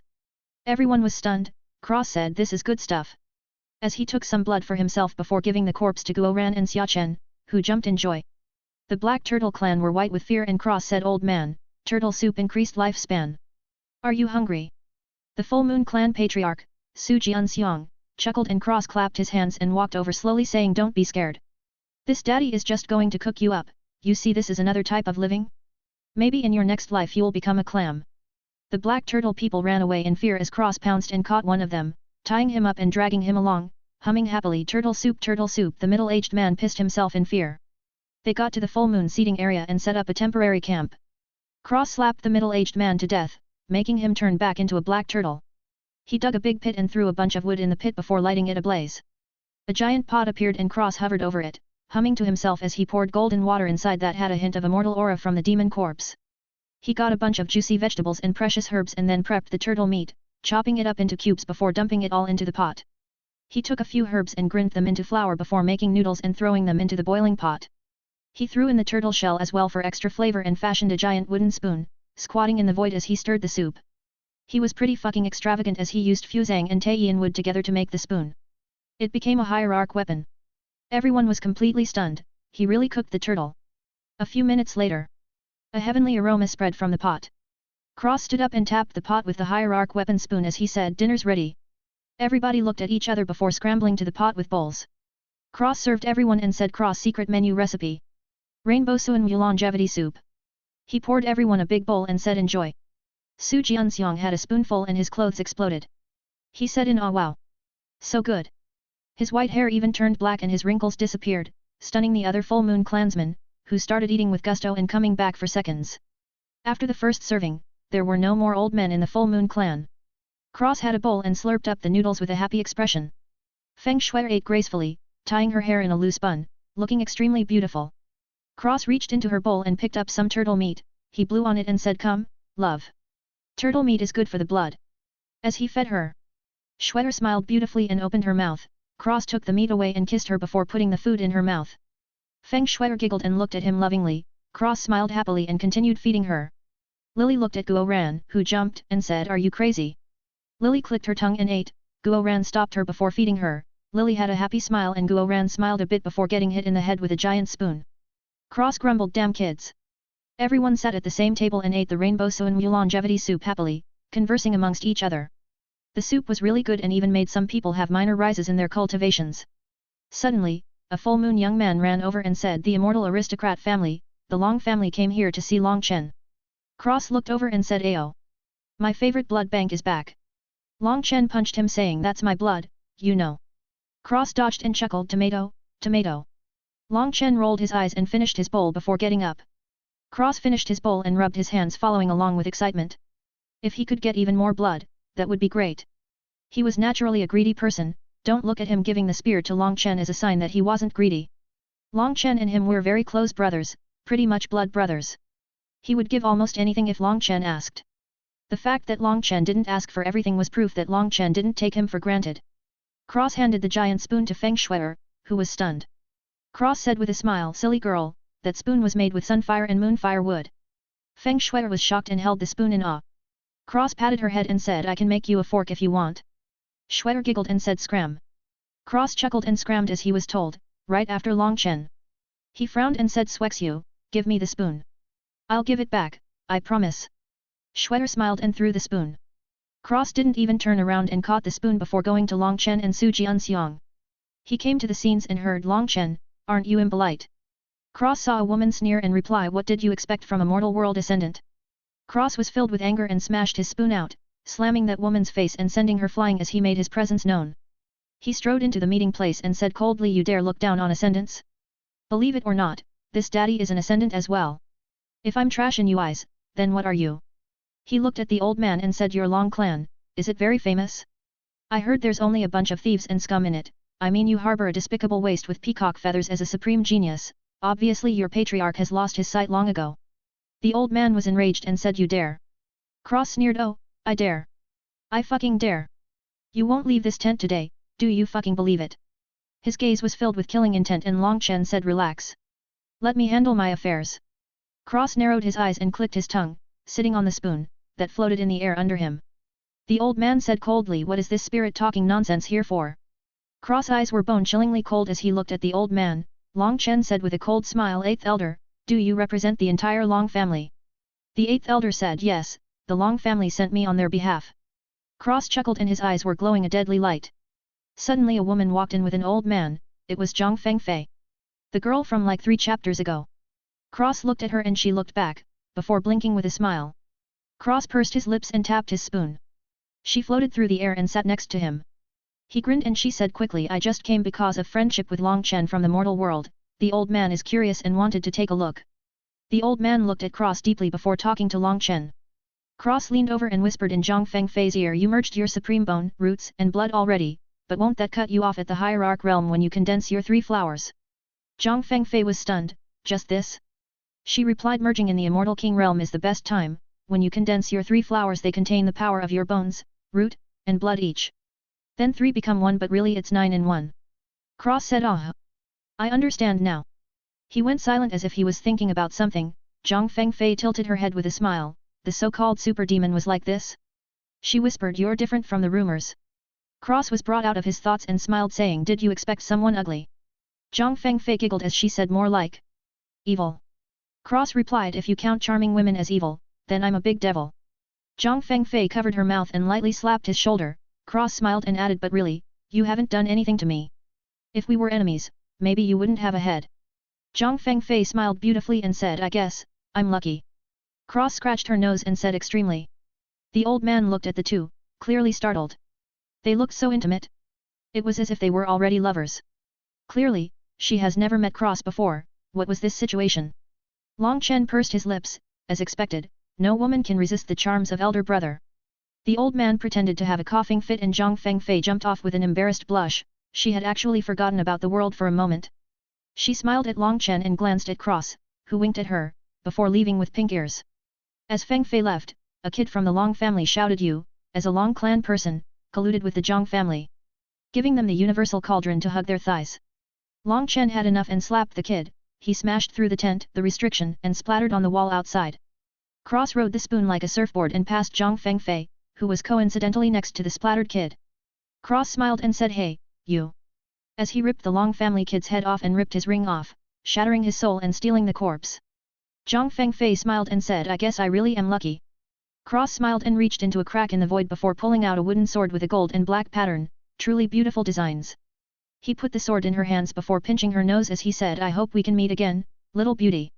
He smiled softly and flew back to the tent on his spoon. Fengfei was startled and the old man chuckled saying, perhaps, you won't get Long Chen but someone better. Fengfei blushed and held the sword, looking at it. The old man choked on his laugh and took the sword in her hands with an amazed expression.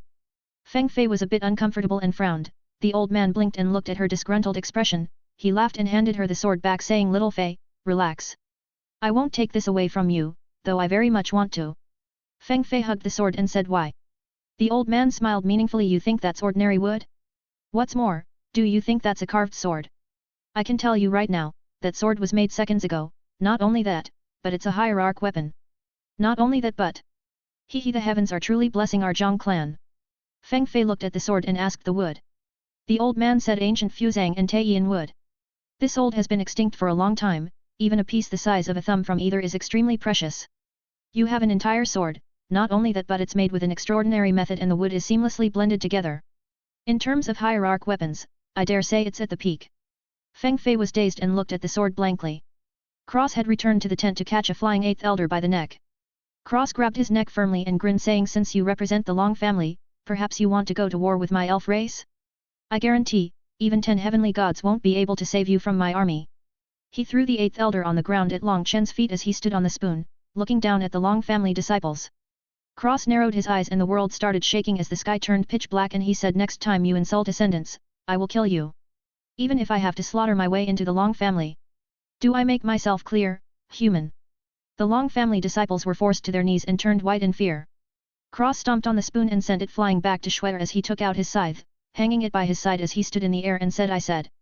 Do I make myself clear? The Long family disciples nodded frantically and pissed themselves. The old man watched and smirked, saying, Little Fei, you must tame him. I'm liking him more and more. If I get a son-in-law like him in my Zhang family, I can smile and laugh even in my dreams. Feng Fei blushed and said, Tame? Are you joking? The old man nodded and said, You're right. You must be in the top 3 wives circle. Feng Fei almost spat out blood. Long Chen kicked the 8th elder and said, Scram. I'm not a soft persimmon you can just pinch carelessly. The 8th elder glared at Long Chen and Cross before saying, Wait for my Long family revenge. Cross roared, Fuck off. The sky had a long crack in it and a blood-red eye glared at the Long group, who left in a flurry after that. Cross took a deep breath and everything went back to normal. Long Chen smiled wryly and said, So much for that. Cross flicked his wrist and the scythe spun back into a bracelet as he said apologetically, Sorry for interfering. Long Chen patted his shoulder and said with a smile, I'm happy. Cross smiled and said, There's more soup, let's go back. Long Chen laughed and they went back. Cross looked at the old man and Feng Fei in the distance and waved his hand. 2 bowls flew out to them and Cross went back to the table. The old man caught the bowls and he was confused. Feng Fei was amused. She had a bit and her mouth opened wide in shock. The old man ate the bowl and he suddenly looked years younger. It was magic. Fei, now middle-aged, old man ate the entire bowl and licked his lips as he said, and he knows filial piety. Feng Fei choked on her soup. 241, Collecting Knowledge. A while later. Cross and Long Chen along with the Dragon Blood warriors and the girls went for a walk around, exterminated an entire monster beast clan, collected some protection fees before being brought to a human encampment, but an old man, named Huang Hui, who acknowledged Long Chen as his teacher. Apparently this fucking old man was a world king and he saw Long Chen preaching the Starry River sky art in a photo jade. Doesn't the old man immediately practice and become a celestial reverend? I can't fucking believe it, honestly. Anyway, they saw a wanted poster for Ammonian before going inside. When they went inside, the world shook and the old bastard said, The Saint King State regained consciousness, we must hurry. They came to a giant camp, all kinds of powerhouses kneeled down excitedly and Long Chen said quickly, Whoa, whoa. Everyone is a Starry River successor, I am just a youngster, I can't accept this. A man said excitedly, Senior, you will represent our Starry River lineage. Haha. We're sure to win. Suddenly, a palace with a signboard that said Starry River on it, erupted from the ground. Cross eyes spun rapidly, working in overdrive and copying everything. He went through the entire palace before coming to the main hall. He complied a thick book and was looking at the ceiling with Long Chen. The book in the library suddenly started shining before becoming completely dark blue with millions of stars littered all over it and big words Starry River Sky Arts on it. Cross was satisfied and left the temple before walking outside. Feng Shui was sitting by the side, swinging her legs, sitting on giant luxurious wooden sword with intertwining phoenix carvings and her initials in the hilt. The sword was a mix of black and gold interweaving and intertwining, but the phoenixes were red and blue and the hilt was white as snow. Cross changed the spoon and took great care of the sword for her. Every carving was filled with great care and attention. He walked over and sat next to her, smiling as he intertwined his hands with hers, saying, Do you like it? Feng Shui said, I love it. Cross smiled and said, You know, yesterday I met this girl. You know the girl we saw when we recused the rhino boy? Well, apparently her name is Feng Fei, but she's from the Zhang family, very mysterious. She reminds me of you. Shui smiled and said, You talked to her? Cross nodded and said, Yep. She's very nice, though I don't know if she was faking it. I practiced for this sword, by making her one. It was a normal sword with flower carvings on it. Let me tell you, this one was much harder to make. I borrowed immortal demon bones to make the hilt and added a few fire treasures to it. He sighed and continued, It took me a month to make this sword, I almost scrapped it because it wasn't good enough. I really wanted to make an immortal weapon, alas. I even used the rust from the universal cauldron, but even then. He had a face full of regret. Shui smiled softly and said, I love you so much.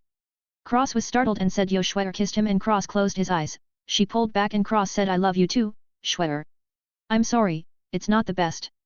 Shui rolled her eyes and said half-immortal grade weapon, even if Guo Ran and Xia Chen work for years they won't be able to make one. What are you sorry about? Plus, I love it. It's my own personal weapon. Plus, I'm nourishing it as we speak. Soon, it will get a spirit, who knows if it will rank up at that time. Cross smiled and caressed her soft hand as he said, what did I do to deserve you, Shuer? Shuer giggled and said, you made it snow for me, remember? Cross smiled and opened his palm. A woman made of snow danced gracefully in his palm as he said, I remember every movement. Feng Shuer covered her mouth with her hands as she teared up saying Cross. Cross smiled and said, you know, I think I fell in love with you at first sight. So beautiful, graceful, warm, kind, pure. He sighed and said sadly, sometimes, I think I corrupted you. I feel like you would still be the innocent and pure angel I met that day. If I didn't bring you into my fucked up world, would you be happier? Shuer said angrily, after everything we've been through, you say this to me. Cross sighed and replied, I didn't mean it like that. You're one of the most important things in my life, without you I would be lost. I love you and I love Amelia, I'm so happy that you're with me and love me. He looked at her with his own emotional eyes as he said, you're irreplaceable to me, but the pure angel I met a long time ago. I washed you with blood, I can't even give you the peaceful life you want. Shuer gave him a big slap.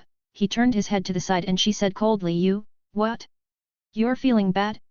Do you know that all I want is to help you? Shuer continued with red eyes and a cold voice, you think I'm not happy? How could you know? I was a caged bird until I met you. You broke me free and protected me from the wind and rain. I might have been innocent before, but what was the difference between that and a prisoner? Do you understand? You're my knight in shining armor, my savior, but most importantly my husband. Don't you ever say that to me again. Cross looked at her and saw the pain in her eyes. He embraced her tightly and said softly, I won't, Swex you. I'm sorry. Feng Shuer cried, losing her strong appearance as she said, don't doubt yourself anymore, it hurts me to see you like that. Cross kissed her head and rubbed her back as he said, I won't, I promise. Never again. Feng Shuer nestled on his lap and hummed, leaning on his chest meekly. Cross held her with one hand and tied up his hair in a messy bun with the other. He hummed softly, caressing her arms and thighs gently with care. He looked up and saw Long Chen giving a sermon to the 8 million people. He waved and stacks of books piled up in the camp, forming a mountain of books. Days later, Long Chen finished talking and everyone noticed the books. Cross smiled and held a sleeping Shuer as he said softly, I've complied Long Chen's teachings and my own observations in the book. There's enough to go around and then some. Everyone take one book for yourself, alright, someone who has the capability take the extras and spread them around to everyone else. The Starry River sect won't end with you all. One man took a book and said in shock, what the fuck? Everybody looked at him and he said it's perfect. It has every way possible. It even has Teacher Long's original teachings. Thank you. Thank you. The other powerhouses' eyes turned red and they each took a book. One old man said in awe, it even has the way to activate the divine abilities. Cross smiled as he watched an old man distribute the books before giving extras to the people who were able to spread it. Long Chen looked in a book and was startled himself. It was a complete collection of everything inside the palace as well as before. Long Chen looked at Cross with a glint in his eyes. Cross looked over and they communicated secretly. Cross eyes flashed and Long Chen's eyes widened with intense shock. Cross smiled and Long Chen walked over and Cross said directly, I can give you many things, but not this. Absolutely not. Long Chen was stunned and Cross added with a smile, your path is ahead on your own, not from a path that already exists. If I give it to you, you will only get confused and I could accidentally ruin you. That's what I don't want to happen the most. Long Chen was touched and smiled saying, you're really. Cross said, handsome? Amazing? Peerless? Invincible? A crane among sheep. Long Chen laughed and said, shameless. The word I was looking for was shameless. Cross chuckled and said, anyway, I'm sorry. I don't mean to be an asshole, but I can't bear the burden of ruining you with my own hands. Long Chen grinned and said, after all, you need a law enforcement hall master, no. Cross was stunned before laughing, that's right. Ha ha ha. He leaned in and whispered, and after that, I'm going to find that damn dragon guy and make him the guardian beast of the sect. Humph. Acting all mysterious. I'll clean him up good. Long Chen burst out laughing and a cold snort sounded in their minds. The duo froze and Cross coughed saying, that damn tiger is who I was talking about. Long Chen nodded sagely as he added, yes, a fine guardian beast. The dragon guy was exasperated but laughed to himself, wherever he was. A while later, Cross was carrying Shuer on his back and flying through the ruins, looking at the sects that were popping up. He went to each sect and copied all the arts inside before going to the next one. The ruined grounds had multiple abandoned sect buildings that showed their inheritance was cut off. Not anymore, Cross made it a point to pick up the sects that were abandoned and collect their arts and techniques. He didn't want a good sect, he wanted the best sect to ever exist. A sect that would last for the rest of time. A sect that had everything in one place. An ultimate sect that he could spend the rest of his days in. That was his dream. Secretly his favorite time was teaching the kids at Hogwarts long ago. He sighed to himself, most of those kids were now middle-aged and most likely already grandparents, peacefully living out their lives. He wondered if they ever thought of him and remembered his classes. He would never forget. He flew around the ruins and copied inheritances, stuffing them into the library endlessly. He even scanned every living being he saw. Countless books were pouring into the library as Cross flew around on the wooden sword, looking like an immortal from the TV shows he saw a long time ago. Days passed like this. Cross was in ecstasy collecting all these inheritances. He even went into the sects of others. It was easy, beat a few people up, copy the techniques and leave. If one fist didn't work, what about two? Dumb bastards didn't even see the second one coming. Cross flew around, until he heard an annoying voice. When did Ling Xiao Academy become a men loves woman type of place?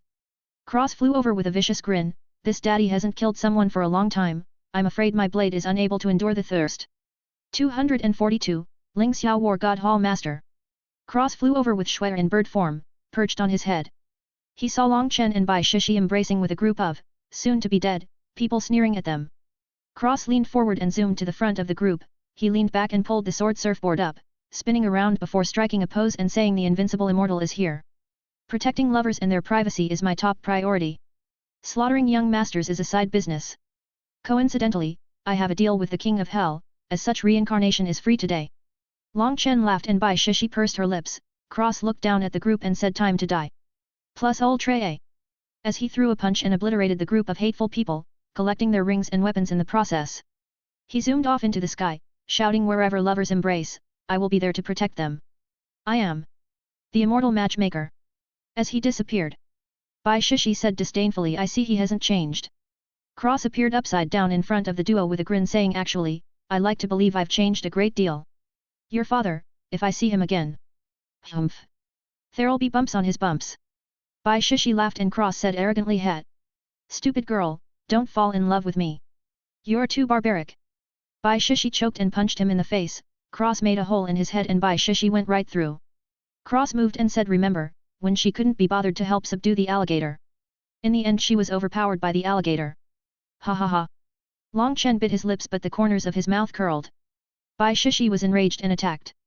Cross circled around her and tied her up, dragging her and Long Chen through the sky to the Ling Xiao Academy tent.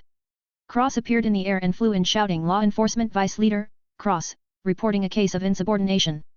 Everybody looked up and saw Cross dragging Bai Shishi on his shoulder and Long Chen in his hand, as he flew in on a sword with a bird on his head. There were a ton of unrecognizable faces. Cross looked at them and said what are you looking at? Never seen a handsome god before. Bai Litang sighed and mumbled though I got rid of this god of plague already. Cross flew to the recognizable faces and said arrogantly disciple Bai Shishi has brazenly attacked myself. Shall I give her a spank, Dean? Long Chen burst into laughter and Bai Shishi shouted you dare. Bai Litang almost coughed up blood. Cross kicked the sword and it flew in a circle, attaching itself to his back as he landed on the ground. He walked over to Bai Litang and said with a grin did you miss me, old man? Bai Litang spat roll. Cross laughed and put Long Chen and Bai Shishi down before running off to the inheritances and copying them with great gusto. When he came back, he saw Bai Zhantang and immediately flashed over him and punching at his head. Bai Zhantang snorted and caught his fist, Cross said nanny. Before he was thrown into a building. He appeared in Tai Void behind Bai Zhantang and sneakily punched him in the head before landing on the ground and wearing a victorious smile as he said bumps on bumps, old man. Bai Zhantang said you. Cross grinned and moved, becoming illusory before punching Bai Zhantang in the bump, making another bump on top of the first bump. Cross dusted his hands and smiled widely saying yes, I am a petty guy. Bai Zhantang was so angry he almost died. Cross looked at the new guy and was startled as he said drive. Long Chen covered his mouth and said with a smile War God Hall Master. The man smiled and nodded before leaving. Bai Zhantang and Long Chen stared at each other for a few minutes before Long Chen said Hi. Bai Zhantang almost coughed up blood and walked away in a bad mood. Suddenly, the Carefree Alliance along with Luo Bing ran out. Cross looked but was disappointed as he didn't see Luo Ning. Luo Bing drilled into his chest and wailed brother-in-law. Sister. The Luo family, they're all gone. Cross was stunned and held Luo Bing saying gone. Luo Bing said after the 3000 worlds, the entire family disappeared. Yowu. Cross patted her head and said don't worry, they're all right. Luo Ning. She's all right too. Luo Bing looked up with hope saying you saw her. Cross blinked and said yet. Expect to be an aunt soon. Luo Bing smiled like a blooming flower, giggling as she said brother-in-law, you're so bad. Hee hee. Cross smiled, but on the inside he was worried and felt awful. Lying to Luo Bing didn't feel good, he was also worried about Luo Ning. He hadn't heard a single peep about her whereabouts. Or Lu Mingxuan's either. He was deeply worried about them. There was also Dai Wu, Zephyr, Blue, White, Selena, Grey, and their kids. Schwetter felt his worry and softly cooed. Cross took a deep breath and smiled talking to Bai Xiao and the rest. Bai Xiao looked at Cross pupils and was stunned as he said what the fuck. Cross grinned and said impressed? Feeling inferior? Technically you're my brother-in-law, so I'll teach you a bit. N. That fox should listen to. Bai Xiao was stunned and said what? How did you know? Cross smashed his head saying I can see him, idiot. Did your brain turn back to shit since we've been gone? Bai Xiao held his head and cried ouch. Cross pulled him up and started explaining the eye techniques, telling him about how he can peep on girls very easily. He was almost killed by all the women there. A while later, the group went to where people were screaming angrily. One guy said this is bullshit. I thought the Ling Xiao Academy was a good place but they don't even open the core area for everyone. What a joke. Cross walked over and gave the man a slap saying you want to go to the core area? I'll take you all there, come follow me. Before walking away, Long Chen was stunned and the group of people were startled but followed Cross. Cross' figure was blurring as he walked, Long Chen pursed his lips. They came across a barrier and Cross looked back before saying seriously follow me. Remember to follow very closely, don't spread too far. Come close, the core area is very strange. He looked at Long Chen and his eyes fluctuated. Long Chen stopped the group from Ling Xiao Academy, holding Bai Shishi back. Bai Shishi was confused but stopped. Cross nodded at the yelling people and said good, come. Before he started walking again, walking sideways like a crab, jumping over nothing, circling around, and stepping forward 3 steps before going back 2 steps and jumping side to side. The group behind him was stunned but followed his movements. Long Chen and the others watched from afar and Long Chen laughed. Bai Shishi said what is he doing? There's nothing like that in the core area. Bai Xiao said obviously boss, saw the traps. Dumb girl. Bai Shishi said you. Long Chen said easy. Watch the show. Cross kept walking and walked on his hands saying seriously this is the last layer before we reach the core area. Let me tell you, I read a few inheritances here and some of them were even immortal techniques. Someone said in awe immortal techniques. Cross nodded and said very hard to decipher. It's called. He spoke in Draconian you're falling into a pit of shit. The War God Hall Master, who was watching from the shadows, spit out his tea and coughed, laughing to himself. Long Chen was stunned and Bai Shishi said what language was that? Long Chen said I don't know. Cross walked on his hands on a piece of suspiciously flat land. He went to his feet and said that's the inheritance I was talking about. Don't forget to tip your guide. As he pointed to a wall with amazing visual art and held his hand out. The people all gave him World King crystals for a tip and Cross grinned before saying to the wall, folks. Before walking normally on the ground. Everyone rushed forward excitedly and they all fell through the ground, splashing into a giant pit full of shit at the bottom. Cross slapped his hands and everything changed, the wall disappeared, the ground disappeared, and revealed a giant pit with people shitting into it. Cross was standing on the air and walked back to the group before saying handsome. Long Chen laughed and said so much for just a latrine pit. Cross said you have to add flair. Or else, how can you make someone willingly walk into a shit pit? I even told them what they were going to do beforehand. Bai Shishi asked what did you say? What language was that? Cross replied it was Draconian and I told them they were going to fall into a pit of shit. Long Chen said you know Draconian. Cross nodded and said of course. I also know, Elven, English, French, Russian, Parseltongue, Italian, Chinese, Japanese. He spat out hundreds of different languages in one go. Long Chen was stunned and Luo Bing asked brother-in-law, what's Parseltongue? Cross said snake language. It's very hard too. You have to vibrate your tongue. He gave them a demonstration and said some words, stunning the group. Luo Bing was in awe and Bai Shishi said so much useless information. Cross said useless? Maybe for big chest no brain girls like you, but learning different languages is a very important skill. If you know Zhu Li's 2nd generation language or 1st generation wouldn't you know the secrets of the past? He looked up at the sky and sneered unfortunately, even if you knew the secrets would you be able to say them? A big fucking joke this so-called heaven is. Thunder rumbled above him and he sneered harder saying Ammonian is on the right path as an archaeologist. Long Chen felt his mouth twitch and Cross added with a grin heaven doesn't want you to know the secrets, so wouldn't digging up ancient graves be a slap on the face? He turned around and looked into the pit. He hooked his finger and the rings and weapons of the people flew up. Cross looked down and stole all their things as he said, in your next life, don't offend the vice hall master of the law enforcement hall. He threw in a black lotus that cracked the void before a mountain of soil appeared over the hole and sealed it shut, burying all those people alive. The ground trembled and Cross patted the soil as he said, ha! This is great. Long Chen and the rest shook their heads. Someone outside the Ling Xiao Academy territory shouted, Long Chen, come out and die. Cross went to copy the other inheritances from the Ling Xiao Academy grounds, flying on the wooden sword again. Shwetter chirped and flew off, landing on Bai Shishi's head. Shwetter patted Bai Shishi and chirped happily. Bai Shishi smiled and they went to see the commotion with Long Chen. A while later, Cross flew around when the hall master of the War God Hall said, boy, come here. Cross stepped on the sword and cut through the air, flying to the hall master and saying yo. The hall master's mouth twitched into a smile as he said, you are very interesting. Unrelenting and unyielding is a very dangerous path. So far, I haven't seen a single one of them survive. Cross said, you've seen more people like me. The hall master replied, a long time ago. Cross was startled and replied, I hope I don't see any. The hall master smiled and said, why not? Cross said, because then I'll have to kill them. If they're like me then we won't get along and fight over everything until one of us dies. The hall master laughed and shook his head before saying, you haven't connected your bones, blood, and roots. Before getting to the World King realm you must do this, also. His eyes narrowed as he added, 1 give 2, 2 gives 3, 3 gives everything. But everything must return to origin in the end. Cross was dazed and stood there rooted to the spot, thunder rumbled in his head as the words repeated over and over. The hall master smiled and walked away. Cross mumbled, return to origin. Return to origin. His eyes got brighter and brighter as his expression grew excited. He stomped on the sword and blasted off into the sky, disappearing from the Ling Xiao Academy grounds completely. 243, Shwetter price tag. A while later, he came to big explosions and appeared in front of Long Chen at an auction. He lifted the sword up with his feet and stopped the attacks. Everybody was silent and Cross said, hello people. What seems to be the problem here? A man who cultivated the ghost way shouted angrily, Long Chen sold me a fake universe cauldron. Another man who was a devil said angrily, me too. Cross said, I see, may I see the universe cauldrons? They gave him the cauldrons and Cross held them in his hands before saying, ah. You see, here's the problem. He took both cauldrons and melted them together with the rust, forming a new cauldron with a ferocious and auspicious air. Vivid images of dragons, phoenixes, sun, moon, tigers, turtles appeared. Cross held the new cauldron and said, you see, the universal cauldron was originally 1 cauldron, not 2.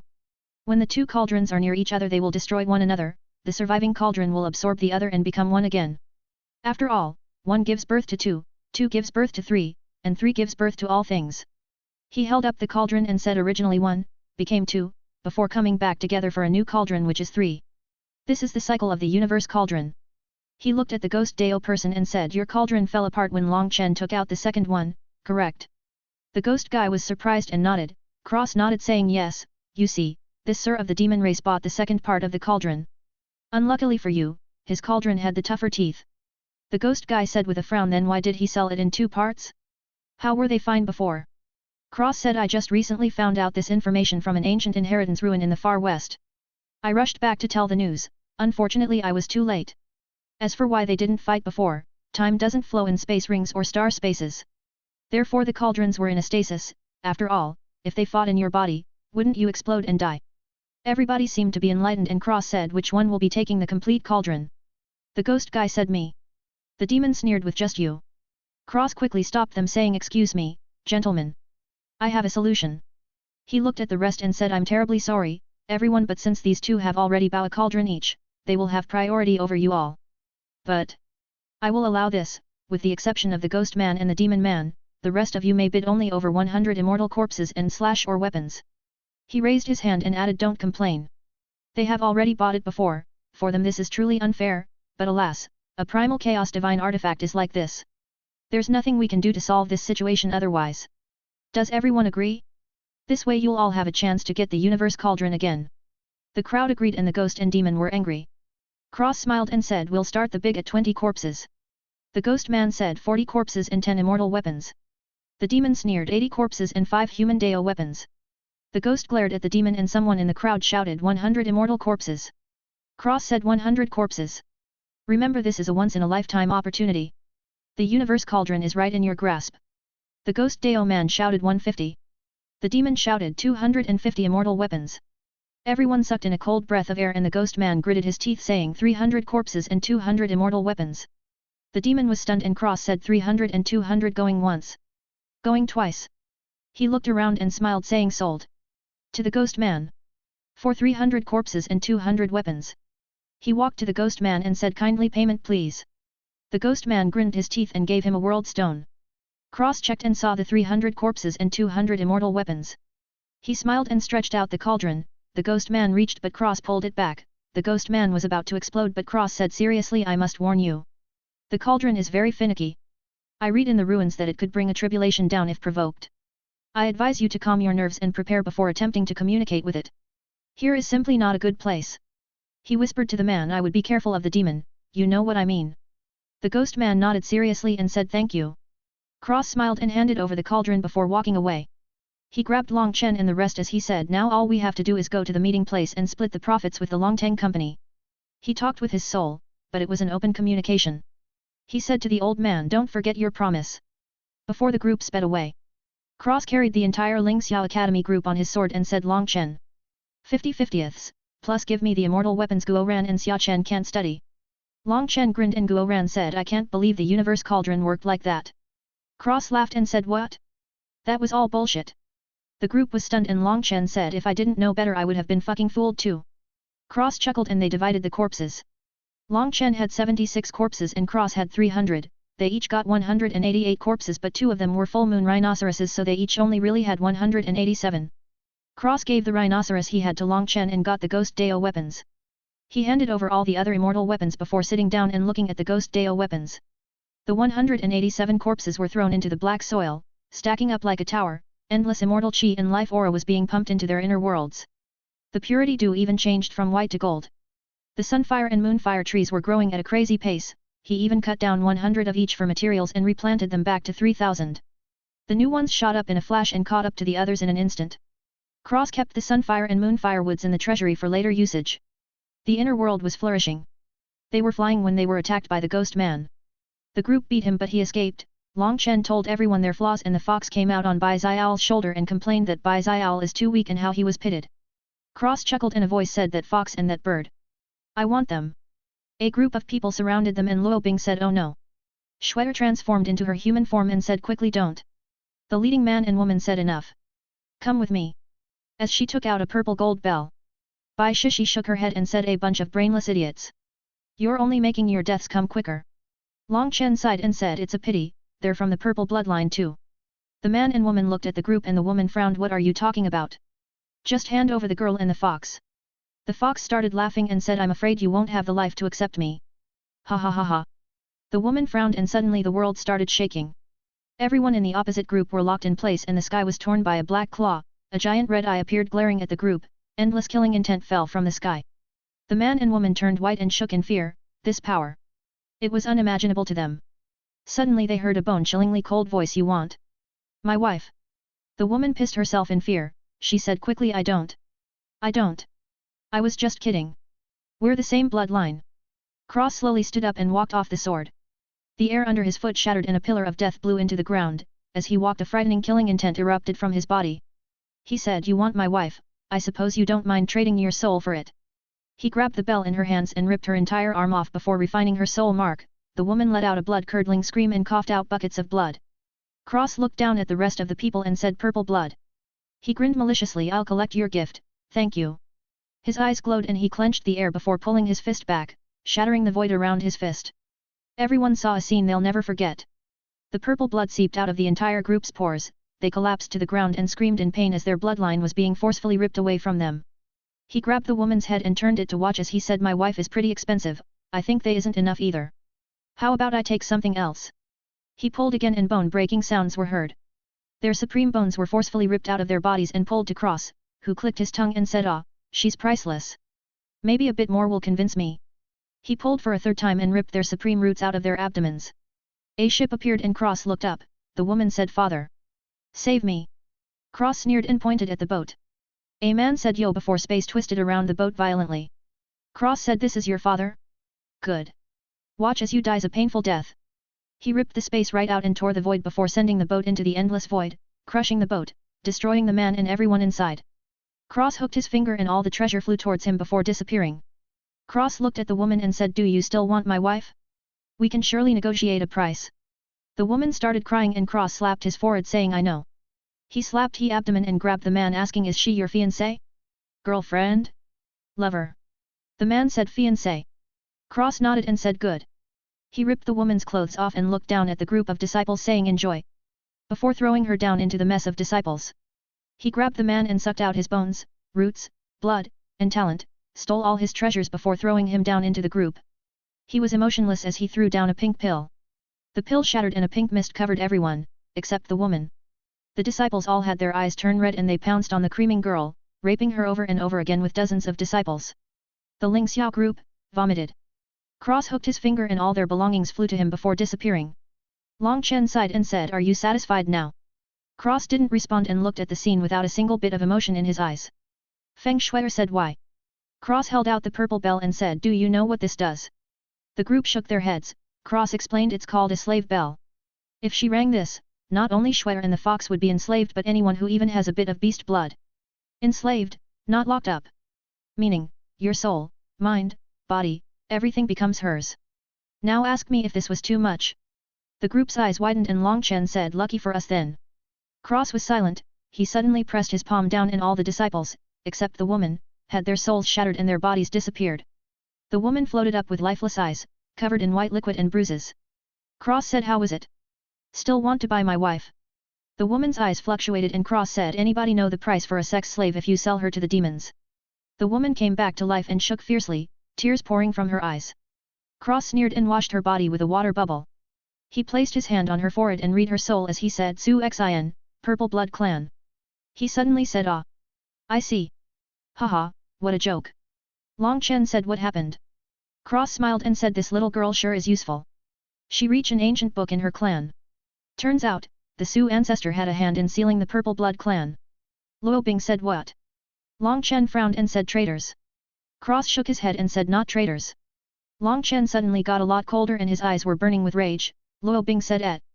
Cross smiled and said, "Sealed the Purple Blood Clan, stole one of them, extracted the purple blood from the captive and injected it into himself, thereby passing down the purple blood and becoming a Purple Blood Clan. So really, their family is a bunch of thieves." Luo Bing was beyond angry and shouted, "Whore." Cross and the rest were stunned and looked at Luo Bing in shock. She blushed and said angrily, "Sorry." Long Chen laughed and Cross slapped Su Xin's head, shattering her soul and throwing her into the black soil. Cross looked into the sky and said to the void, "Your Su family, I will destroy it. Thank the little girl." An old man appeared and the sky changed as he said, "You are going die." Cross sneered and the sky erupted into black darkness as he said, "Come, I'll kill you today." Suddenly, the sky went back to normal. The War God Hall Master appeared and looked at the old man saying, "You want to go to war with the Ling Xiao Academy?" The old man looked at the Hall Master coldly before snorting and leaving. The Hall Master looked down and said, "Calm down. That ship was good stuff." Cross said, "What?" The Hall Master sighed and said, "What a pity. A good ship gone just like that." Cross said, "An immortal ship." His heart was in pain. The Hall Master sighed over and over before disappearing. 244, New Look. Cross roared, "Why? Ugh, I'm such an idiot." The rest of the group had funny faces and Guo Ran cried, "My immortal ship." Xia Chen kicked a rock in regret and Long Chen shook his head saying, "There'll be another one." He placated Cross, Guo Ran, and Xia Chen. Shuier came to Cross, she looked at him and he looked in her eyes before looking away, feeling like a child who did something wrong. Shuier touched his cheek and smiled softly saying, "So angry, just for me." Cross held her hands and said, "Of course, I love you." Shuier smiled beautifully and kissed him. The rest clicked their tongues and turned away. Suddenly they were surrounded by the devil race powerhouses, who came with the guy who got fooled by the cauldron. But millions of Starry River Sky powerhouses appeared and threatened them. Cross held Shuier in his arms and ignored the world as he said, "Sorry you had to see that." Shuier said, "It was very disgusting, but I'm happy you care so much about me." Cross kissed her head as he said, "You're my Swexu. Even if the King of Heaven wants you, he'll have to step over my corpse." Shuier choked up and cried tears of joy. Cross smiled and said, "Come, baby." As he patted his head, Shuier turned into a small phoenix and nestled into his hair, cooing in comfort. Cross smiled and turned to the demon saying, "A shame, I just had a sex slave for you." Alas, she didn't live long enough. The demon snorted and left in the face of millions of powerhouses. The group went back to the Ling Xiao Academy compound and Su Chongchuan was there. He said, "Brother Long, you wanted to see me. Long Chen gave him the world stone and Su Chongchuan jumped in shock at the two immortal full moon rhinoceros corpses. He said thanks and left immediately. Long Chen smiled before going to the inner courtyard with the group. A while later, the group went to the Lingxiao Palace building. Cross was sitting on the wooden sword as he said wow. They walked inside and saw a massive hall with a light screen door. They walked through the light screen and Bai Shishi's mother, who was with them, said there's 9 doors here, if you feel a soul-stabbing pain, you must stop. The group walked and Zhongling and Zhongxiu stopped, but the rest went through the 9th light screen into an even bigger hall. There was a bone tablet with Zhu Li first-generation language on it, impossible to decipher. Cross tried copying the tablet and he swayed from side to side. Bai Shishi's mother covered his eyes and Cross returned to normal as she said, this fellow, are you trying to explode your soul? Cross said, ah. I will get this. I must. Bai Shishi's mother shook her head and removed her hand.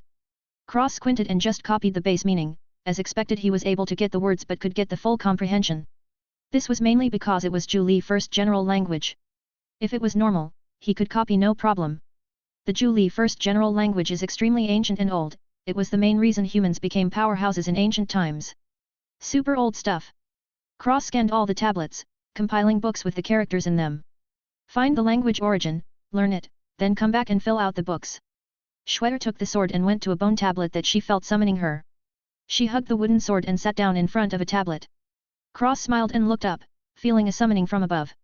Apparently, Long Chen and Bai Shishi felt it there too. They stepped on a staircase and Cross saw a war scene. He climbed the steps and the battlefield got intense. A lot of things were happening. Suddenly, the scene changed to a single man. His hand glowed black and he punched an entire plant into nothing before saying something. Cross couldn't understand what he said but his blood started boiling in excitement. The planet was destroyed and devoured as the man moved on. Cross followed him and the man suddenly stopped and turned around. His eyes were pitch black with red pupils. His iris and the whites of his eyes were all black, in short they were very scary eyes. Cross and the man looked at each other and Cross felt his soul prickling in pain, but he refused to look away and admit defeat.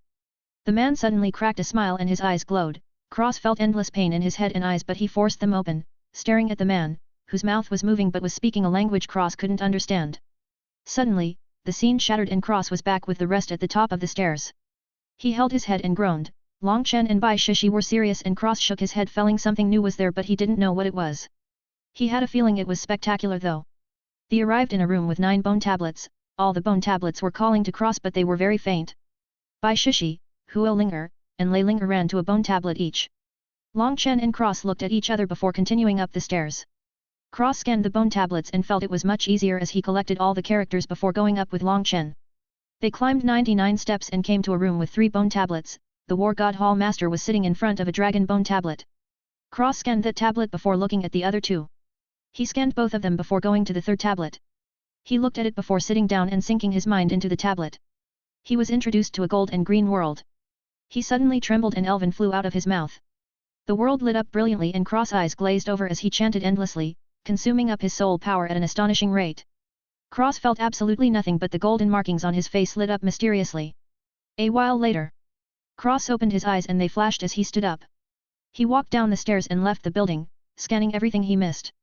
He walked outside and stepped on the grass, flowers bloomed around his feet and the area became full of life.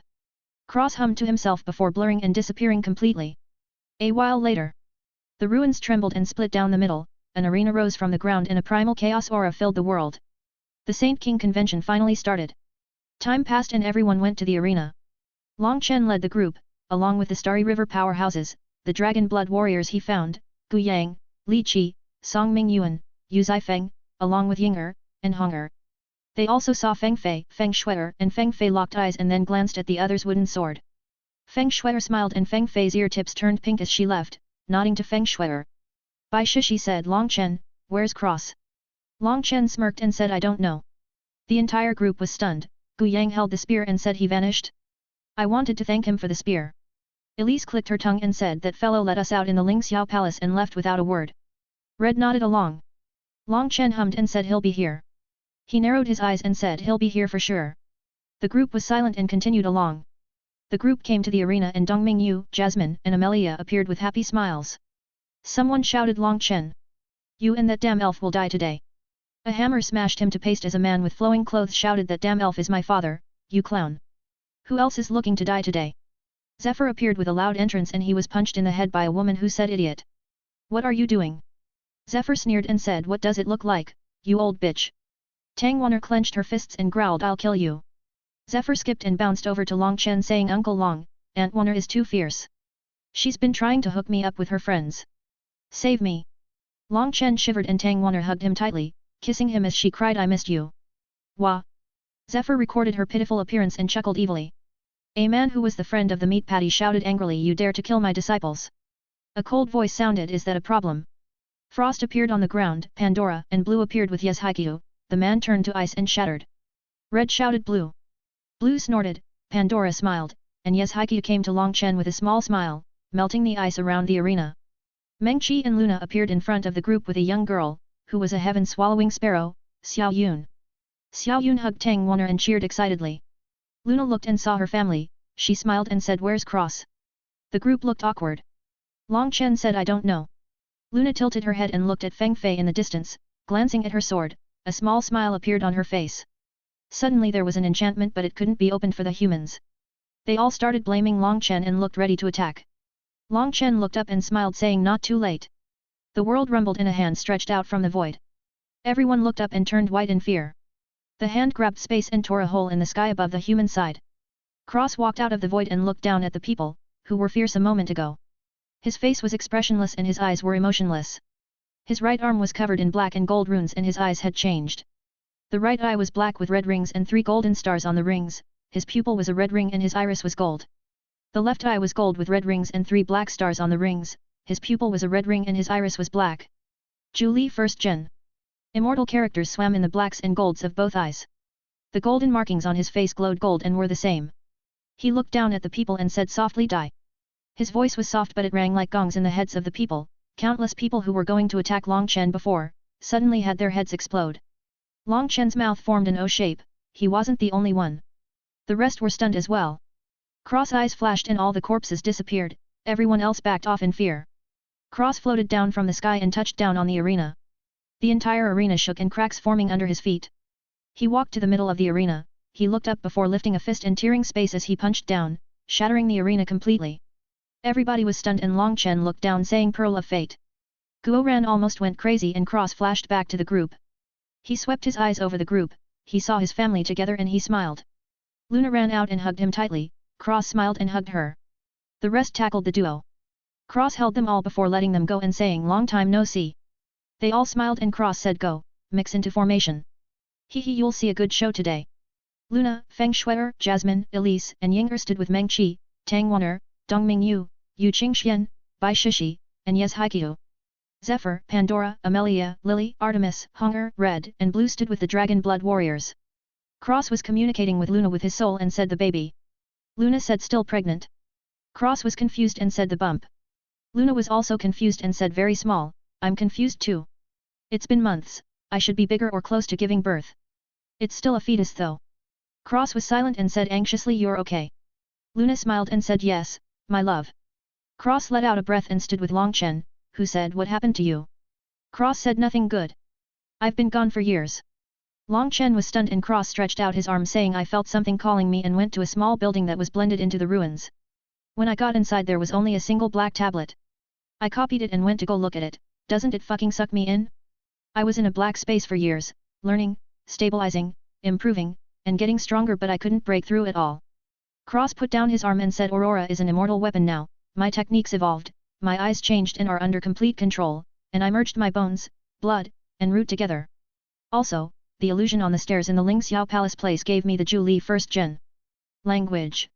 All the tablets in the Ling Xiao Palace are in tablets in the inner world now. Anyway, I was surrounded by the void for years. The space collapsed when the arena opened and I cleaned myself up, took a shower, got dressed and came over. He sighed again and added but the fucking place was locked. So, I had to tear my way inside. What an ordeal. Then, wouldn't you know it, but there's idiots here as well. Look at them now, they're so fucking stupid. They're charging into the obvious trap of dark beasts, honestly, how did they even get this strong with zero brains at all? He threw his hands up and said in a flurry, you know, I haven't had any human contact for years and I come out, not even knowing what year it is anymore, sure enough they're still as stupid as before. That moron thief is hiding over there with the Long family idiots, scheming with his peanut-sized brain, when he'll die from a single slap. Everybody in the group had their mouths wide open as Cross just talked non-stop. Luna scrunched her nose and muttered idiot. Meng Qi laughed softly and Cross slapped out, turning a dark beast, and all the dark beasts and people in a line behind it, to dust. Cross turned around and looked before saying see? There's only 67 million people left in the group, the rest had big dreams and saved them for their next life by jumping head first into the dark beast horde. He spat on the ground and pulled the air. Feng Fei uncontrollably flew over and Cross threw her to Luna and Meng Qi group before hooking his finger as the Zhang family disciples merged into the group as Cross said, "Dumb girl, what are you acting brave for?" He looked into the crowd and pointed, "You fucking old man, surnamed Su, when I get out of here, I'm going to rip you limb from limb." Long Chen smiled wryly and said enough. Cross grinned his teeth and said, "When I find the bastard that pushed me into the tablet, I'll kill him." He looked behind him at the kids who were laughing, he said, "Why are you laughing? You think I don't know what you're thinking? 2 of you were snatched by thieves. The rest? Hat. I'm fucking locking you up." Lily and Amelia choked and the rest's faces turned sour, he snorted and turned back saying, "Now I know how Bai Zhantang feels. I would have slapped you to death." Long Chen coughed and Bai Shishi choked. Bai Zhantang in the crowd started laughing happily, making his 2 wives cover their faces in shame. 245, saving the day. Long Chen made everyone get into formation. Cross was standing next to him, his kimono fluttering in the wind. Cross stretched out his hand and caught a demon with a black ball. He took the black ball and said, "This fellow, you're trying to pit this daddy?" I knew demon brains were replaced with shit since ancient times, but seriously. All the demons were offended and the humans laughed. Cross shoved the black ball into the demon's mouth and said, "You can take it back, I don't like balls." He slapped the demon, forcing him to swallow the black ball before pressing his thumb on the demon's forehead and asking, "Have you ever flown before, buddy?" The demon paled and Cross grabbing him by the collar as he said, "Well, you're going to learn today." As he threw the demon like a missile into the demon group. Cross said with a sneer, "Explode." The demon he threw, crashed into the middle of the demon race's group and suddenly exploded into a black lotus. All the dark beasts turned and rushed to the demons in a frenzy. Cross and Long Chen chuckled and high-fived, Meng Qi and Luna looked at each other before shaking their heads. Okay, so Ross completely end here. Had I known this I wouldn't have come to the Saint King competition at all. Alas, I can't tell the future. The Chinese Ross also end here, LNMTL is caught up completely, but there's new chaps every day. This guy only lets out 2 a day, not like me, the maniac who released 5 like a crazy person. Anyway, everything you read from now on is original completely, which means the end is near. Very near. I'm not creative, I don't like drawn-out fights, so don't expect too much. The demons were besieged by dark beasts and Cross noticed that their blood was being sucked up and disappearing. Cross smelled a sinister plot coming from the Saint King arena, but didn't say anything. He and Long Chen watched as the group behind them took care of the dark beasts. Cross said, "You want that pearl?" Long Chen said, "For Guo Ran." Cross clicked his tongue and said, "That dumb kid, he'll trip into the heavenly god realm if you give it to him." Long Chen grinned and said, "That would be fantastic actually." Cross rolled his eyes and the black and gold runes on his right arm lit up as he tore the void with a finger and reached into the slit before pulling out the pearl of fate. He threw it to Guo Ran, who jumped up and down shouting, "Thank you, father-in-law." Ha ha ha. Everybody looked at Cross in shock, he grinned his teeth and muttered, "Fucking kid, one of these days." The arena suddenly started shaking and a blood cloud appeared over the arena, locking onto Cross, as an eye formed and glared at him. Everybody was stunned silly. Cross looked up and said, "You finally showed yourself? I've been waiting for you, disgusting thing." He sent Long Chen a soul message, "If I happen to disappear, don't curse my to have a short life. Also, make sure my family doesn't go insane. Please protect them." Long Chen was startled and said out loud, "Wait. You." Cross shot into the sky and turned on his new void battle body. The 6 arms were covered in gold and black scales, that was pretty much the only difference. For now. Cross threw a punch at the eye, shattering the void. The eye narrowed and a red light smashed into Cross' chest, making him spit out blood as he snarled, "Heavenly God." His words scared everyone silly. Cross stomped on the void and he burst into black flames as he took out Aurora and flew at the eye without fear, slashing a giant black half-moon slash at it. Another red light came before Cross blurred before reappearing in front of the eye and slashing upwards, stabbing the eye in the, eye. Blood poured from the eye and Cross spun the scythe out, cutting the eye as fast as he could. His shadow had a pair of eyes open on it and Cross said inside, "Go back to learning the shadow merging arts." A crack appeared on his shadow and the eyes disappeared. Cross punched the eye and it exploded into red light, shooting right at Cross, whose eyes widened. This was a full-powered attack. That's not good. He was going to move but behind him was Long Chen and the rest. He looked back and grinned, he said, "Long Chen, I'm counting on you." He chuckled and said, "Hee hee, I won't die today." Right. He punched back his rune-filled arm and the runes lit up. His void battle body shifted to his right arm and it became armored. He muttered to himself, I really hope I don't die. That would be embarrassing. As he punched forward, the world changed color and his right arm was covered in black chi. He said into his necklace, hey. If I disappear. Don't be sad. And I love you all. The girls turned white and Cross fist connected with the red light sword. The world flipped upside down and Cross was engulfed in a red light. He smiled wryly and said fuck. Before he was drowned in the red light. It stopped right behind him and a roar was heard as the red light turned black and flew back to the eye before exploding it, tearing a hole in the world. The eye and Cross both disappeared. Luna coughed up blood and fainted. Meng Qi caught her and teared up. Everyone was stunned and Long Aotian laughed saying ha ha ha. He's dead. Ha ha ha. Long Chen was enraged and roared kill. The entire group had red eyes and attacked, slaughtering dark beasts and people alike. Long Chen looked at Meng Qi and said make sure none of them does anything crazy. I don't believe he's dead. Meng Qi looked at Long Chen sadly before nodding. The rest of the girls looked lost and dazed. Feng Shuai shot her palm to her forehead, but Meng Qi caught her wrist and knocked her out. Tang Wan'er, Dong Mingyu, Yu Qingxian and Yes Haiqiu did the same to the other girls before wiping off a cold sweat. These girls were crazy. Though, in their positions they would do the same. Meng Qi looked at the unconscious Luna, Feng Shuai, Feng Fei, Ying'er, Elise and Jasmine and said keep an eye on them at all times. If they wake up, knock them out again. The others nodded and watched carefully, while attacking at the same time. A while later. Luna, Feng Shuai, Jasmine, Ying'er, Feng Fei and Elise woke up. They were tied up and their cultivations were sealed. Meng Qi and the rest were there and they were in a room. Tang Wan'er saw them awake and left the room. Long Chen walked inside and looked at the lifeless girls. He sighed and said before he left he told me to keep you from killing yourselves. Therefore, no matter how cruel it may be, I will keep my promise. Only silence responded him. He sighed and said you have kids, live for them instead. Also, whether he's even dead. I don't believe someone like him will die so easily. They reacted a bit to his words but nothing major. Long Chen sighed and said keep an eye on them, please. When they come out of this we'll start training. Meng Qi nodded gently and Long Chen rubbed his eyes and left. He walked outside. The thrill of winning the Saint King competition was absolutely abysmal. The group found out the eye was, in fact, a subordinate of the great Brahma, who was going to kill them all and collect their blood essence, so in a way, Cross saved everyone in the competition by destroying it and stopping the plot. There was a commotion and Long Chen went to go see. He saw a young man with two swords glaring at a dragon blood warrior as he shouted in rage you're lying. Master, can't die. He's invincible. The dragon blood warriors were sad and helpless. Long Chen walked over and said you are. The young man said Ling Ji. In an unknown star region. A bright gold light flashed and a body fell from the sky, landing on the ground with a thud. The body was completely mangled and missing a right arm and leg.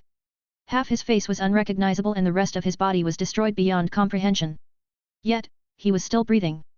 There was a necklace around his neck with 17 colored beads while the rest were all black, but the necklace itself was dim and dull. A person with long pointed ears passed by and saw the body. He was stunned and found out that the body was still breathing. He was stunned silly. He picked up the half a person and left. A while later. The man appeared at a small wooden house. A woman and a girl were practicing together. The girl was pulling on a bow and shooting at a target millions of miles away. She hit the bullseye every time. Her cultivation was shockingly at the peak of the hierarch realm. The woman smiled and said Xianer, you're a natural. The girl smiled and said thanks to you, mother-in-law. The woman smiled happily and they looked at the man, who was holding onto a bloody corpse-like boy. The woman said what happened? The man said I found him on the outer edge. He's still alive surprisingly. The woman said with a frown he's covered in blood, even his soul. The man replied I don't know, I just found him like this. You think I'm worried about him being a bad person when he's half dead? The woman sighed and said well, bandage him up and send him off. The man shrugged and walked into the house with the half-person. A few days later. The half-person woke up and sucked in air with difficulty. He looked around and found himself in a wooden room. It was naturally our elf boy Cross. Though, he looked like shit right now. He was confused and pushed himself up with his right arm, but found himself not moving despite feeling himself moving. He took off the blanket and his eye widened at the bandaged half-body he saw. He muttered for fuck's sakes. His left hand touched his crotch and he let out a breath of relief. He looked to the side and saw a wheelchair. He pushed himself with his left arm and jumped into the wheelchair. He wheeled himself out of the house and, seeing nobody around, wheeled away. His eye was still sharp. If it was anybody else maybe they would be in despair, but not him. A minor setback couldn't stop him. He touched his necklace and looked at the beads. he counted 17 and let out a breath of relief. He had slipped a bead to Feng Fei and given one to Elise and Ying already. The 17 different colors were for his wives and kids only. He was happy that none of them were dead, seems like Long Chen kept his promise. Cross-eye burned with determination and he wheeled off, ready to find someone to get information. Near the wooden house, the woman and man appeared. The girl ran over and said happily done. The woman smiled and said thank you, Xianer. As she took a basket of fruits from her before sighing, when I meet that damn kid, I'm going to death him to death for leaving you alone like this. The girl sighed and looked sad. The man watched Cross go as he said what a strange fellow. The woman snorted he's lucky to be alive. Though, considering how bloody his soul is, the tree will kill him when it finds him. The man sighed and the girl said that half man? He left. The man nodded and said yeah, just now. Strangest thing. He had half a body left, but he was unperturbed. The only time he panicked was when he was looking at a colored bead necklace. The girl froze and said quickly, you said colored beads? Was the rest of it black? The man nodded and the girl grabbed him saying which way did he go? The man was startled and said that way as he pointed and added why. The girl was naturally, Liu Mingxian, who ended up with Cross parents in the Hidden Star region where the Tree of Life was hiding along with the elves. She ran in the direction Cross left in as she shouted angrily, that's your son. Idiot. The man froze and the woman dropped the basket of fruits in shock. 246, The Promised Land. Cross was already long gone, wheeling off into the distance, hoping to find even a single person. Unexpectedly, he found no one. He turned his head and looked around to see an absolutely massive tree in the distance. He raised the only eyebrow he had and wheeled in the direction of the tree. Coincidentally, Liu Mingxian passed by and they missed each other. She was anxious and scared. She saw his condition before, she didn't see the necklace though. She needed to find him immediately. A while later, Cross wheeled to a city. He stopped in the distance and whistled. A crack opened and Saya walked out of the inner world. Turns out that before he went to the arena, Saya and 10 million Dark Elves collected the mission and came back. The rest of the Dark Elves died tragically. Saya was startled and said quickly, Your Highness. You. Cross said shh. Change to a wood elf and push me into the city.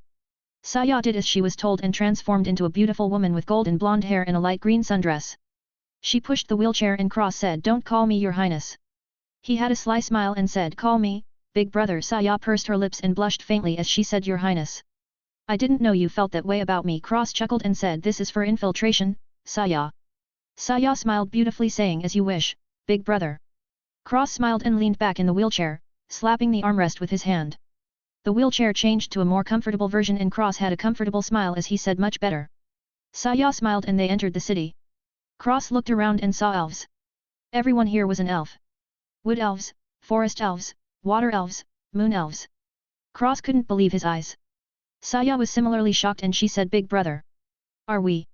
Cross frowned and said, Continue, Saya. Saya continued walking in the city and Cross surveyed the elves around with a appraising eye. He watched their demeanors, personalities, eyes, and other things. He frowned at the happy atmosphere. He saw a little elf girl selling flowers on the road. She was dirty and wore rags, but she had a smile on her face as she sold flowers, presumably to feed herself or someone else. Cross raised his hand and Saya stopped. A young man walked by and trampled the flowers. The little girl was devastated and teared up. The man looked down and sneered as he said, Filthy snow elf. He kicked the little girl to the side and said, Dare to sully this young master's shoes. The elves around started whispering, Isn't that the Sun Elf's young clan master? What's he doing in our city? Shouldn't he be in the royal city? Another elf said, You don't know, Mother finally reacted a while ago. It should be time for a new king. Someone else piped up, I heard the Sun Elf's young clan master is in line for the throne. I mean, it would make sense, the patriarch is the acting king after all. The rest sighed and Cross frowned, motioning Saya with his hands. Saya pushed him to the little girl, who was crying and holding her stomach.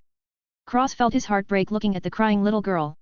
He reached out and helped her up with a smile. Murmurs erupted and the Sun Elf's young clan master frowned, saying, Did I say you could help her, cripple? Cross ignored him and said softly to the little girl, Are you okay? The little girl sniffled and nodded. Cross picked her up and put her on his lap, saying with a smile, Big Brother will bring you to eat food, okay? Do you have a brother? Sister? Parents? The little girl teared up and said, And no. Cross hugged her and stroked the back of her head as he said, How about you come with me from now on, okay? The Sun Elf's young clan master shouted angrily, Are you ignoring me? The little girl said, You want to adopt me? Cross smiled and said, Do you want me to? The little girl nodded excitedly, saying, Can I call you Papa? Cross smiled and said, Sure. Do you have a name? The little girl shook her head and Cross said, Your new name is Sora, how's that? Sora cried happily and hugged Cross saying I love it, Papa. He smiled and signaled Saya to leave. The Sun Elf's young clan master stood in the way and shouted, do you know who I am? Cross said, a soon-to-be corpse, if you don't step out of the way. A mere Sun Elf is this rampant, I truly fear the mess that is the royal city. The Sun Elf's young clan master grinned his teeth and said, you bastard. You must be a spy of the great Brahma. The surrounding elves gasped and looked at Cross, who was frowning hard.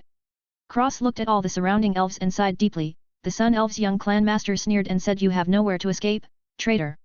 Mother will deal with you. Cross said, the situation is worse than I thought. Saya, let's go. Saya pushed the wheelchair around the Sun Elf, who stepped in the way saying trying to escape.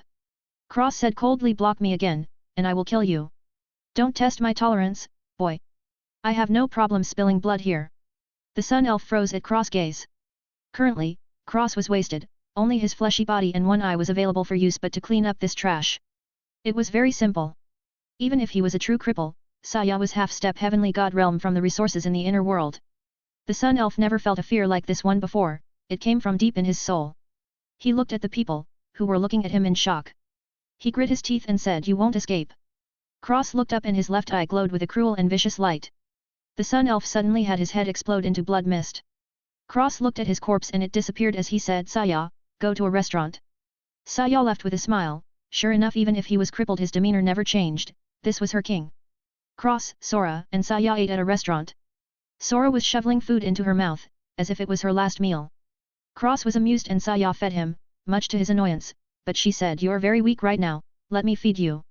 Cross sighed and just let it happen, he felt lightheaded from just killing the Sun Elf. This wasn't a good sign.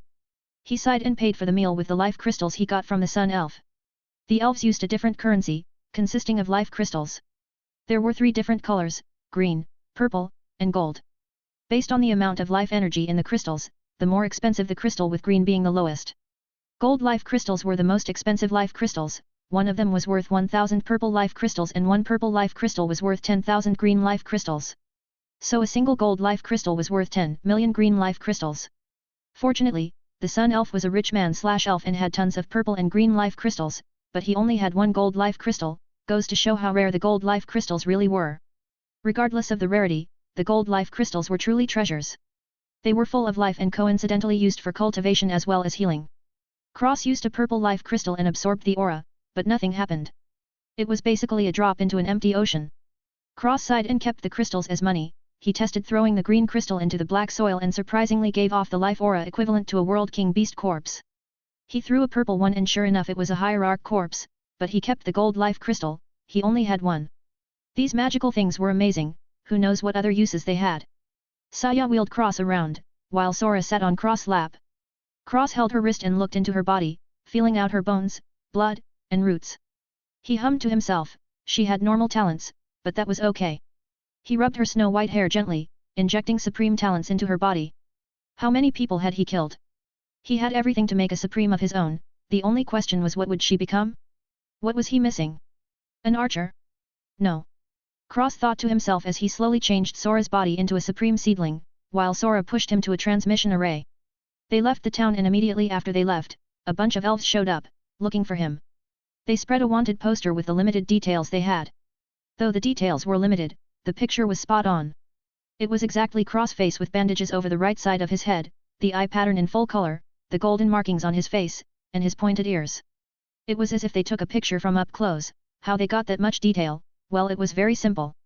The Sun Elf had a picture of Cross face sent to the clan master when he died. They immediately spread wanted posters and labeled him a spy and killer with a bloodied soul, a shame to the elven race. Things were getting interesting. Cross was currently sitting in his wheelchair, looking out the window from an inn. He watched the elves walk by on the streets and even saw elves passing out and putting up wanted posters of him. He looked at the posters and chuckled as he read the words. He was a spy for the great Brahma? How come he didn't know? He wheeled away from the window and struggled to get into the bed. Saya came in and saw him struggling. She helped him into the bed before smiling at his disgruntled and angry face. She said, Your Highness, you're very weak right now. Just focus on recovering, let me do all the work. Cross replied, I can do it myself, Saya. Saya was helpless and said yes, yes. I know, just take it easy. Cross huffed and puffed but quickly fell asleep. Sora was curled up next to him with a little white dress on. Saya gently moved the hair away from Cross face and laid down in the bed next to him. This little assassin wasn't acting like a subordinate at all. If Cross was awake he would definitely be disgruntled and complain. The next morning, Cross went to shower and grinned his teeth and his useless body. Saya was more than happy to help, she cleaned his body and dressed him. Cross was angry, this damn horny assassin. He wore the flower kimono with the right sleeve hanging limp by his side, his black shorts, and a single pink fluffy bunny slipper. The shorts were covering his manhood, but his right leg was only a nub that was 3/4 of his thigh. Halfway from his shorts to where he knee was completely gone, leaving only a scarred nub and flesh over his right leg. His face was covered with a black blindfold, that covered his right eye diagonally, circling around his head to his left forehead. The right side of his face was scarred and he had a scar over his lips, across his nose, and his entire right ear was missing. Thankfully, his hair grew back quickly and covered the right side of his head or he really wouldn't have the face to be seen outside. The inside of his kimono showed his torso and thankfully covered his entire right side that was filled with scars and had chunks of flesh missing. In short, he looked very fierce and scary.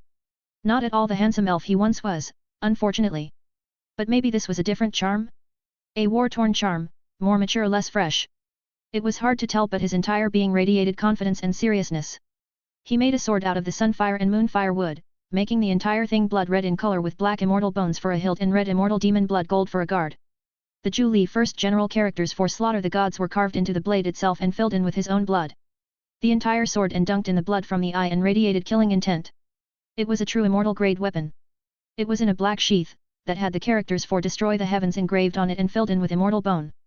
The entire sword had runes swimming on it, they were very faint, almost invisible, but if you looked very closely you could see them. Cross leaned the sword named Godslayer on his left shoulder and wrapped his arm around it.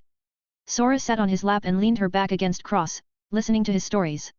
Cross was slowly teaching her Zhu Li first general language, mixing it in with children's stories he heard a long time ago. Saya was stunned at Cross' actions, even she could achieve enlightenment from his words and it was being used on a child. She noticed that Cross was grooming Sora, but for what, she didn't know. She had the faint feeling that she would be in trouble if she didn't start showing her worth. 247, The Smell of Conspiracy. Long Chen was walking in his primal chaos space, when thick life aura appeared. Long Chen was ecstatic and immediately ran to tell the girls. He busted into a room and shouted excitedly, "He's alive!" The girls who lounged around all day with lifeless eyes suddenly became sharp and looked at Long Chen, who was almost happier than them. Luna said, "Who do you know?" Her voice was hoarse and heartbreaking to hear. Long Chen said, "Don't worry about how I know. I just do. He's alive. Haha. He's alive. I fucking knew it." Guo Ran, who was eavesdropping, suddenly ran away shouting, "He's alive." The Dragon Blood warriors perked up and said, "He's alive." Guo Ran said, "Boss said he's alive. So it must be true." Xia Chen nodded sagely saying, "The boss is never wrong." The Dragon Blood warriors erupted into wild cheers, along with the Starry River sect people. The entire exquisite world was in celebration. Luna looked up at the seven-colored sun and sat there for a while. The sun disappeared and the golden moon lit up the world, it seemed to be brighter than usual. Luna looked at the moon and said with endless sadness, "Where are you, my love?" The moon seemed to drip tears as well. Cross felt his heart twist in pain and he grimaced. Saya stopped and said, "What's wrong?" Cross shook his head and said nothing. "Continue to the royal capital." Saya nodded and they continued along. Cross looked at the beads and counted 17 before making a symbol with his fingers. He soon became frustrated because he needed 2 hands to do it. He continued making the symbols one-handed and soon started to sweat. He put his hand down and Sora wiped the sweat from his head saying, "What's wrong, Papa?" Cross smiled and said, "Nothing, Sora. Are you ready for today's story?" Sora beamed and nestled in his lap, covering herself with his kimono and smiling cutely. Cross smiled softly and started telling her a story. Little did he know, his symbols worked. In the exquisite world, the sun rose and the moon stayed in the sky, they both spun around together, lighting up the world and sprinkling a rainbow light over everyone. Luna looked at the rainbow light and smiled a little, she had a feeling in her heart that Cross was sending them a message. She looked at the moon covering part of the sun to make a smile shape. She smiled as well, feeling the dark clouds in her heart clearing. She left the room and everything returned to peace once more, but everyone was more active than ever. Long Chen said angrily, "I have to go find him. What if he needs my help?" The dragon guy said angrily, "How many times do I have to tell you, he's fine. You need to focus on yourself now. If you're too weak, you're just going to hold him back."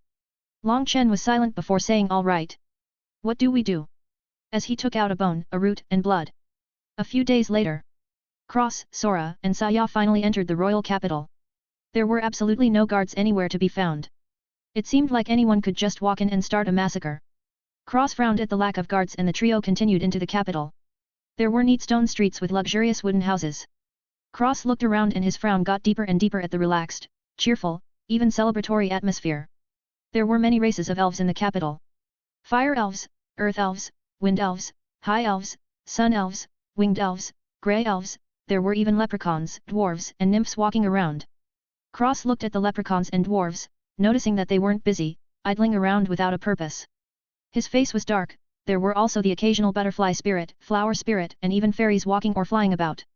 Sora had never seen so many different elves in one place before and was in awe. Everyone noticed Cross and avoided him like the plague, moving out of the way. The butterfly and flower spirits ignored him, but frowned in his presence. Cross didn't see a single war elf, shadow elf, dark sun elf, or ghost elf.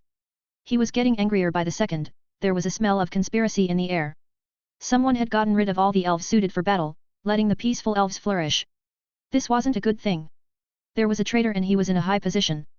Cross-eye flashed with a dark and deadly light, whoever it was should be prepared for death. Saya pushed Cross along on the streets and a little boy threw a rock at Cross saying you're a shame to the elves. Go away, big bad guy. Cross caught the rock and Saya glared at the kid, scaring the child. Cross raised his hand and Saya stopped, he motioned to her and she pushed Cross to the child, who was terrified. Cross stopped right in front of him and looked down at the kid, who was fighting back tears, putting on a tough appearance. Cross stretched out his hand and the kid closed his eyes. Cross patted him on the head and said with a smile, next time, aim for my right side. As he put the rock back in the kid's hand and motioned for Saya to continue. The kid was stunned and looked at the rock in his hand, confused. The rest of the elves were confused as well. Cross ignored their confusion and continued along, going to an inn to rest for the night. He was watching people go by through the window. Saya walked into the room and looked at Cross back as she said with a sigh, Your Highness is very wise. Cross didn't respond and Saya didn't mind, getting Sora ready for bed. Cross watched the people pass by with a glint in his eye, he was 99% sure Brahma had a spy, or multiple spies in the elven race. Thankfully, nobody here knew him. He didn't want to alert the enemy. If they knew who he was, they would surely notify Brahma or his subordinates. Maybe a heavenly god would come for him. After he burst the eye at the Saint King convention, he saw a man glaring at him with one eye completely wasted. Cross smirked at the thought, I got crippled but I took an eye with me against a heavenly god while he was in the immortal king realm no less, maybe the first in history. He even left void flames in the socket, so it would burn forever unless he suppressed it. Either way, he was never getting that eye back. Just the thought made Cross want to laugh, sometimes he smiled in his dreams thinking about it. But this piece of news was truly grim. If Brahma had heavenly gods under him, then what about Brahma himself? Cross felt his blood boiling at the thought of the rank above heavenly god. When will he reach that level? He was excited and yawned, slowly falling asleep in his wheelchair. Saya took off his kimono and slipper before carrying him to bed and laying next to him. His entire right shoulder was destroyed. His ball and socket joint, along with half of his scapula and clavicle, was gone. How he even survived was a mystery. The next morning, Cross woke up, got dressed, and left the inn, immediately behind surrounded by elves in silver clothes. Cross pursed his lips and looked at these elves.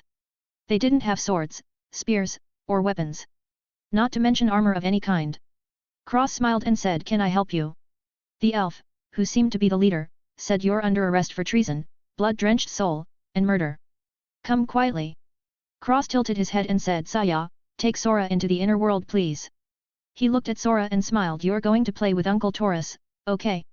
Sora smiled and clapped saying, Okay, Papa. Saya took Sora and disappeared. Cross looked at the elves and said, And if I don't want to come quietly? The leader said you must. As decreed by elven law, you are not allowed to resist. If you break these rules, you shall be subjected to divine punishment by Mother herself. Cross reached for the hilt of Godslayer as he said, Oh you divine punishment. I'm terrified. The elf shouted angrily, Take your hand off that contraband. Immediately. Cross said no. I don't think I will. As his hand blurred. The group of 18 suddenly became one and Cross held the sword tip at the leader's neck as he said, What clan are you from? The leader turned white and said with a trembling tone, You're not an elf. You're a demon. Cross sighed and slapped him with the flat of the blade as he said, Answer me. The leader had half his teeth slapped out and said, Silver Elves clan. Cross slapped him on the other side and asked calmly, Silver Elves? What's your position? The man had no teeth anymore and said, Law enforcement captain. Cross lifted his chin with the sword as he looked down at him from his wheelchair and said, Sure enough, things are far worse than I feared. His eye shined and he read the man's memories. The guy wasn't a bad guy per se, he just stuck to the rules and was brainwashed by the higher-ups. Cross hummed and the corpses and blood disappeared, he sheathed Godslayer and said you may go. The man quickly ran away in fear. Cross held Godslayer, leaning it on his shoulder and closed his eyes to calm himself as he got a massive headache. Saya appeared and pushed the wheelchair again. They continued roaming around the city, looking at all the people and observing the elves and the overall situation. Cross held up his hand and said go into that alleyway. Saya did as she was told and they entered the alleyway, disappearing into the shadows. Cross looked at the dirty and disgusting alley before looking at a door with an extremely muscular red-skinned fire elf standing in front of it. Cross smirked and Saya pushed him to the fire elf. Cross looked up at the fire elf and grinned evilly as he said hello fellow, wanna hear a joke? A few minutes later. The door was kicked off its hinges and Cross dragged in a bloody fire elf as Saya pushed the wheelchair. A bunch of different elves looked to them coldly. There were tables and female elves dressed in barely any clothes with alcohol and gambling tables everywhere. A gold elf with golden hair and a scar over his eye pulled a spear out and pointed at Cross saying coldly who are you? Cross threw the fire elf to the side and motioned to Saya. She pushed him forward as he said evening gentlemen, I assume you've heard of the blood-drenched elf. He grabbed a crystal cup and drank the wine in it before spitting it out and saying you drink this piss? Disgusting. The gold elf roared I asked you a question. As he thrusted the spear forward with obvious familiar movement. Cross moved like lightning and pinched the spear between two fingers, stopping it dead in its tracks. A gust of wind blew through the room and all the elves got serious, even the female elves. Cross pushed the spear and the shaft pierced the gold elf's chest as he said relax, I have a deal for you all. The gold elf coughed up blood and stumbled back into a table. The back door opened and a group of 8 different elves walked out. There was a fire elf, a silver elf, a moon elf, a sun elf, a metal elf, a winged elf, an earth elf, and a wood elf. The fire elf said you all right, Goran. The gold elf, named Goran, took out the spear shaft and said yet. He looked at Cross and said he showed mercy. The earth elf, who was a big guy with brown hair and naturally thick skin, laughed and said a crippled showed you mercy. Goran, seems like you're not as sharp as you used to be. Goran growled kick rocks, Dane. Dane sneered and the fire elf looked at Cross saying who are you? Cross smiled and said isn't it proper etiquette to introduce yourselves first? I only know Goran, the spear guy, and Dane, the moron with thick skin. Dane said coldly watch it, cripple. I'll take your other leg too. Saya seated you dare to speak to his age Cross said softly Saya. Saya shut her mouth and the fire elf looked at Saya with narrowed eyes before looking at Cross and saying what do you want? Cross said with a smile without your names, I won't speak. One of the only 2 female elves, the moon elf, said coldly you broke in, then demanded our names as if you own the place. Do you truly think we're afraid of you? She drew a bow and said coldly speak or I'll kill you. Cross spat shoot and you won't see the sun tomorrow. I promise you. His face lost his smile and his gaze was cold as ice. The fire elf put his hand out and pushed the bow down as he said I'm Valrun. The moon elf is Lindes, the wood elf is Falernas, the metal elf is Galeron, the winged elf is Win, the silver elf is Adamar, and the sun elf is Helios. Valrun added with a serious expression I think we earned an explanation? I promise you if you are fooling around with me, I will kill you. Cross motioned to Saya, who stepped back. Cross wheeled forward by himself and looked at all the elves, who were giving him cold looks. He slowly wheeled to the bar and took out a gourd from his inner world, poured himself a glass, before sending the gourd back. He swirled the wine around and said when is the king going to be chosen? Valrun frowned and replied 6 days. Cross drained the glass and put it on a table before wheeling to the door as he said you have 6 days. Get all your former guard/army brothers and sisters. We're going to commit regicide. Before being pushed out of the door by Saya. 248, Coronation. Cross was being pushed around to capital, taking Sora to all the places and stroking her hair and quietly changing her talent to something better than his. Naturally, all elves were extremely talented. It just so happens that Cross was more talented than the rest. They came to a shop. Saya pushed Cross inside and he came to a counter with an old forest elf. The old elf grunted and woke up from his nap. He opened his eyes to see Cross, Sora, and Saya. He grumbled 3 rare elves in one place. Is it Christmas? Cross smiled and said you sell trees, old man. The old man corrected trade trees, boy. Don't get it confused. Cross rolled his eye and said yet, trade trees. What do you have? The old man didn't move but said everything. Cross really felt like beating the shit out of this old man. He took a deep breath and said give me the rarest seeds you have. The old man was about to speak, when he shut his mouth as Cross took out 2 seeds. They were of course the Sunfire and Moonfire trees. The old man jumped and said holy fuck, boy. Where did you get these? Cross grinned and said you, the old man, Doesn't need to worry about it. Do we have a deal? The old man said. A deal? Are you joking? I'll give you one of everything.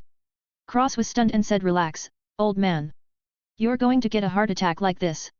He put 2 more seeds down and said, you take these 2, then I'll take all your seeds. The old man almost hugged Cross and called him grandpa. These 2 were the pseudo tree of life and the Jianmu divine wood tree. One must know, the pseudo tree of life trees were taboo here. Very rare and only available on the black market. This old man had been hounding his buddy, who ran the black market for these seeds for years. Cross threw him a pillow when he was sleepy. The old man took out a wooden box with a crystal in the top. Cross took the box and said, what the fuck is this? The old man said, the seeds. Now scram. As he caressed the seeds from Cross like they were precious treasures. Cross said, Saya, check inside please. Saya checked and said 237 different species of trees, most of them are quite rare.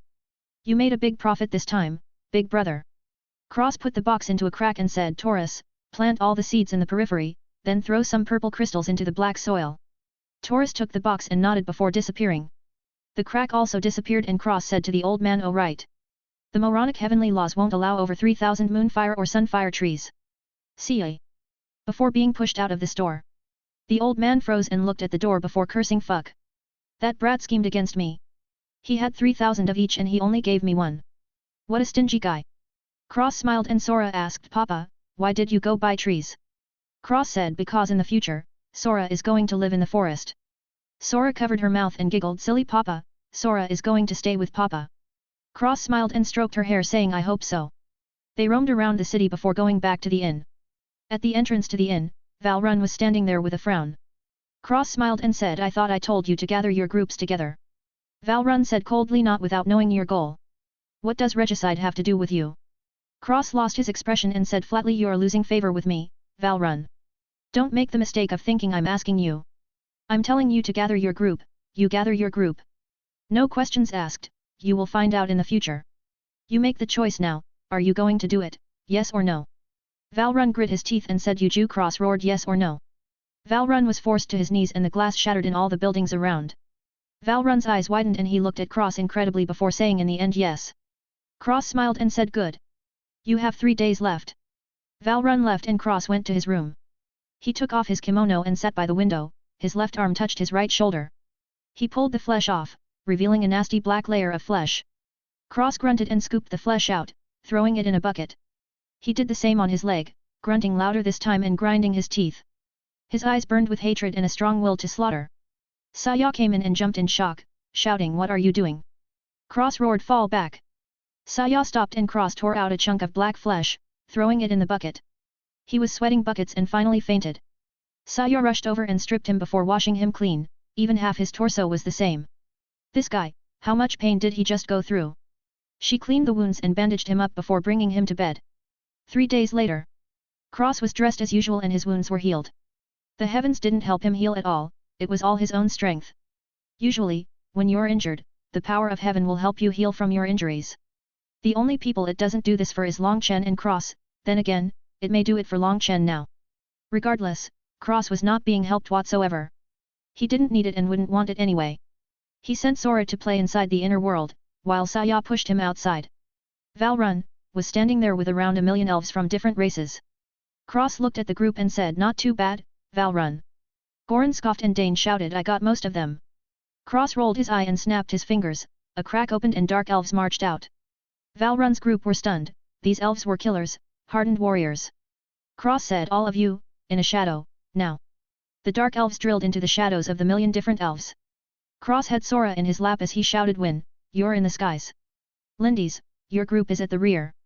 Falernas, I want all your wood elves in the middle.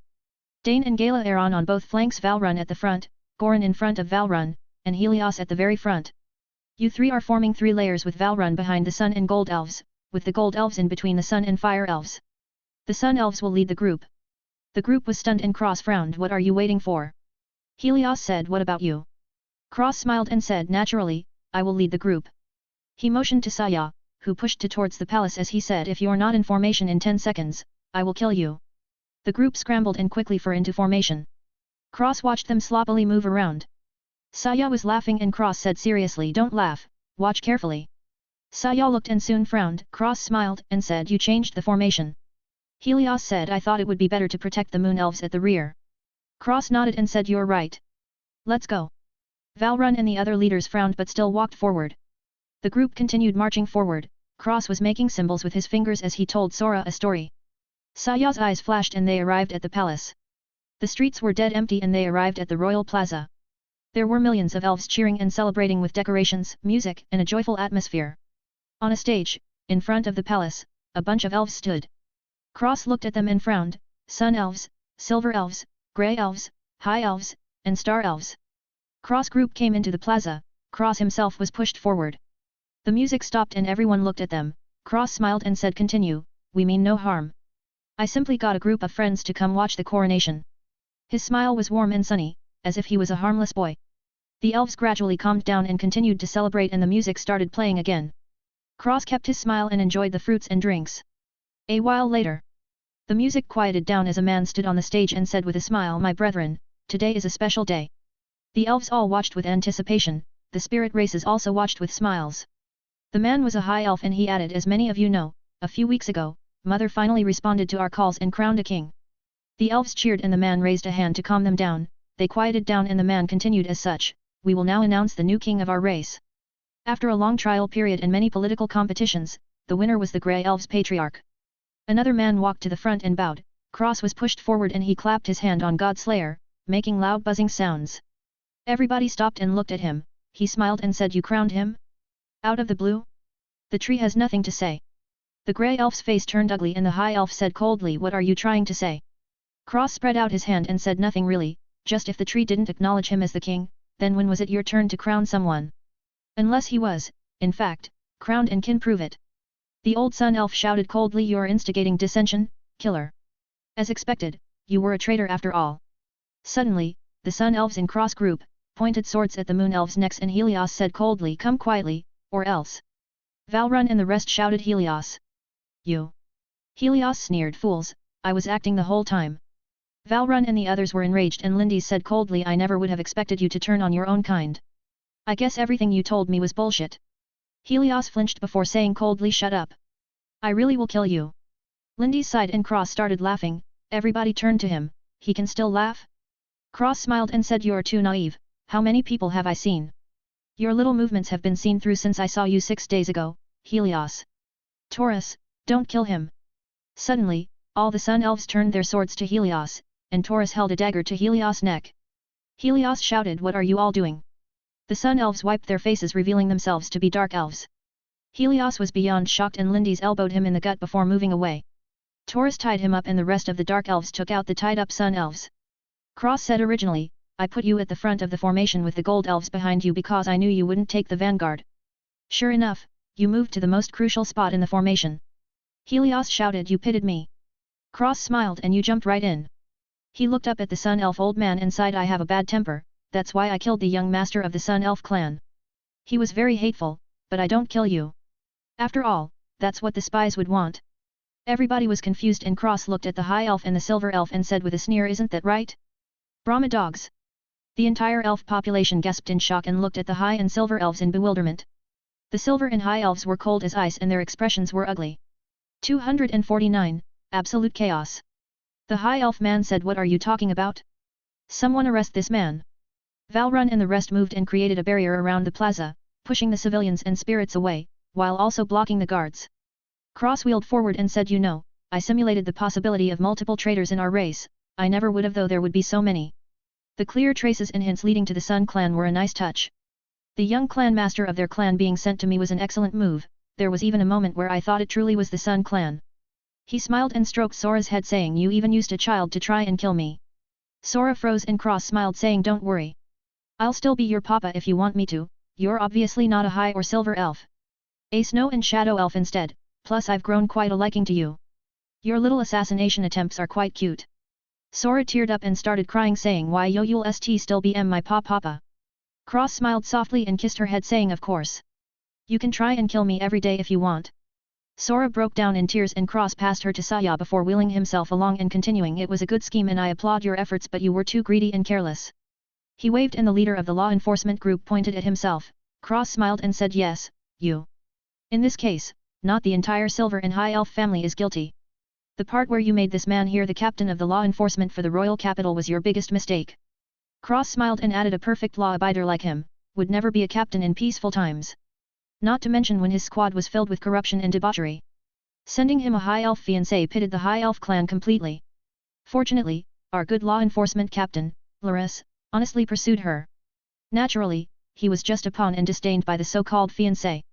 He shook his head and added 14 counts of illegal smuggling out of the Star region, 30 counts of political murder, embezzlement of royal resources, and 1 single count of blasphemy. He smiled and said, anything to say? The high elf sneered, and who would believe you? Cross said, I was hoping you would say that. He snapped his fingers and thousands of tied-up silver and high elves appeared with dark elves behind them. Cross said, soul search the first silver elf from the left, the third high elf in the fourth row from the right, and the last 2 elves at the back. The silver elf and high elf flinched, while the ones being soul searched turned white in fear. The silver elf shouted, enough. Cross sneered and said, it's too late. Project the soul search. His eye glowed and the soul memories of the 4 appeared on 4 separate screens in the air, for everyone to see. A gold barrier blocked the silver and high elves from interfering. The elves watched as the 4 screens projected the same thing.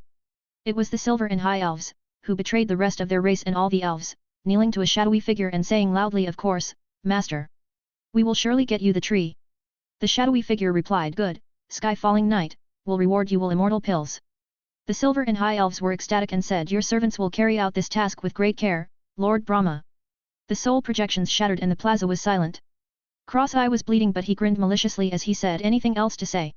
The silver and high elves that were in the projection were panicking and Cross threw his kimono to the side, revealing his nasty scars. He stood on one leg and pulled Godslayer out of its sheath as he said, these scars are from fighting a heavenly god dog of Brahma. You damn traitors disgust me the most. After all the tree has given you, the shelter you have, you still chose to betray the entire race. You still betrayed the tree. He was full of killing intent and the other elves felt cold. The silver and high elf traitors grit their teeth and took out weapons saying, since it's come to this, you can die. Lord Brahma will rule the entire immortal world. What can a cripple like you do? Maybe you can blind an officer of the Lord, but now you're a waste. Suddenly, above the city in the sky, millions of silver and high elves appeared with bows fully loaded, waiting for orders. Cross looked up and squinted, the silver elf sneered and said, what can your motley crew of wastes do? All the battle elves have been ostracized and ran out of civilization by us.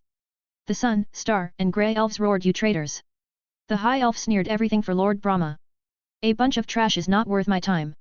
The sun elf patriarch suddenly turned around and stabbed the ancestor sun elf in the chest, the star elf young clan master stabbed both the patriarch and the ancestor, and the grey elf ancestor penetrated the grey elf patriarch through the chest with a fist. It was pure chaos on the scene as the traitors suddenly took action. Millions more elves turned on their own kind, Helios shouted, ancestor. The ancestor elf coughed up a mouthful of blood and said, you. The patriarch sneered, your time is up, old man. Return to the earth. The other traitors sneered at their victims and joined the silver and high elf traitors. Cross smiled and said, you can go as well, little fellows. 25% of Valrun's group suddenly turned to attack but the dark elves quickly killed them. Cross had already gotten rid of all the traitors. All the traitor corpses were collected and thrown into the black soil to die without a burial. The victims of the traitors all disappeared and reappeared behind Cross. They were badly injured, Cross said, Failurness. Failurness looked at her dwindling wood elves and sighed sadly before healing the injured. The dark elves let go of the sun elves after killing the traitors and Helios ran to the ancestor saying, ancestor, are you okay? The sun elf ancestor coughed up blood and said, should live a few more years. He stood up and bowed to Cross saying, I'm sorry, thank you for saving me. These old bones will fight to the death for you today. The rest of the injured got up and joined the group. There was elf blood everywhere and the fight hadn't even started yet. Cross hopped to the front of the group and stood in front of them with his back to the group as he said, with you all behind me, I can rest at ease. He smiled and said, the rest of you. Join me and kill the traitors. How can you let a wild dog bark at you without giving it a good kick? The civilians and spirits slowly joined the group. Cross looked up at the traitors and grinned, the high elf sneered and said, you're going to die this time, cripple. He clapped his hands together and a great Brahma totem appeared in the sky behind him as he shouted, die. And fired a massive energy arrow at Cross. He looked at the arrow and raised Godslayer in the air, just as he was about to make a move, a small wooden arrow pierced the energy arrow and nailed the high elf in the shoulder. An enraged roar sounded, you dare to attack my husband. Cross was stunned and turned his head to see Liu Mingxian, tears pooled in his eyes and he grit his teeth, turning away, not even daring to look at her. He was disgusting right now. Liu Mingxian flashed in front of him and looked at him with red eyes and tears. Cross turned his head and said, don't look at me. Lu Mingxian hugged him and said softly, even if you had no limbs or eyes, I would still love you. Cross closed his eye and said Mingxian. Lu Mingxian kissed him. The silver elf snarled, you're humiliating us? Die. As he threw a spear at the duo. Cross moved Mingxian out of the way and pointed the sword out, the spear flew through the air and Cross rested Godslayer under the tip of the spear before lifting gently. The spear flew up into the sky and missed everyone. Cross jumped into the sky, sheathed Godslayer, grabbed the spear and spun in the air before throwing it with all his strength at the traitor army. The spear pierced the air and killed hundreds of thousands of elves. Cross landed on the ground and unsheathed Godslayer, lifting it high in the air as he shouted, this king decrees, death to the traitors. A golden crown appeared over his head and the elves were in a frenzy, this was their king? The high elf shouted in shock, you're the king. Cross sneered, I've been the king for my entire life. You think just because the tiger is gone, the monkey is king? Hat. Even if I'm crippled, I will still be the king. Even if the entire elven population dies, I will still stand. I won't die until Brahma dies. Even if I have to crawl out of hell and claw at his ankles as a ghost. His words were laced with intense killing intent and rage, his will lit up Godslayer as he shouted, shame to my elven race. Die for me. As he slashed Godslayer down, a giant golden flower bloomed behind him and a golden half-moon shot through the air, slicing the Brahma figure behind the high elf traitor. Cross shouted kill. As he jumped from the ground, arriving at the million-strong army in an instant. The rest of the group shouted death to the traitors. And attacked, following right behind Cross, who was cutting traitors down in droves. Lu Mingxian was shooting traitors down like flies, while Failurniz was trying her best to heal all the allies. Saya was flashing through the void and killing people silently, while a man and woman were watching from a rooftop with Sora in the woman's arms. The man smiled proudly and said, Het. My son is a hero. The woman's expression was complex, she looked at the figure slaying traitors with only physical strength and half a body, not knowing what to think. When she first saw him, she was disgusted by his blood-drenched soul. Suddenly, it's her son. Forget about him being a king, she couldn't care less. She looked at his half-body appearance and felt her heart twist in pain, she teared up and couldn't even begin to imagine what he's been through. Her own baby, who was abandoned a long time ago, taken by the tree and sent away because of his ancestral bloodline when they were first attacked and went into hiding. He finally came back and he was a man now, with a family of his own. She finally couldn't bear it and broke down crying. The man sighed and hugged her, Sora said with tears in her eyes, Grandma, don't cry. Papa is going to be okay. The man looked at Sora funnily, this little girl tried to assassinate his son, who knows how many times, but never succeeded and his son still took her in. He was proud of his son, even though he knew barely anything about him and the only things he had heard were from Lu Mingxian's mouth, he was still proud. Cross pushed off a corpse in the sky and shot towards the high elf leader, slashing at him, but getting pushed back by the ancestor of the grey elves. Cross' eyes were ice cold as he landed on the ground and dug a trench with his foot. He looked up and said, you will die for your treason. The ancestor of the grey elves said, even if I die, Lord Brahma will still succeed in the end. Cross roared, you're a filthy dog. You betrayed your own race and you're okay with that. The ancestor replied without emotion, Lord Brahma lights up the world, everything I have is for him. What kinship? All I need is the Lord. Perhaps, I am just a dog to the Lord, but I will be a dog willingly. Cross grinned his teeth and roared, good. Then you can die a dog's death.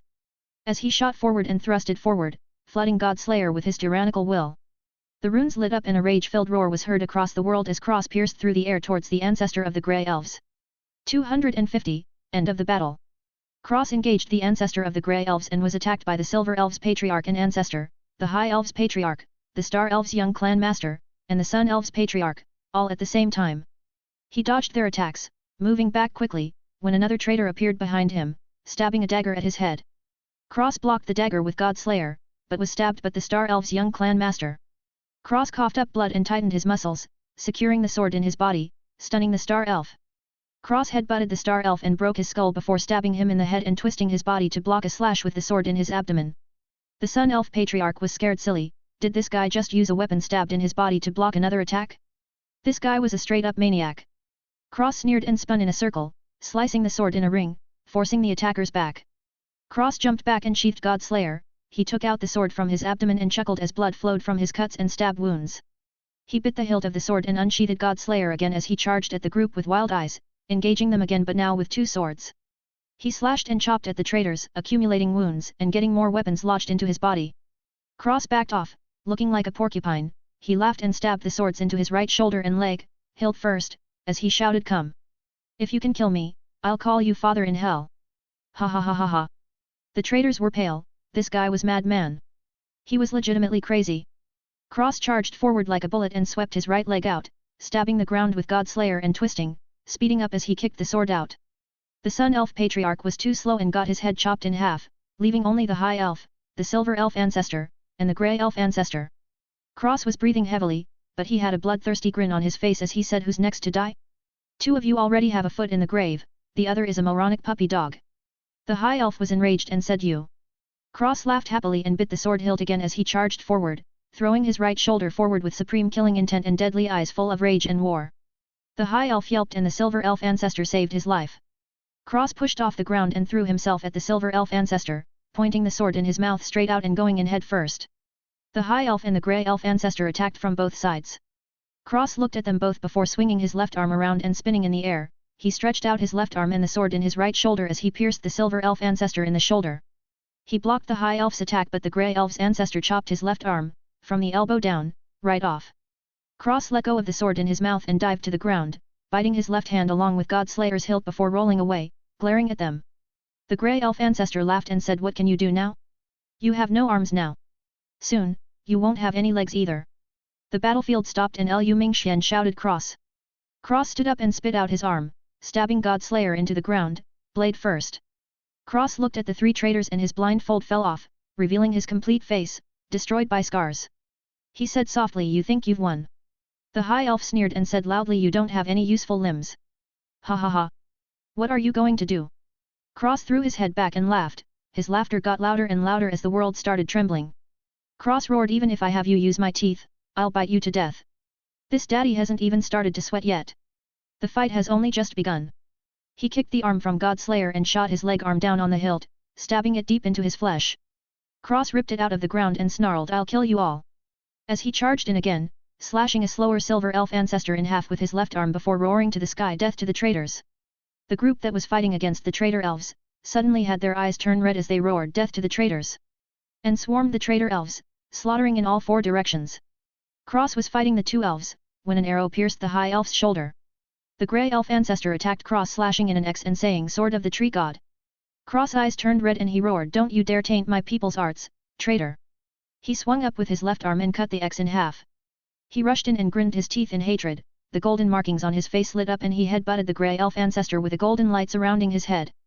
The Grey Elf Ancestor was stunned and muttered, "Is this retribution?" He sighed, closed his eyes as he whispered, "I'm sorry, Mother," before his head was pierced by Godslayer. Suddenly, the High Elf stabbed at Cross' head from behind extremely fast. Cross turned around just in time to see a body cover his and warm blood splashed on his face. He looked up and saw a woman elf. He was confused as he didn't know who she was. Lu Mingxian turned white and she shouted in grief and rage, "Mother-in-law!" Cross was stunned and "Mother" rang over and over again in his ears. The High Elf snorted and pulled out his sword. The woman fell into Cross' arms. He just looked at her with his mouth open wide and a dazed look in his eyes. The woman coughed up blood and touched his cheek. The High Elf sneered, "You can die together then." Before he could do anything, a fist hit him in the face and a big muscular man with Sora on his shoulders appeared, standing in front of Cross and the woman. Sora cheered, "Yet! Kill him, Grandpa!" Cross looked at the man's back and a lost look appeared in his eyes. He spat out a drop of golden crystalline liquid and dropped it on the woman's forehead. He didn't say anything, or rather, he couldn't say anything. He quickly got away from the woman and man with a scared look in his eyes. For the first time in his life, he felt extreme fear. He can laugh in the face of God and die in battle against the heavens, but right now, he was terrified. Terrified of rejection.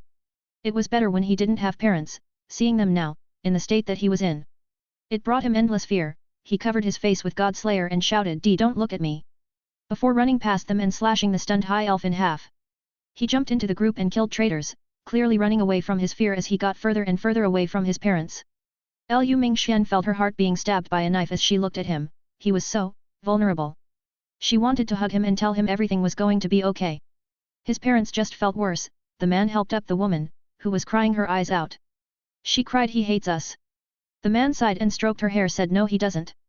He's scared we hate him for who he's become." He sighed again and the woman kept crying. A while later, Cross killed the last traitor and turned around to the group.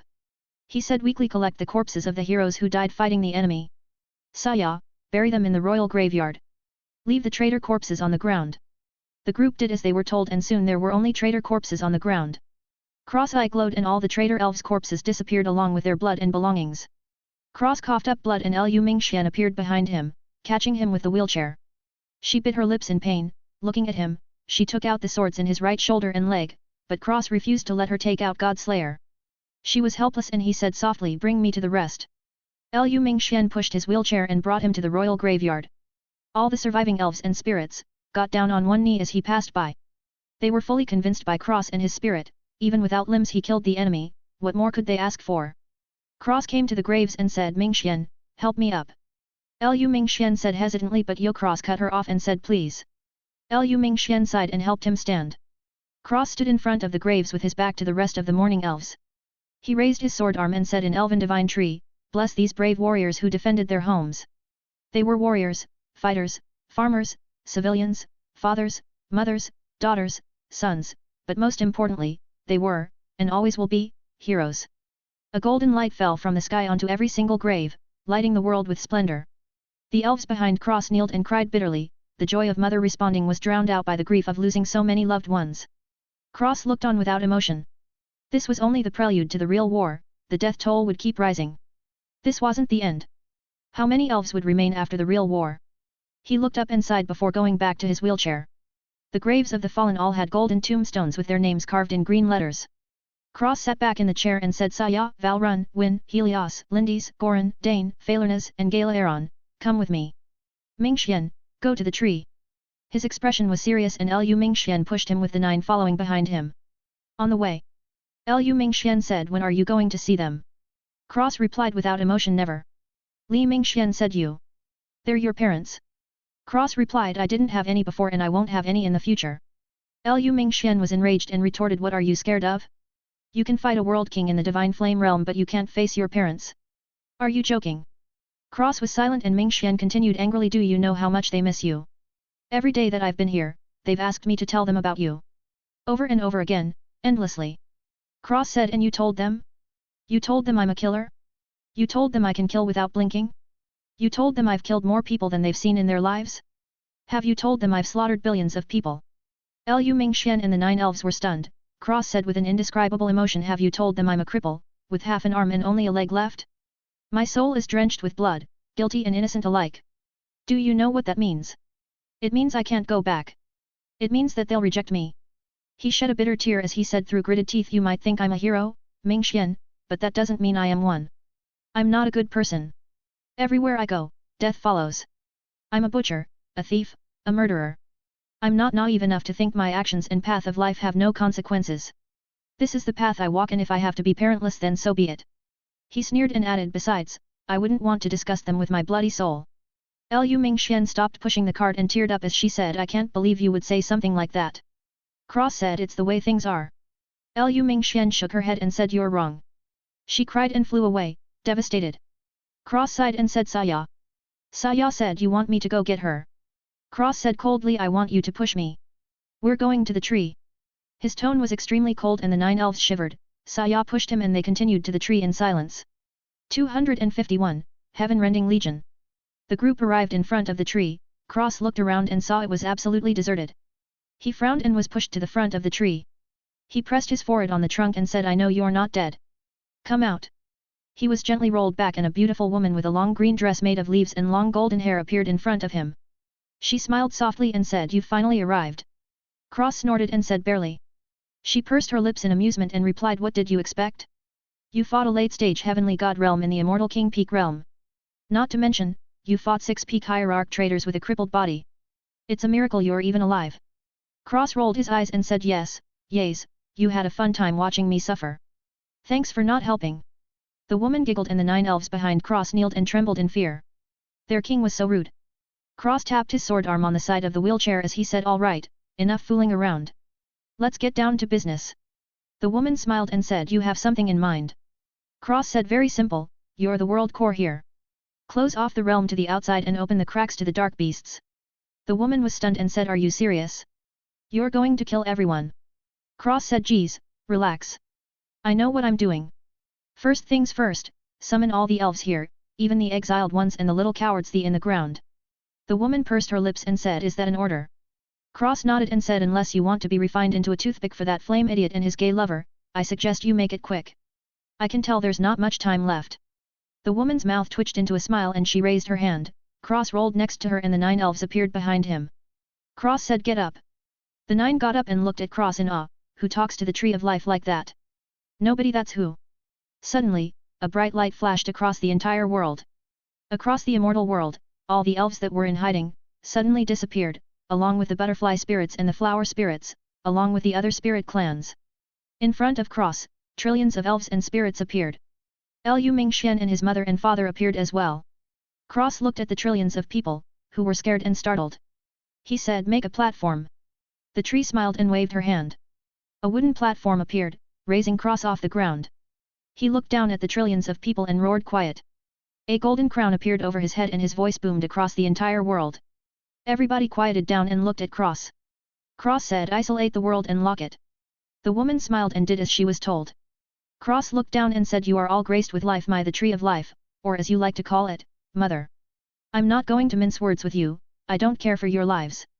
I'm the king of the elves, the last blood elf in existence, my name is Cross. Maybe some of you heard about me from outside, I can tell you that I am, in fact, not dead but was sent here. He smirked and said you're all spirit race and whether you want to or not, you're going to get blood on your hands. It's inevitable. Let me put it in perspective for you. He slowly stood up and revealed his mangled body as he continued the great Brahma, or as I like to call him public enemy no one, has his greedy little fish eyes on the tree of life. I fought against one of his heavenly god doggies and this was the result. He laughed and said all of you spies are very satisfied with my appearance, eh? I can see it in your eyes, that's okay. I'm sure you know of elven etiquette, yes? As of right now, the entire spirit race is under martial law. He swept his sword arm out and said kill all the spies, immediately. Billions of elves, spirits, and half-breeds lost their heads and fell to the ground. Cross-eye glowed and the corpses and blood disappeared. He smiled and said as you can see, this daddy isn't going to hold your hands and sing peace songs with you. I'm going to put you through life and death training.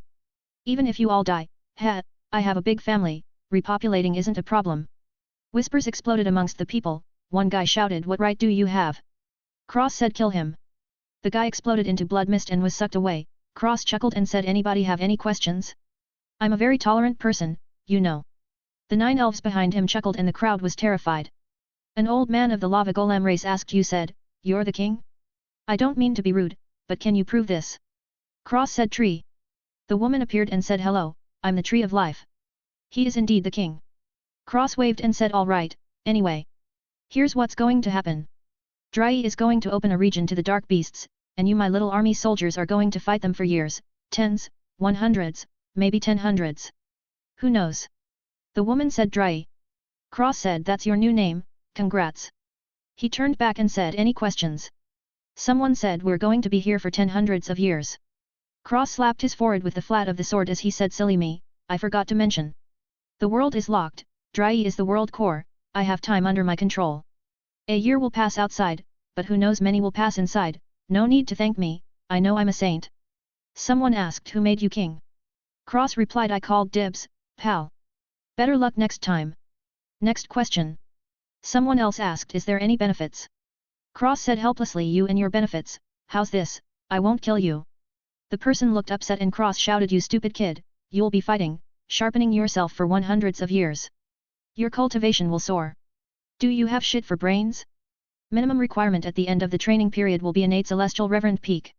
Are you kidding? We're going to war with 50% of the immortal world. The flame pussy Brahma. Ever heard of Holy Pill Palace? Their master, the self-proclaimed pill god, the ancestor of dogs I mean pill fire. The people muttered between themselves and said can we not? Cross was speechless and said oi, oi, oi. You people are more ruthless than me. First let me answer your question, no.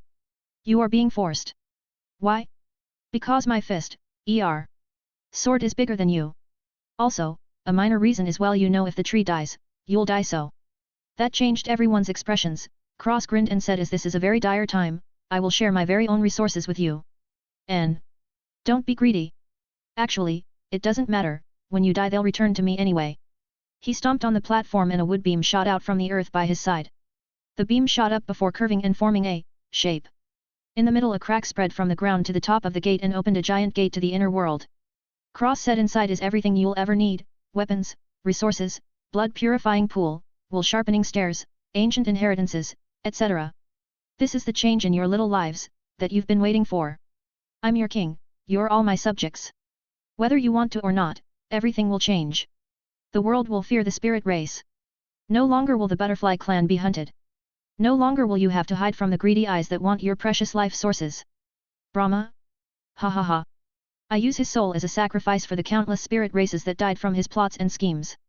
The world shook from his mad roars. He added, most of you will die, but the rest will carry your will and live on to fight back against the people who terrorize us. Gods? I spit on them. Demons? I use their skulls as wine cups. The heavens? I'll tear them apart. The entire crowd felt their blood boiling. A lava golem said, fuck it. This daddy is going to slaughter Brahma doggies. As he walked into the inner world, after one went and the rest followed with boiling blood and an intense desire to fight. Cross grinned crazily and said, war elves, shadow elves, dark sun elves, and the rest of you battle elves, choose a leader among you and come to me. Spirit races, choose one person from each race and all of you come to me. Drai, bring me down. The platform came down and dozens of people joined the 9 elves. Cross grinned and said, good, good, good. Alright, here's what's going down. Valrun, you'll take the attacking elves and spirit races and merge them into the slaughter corps. Lindies, you'll take all the archers and merge them into the sun shooting corps. Falernas, you'll take all the healers and wood energy users and merge them into the undying healing corps. Dane, you'll take all the defensive elves and spirits and merge them into the insurmountable mountain corps. Win, you'll take all the ones with wings and merge them into the heaven tearing corps. Finally, Saya, you'll take all the assassins and merge them into the shadow death corps. Got it. The 6 nodded and Saya said, what are we gonna be called? Cross grinned savagely and said, the Heaven-Rending Legion. The 6 grinned and Cross said, go into the inner world. Saya, show them around and finalize your corps. And divisions. This is not a joke. Saya bowed with a fist over her heart and said, yes, your highness. Before leading the rest into the inner world. Cross sat back in his wheelchair and vomited out a bucket full of blood. Drai said, Heaven-Rending Legion, et. Cross rolled his eyes and Lu Mingxian appeared in front of him. She took a towel and cleaned the blood from his mouth with heartbreaking eyes. Cross smiled and said, hey, you're back. Lu Mingxian frowned and said, not by choice, obviously. Cross smiled dimmed and Lu Mingxian held his cheeks saying, fool, I still love you. He smiled again and she kissed him before saying, you're just such an idiot. How are you going to eat me up like this? She shook her head and sighed. Cross laughed and replied in. You're going to have to eat me up then. Lu Mingxian smirked and said, is that a challenge? This great ant will rock your world. Cross looked excited and said, I fucking hope so. Because when I get back to normal, you won't sleep for years. Lu Mingxian trembled and said, years. Cross spanked her with the flat of the sword as he said, decades maybe. Lu Mingxian paled, decades. Cross laughed and said, centuries. Millennia. Eons. Before vomiting up blood, she yelped and quickly helped him, not minding the blood that stained her white dress. What a good woman. Drai laughed from the side and Cross looked at her and said, come here, I promise I won't beat you up. Drai spat out her tongue and said, you wish. Cross rolled his eyes and said, yeah, for sure. Xianer, push me to the tree. Lu Mingxian pushed him to the tree and he smashed his forehead against the trunk, startling Lu Mingxian. Cross closed his eyes and said, come on, come on, come on. An orange glow appeared around the tree and Cross roared more. The orange glow shined bright and brighter before shooting into the sky and dyeing the world orange. He spat out a mouthful of blood and smashed his forehead into the tree, forming a rune on it. He backed off with a bloody forehead and smiled happy saying that should be good. Drai shook her head and said, why did I choose you? Cross was pushed by Lu Mingxian as he said, because I'm extraordinarily handsome. Drai laughed and shook her head, not dealing with Cross anymore. Cross looked at the man and woman, who were looking at him with Sora on the man's shoulders. He took a deep breath and slapped himself with the flat of the sword before saying, Xianer, take me to them. Lu Mingxian smiled beautifully and pushed the wheelchair. 252, World Restructuring. Cross was pumping himself up, fighting back his fear as he got closer and closer. He suddenly said, Xianer, can we go back? I suddenly feel sick. Lu Mingxian rolled her eyes and said nope. Cross squirmed in the wheelchair and said, my injuries are acting up. I'll really die. Lu Mingxian ignored him and sped up. Cross was visibly uncomfortable and scared. He said, please, turn around. I'm begging you. Lu Mingxian winced but steeled her heart and continued. The ground seemed to shrink and they arrived in front of the man and woman. Cross was white as a ghost and trembling. He opened and closed his mouth several times but nothing came out. He just trembled and kept silent. Lu Mingxian gripped the wheelchair handles tightly. Maybe this wasn't such a good idea after all. The man said so. Cross looked down at the ground and the atmosphere was awkward. The woman rushed and hugged Cross, crying, my poor baby. as she bawled her eyes out, hugging Cross extremely tight, as if he would disappear the next second. Cross teared up and closed his eye, letting his tears fall as his mother hugged him. His father smiled and his eyes turned red as well. Sora smiled happily, clapping. Papa and Grandma are crying. Yoo-woo. Sora's gonna cry too. Liu Mingxian started crying as well, and now everybody was crying. This situation was debatably worse than the awkward silence. A while later, Cross found out his mother's name was Arinyani and his father's name was Funus. Cross smiled slightly at their strange elven names. His name was relatively simple, just Cross. You could even just put an X for a signature. He finally had a last name, it was Xiren. He sheathed his arm and Arinyani chatted his ear off about daughter-in-laws and grandkids. Cross pointed at his necklace and explained every color is a member of his family. Arinyani was so happy she jumped and danced around, like a fairy. Funus shook his head and said that he had a lot. Cross said only 10. Liu Mingxian said 10. There was only 7 when I left. Cross shrugged and said shit happens, man. Liu Mingxian ran to Dry and begged her to fix Cross so she could bang him. Cross told his parents of his adventures and friends outside. Arinyani sat next to him and listened as they talked for days and nights. He would have made hand gestures but, alas, he had no hands. Days turned to weeks. Cross was sitting outside the gate and looking out to the distance. Dry appeared next to him and said, "What ya thinking about?" Cross asked, "How long are you? Why do you act like a teenager?" Dry pouted and said, "Do you want me to act like an old woman? Or an emotionless tree?" Cross shook his head and said, "Actually, I like when you're like this, but I guess you could say I was expecting an old emotionless tree woman." Dry giggled and rested her arms on his chest and her breasts on his head as she said, "As long as my little champion is happy." Cross hummed, feeling the soft sensation on his head before saying, "Are you seducing me?" Dry sat on his lap and said, "Depends, are you going to eat me?" Cross said, "Well, considering you're a world core and a tree of life, adding the fact I don't have arms or legs, I'd say no. Or rather, if it even possible." Dry giggled and said, "Anything is possible." Cross let out a breath and looked out into the distance saying, "Who knows?" Dry leaned her head on his chest and ran her fingers over his scars softly. Cross suddenly said, "Dry, can I have a branch from you?" Dry was startled and said, "What? Why?" Cross waved his sword arm. Dry said, "Oh. Okay." She waved and a gigantic branch appeared. Cross caressed the wood and said, "Beautiful."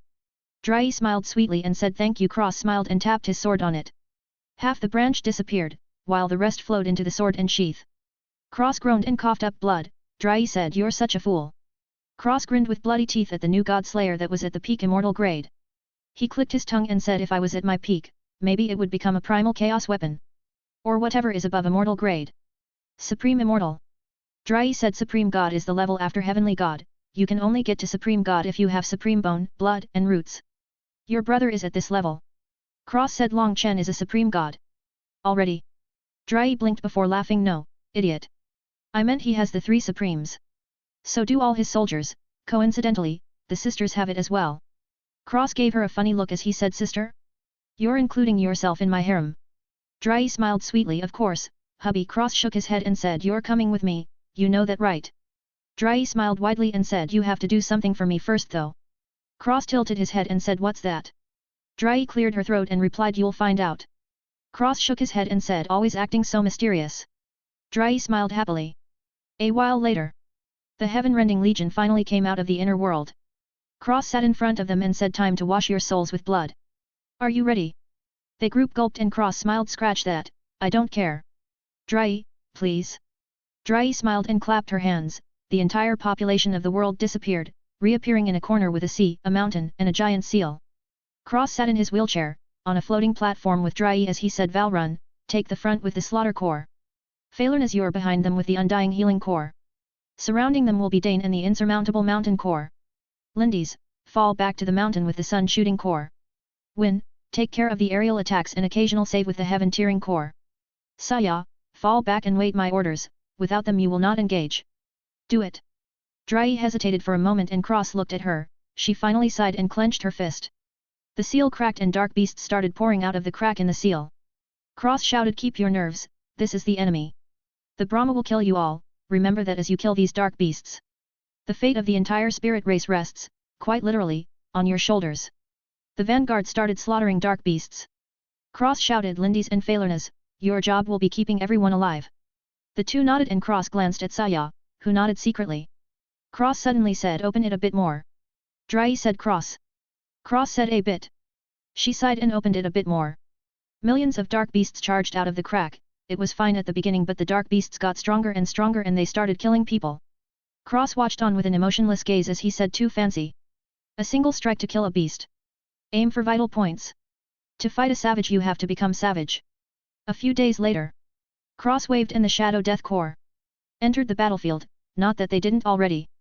They were secretly saving lives, maybe millions of lives were kept because of them.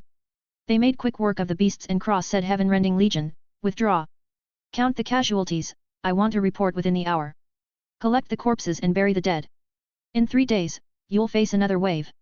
The Heaven-rending Legion paled and looked up in fear. Cross was pushed to the front of the Legion, as he covered their retreat.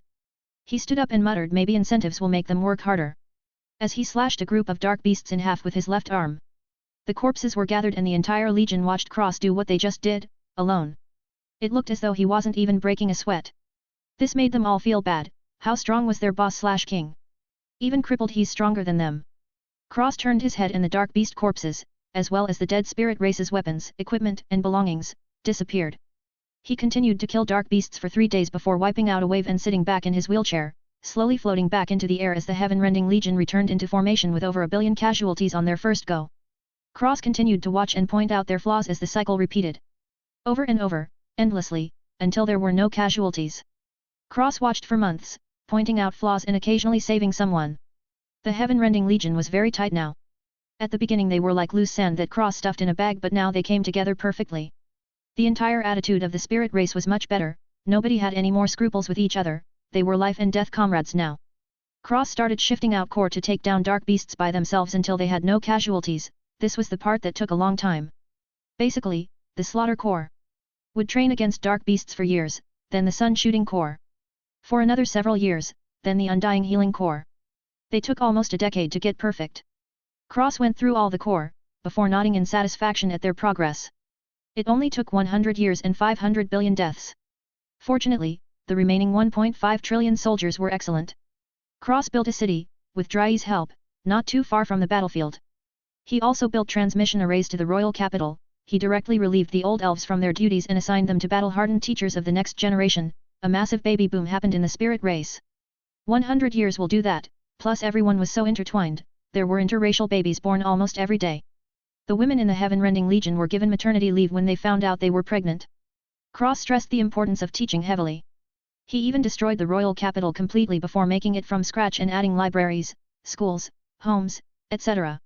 He supplied the libraries and schools with books from his inner world. There was forging, formations, music, alchemy, medical, and many more. He personally taught 5 people in each subject. When they passed his evaluation, they were sent out to teach the children who were interested in these things. They had a military, but not everyone was suited for it. After all, civilians were necessary. In these 100 years, Sora had grown up to be a stunning beauty. Also the deadliest elf there ever was. Cross taught her every single day in the way of assassination. He trained her in the harshest ways and molded her into the best assassin there ever was. She was constantly in his shadow, much to Cross' annoyance. She was like dogskin plaster. Even when he told her to shoo, she would pout and refuse before going into his shadow. She truly loved him, but not a romantic love. She said that he was and always will be her most important person in her papa. Cross smiled and pampered her a lot. He couldn't help himself really, she was just too cute. Ha, cute.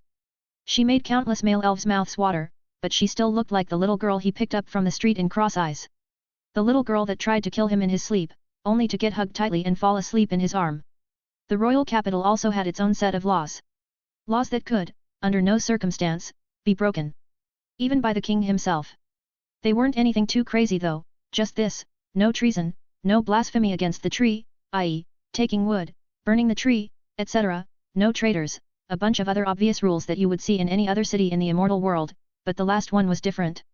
All civilians must go through 5 years of military training at the age of 18. This one was the absolute, number 1, most important, law. Cross wanted everyone to be able to fight, not just the legion and military. Plus it builds character. He also got rid of the noble system completely. The king called the shots. It was an absolute monarchy.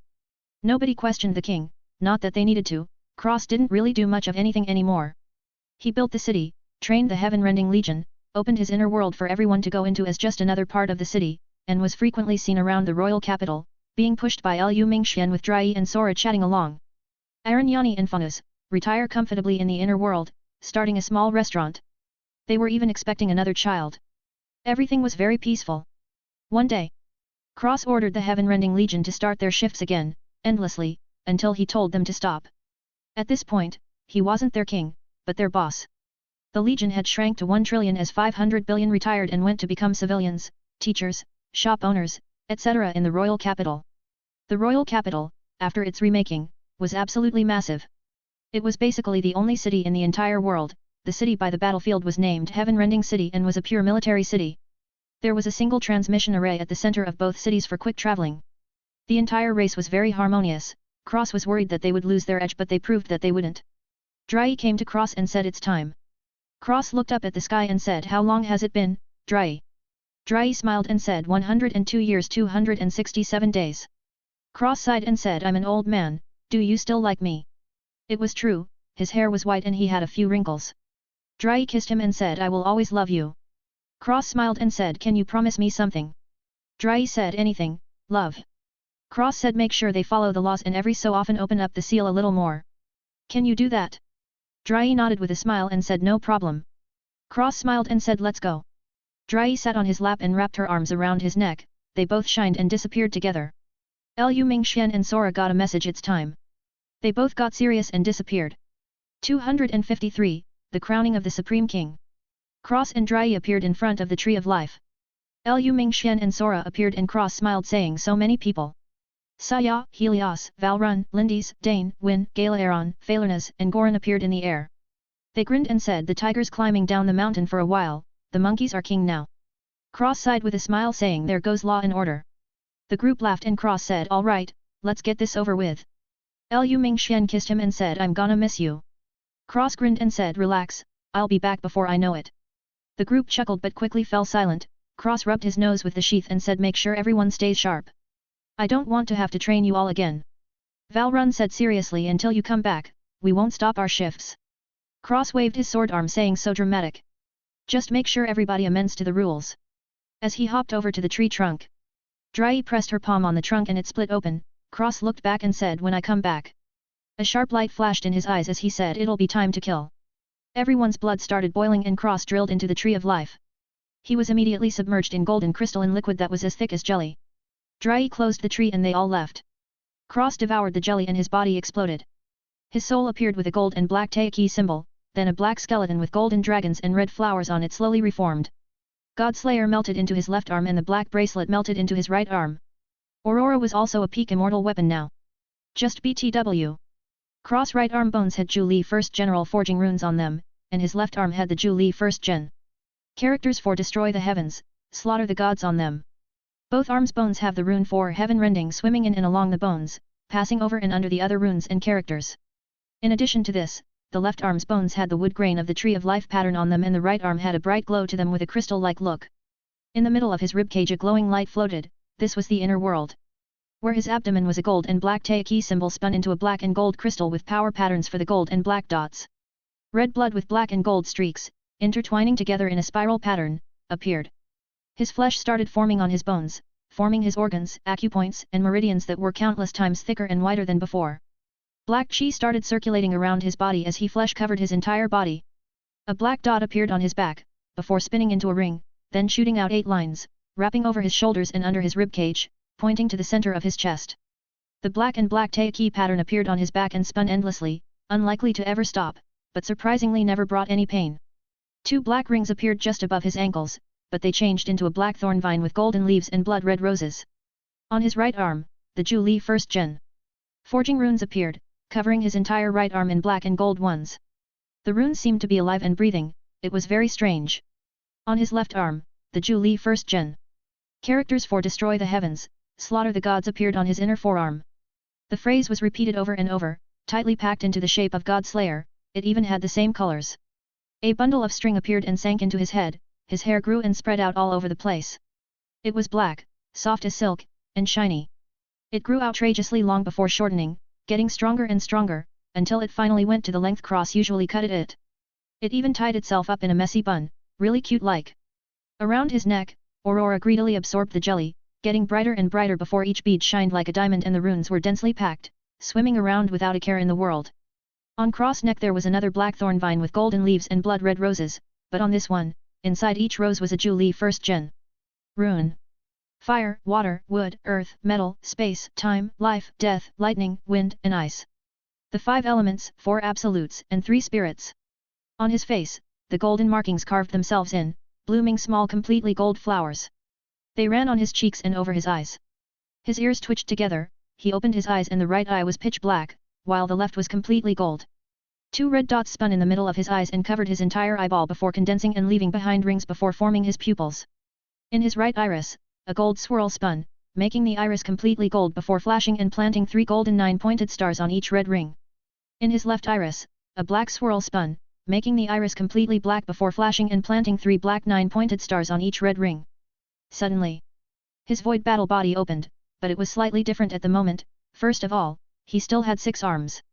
Secondly, his horns had more colored rings at the base, but also the right horn had a gold crown spinning slowly around it while the right one had a black crown hanging around it.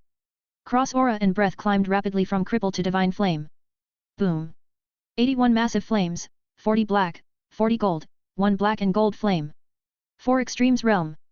Boom! Every single rune imaginable, millions, billion, trillions, countless amount of them.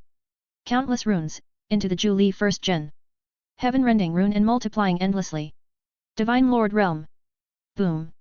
Heaven-rending runes, coming together in groups, becoming bigger groups, then forming rune ropes covered in heaven-rending runes, made up of countless other runes.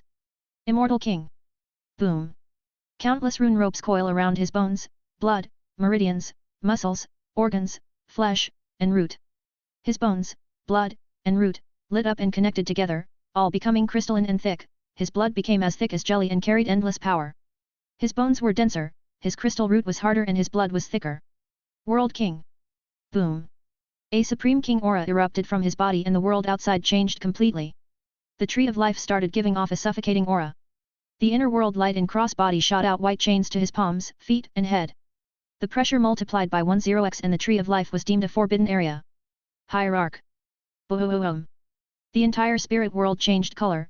3 giant flowers appeared in the sky, a giant black chrysanthemum with 999 petals, a giant golden lotus with 81 petals, and a blood red rose with 9 petals. Drai looked up and her face became excited, the rest of the spirit race looked up at the phenomena. Suddenly, black thunder clouds rolled in. The flowers spun in the air, merging into a single flower with 999,999,999 petals, blooming with 3 evenly distributed colors. 333,333,333 of the petals in the middle were blood red, 333,333,333 of the petals surrounding the red were bright gold, and the final 333,333,333 petals on the outer edge, surrounding the gold petals were black. The thunder rumbled and the flower spun as an otherworldly roar sounded through the world, shattering the thunderclouds and dyeing the world in a tricolor splendor. A black crown and a gold crown flew into the air and grew, nestling in their respective colors. The giant flower devoured the crowns and started changing, shrinking into something new. This process sounded like it took a second, but it was actually spinning in the air, enriching the world for years. Eventually, the flower shrank down and sank into the Tree of Life, startling the spirit race. Some of the people complained and they were instantly drowned out and beaten by the heaven-rending legion warriors, who knew exactly what was going on. They wouldn't tolerate anyone bad-mouthing their boss/king. A bunch of hoodlums, one of them even took candy from a baby. Though that baby really didn't have any business eating candies. Heavenly God! The entire world went silent, the Tree of Life lit up with a 9-colored radiance. The entire immortal world had a long tear appear across the 9 heavens and 10 hells, endless auspicious aura appeared. In the exquisite world, the moon lit up brightly, everyone looked up and half the moon turned black. In the middle of the moon a red circle appeared. The eye looked down and had a teasing look when it looked at Long Chen, everybody suddenly became ecstatic. Long Chen grinned and released his own aura. The sun in the sky now had 8 colors, the moon looked at the sun before looking up at the sky. It glowed and the phenomena in the immortal world disappeared completely. A huge tear appeared in the sky in the exquisite realm and endless auspicious aura and 9-colored lights rained down on everyone. The eye looked at Luna, Jasmine, Feng Shui'er, Feng Fei, Ji Yuan, Ying'er, Elise, Luoning, Dai Wu, Yuan Yuan, Pandora, Zephyr, Amelia, Lily, Artemis, and Hong'er with endless yearning and love. The eye glowed and the stars in the skies came together to write a message, before the eye disappeared. The message said, "Endless sadness, day and night. Wishing I could just hold you tight. For me, it's been hundreds of years. All just to wipe away your tears. I will suffer the unimaginable pain. Just to see you again. Cross Siren. Luna broke down in tears, whether it was sadness or joy. Nobody could say for sure. Guoran was stunned and said fuck me. Father-in-law, knows how to pick up women. Lily punched him in the head and pointed at Cross wives, who were looking at him. Guoran said quickly haha, mothers-in-law, relax. Only, you, of course.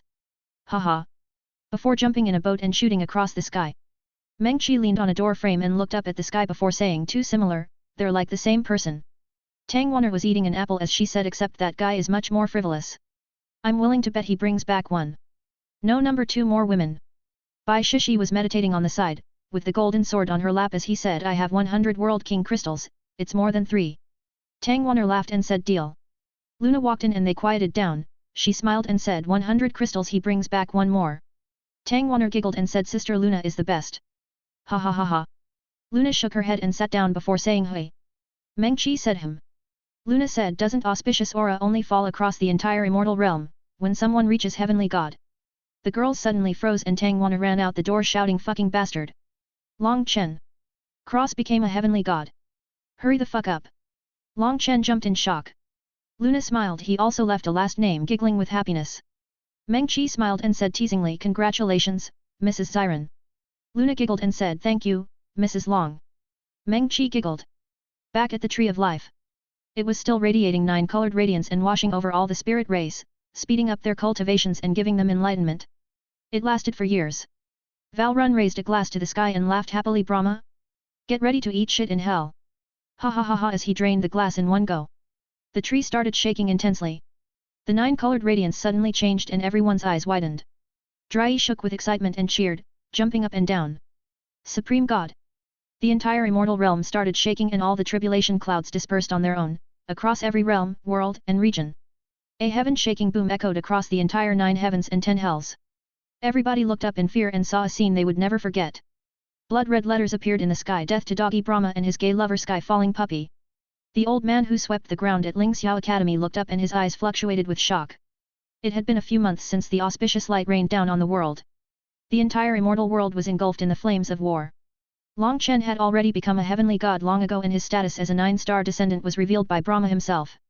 He was at the center of a massive storm, but the words cut right through the storm and frightened everyone. Long Chen got a break from the endless pursuit and closed up, preparing for the real war. He was taking it right to Brahma himself. In the isolated spirit realm, Cross appeared outside the tree, his eyes flooded with Zhu Li first gen characters, swimming in the blacks and golds of his eyes. He seemed to be there but at the same time, not. He floated down to the royal capital and touched down on the ground. He was completely nude. Drai appeared and tackled him, wrapping her arms around his neck and spinning around him saying joyfully hubby Cross smiled and said how long was it? Drai replied curtly since you've gone into the tree, 887 years 34 days. Cross said oh? So short. Drai latched to his body like a koala and hummed yep, my hubby is naturally the best. Cross held Drai with one arm as he flashed and was immediately clothed. He wore his usual kimono and shorts but he had wooden rings around his ankles and was barefoot. He looked at the plaza and smiled saying has anything changed, love? Drai shook her head and smiled sweetly saying not much. Anyone who goes against the laws was dealt with by me. Cross kissed her and smiled thank you. Drai rested her head on his shoulder and said happily anything for you. Cross pursed his lips and said to the Sky Heaven Rending Legion, your duties have been completed. You have a month to rest before reporting to the royal capital. His voice traveled through the air and Valrun grinned as he held his sword in the air on the battlefield shouting brothers. Boss is back. Tonight we drink with the king. The warriors in the slaughter corps roared to the sky and charged at the dark beasts, slaughtering them all, quickly. The most amazing thing was, each of these dark beasts was at the heavenly god realm. Cross waved his hand and a black, gold, and red lotus floated into the crack on the seal. The entire seal fizzled out of existence and an extremely loud bang was heard just before it disappeared. The Heaven-Rending Legion quickly packed up their things and rushed back to the royal capital. 254, Eden. Cross was sitting on the edge on the fountain in the plaza with countless curious eyes looking at him. Drai, Lu Mingxian, and Sora were talking to him excitedly. Sora hugged him and cried saying Papa, I missed you. Cross smiled her hair saying I'm back, Sora. Sora cried in happiness and drilled into his shadow. Cross was still helpless against this cute little girl. Lu Mingxian poked at him and said hungrily You better be ready, if I'm not pumped full tonight, forget about touching me for the rest of your life. I've waited for 999 years, that's long enough. Drai shook his arm and said me first. Lu Mingxian was like a cat that got her tail stepped on and she shrieked, bitch. You're new. Where did you come from? Drai spat. Who healed him? Oh, that's right. It was me. You've waited for 999 years, you can wait another day, bitch. Cross sighed and said, we can do both at once, no. Drai and Lu Mingxian shouted in unison, no. Cross sighed and said, Drai, tomorrow. Mingxian was here first. Drai said, but Cross held her cheek and gave her a warm smile as he said, Drai, listen to me. Drai became meek and nodded softly with a blush on her face. Cross kissed her forehead, making her ears twitch in delight. Cross grabbed the air in front of him and took out a massive mirror. He looked into the mirror and his eyes glowed as he went from realm to realm, scanning absolutely everything in the entire cosmos. Every person, item, machine, sect, race, secret, techniques, arts, treasure, ore, herb, alchemy method, forging method, formations, runes, weapon, etc. was copied by him and sorted into the library. Everything down to their origin, material, atomic structure, particle, everything was copied and filed. In every world, in every realm, in every region. A while later, Cross put the mirror away and looked up at the sky, his gaze pierced through the clouds, the formation, time, space, into the infinite cosmos. He muttered, sure enough. Every mountain has another peak. He sighed and looked depressed. A supreme god was truly just an ant once again. He didn't like this feeling. It made him feel small and weak. Drai said, what's wrong? Cross smiled and said, the path of cultivation never ends. You climb a peak to realize that you are not even a frog in a well, but the ant on the frog in the well. When you climb out of the well, aren't you just landing in another well? Lu Mingxian said, I don't understand. Drai had a clue but shook her head, not fully understanding either. Cross stopped speaking and just smiled. He looked forward and said with a smile, they're here. The transmission array lit up and the Heaven-Rending Legion came out, looking excited. They looked around but didn't find Cross. Valrun walked over to Drai and said, Mistress, do you know where the king is? Drai giggled and pointed her thumb at Cross. Valrun jumped and kneeled on one knee shouting, my king. Leader of the Slaughter Corps. Valrun, reporting. Lindes kneeled next to him shouting, leader of the Sun Shooting Corps. Lindes, reporting. Dane kneeled and shouted, leader of the Insurmountable Mountain Corps. Dane, reporting. Win kneeled and shouted, leader of the Heaven Tearing Corps. Win, reporting. Failurnas kneeled and shouted, leader of the Undying Healing Corps. Failurnas, reporting. Saya kneeled and shouted, leader of the Shadow Death Corps. Saya, reporting. The rest of the Heaven-Rending Legion kneeled on one knee, holding a fist over their heart as they shouted, Heaven-Rending Legion, reporting to the king. Their shout shook the world and thoroughly shocked the civilians.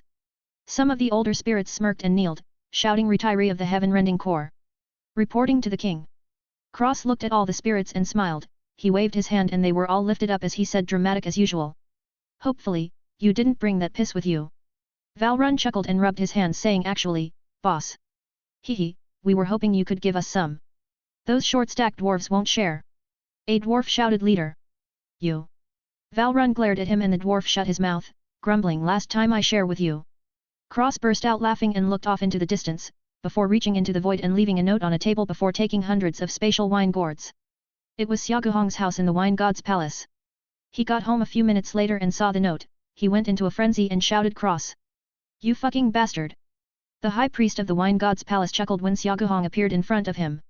Cross took out the wine gourds and said, let's celebrate. Ha ha ha. Everybody was stunned and Helios said in a daze, did boss just steal that wine? Dane slapped him out of the wat saying, scream pretty boy. This daddy's getting drunk today. He grabbed a gourd and poured it down his throat, 3 gulps later, he fell to the ground knocked out. Cross sat on a tricolored lotus and swung a gourd on his finger by the handle strings as he said with a smirk, let's see if any of you pussies can drink this daddy under the table. The Heaven-Rending Legion and the civilians were stunned for a solid minute before they erupted into crazy cheers. Valrun swiped a gourd and said, tomorrow, they'll be calling me boss. Ha ha ha. Cross drank with the entire legion, getting millions of confessions from the female warriors. He laughed them off and toasted them, he drank the entire legion under the table and returned to the palace. That night he finally ate Lu Mingxian, distorting time around them as they went for years. Cross had to say, she was wild. He pumped her full every time, but she kept asking for more.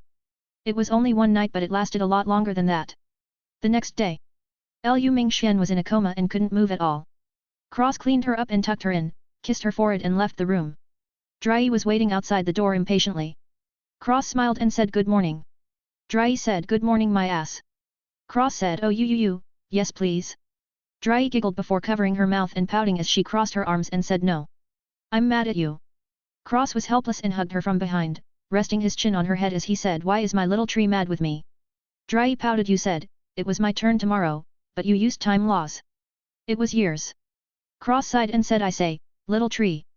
It's tomorrow isn't it? He leaned down and whispered in her ear plus, Xian'er is out of commission. Doesn't that mean I'm all yours until she wakes up? Dry seemed to just realize this and jumped up happily, kissing his lips and said go to the tree, remember that thing I wanted you to do for me? Now's the time. Cross held Dry and disappeared. The duo reappeared in front of the tree and Dry said all right, let me go. Cross put her down and she walked to the tree, placing her palm on it, the tree opened and said follow me. Cross followed her inside and came to a wooden platform. Dry started undressing and sat on the platform. She spread her legs in an M shape and said shyly come, my champion. Cross walked over and caressed her arms as he said with a smile explain, little tree. Dry looked away and said softly I'm a world core. A spirit of the tree that keeps my locked here. I fell in love with you but I can't leave. She closed her legs and started crying. Cross felt his heart twist in pain as he held her in his arms and kissed her lips saying world core or not, you're still you. Dry cried but I can't leave. Understand? I can't have kids, I can't go out, I can only stay here forever. Cross pressed a finger on her lips and said little tree, when has common sense ever stopped me? Dry cried and shook her head saying you don't understand. Cross took off his clothes and said I understand. Come, little tree. I'll make you a woman. Dry choked and said you. Cross pulled her to him and kissed her saying I love you. Dry teared up and wrapped her arms around his neck as he laid her down and with a yelp, she became a woman after who knows how many years. A while later. Cross blew his load inside her and Dry trembled, wrapping her legs around his waist as she groaned. Suddenly, her body lit up with a bright golden light. Dry was startled and Cross smiled saying nobody can take you from me, little tree. Not even the rules of the world. She trembled and Cross's hand glowed gold as he passed through her perfect perky fits right in the palm of your hand breasts, he grabbed the crystal in her body and pulled it out before pulling down with his other hand. The tree startled shaking and Cross smiled saying don't worry. Dry was dazed looking at his face, he grabbed the world core and pressed it into the middle of his chest, sinking it into his skin and it was devoured by the inner world. The gate in the royal capital disappeared and the tree of life started shrinking rapidly, startling everyone in the spirit race, sending them into a panic. The world around them started changing as the world merged with the inner world. A while later. Cross and Dry were standing in the void. Dry was glowing gold and a tree of life symbol lit up on her forehead, her breath and aura skyrocketed and she pierced the barrier, becoming a supreme god. Cross smiled and touched her belly, his fingers flashing green for a split second. Dry opened her eyes and looked at Cross, her gaze as gentle as possible. Cross wiped the tear stains from her cheek and said am I so ugly, you're crying. Dry giggled and held his cheeks before kissing his lips deeply saying I love you. Cross held her waist and said I love you too, little tree. He suddenly rubbed his nose and grinned adding I wonder is my mom would be happy or angry if I told her I banged the tree. Dry laughed and slapped his chest saying mother-in-law, would understand. As she leaned into his chest. Cross smiled and said mother-in-law? Ha, you still have to pass my main wife's test. Dry clicked her tongue and said will you abandon me if she doesn't approve? Cross chuckled and said nah. Just hide you away and come visit you every now and then. Dry burst out laughing and Cross smiled saying stay here for a second. He disappeared. He came into the inner world and saw the spirit world had completely merged with the inner world. There was now a gigantic tree in the middle of the sect with steps coiling around the massive trunk to a city made of wood, hidden in the leaves. It was the royal capital. The sect master's residence replaced the palace and there was a statue of him in the middle of the plaza. Cross smiled wryly, these guys work fast. Plus they have great eyesight.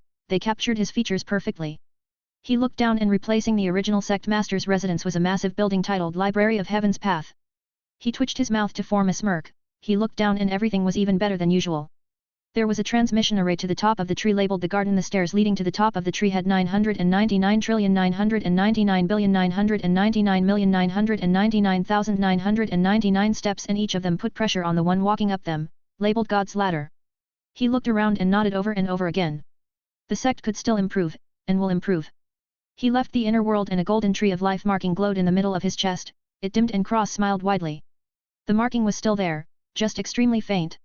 Dry smiled and said done, love. Cross held her hand and said I have a name for the inner world. As they walked hand in hand into the void, Dry said sweetly what is it? Cross smiled proudly and said Eden. Drai smiled brightly and they disappeared into thin air. 255, The War.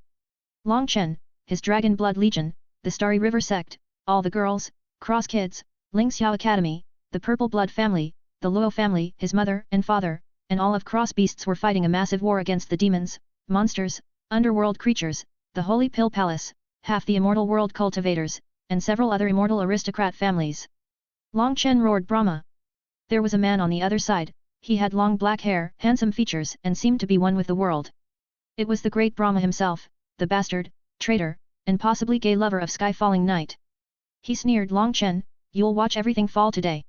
Long Chen's eyes were red and a giant nine-colored ring appeared behind him as he threw a punch at him, their fists collided and they were both pushed back.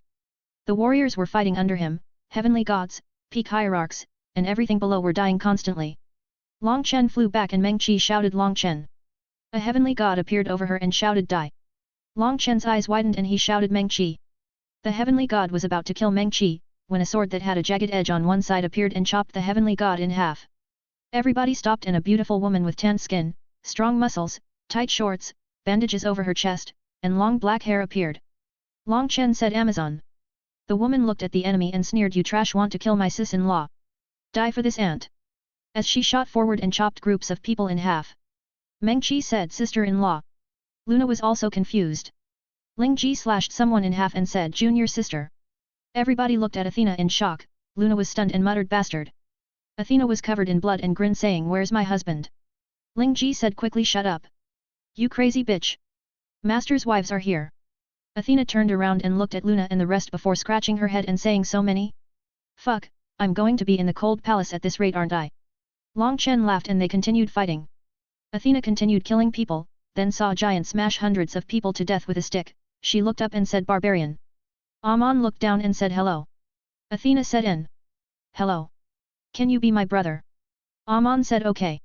Athena clapped and then punched a group of people to dust. Guo Ran jumped and said what the fuck? That Ling Ji guy is a terrible monster, now there's another one. Lily was in a giant suit of armor and steamrolling folks as she said you expected less from dad. Guo Ran said no, but can I be his disciple too? Lily laughed and said is son-in-law not good enough? Guo Ran chuckled and said Aya, Lily. Your mother agreed, but father-in-law still hasn't. Lily smiled beautifully, looking at the ring on her finger before saying he'll come around. Plus he kinda doesn't have a choice. Guo Ran froze and said why you? Lily didn't answer and continued killing people. Guo Ran's eyes turned red as he started slaughtering people, only one thing in his mind slaughter everyone and survive to see my child. Amelia coughed up blood and fell out the void into Xia Chen's arms, he threw her on his back and continued making formations while shouting Chu Yao. Chu Yao looked over and smiled saying your little wife is injured. Xia Chen was a bit frantic and Chu Yao healed her, Xia Chen said thank you, Sister Yao. Chu Yao giggled and said just let me play with the baby. Xia Chen smiled and went back to making formations as Amelia left, he shouted please, be careful. Amelia smiled softly before disappearing. Suddenly, the void tore open and black flames flowed out, along with ghosts, and a bunch of other terrible and disgusting creatures that shouldn't exist. The ground opened up and a bunch of hell people appeared, waving a flag with a head with long pointed ears on it and an X over it. Luna's eyes widened and said how could it be them? Meng Qi said who? Luna said those guys. Cross killed all of them before. Everybody heard their words and looked at the countless number of people coming out of the crack in the ground. Dumbledore was leading the troops as he said Luna. I hope you've been practicing your magic. Luna glared at him and her fists trembled in rage. Jasmine seethed Kunyi Fantian. Xue Zhuikong sneered my good daughter, you haven't forgotten about me have you? Lily said fuck. Grandpa. Guo Ran jumped grandpa. The army was speechless, a sinister voice sounded Xue, I finally see you again. Feng Shui retched and said do I know you? The boy came out and said sister, how could you be so heartless? As he eyed her figure and licked his lips saying sure enough, you look much better after all these years. He turned his head and said your daughter is a beauty too. Come, uncle will give you a beautiful life. Everybody shivered, this guy was a lust beast. The void over Long Chen's army was torn open and a man walked through it with a dozen or so women and an army of his own as he said Feng Ziming, last time I didn't get to kill you. This time though, I will take your life. Feng Ziming growled Yun Che. The Dragon God Emperor looked at Shen Xi and said you traitorous bitch. Shen Xi sneered and said little worm, confident yet. Another group walked out of the void tier and said hey, seems wherever brother goes there will be chaos. Luna smiled widely and said sister-in-law. Daphne smiled and said Luna. Where's Cross? That damn guy hasn't even seen his nieces and nephews yet. A man and woman came out saying or his foster parents. Marcus and Alyssa showed up, then Harry, Ginny, and their kids. Harry wiped his glasses and said, you know, I still need to give him a punch for making my life story a book. Ginny smiled and said, where's teacher? Ron walked through the void and said, blood hell. So many fucking people. Harry chuckled and looked at Dumbledore with a glint in his eye as he said, long time no see, body snatcher. Dumbledore's sneer fell as he said, I see you've been doing well, Mr. Potter. Harry waved and said, in my own flesh? Not too bad, yet. Dumbledore grinned his teeth and a man next to him saying, old man, he's mine. Harry narrowed his eyes and said, Voldemort. How's hell? Voldemort grinned savagely, much better than I thought, Potter. I killed you once, I can do it again. Harry pushed up his glasses and sneered. A bright white light appeared on the air and a graceful figure stepped out. Luna, said Hermione. Hermione smiled and said, hello, Luna. Luna smiled. Suddenly, the void was cut open. A man and woman walked out. The man said, Shinobu, did we get the right place? Shinobu looked around and said, I think so, Leo. Leo looked around and said, maybe, I can progress here. Where's that guy, by the way? Shinobu hummed and said, seems like he's not here yet. Leo shrugged and caressed the sword on his waist as he said, I'll thank him in person later, I guess. The air cracked and a man punched through before walking out with an army of swordsmen. The woman next to him said, Ren, you really want to go to war because some guy have you a bracelet? Ren said, he also beat me up, plus this is good training. Tyr sighed and said, whatever. Resurrection. An orange portal spun into existence above them and a bald woman with a young man and an army of cloaked figures appeared. The young man looked down and said, that's my other self? Too fucking strange. The bald woman said, well, he was cleaned up in his universe, Tom. Tom said, you there, you're making Tom Riddles look bad. Voldemort looked at the younger him in shock and said, who are you? Tom said, I'm Heis. Never mind. Basically, I'm you, but I happen to have a brain. The great Brahma said, you have a lot of allies, Long Chen. Long Chen took out Ming Hong and said, they're not here for me, shithead. Before attacking again. The war resumed, not with countless other people. Yun Che said, Honger, wanna go for one for time? Honger jumped and flew through the air, transforming into a heavy sword. Yun Che held her and said, fuck, what is cross-feeding you? Honger pouted, did you call me fat? Yun Che started to sweat and said, what? No. As he slashed out Sinking Moon, Falling Star. Boom. An entire group of people, dead. A while later.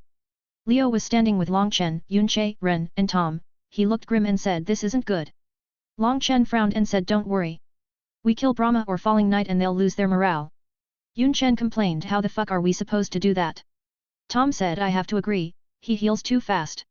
Ren added, plus that dumbass with the cauldron won't stop blocking me. Long Chen said seriously, just hold out, we can make it. The rest nodded and continued fighting. Time slowly passed and the casualties kept piling up. Yan Su suddenly devoured his sons and his cultivation sword to Supreme God Realm. He looked down and said, Rainbow Flame. Come be obediently devoured. Long Chen roared, Yu Qingxian. She froze and was about to be eaten, when the world started shaking and everyone froze. A loud laugh was heard across the world and the world shook more and more intensely, the fabric of reality started tearing and warping. The sky was torn completely and a man with a messy bun, flower kimono, shorts and wooden rings around his ankles appeared with a woman, covered in green leaves forming a dress. Long Chen shouted, Cross. With an ecstatic expression. Cross smiled and said, not too late, am I? Yun Che complained, only about 5 hours. Cross chuckled and said, do you want this daddy to beat you to death? Yun Che grinned and Cross said, Dry, please. The woman floated to Long Chen's army and a giant tree appeared behind her as green flowers floated down from the sky, healing everyone's injuries. Ren said in shock, Tree of Life. A little girl, who had a green dress said, Wah. Big sister is so beautiful. Ren said, coincidentally, her name is Dry too. He looked at you and shook his head before looking back. Cross said, Yan Su, you did the work of finding your kids for me. You even gathered them all in one place too. What a nice guy. Before he sucked in, Yan Su was suddenly pulled and shouted, no. No. You can't do this to me. I'm Yan Su. I'm eternal. Cross sneered and opened his mouth wide, inhaling and sucking Yan Su into his mouth, devouring him with a final roar of defiance and fear. Cross grinned, revealing his sharp canines as he said, a bunch of ants, the day of your death has arrived. He snapped his fingers and 6 massive portals appeared. Cross grinned and said, let me introduce the world to. 6 separate armies of elves and spirit race people marched out with intense killing intent as Cross finished the heaven-rending legion. A blackthorn vine crown with golden leaves and blood-red roses appeared over his head and the trillion-strong army kneeled on one knee. Val Run roared Slaughter Corps. Commander, Val Run. Lindy's roared Sun Shooting Corps. Commander, Lindy's. Win roared Heaven Tearing Corps. Commander, Win. Dane roared Insurmountable Mountain Corps. Commander, Dane. Failurnas roared Undying Healing Corps. Commander, Failurnas. Saya roared Shadow Death Corps. Commander, Saya. The entire Heaven-Rending Legion roared, shaking the world and dyeing it red with killing intent. Heaven-Rending Legion, reporting to the king. Long Chen grinned and Cross said, my people. It's time. He pointed forward and finished kill. The entire legion roared and stormed onto the battlefield, slaughtering the enemy like crazy. Failurnas joined the healers in the Dragon Blood Legion and helped them heal faster, while also attacking with life energy. Lindy's fell back to the archers and joined them, sniping people from afar, getting headshot after headshot. Lu Mingxian joined the girls with Drai, while Win was flying with the battleships and attacking from above, dropping little bombs Cross had made. Cross appeared in front of the guys and grinned, miss me. 256, Death of the Heavens. Before Long Chen could say anything, Ren punched at Cross, who caught his fight and said, you didn't even use your Ryutsu. You want another beating? Ren smirked and said, ha, so you know about Ryutsu. Cross shook his hand and Ren flew out as he said, even with your Bankai, you need another 1000 years to beat me. Leo stepped forward and said, thank you, Cross. Cross smiled and said, no problem. My pleasure. Leo smiled slightly and backed off, a man of few words indeed. Tom said, you came from another Earth too. Cross nodded and said, yes, I even almost killed you. Did the Ancient One tell you that? Tom jumped and said no. Plus, I'm not that lizard man over there. Cross laughed and hugged Yun Che saying, long time no see. Yun Chen smirked and said, it's been a while. Long Chen smiled and said, ahem, big war? Anybody? The rest all rubbed their noses and Cross coughed before saying, give me the deets. Long Chen said, half the immortal world, Brahma himself, the Ghost Emperor, Sky Falling Dog, demons, the enemy underworld people, the people you killed, etc. Cross looked at the battlefield and said, easy fix. We have 6 guys, they have 6 supreme gods. 1 each, bada bing, bada boom. Long Chen jumped and said, you're mental. Cross shrugged and said, isn't it more fun this way? Clean up the immortal world, then retire and breed like rabbits. I got Brahma. Long Chen said, no, I want Brahma. Cross rolled his eyes and flipped his palm, 6 wooden sticks with enemies on them. They spun together before being covered in a black bottle, leaving only the tips. They huddled up and drew sticks. Long Chen laughed happily as he drew Brahma, Cross sighed as he drew Sky Falling Night. Yun Che scratched his head and said, I never fought a ghost before. Tom said in frustration, wanna switch? I have the Underworld Emperor. Leo held the stick saying demon god and Ren complained, I got a normal one? I wanted to fight a demon, damn it. He looked at Leo, who slid a few steps away silently. Cross said, N. Last one gets a spin-off series. As he rushed out, Long Chen shouted, stop breaking the 4th wall. Ren sighed and said, what was I expecting? As he ran off. Yun Che chuckled and said, thankfully I have plot armor. As he left, Tom sighed and muttered, there's no repair the wall this time. As he walked off, leaving Leo, who sighed and floated to the demon god, mumbling to himself, I didn't agree to a crossover in the first place. Cross arrived in front of Sky Falling Night and said, hey. So tell me, are you a top or a bottom? Sky Falling Night grinned his teeth and smashed a cauldron at Cross' head. Cross stretched out his left hand and his entire arm turned into wood, becoming square and puppet-like. He caught the cauldron with a muffled boom. Cross said, so much for Ancestor of Forging. You can't even create a primal chaos artifact. What a joke. He sighed and his right hand punched forward, it turned black and shiny as the forging runes lit up. All the fingers on his right hand turned into pitch black scythe-like blades. He punched through the cauldron and Sky Falling Night's eyes widened as he flashed away, abandoning the cauldron that now had a black crystalline right arm with ancient runes flowing all over it. Cross grabbed the cauldron and melted it down before instantly making a new, smaller, and better cauldron as he said, so many impurities. Are you sure you're Sky Falling Night? Sky Falling Night's eyes widened as he said, you. That's impossible. Cross threw the cauldron behind him as it was trash. He scratched his neck with the scythe hand, creating sparks on his skin as he said, should I kill you fast? Yeah, right. Sky Falling Night felt extreme danger and immediately flashed away as Cross appeared out of nowhere, stabbing his left hand, that turned into God Slayer, where he just was. Cross got excited and said, slippery fellow. Good. Haha, this daddy is going to have fun today. Heaven-rending battle body open. The world went silent and everyone looked at Cross before their eyes widened. Cross stood in the air, one arm back to its wooden puppet-like state and the other with scythe blade fingers, extremely thin like his entire hand was an accumulation of blades. The most shocking thing wasn't this but his appearance and the vision behind him. Cross stood in the air, his feet covered in black gloss, the black gloss spun around his legs and over his arms, to his neck and ears, along with long curved horns coming out of his forehead. From his face to into his shorts was a tear-like pattern on the edges of the black gloss. His chest was covered in gold gloss and the golden markings on his face lit up. In between his horns, floating above his head was his flower crown but now it was on fire. The black and gold gloss suddenly rippled and the entire gloss flipped, the black turning into scales with countless Julie first gen runes, while the gold had a plated armor look, like the underbelly of a dragon with countless runes swimming in them as well. Behind him a startling vision of a massive tree growing out of a black hole and tearing a hole in the sky appeared. Cross said, "Tree of the Void, shatters the heavens."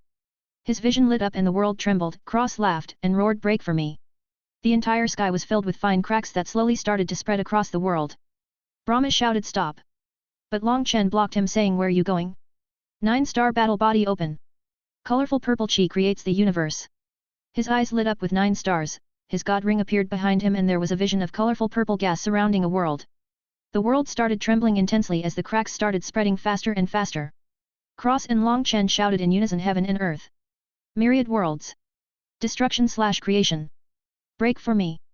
They both roared to the sky and the sky, the heavens, suddenly exploded, shattering to millions of pieces. Brahma's eyes widened and he spat out a mouthful of blood, his cultivation field from beyond Supreme God to Supreme God peak. Cross and Long Chen's army roared and charged out towards the dumbfounded enemies, starting a massacre. Leo smirked and cut the demon god, Tom pursed his lips and waved his wand at the ghost emperor, Ren punched the supreme god of the immortal world humans with a big grin, and Yunche laughed as he slammed Honger on the underworld supreme god's neck. A black and gold Taiki pattern appeared behind Long Chen and Cross visions and the shattered sky twinkled with endless stars. Brahma trembled in rage and said, "Do you know what you've done?" Long Chen sneered and said, "Who cares? Die for me." 9 form of splitting the heavens. As he held Ming Hong high above his head. Cross stepped and blurred to Sky Falling Knight, his left hand turned into God Slayer and he thrusted, tearing space as he pierced Sky Falling Knight's chest. He smirked and Sky Falling Knight turned white. Cross said, "Become my power, moron." As God Slayer turned pitch black and Sky Falling Knight started withering, becoming an old man in an instant. With an unwilling roar, he turned to dust. Cross collected his ring and snuffed out his soul, devouring it and adding countless books to the library, which seemed to stretch endlessly, getting bigger and bigger. Cross sighed and said, "Sure enough, knowledge is endless." Suddenly, a cauldron flew out of his inner world and the same cauldron flew out from Long Chen's body, the 2 cauldrons came together before sinking back in Long Chen's body. Cross pursed his lips and said, "What a hateful cauldron. Am I that bad at alchemy? Geez." He stood above the army and said, "Too long." He flicked his scythe blade fingers together and a buzzing noise shot through the enemy army, the entire enemy force suddenly had their heads explode. The allied forces looked up at Cross and cheered wildly, all the enemies were dead. This was something to rejoice about. Slowly, one by one, the supreme gods died. Until it was just Long Chen, who pierced Brahma through the heart. Brahma held the blade and coughed out blood, saying, "Fools! The heaven was protecting us from otherworldly creatures. You doomed everyone." Long Chen sneered, "Whatever comes will die, your services are no longer required." Brahma started laughing and Long Chen shook the blade, blowing Brahma to blood mist. They won. They really won. Though, half the population of the immortal world died, along with the demons, underworld spirits, ghosts, etc. Cross looked at the allied army and sighed at the losses. Leo, Ren, and Tom bid their farewells and left, going back to wherever they came from with their troops. Cross gave them a nod, not seeing them off, and Long Chen thanked them. They smiled and promised to visit. Cross and Long Chen smiled in response. Cross and Long Chen were overlooking the exhausted troops. Cross went back to normal and Yunche went to go check on his family. Cross let his parents out and Long Chen's parents, and family, mixed together. Marcus, Alyssa, Astoria, Draco, their kids, Harry, Ginny, their kids, Daphne, Yuanba, their kids, Xenophilius, and Hermione, joined the group. Ron was going around to the female members of the Dragoon Blood and Heaven-Rending Legions, still trying to find a wife. What an ordeal! Cross and Long Chen were silent, obviously they knew something that wasn't too good. Cross looked at the starry sky and narrowed his eyes before shaking his head. Long Chen said seriously, "Nothing." Cross said, "I can't see it but I can feel it. It's coming. Very, very, fast." Long Chen became grim and said after a few seconds, "Don't say anything." Cross opened his mouth and quickly made a seal with his fingers, the entire allied force disappeared into Eden as he said, "It's here." Only Long Chen and Cross were left on the battlefield. Suddenly a massive pressure appeared above them and a black monster with countless tendrils and claws was seen. It had grey eyes and looked like a mix between an octopus and a dog. It roared at the duo, who became grim. Cross looked at the beast and said, I think we can only try that. Long Chen said, hopefully we don't die. How embarrassing would that be? Cross chuckled and the duo got battle ready. 257, millions of years. Cross and Long Chen slapped their left and right hands together and both said in unison, 9 heaven star body. The two Taiki patterns merged into one giant one. Long Chen's god ring grew in Cross and Long Chen's visions came together. The leaves on the tree in Cross vision became colorful purple and a gas coiled around the trunk. A giant figure with black armor and cross eyes with a giant saber in one hand and a scythe in the other appeared. Its eyes glowed and 9 different colored stars appeared on the rings in the eyes, replacing the stars that were there. The entire immortal world and all the lower realms felt a suffocating pressure fall on them. In the chest of the figure, Long Chen and Cross held their palms together, each controlling half of the body. The figure opened its mouth and said, this feels great. Its voice was a mix of Long Chen and Cross. The creature felt threatened and roared. The figure moved and slashed down with the saber while swinging the scythe upwards. The creature slapped the saber away and the scythe stabbed it in the abdomen. The figure twisted in the air and pulled the scythe on the creature's flesh, while swinging over and chopping at the creature's neck. The creature roared in pain and ignored the swords, charging at the figure, hitting it in the chest and blasting it far away, across the immortal world. There were cracks on the black armor and Long Chen and Cross coughed out blood. They stopped in the air and kicked off space itself, cracking the sky as it shot across the world fast than the speed of light, holding the saber over its head. The figure shouted, 9th form. Splitting the heavens. Before the saber came crashing down on the beast's head, cutting a long trench from its head down to its back, bone deep. The figure shouted, what the fuck is this thing? The creature roared and its eyes turned red as it went into a frenzy, shattering space around it and thrashing around, slapping the figure flying. Cross grit his teeth and said, one more attack like that and we're finished. Long Chen coughed up blood and said, what are we supposed to do? Cross said, try the splitting the heavens, one more time. I'll give us an opportunity, this time we have to kill it. Long Chen nodded and the figure stopped in mid-air. The figure raised the saber and its eyes glowed. Suddenly the scythe was raised as well and merged into the saber, making a giant sword that pierced the heavens themselves. The figure shouted across the immortal world, Call of the universe. The figure disappeared and reappeared over the creature as its eyes exploded and the giant sword came down on the creature's head. The creature smashed its head against the blade and the figure roared. The ring on its back glowed, lighting up the world with 9 colors. The blade pushed through the bone before a dam seemed to break and it chopped the creature in half from head to toe. The figure exploded into millions of pieces and the duo coughed out buckets of blood. Meng Qi and Luna appeared, catching the two and slowly floating down to the ground. Cross and Long Chen reached out and both halves of the creature disappeared, revealing the endlessly long gully that seemed to be a bottomless pit. It was realms long. All the realms that had the trench came together and formed a new world as an otherworldly supreme aura radiated from the scar. The trench was so wide and deep, that it was impossible to imagine how the realm was even still in one piece. Thankfully all the realms were abandoned.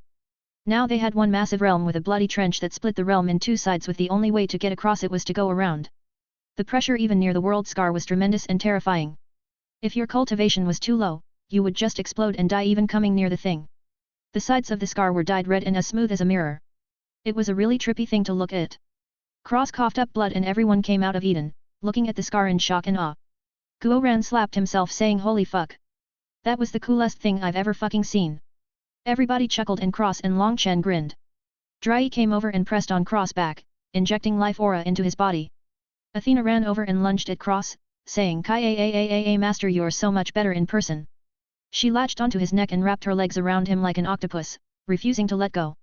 Cross slowly got up and looked at the rest saying can you all set up a region with signs warning people of the pressure here. Also, gather all the brothers and sisters that died and their names. They're heroes that died for a better world. The entire army's eyes turned red in grief and they went to do what they were told. Cross eyes glowed and half the corpses went into the black soil, the other half went into Long Chen's black soil. Even the blood from Brahma and Sky Falling Night wasn't spared. Cross sighed and sat back down looking at the 14 women looking at him. He sighed and said for fuck's sake. Luna grabbed his wrist and said for fuck's sake is right. We're gonna have a nice long talk. All of us. Cross looked at Luna, Jasmine, Feng Shuier, Ji Yuan, Luo Ning, Liu Mingxian, Dai Wu, Yinger, Elise, Feng Fei, Yu Kyungxiu, Hermione, Drai, and Athena. Luna and Liu Mingxian had a baby bump, but Luna's was big, ready to give birth. Good thing she was smart enough to stay back with Meng Qi and wasn't even slightly injured. He looked at Long Chen for help, but found Long Chen looking at him for help as well. They both fell into despair as they were dragged off by their women. A while later, Cross and Long Chen were standing in front of a giant stone tablet. Cross forged the tablet with the creature's bones, carving in all the names. There was no way the tablet out ever disappear or even decay. It was placed right before the start of the world scar. All the brave warriors who lost their lives were buried at the stone, each and every single one of their names were carved into the tablet, not a single one was missing. Of course Cross had picked up their corpses when he sent everyone into Eden, fearing that they would be destroyed by the fight. The army behind the duo was crying, all of them were. How many people died in this war? Too many to count. Cross sighed and said, what are you doing now?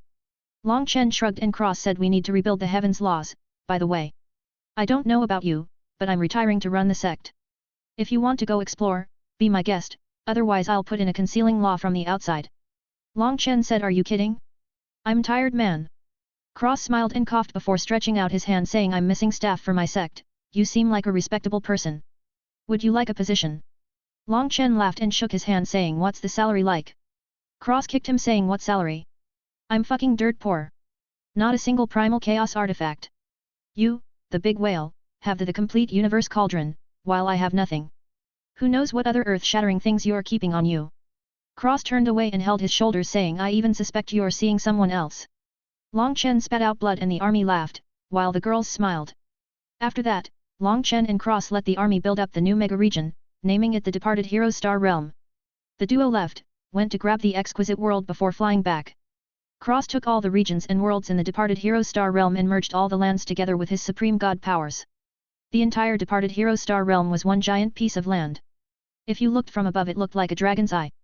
Cross went around the immortal world, snatching the abandoned training treasures from the dead people. He got a ton of things, for humans, beasts, spirits, demons, etc. There was nowhere he didn't go. His thief urges took over and he robbed half the immortal world blind. He even found several hundred ancient secret realms and merged them inside Eden as well. Long Chen merged his inner world and with the exquisite world, everyone was kicked out beforehand and massive changes took place. Long Chen then placed the exquisite world above the Tree of Life in Eden. Then the duo started changing the layout of the sect and the city surrounding it. This took a long time as they argued over the best placement and buildings to add or take away. In the end, the girls took over and made the sect absolutely beautiful. Long Chen and Cross had to say, they were truly good at beautification. Not to mention there was 27 of them, they had a board. It was insane. Cross and Long Chen merged Eden into the Departed Heroes Star Realm and the entire Star Realm underwent massive changes. They were all kicked out of the Star Realm by Eden itself as the changes took place. Cross and Long Chen weren't bothered and started working out Heaven's laws and rebuilding it from scratch. These laws were much more open and freeing, nobody was rejected by the Heavens anymore. Situations like Cross and Long Chen would never happen again. In addition, the tribulations were much harsher. Just a little pettiness from the duo for almost dying who knows how many times. They finally finished working on Heaven's laws and walked out of the time bubble to see that the Departed Heroes Star Realm was finished. Luna told them they had been gone for a year. Cross was very sure it was much longer than that. They finally placed the Heaven's laws into the world and the entire immortal world and every world below it had a beautiful 9-colored sky for a few days as the new heaven washed over every living being. The duo went to see the Departed Heroes Star Realm and were shocked silly. The sect was in the middle of the world scar, in the dead center of the world. It formed a circle over the scar, the Tree of Life floated in the middle of the massive world scar, its roots covered in gold gas with black chains digging into both faces of the scar. The Tree of Life was massive touching the heavens themselves and a few of the leaves were 9-colored. The actual sect was split into 3 parts. On the left side of the scar there was half a circle of cities buildings, and in the middle of it all there was the Heaven's Way tree. It grew to half the size of the Tree of Life and there were stairs leading to the top with a transmission array at the crown of the tree along with a little city. The little city was as big as the previous place the spirit race were living in, when they were living in Eden. The stairs were labeled Mortal Ladder and there were a bunch of buildings for disciples, residences, etc. There was also a giant building, labeled Man Scripture Library. Cross and Long Chen walked around the place and knew exactly what this side was. It was the outer sect. Cross was amazed by the sect's means. It was easily his most powerful treasure. The duo even noticed the air was extremely pure and there was a constant pressure, though it was abysmal to them. It was to constantly pressure the disciples and temper them. Long Chen and Cross looked at each other in shock. They went up the immortal ladder and came to the city above. There were shops, restaurants, inns, etc. It was a bazaar, where you could buy and sell things. Inside the sect. Fuck. So cool. Plus, the entire city was full of life and a subtle hint of mystery. They came to a set of transmission arrays, one was to the inner sect, another was to the core sect, another was to the other city across the scar, and there were several other transmission arrays, most likely for the cities that were built in the entire Departed Heroes Star Realm.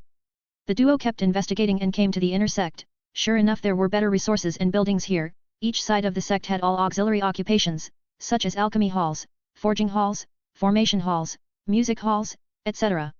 The other differences were the tree on this side was the 7-colored glazed tree which had evolved into the 9-colored glazed enlightenment tree. The stairs that coiled around it to the top were labeled Immortal Ladder and the library was named Earth Scripture Library. The pressure in the inner sect was noticeably heavier than the outer sect and each division had a pressure hall that disciples could use to intensify the pressure inside. It used the pressure and aura from the scar and could be increased by using one of the rooms inside. They went into the ground and the deeper you went, the more the pressure. The rooms ran along the sides of the scar on both sides. The duo went to the core area which was in the crown of the Tree of Life. The entire place had even more pressure than below and a transmission array to the outer and inner sects but also one more to the pressure hall, which was under the Tree of Life where the roots were. There was an entire plaza down there with restaurants and inns but mostly pressure rooms. It was situated right in the middle of the scar both depth and width. The core area in the crown of the Tree of Life had the sect master's residence and all the accommodations of the inner and outer sects but this area had the Heaven Scripture Library and the Blood Pool, along with several dozen other training buildings, the Ancient Inheritance Pavilion, and a staircase along a branch that circled the entire core area to the top of the Tree of Life to a peaceful and beautiful canopy with a few residences that were extremely beautiful and well crafted. The staircase was labeled God Ladder. The canopy area had the richest spiritual chi and was named the Garden. The entire star realm had a primordial aura and was filled with chaos chi. In a bubble around the sect there was no pressure from the scar but as you got farther from the sect, the pressure increased. There were cities littered around the star realm, waiting for people to populate them. There were Moonfire Tree Forests, Sunfire Tree Forests, Pseudo Tree of Life Forests, and many more with places for all races, that were on the Alley Forces side, to live in. Cross and Long Chen were so excited they directly ignored the girls and started setting up the sect and gifting people cities. They got the Huayan Trading Company and the Wine God's Palace in both cities on the 2 smaller tree crowns. They were constantly busy day and night working on everything and accommodating everyone. The people from the Dragon Blood and Heaven-Rending Legion who had specific talents were hired as elders, teachers, hall masters, etc. While the rest were forming into a Heavenly Dragon Legion and worked as a war hall, like in Lingxiao Academy, also they made most of them armies in all the cities.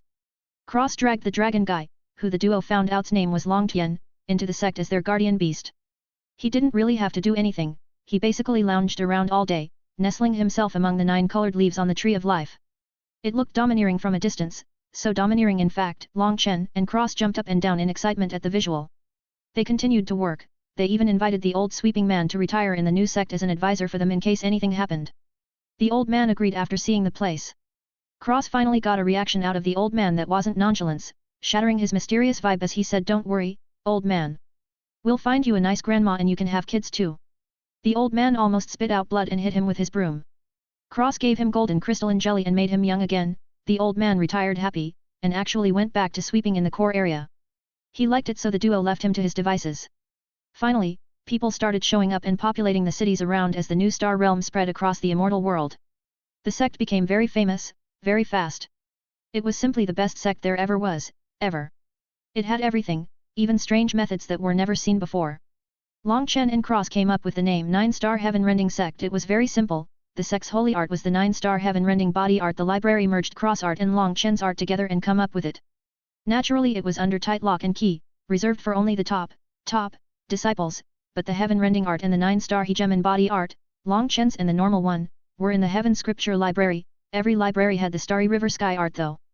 The Heaven Scripture Library also had the Dragon God Body Refining Technique, Silence of the Abyss, Void King Body Arts, and True Void God Arts. It had everything the other 2 libraries had and much, much, more. Cross and Long Chen were stumped as to how the library was still not full. It was barely even 50% full but there were so many books inside, it was unimaginable.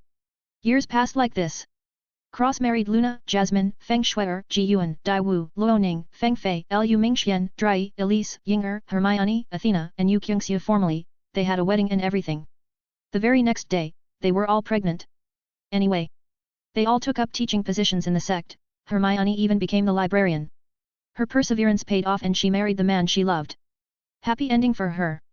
Cross however blew his top hearing Lily and Amelia were pregnant. He went to go beat the shit out of Guo Ran and Xia Chen but they hid behind Luna and shouted vulgarities at him. Cross was so angry, he spit out blood. He could say from experience it was a terrible feeling. Next thing he knew, Guo Ran and Xia Chen were bragging that they made him spit out blood. He finally got them, by hiding in their houses at night and gave them the beatings of their lives. They were in a coma for a week. Bai Zhantang blew his top when he heard Bai Shishi was pregnant but Long Chen was stronger than him, so he hid in his house and refused to come out for a week. Amazingly, the babies born were natural immortal seeds because of Long Chen and Cross Supreme God cultivation. And the so-called harder to reproduce when you get stronger was thrown out the window because Cross blessed every girl in Long Chen's harem secretly, making them extremely fertile. If Long Chen even touched them they might get pregnant, not to mention blowing a load right into their womb. It was like dousing a fire with gasoline. Needless to say, there were brats running around everywhere. Cross and Long Chen's parents were more than happy to watch the kids, taking care of at least a dozen kids each. Crazy people, Cross couldn't even deal with the kid that was staring at him on his lap at the moment. This was Drye's child, her name was Angel. She didn't speak much, just sat on Cross' lap, looking at him wordlessly. She was only 4 years old. They had a staring contest one day, Cross was the one who lost. This damn kid was too strange. She just looked at things, but mostly him. He was convinced there was something on his face and he started washing 3 times a day, to no avail. Angel just kept staring at him. She wouldn't even go to her mother, clinging on to Cross tightly when it was time to go. She looked at him with pitiful eyes and Cross' heart melted. She was too fucking cute, it was unreal. The other kid was a boy, Luna's child, named Lucas. This kid was absolutely wild. Luna was pregnant with him for 2 full years and when he was born Cross found out why. He was a monster, his innate talent was insane. It was beyond this world, he was beyond an immortal seed, something more. Cross was 500% sure if this kid cultivated at 5, maybe by 10 years old, he'll be a supreme god. That's how insane he was, it was completely against common sense. Long Chen and Cross looked at the wild kid, who was staring back at them. Angel was sitting on Cross' shoulders and looking at Lucas. Now, Long Chen and Cross were both pretty tall people. Cross was 6'3" and Long Chen was 6'2", so to kids, they looked like giants and were pretty menacing. Cross felt his mouth twitch as the kid looked at him fearlessly, Cross felt like beating him up. The duo decided to teach him the 9-star heaven-rending body art. Long Chen would teach him alchemy and Cross would beat him if he acted up. Lucas got beat a lot. Fortunately. Or unfortunately, he inherited Cross' handsome looks, a single pout was all he needed to get out of any trouble he got into. He even led a group of kids to go rob Emonian's wine stock. The worst part was, Emonian's son, Emotian, was in on it. That kid was obsessed with grave digging and stealing. The other member of the trio was Long Chen's first daughter, from Mengqi, Lilith. Forget about it, Long Chen and Cross watched, they were in and out. It was clearly a professional operation. Long Chen and Cross were stunned at their nimble movements. Lucas was the leader, Lilith was second in command, and Emotian was the third little fellow. The rest were kids from the Heavenly Dragon Legion. Good news was the humans and spirits started mixing, bringing new half-breeds with superior talents. Everything was going amazingly well. 11 years later. Lucas took Lilith and the duo left the immortal world, ascending to the next one. A few years after that, Emotian left, followed by the rest of their kids, traveling the cosmos on their own adventures. Cross and Long Chen let them go. The kids thought they left sneakily, but in actuality all their parents watched them leave. The depth of the 9-star heaven-rending sect much deeper than it seemed on the surface. Cross and Long Chen were already beyond Supreme God, they just didn't feel like fighting anymore. They both continued their cultivation at all times. Are you kidding? They were countless times stronger than they were when they made the sect, but they showed Supreme God on the surface. The kids thought they were just ordinary old guys and Lucas even thought he was stronger than Cross before he left. Little did he know that Cross used 50% of his strength when beating him, which was already way above Supreme God. Lucas was much stronger than he thought, Cross only hoped that he wouldn't become a nameless corpse. It was a fear he felt every day, he never realized how hard it was to be a father. He was constantly worrying about things that he didn't care about before. Countless years passed. The 9-star heaven-rending sect became known as the Immortal Sect as all the members lived forever it seemed. It had been millions of years since its debut. Cross and Long Chen looked the exact same and were playing chess. But was it really chess? Long Chen suddenly said it should be coming soon. Cross waved and said Luna said it wasn't a problem. Long Chen laughed and said for us. Cross froze and laughed I guess you're right. Long Chen said I told Guo Ran to disappear along with the rest, replacing them with the spies. Cross sighed and drank from his wine gourd as he said I can't believe we became schemers in the end. Long Chen scoffed and said what schemers? This is called careful planning, okay? Wisdom. Cross rolled his eyes and pinched the air next to him saying yeah, wisdom. A figure appeared, along with a knife.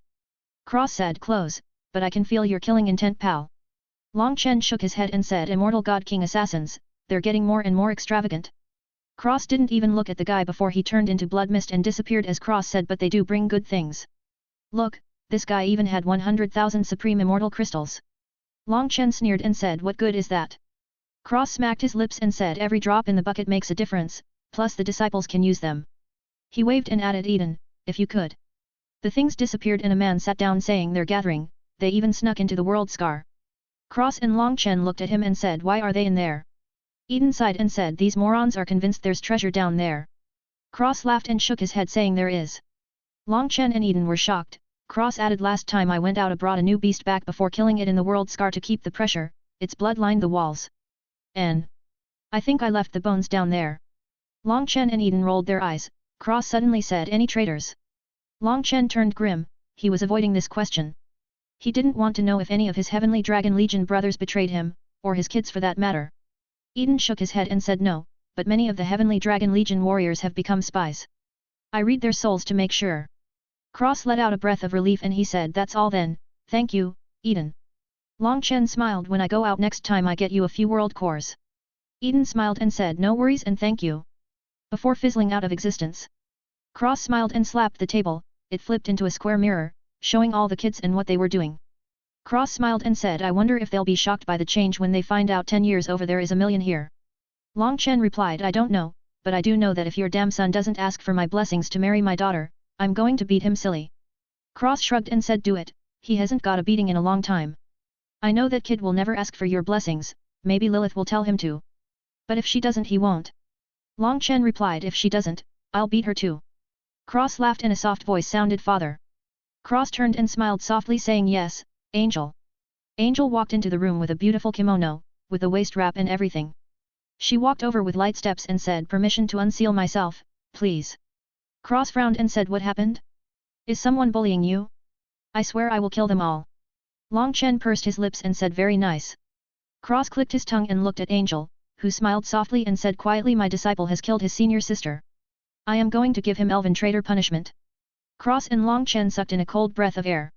Elven traitor punishment was something Long Chen and Cross came up with together, basically it melts the body into the soul and then refines the soul with the 5 elements until their mind collapses and the only thing left is pure soul power that could be refined into soul strengthening pills. Their facial features are thereby cursed for eternity, anybody who looks exactly the same, to the minute detail, will be cursed forever. It was to prevent that person having clones or escaping with a piece of their soul and coming back. Cross added this one, not wanting to deal with the Juyulasha fiasco ever again.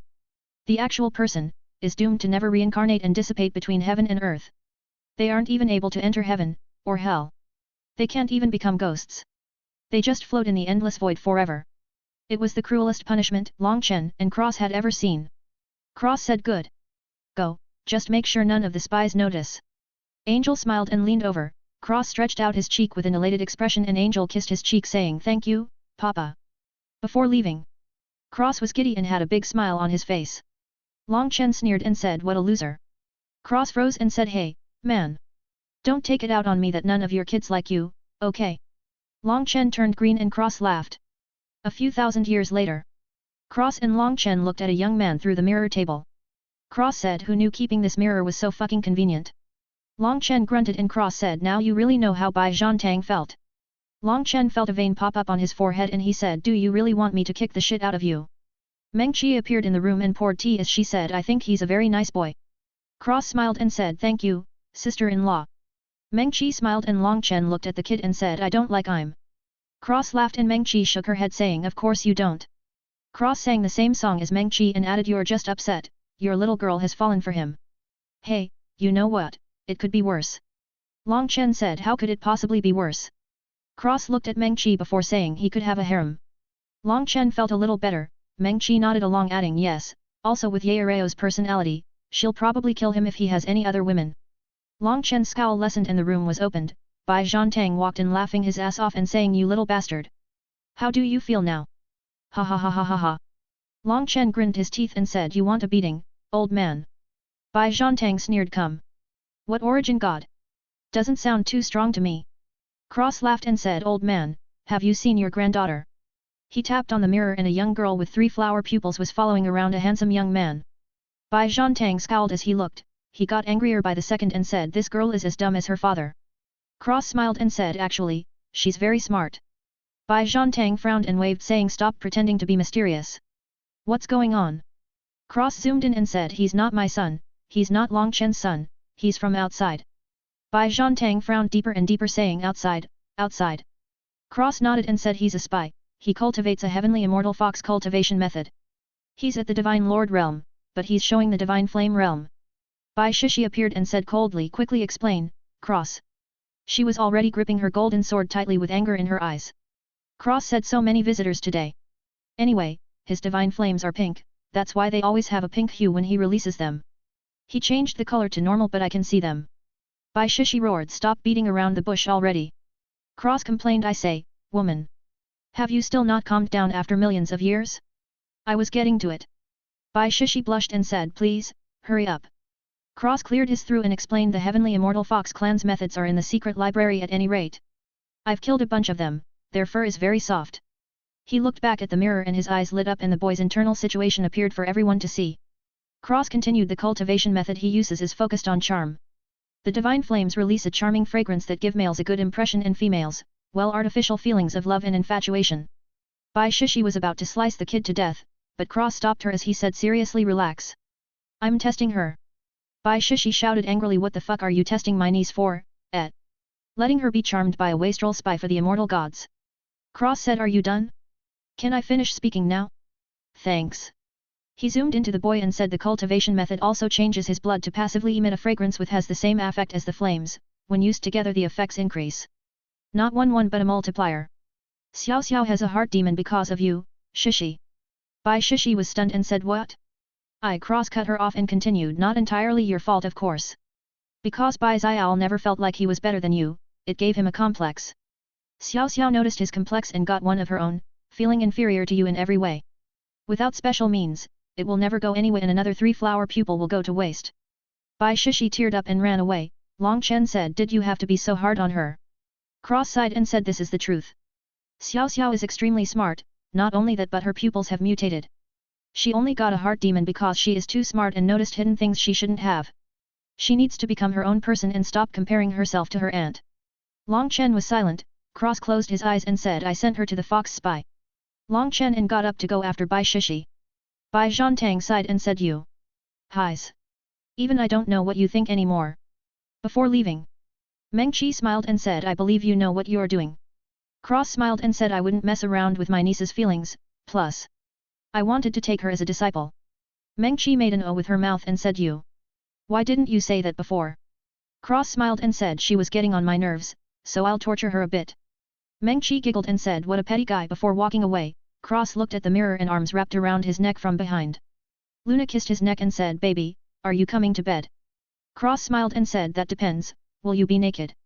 Luna paused before whispering in his ear, if you want me to be, before kissing his ear and biting the tip. The table jumped and Luna smiled as she whispered, I'll take that as a yes. Cross disappeared with Luna, the other girls disappeared too. The next morning, all the girls were stumbling to the breakfast table and Cross sat down with a wide smile, getting 14 separate glares. He just chuckled. A few years later, Cross watched as the young man, who was named Zhu Vinian, and the fox spy, who was named Shui Zonglin, fought on the life and death arena. Long Chen's eyes were spitting fire looking at Shui Zonglin's smug face. This fox kid, sneakily poisoned Long Chen's daughter and almost wasted her entire cultivation. Of course, Cross easily fixed it and spun it into a good thing after disaster, but Long Chen almost slapped the kid to death before going on a slaughtering rampage in the god realm. Cross stopped him and turned it into a test for Zhu Vinian. The kid was very special, he had a primordial red tiger bloodline. He also coincidentally stumbled across a technique Long Chen and Cross had made a while ago when they reached Origin God Realm. It was called Tiger God Eclipse. It was a super high-level cultivation method. Cross could be called an ancestor at cultivation methods. Long Chen wasn't too bad himself, but Cross studied the books in the library, merging every single one together to create new ones and studying how they merged for millions of years. If he didn't know how to create a technique, nobody did. He also refined all his crafts, forging, alchemy, music, formations, etc. He even painted for a while. Basically he improved himself before improving his cultivation. He had become slightly addicted to knowledge, grabbing at any chance to learn something new. He had traveled the higher realms after becoming strong enough and avoiding people as he learned all kinds of new things. Eden was always connected to him, so the library was filling up at a rapid pace, though it seemed to be endless. Though the knowledge helped a lot, as everyone continuously improved every day. Even rare bloodlines were taken by him. The blood pool had evolved into a bloodline hall. Cross spent a long time working on that. Basically it was filled with bloodlines of every kind. Every single bloodline Cross had taken was in the building and able to be exchanged for with sect points, though they were an astronomical number. It was the first of its kind and extremely popular with the disciples. There were countless bloodlines inside, and with all the supreme blood he had, all the bloodlines were supremized. There was also a normal blood purifying option that was available to the disciples for free once a month. Otherwise, they would have to pay with sect points. Cross secretly worked on that building every night, optimizing it and making it better. He found a machine race in the God realm but failed to capture one of them alive. Slippery fellows those machines. Cross could say that his best talent was in medical studies. He knew the body inside and out, on every single living being he knew about. Obviously the ones he didn't know about, he couldn't know the structure of their body. It helped tremendously with creating cultivation techniques and even artificially creating bloodlines. Several of the top-priced bloodlines in the Bloodline Hall were his own creations. Tested, obviously. Cough on criminals. I swear. Cough. Anyway. Cross watched the fight, and just as Zhu Vinian was about to kill Shui Zonglin, Cross interfered and blocked the attack. Long Chen frowned and Cross changed his voice as he said, "You dare." An elder materialized out of nothing and shouted at Zhu Vinian. Zhu Vinian shouted angrily, "This is a life and death battle. You cannot interfere, we signed a contract." As he spoke, Shui Zonglin attacked him. Bai Xiao Xiao shouted, "Brother Vinian." Zhu Vinian was stunned and burned in anger as he blocked the attack with a sword before piercing to Shui Zonglin's head like lightning. The elder shouted in rage, "You! Junior! Stop!" As he sent a palm to Zhu Vinian, who snorted and continued with the attack anyway, saying, "Stop me then, you old fuck!" As he stabbed Shui Zonglin through the head. The elder trembled in rage and took Shui Zonglin's body, spitting, "You'll regret this." Before walking away, Zhu Vinian suddenly said, "Wait." The elder had a disappointed look in his eyes for a split second before becoming cold again as he said, "Want to apologize?" "It's too late." Zhu Vinian cut him off, saying, "Kick rocks, old man. Hand over his storage ring." Cross and Long Chen were stunned. Cross said, "Damn. I like this kid." Long Chen just laughed. The elder said angrily, "He lived a disciple, he dies a disciple. His belongings belong to the sect." Zhu Vinian was stunned before saying, "No. He has an antidote in his storage ring, I need it." The elder sneered, "Too bad, it's not yours." Zhu Vinian roared, faintly sounding like a tiger, "I said. Give me the antidote." As he swiped out his right hand like a claw. The elder was blasted away into a building, conveniently dropping Shui Zonglin. The building didn't even move a bit and the elder bounced back, coughing up blood and roaring, "You attacked an elder. You will be kicked from the sect." Zhu Vinian sneered, "Then go ahead and kick me out. This place looks nice, the buildings are white, but the people inside are black. If it wasn't for a single person, I would leave on my own accord." As he rummaged through Shui Zonglin's ring and took out a bottle before leaving the arena. Bai Xiaoxia ran after him saying, "Wait. Brother Vinian." The elder roared, "What are you looking at? Do you want to spend a week in the scar?" The disciples trembled and ran in all directions. The elder took the corpse and paused before swiping the ring as well and disappearing. Shui Zonglin's corpse appeared in front of Cross and Long Chen. It floated in the air and Cross cut over his heart and looked at the blood before clicking his tongue in regret, saying, "So close. Damn it. I really should have saved his worthless life for just a bit longer." Long Chen shook his head and said, "You already got 2 birds with 1 stone, you wanted 3. Cross said, "Benefits, benefits, benefits, my friend." Before the corpse and the ring disappeared, getting thrown into the black soil at the bottom of the scar, while the ring was sorted along with everything inside. There was an altar at the bottom of the scar that had a blood-red sphere above it. The black soil would produce life aura to the star realm, blood to the bloodline hall, and golden purity due to the sect. The purity due was a special reward, but it could also be bought with sect points. It was used constantly though.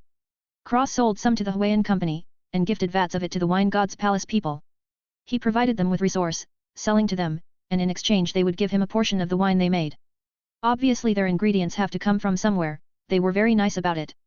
Though Xiaoguhong was still upset over that one time Cross stole from him, Cross made it up to him by scouring the 9 heavens and 10 hells and finding Luo Qingying's reincarnation.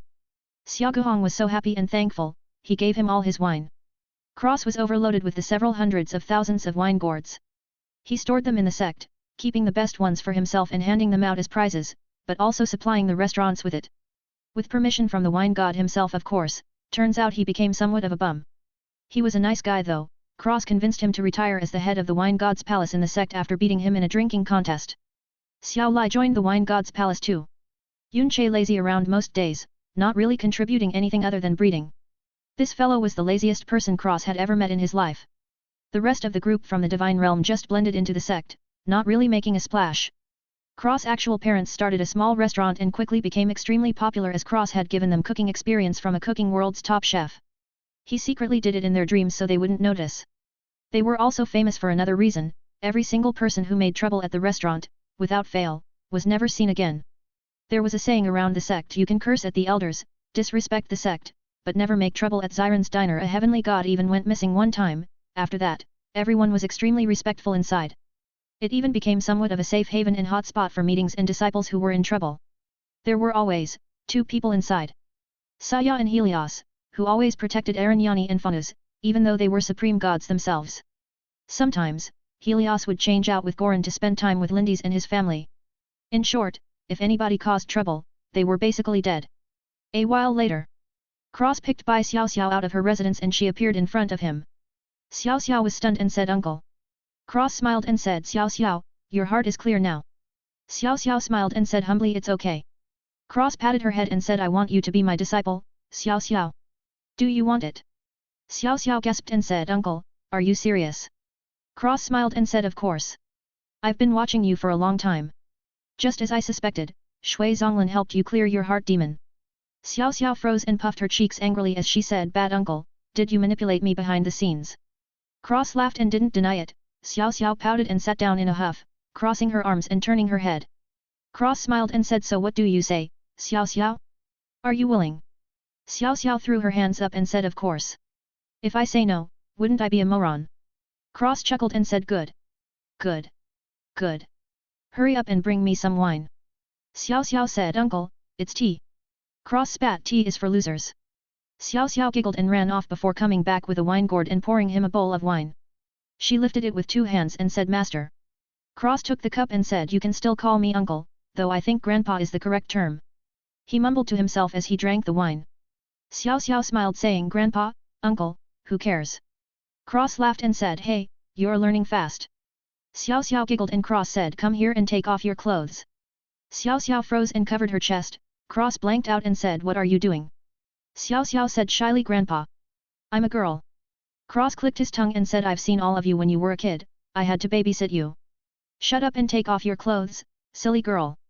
Xiao Xiao was disgruntled and took off her clothes. Cross waved and Xiao Xiao floated in the air. He pressed of her abdomen and said, You have Sora's talents for sure. Your father is a big moron though, thankfully you're smart." He spun her around and pressed on her shoulder blades before pressing just above her cheeks. He said, He spun he around and pulled her close as his eyes lit up and looked into her eyes. Xiao Xiao was embarrassed but more nervous. She heard his "That's not usually a good thing." Xiao Xiao said anxiously, "Master, is there something wrong with me?" Cross patted her head and said, "Not at all. Ha ha ha. I really picked up a treasure today. Ha ha ha ha ha." Long Chen walked in. He paused when he saw a naked Xiao Xiao and Cross laughing. He soon continued and walked over before saying, "Xiao Xiao, what's your uncle laughing about now?" Xiao Xiao said, "He touched me all over then started laughing, I don't know either." It was easy to see she was nervous. Long Chen's mouth twitched at her explanation. If he didn't know better, he would be convinced she was a victim. Cross grabbed Xiaoxiao's shoulders and shook her crazily saying, "Xiao Xiao. You're my lucky star." Haha. He sent her to Long Chen and said, "Look at her eyes and feel her tailbone." Long Chen looked and his eyes showed surprise before shock. Cross laughed and said, "Stupid girl. Get dressed and scram. I have to go make you a cultivation method." "Ah wait. Come here." He grabbed her and his left hand turned wooden before it sank into her chest and poked her heart, taking a drop of blood before coming out. He looked at the blood and giggled as he said, "Go do whatever. I'll call you when I'm done." "Oh right. Don't tell anyone I'm your master, as a matter of fact, don't say anything, just say you went on a stroll or something." Xiao Xiao said helplessly, "Master, can you tell me what happened?" As she got dressed again, Cross said quickly, hovering the drop of white blood over his finger, "Your mother is a half-snow, half-shadow elf, and your father has the 3 flower pupils as well as the plum blossom pupils, but he also has a contract with a heavenly purple pupil fox. I don't know what happened, but your father somehow got infected or was given a drop of blood from the fox. You, the dumb girl, are a complete and utter mutation of your parents' genes. Your bloodline is a never-before-seen bloodline. Let's call it the heavenly snow pupil fox. Basically you have limitless potential with not only your bloodline but your eye power." He was excited and said, "You dumb girl, do you know what this means? Your 3 flower pupils is just a joke. You can continue the mutation, making it more and more powerful. Not to mention the fox in your blood. He he he he he. Just wait to look down on the world as a supreme expert." Xiao Xiao was stunned. She was a supreme expert? How come she didn't know? She walked away in a daze and Cross voice rang in her head, "Don't tell anyone what I just told you." You don't need to cultivate for a bit because I'm going to waste your cultivation so you have a firm foundation for your new method. You can tell your parents and grandma I suppose, maybe she can teach you more about eye techniques. Xiao Xiao left wondering if her entire life was a lie, and Cross ran to the back wall, knocking on a point and pressing his hand on a metal scanner. A door opened and Cross walked inside saying I'll be back in a day or two. Long Chen said more like a millennia or two. Don't go too crazy and forget the time outside. Cross waved over his shoulder and entered the room. A few days later, Cross grabbed Xiao Xiao again and ripped her clothes off before taking a drop of white blood with strange patterns on it and pressing it into her heart. Xiao Xiao groaned and squirmed in the air. Cross pressed on her forehead and said circulate this, quickly. As he slapped her abdomen and wasted her cultivation. Xiao Xiao turned pale before circulating the nine-tailed snow fox god art that had just appeared in her brain. Cross was injecting her with life energy and dripping golden crystalline jelly and golden purity dew into her mouth. Xiaoxiao's body trembled and white fox ears popped out of her snow-white hair, her canines grew sharp, and a soft white fox tail popped out from above her cheeks. Her cultivation increased at a rapid rate going through all the mortal realms until breaking into the divine flame realm. Her body erupted in white flames and her aura kept increasing as another tail grew out. A while later, her cultivation stabilized and cross-checked her foundations before grinning. They were as solid as the firmament of the earth. He washed her body with golden water and threw the golden water into the scar, getting recycled back into the sect. He clothed her and sat her down, waiting for her to wake up. When she finally did, she opened her eyes and Cross was ecstatic. Her eyes had dark purple irises with a overlapping pure white flower pattern in her pupils with an extremely light purple hue around the petals. Cross almost wanted to jump and dance, that's how happy he was. Xiao Xiao tilted her head and twitched her fox ears, her tail swayed behind her as she said Master. Cross kissed her head and said you're my favorite, disciple. I think I love you, Xiao Xiao. Haha he hugged and spun her around. Xiao Xiao was stunned and was swung around like a rag doll. Cross put her down and had a face-splitting grin as he said so. How do you feel? Xiao Xiao said different. Cross knocked on her head and said of course you feel different, dumb girl. I stimulated your latent fox blood, merging it with the pupil power becoming the new heavenly snow pupil fox bloodline. The cultivation method I made for you will widen your meridians and constantly purify your bloodline. As your bloodline gets purer and purer, your pupils and strength will become stronger and stronger.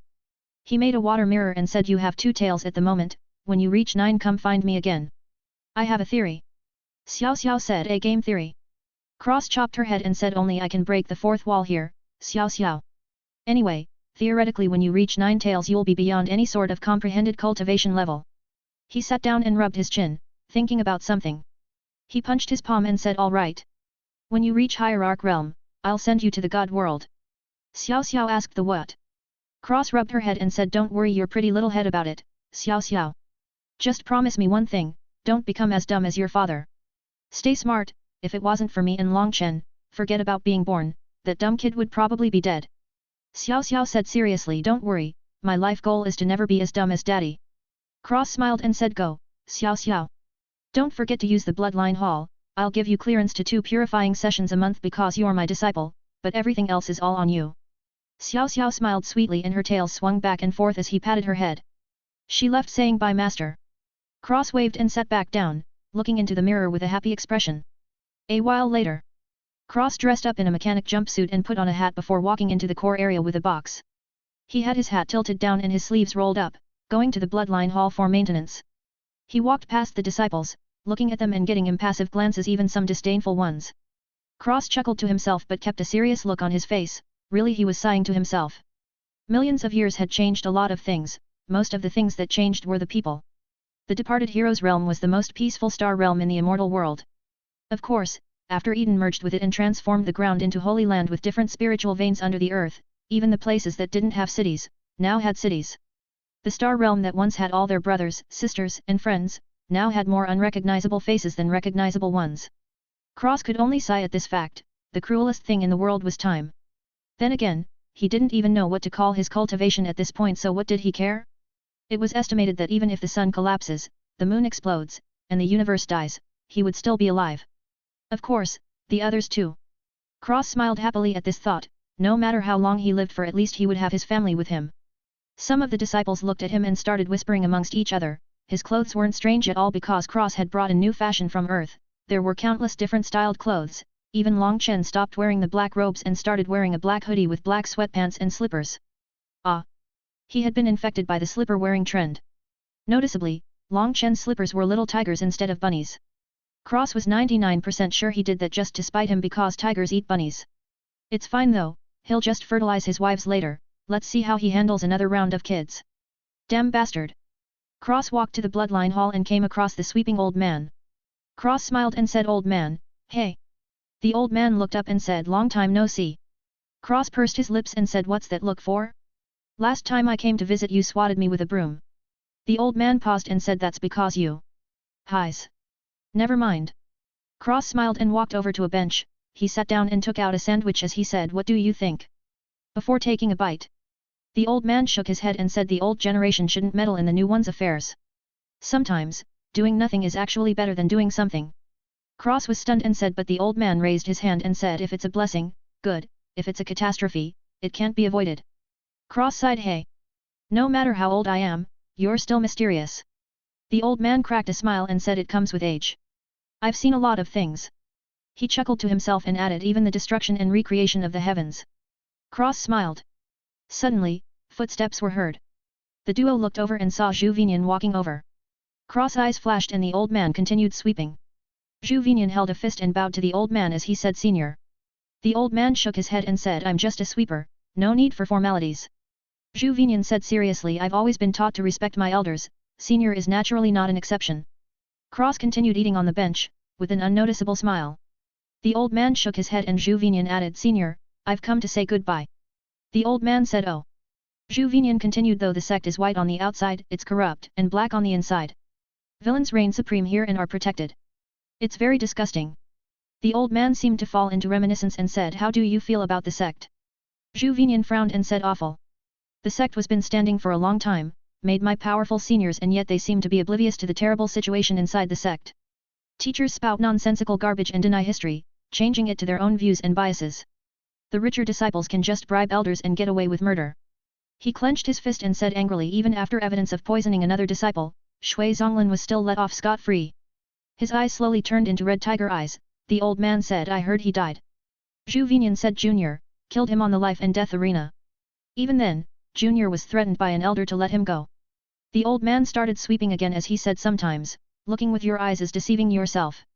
A mirror covered in dust is naturally unable to reflect the world." Cross looked up at the sky. "This fucking old man is too mysterious. Though that's a good saying, I'll take it, thanks." Zhu Vinian was stunned and said, "Senior, are you saying things aren't as simple as they seem in the sect?" The old man replied, "Say, not say. What's the difference?" Zhu Vinian was shell-shocked and bowed deeply, saying, "Junior Vinian, thanks senior for opening my eyes." The old man nodded and continued sweeping. Zhu Vinian smiled and glanced at Cross, who was looking at him and eating a sandwich. Zhu Vinian had never seen this man before. A voice sounded in his mind, "Boy, this man is extremely dangerous. Don't get anywhere near him." Zhu Vinian was shocked and said, "What? What do you mean, Xiaohu?" Xiaohu was a tiger spirit that Zhu Vinian stumbled across. Xiaohu's origins were a mystery to Zhu Vinian, but he was Zhu Vinian's best friend and helped him in many life and death situations, even teaching him things. That's how he got his primordial red tiger bloodline. In truth, it was just a tiger bloodline at the moment, but Cross could see deeper. The bloodline was not normal, it was ancient, filled with infinite potential. If everything goes well, he should get to the point of returning to origin and activating the primordial red tiger blood sleeping in his bloodline. Xiaohu said, "Shut up. I've told you hundreds of times, you don't know how mysterious this place is. The appearance is just for outsiders to see, the depths of this place are far, far, scarier than you can imagine. Even that couple at that restaurant are supreme gods, the two guarding them are beyond that. Vinian, trust me, even your little girlfriend is absolutely not normal. This man in front of you. Even I don't know how strong he is." Zhu Vinian was stunned. Xiaohu said quickly, "Don't answer. If he feels your soul fluctuations, he'll know. Give up on going to the bloodline hall today, go back and cultivate the tiger god eclipse along with my meridians expanding formula. That method is too deep, even top experts would chase you for it, maybe even this man would be tempted. If he is, we're dead. Not even a chance to escape." Zhu Vinian looked at Cross, whose eye glowed and spun for a split second. Zhu Vinian was suddenly in a separate space, floating in the sky, unable to contact Xiaohu as he saw the giant fight against the otherworldly space creature. He even saw the destruction of the heavens and the final slash, but he couldn't see who the figure was. Its facial features were blurred, but he saw two silhouettes inside the figure. As Zhu Vinian was in a daze, Cross spoke directly to the tiger spirit, ancient tiger clan. The tiger spirit jumped and said, "Senior, nose. Cross said naturally, no. Xiao Hu said quickly, then Zhu Vinian. Cross smiled and said, I don't care. You know what to and not to say to him, I don't have to give you a script. Just pretend I don't exist. He mumbled, I think, I should be an ancient figure now? What a world. He sighed and the old man chuckled. Xiao Hu was a bit awkward and Cross suddenly said, if you can get your body back, come find me again. Before standing up and taking his toolbox as he walked to the bloodline hall adding, see you, old man. The old man just waved and Xiao Hu started to sweat, so aloof. It was as though all his secrets were just a list he could read.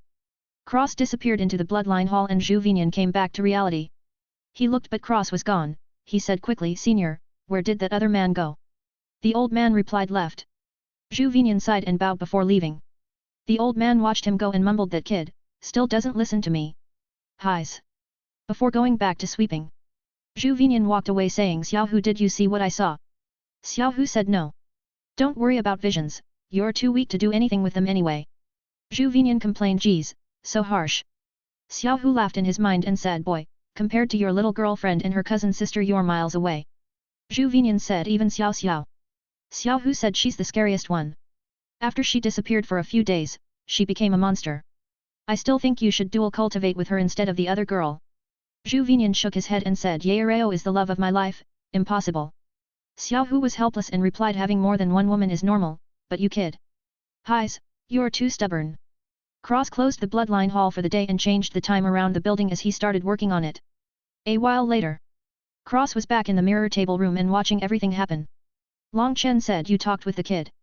Cross pursed his lips and replied, not really, I showed him Call of the Universe. Long Chen shook his head and said that technique is impossible for him to learn. Cross smiled and said, I don't think so, he has very good comprehension. Long Chen said, we used it together, you have to connect meridians for it to work, plus you need to channel your will into the attack.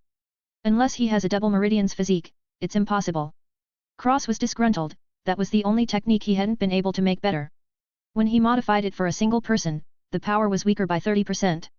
The problem was in the meridians. Cross had spent a long time playing around with it to no avail. He was stuck and it left his extremely unsatisfied. Suddenly, Long Chen's words struck a chord in him. He said, wait. Double meridians. He disappeared into his technique-making room. A few days later he came out laughing with a booklet in his hands. He threw it to Long Chen, who read the technique and said in shock, are you crazy? Cross grinned, it's twice as strong as the original.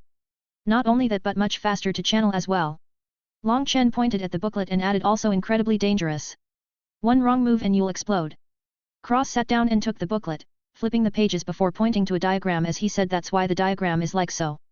Cull the Earth is the first and basic entry, Cull the Stars is the second and familiar entry, Cull the Sun and Moon is the third and experienced entry, Cull the Heavens is the fourth and completion entry, Cull the Cosmos is the fifth and perfected entry, and finally Cull the Universe is the sixth and mastered entry. The first and second entries / forms are completely safe, after that you should be competent enough to execute the technique without blowing yourself up. Long Chen grabbed the booklet, rolled it up, and hit Cross with it saying, yet. If your meridians are as hard as a primal chaos weapon. Cross said, hey. It works. Plus the technique is a transcendent technique. It can be used at all levels of cultivation, even us. Long Chen paused and said, you couldn't possibly me thinking. The booklet was engraved with the words Cull of the Universe before looking aged and ancient. 4 copies appeared, only one of them looked ancient, while the rest looked new. The ancient-looking one disappeared and the other 3 followed suit. Long Chen sighed and said, you're really going to kill this kid? Cross scoffed and said, my little test bunny? Nonsense. Plus, since when did you start caring about the kid? Long Chen said after he killed the fox spy and got the antidote for Yaireo. Cross smirked and said, hard on the outside, soft on the inside eh? I wonder how Tang Wanner would feel about that. Long Chen coughed and said, are you trying to kill me? Speaking of which, don't think I don't know what you did. Cross blanked and Long Chen said angrily, you made them fertile again. Cross laughed and said, you noticed? Haha. Long Chen clenched his fist and said, yes. I noticed. After they were all pregnant. Again. Cross waved and said, congrats. Long Chen shouted, it's enough. I'm drowned in kids already. Cross just chuckled and suddenly his necklace lit up as Dry's voice came over, hubby congratulations. Cross had a bad feeling and sure enough, his wives were pregnant too. Long Chen laughed and said, karma. Haha. This is karma. Ha ha ha ha. Cross grinned his teeth and left angrily as Long Chen fell over laughing. Years passed. A new round of brats appeared, the talent got better and better with every wave. It was only normal. Cross and Long Chen's cultivations were beyond comprehension as were the girls, naturally the kids would be better and better as their cultivations rose. Speaking of which, he was quite literally an ancestor. His kids had kids that had kids and so on. It was quite the sight to see so many generations of people, it made him feel weird too, time really just flew by when you weren't paying attention. Cross watched as Zhu Vinian went through life and death situation after life and death situation. Surprisingly, Xiao Xiao, that dumb girl, fell in love with Zhu Vinian along with Long Yaorao. She didn't even hesitate to throw her life away to protect him. Cross almost spanked her butt right off. What are you doing? Do you realize you're leagues above the kid in talents? Needless to say, Zhu Vinian went on a rampage after she was injured. He killed tons of people protecting Xiao Xiao and Yaorao. Cross and Long Chen had to say, the kid was a good kid. He accepted Xiao Xiao but no more after that. Even when he became the top expert in the immortal world, he didn't even look at other women. He was lonely though. Cross and Long Chen sent Xiao Xiao and Yaorao to the God world when they reached Heavenly God, making it look like a tragedy. Zhu Vinian was devastated and came back to the sect with lifeless eyes. Long Chen and Cross watched with interest as he slowly got his spirit back and became sharper than before, finding the ancient-looking cull of the universe and getting advice from the old man. Zhu Vinian realized his top expert cultivation was just far here. Even now, he couldn't see the 9-star heaven-rending sect's depth. He took out an organization of spies and found out about the God world when Xiao Xiao and Yaorao disappeared. He started working hard for his goal and ascended to continue and find Xiao Xiao and Yaorao. Cross snapped his finds as soon as the kid left and the sect was unlocked, releasing the new items from the God world, the higher level bloodlines, stronger techniques, and all the older people stepped out, killing all the traitors and spies, throwing them into the scar. All the cities were washed with the blood of the spies and traitors and the departed hero's star realm was traitor-free, introducing a new era. Cross and Long Chen spent their days raising the new kids, drinking, playing chess, cultivating, and working on the 9-star heaven-rending art endlessly. It was the foundation of both their powers. They continued their own arts but they worked on the sect holy art all the time, constantly improving and perfecting it. It had countless levels now, there was a clear path across all the realms. They sometimes threw a copy into the lower realms and watched the person who got it grow up, improving on the flaws as they saw them. How many times has this happened? There were a handful of 9-star heaven-rending descendants, not too many but not too little. Years came and went, time was just a number now. 500,000 years passed. Cross and Long Chen looked up to the sky and Cross said again? This is getting annoying. Long Chen laid back and said, it's your turn, I went last time. Cross groaned and said, can't you just go twice? Long Chen shook his head and Cross sighed. His right hand turned into scythe blades and he disappeared. A few minutes later, he came back with blood dripping from his scythe hand and his left hand was Godslayer and covered in colorful blood. His left hand fingers had a bunch of storage rings on them as he said, Eden, sort these please. You can have the world cores inside, also through the corpses in the scar, make sure you get the bloodlines but also splash some on the scar walls, the pressure needs to be improved. The rings disappeared and a voice sounded, thank you, master. Cross waved and said so formal. As he washed his hands and sat back down. Long Chen was still looking at the chessboard and finally made a move. Cross looked and the room fell into silence again. 500,000 more years passed. The void cracked and Lucas, Lilith, and Mo Tian appeared, shooting towards the heaven-rending sect in a hurry. Cross and Long Chen were playing chess when Lucas, Lilith, and Mo Tian appeared and shouted, Dad! You need to run. Cross and Long Chen looked over and said, Why? Lilith said anxiously, the immortal gods are coming. The immortal world will be completely destroyed. Cross and Long Chen said, oh. Before going back to their chess game. The three kids were stunned. This is a big deal, okay? Stop acting mysterious, old man. Long Chen said, Mo Tian, you should go see your father. It's been a long time. Your parents miss you. Mo Tian was stunned and said, Uncle Long, you. Long Chen said, go see, Mo Nian kiddo.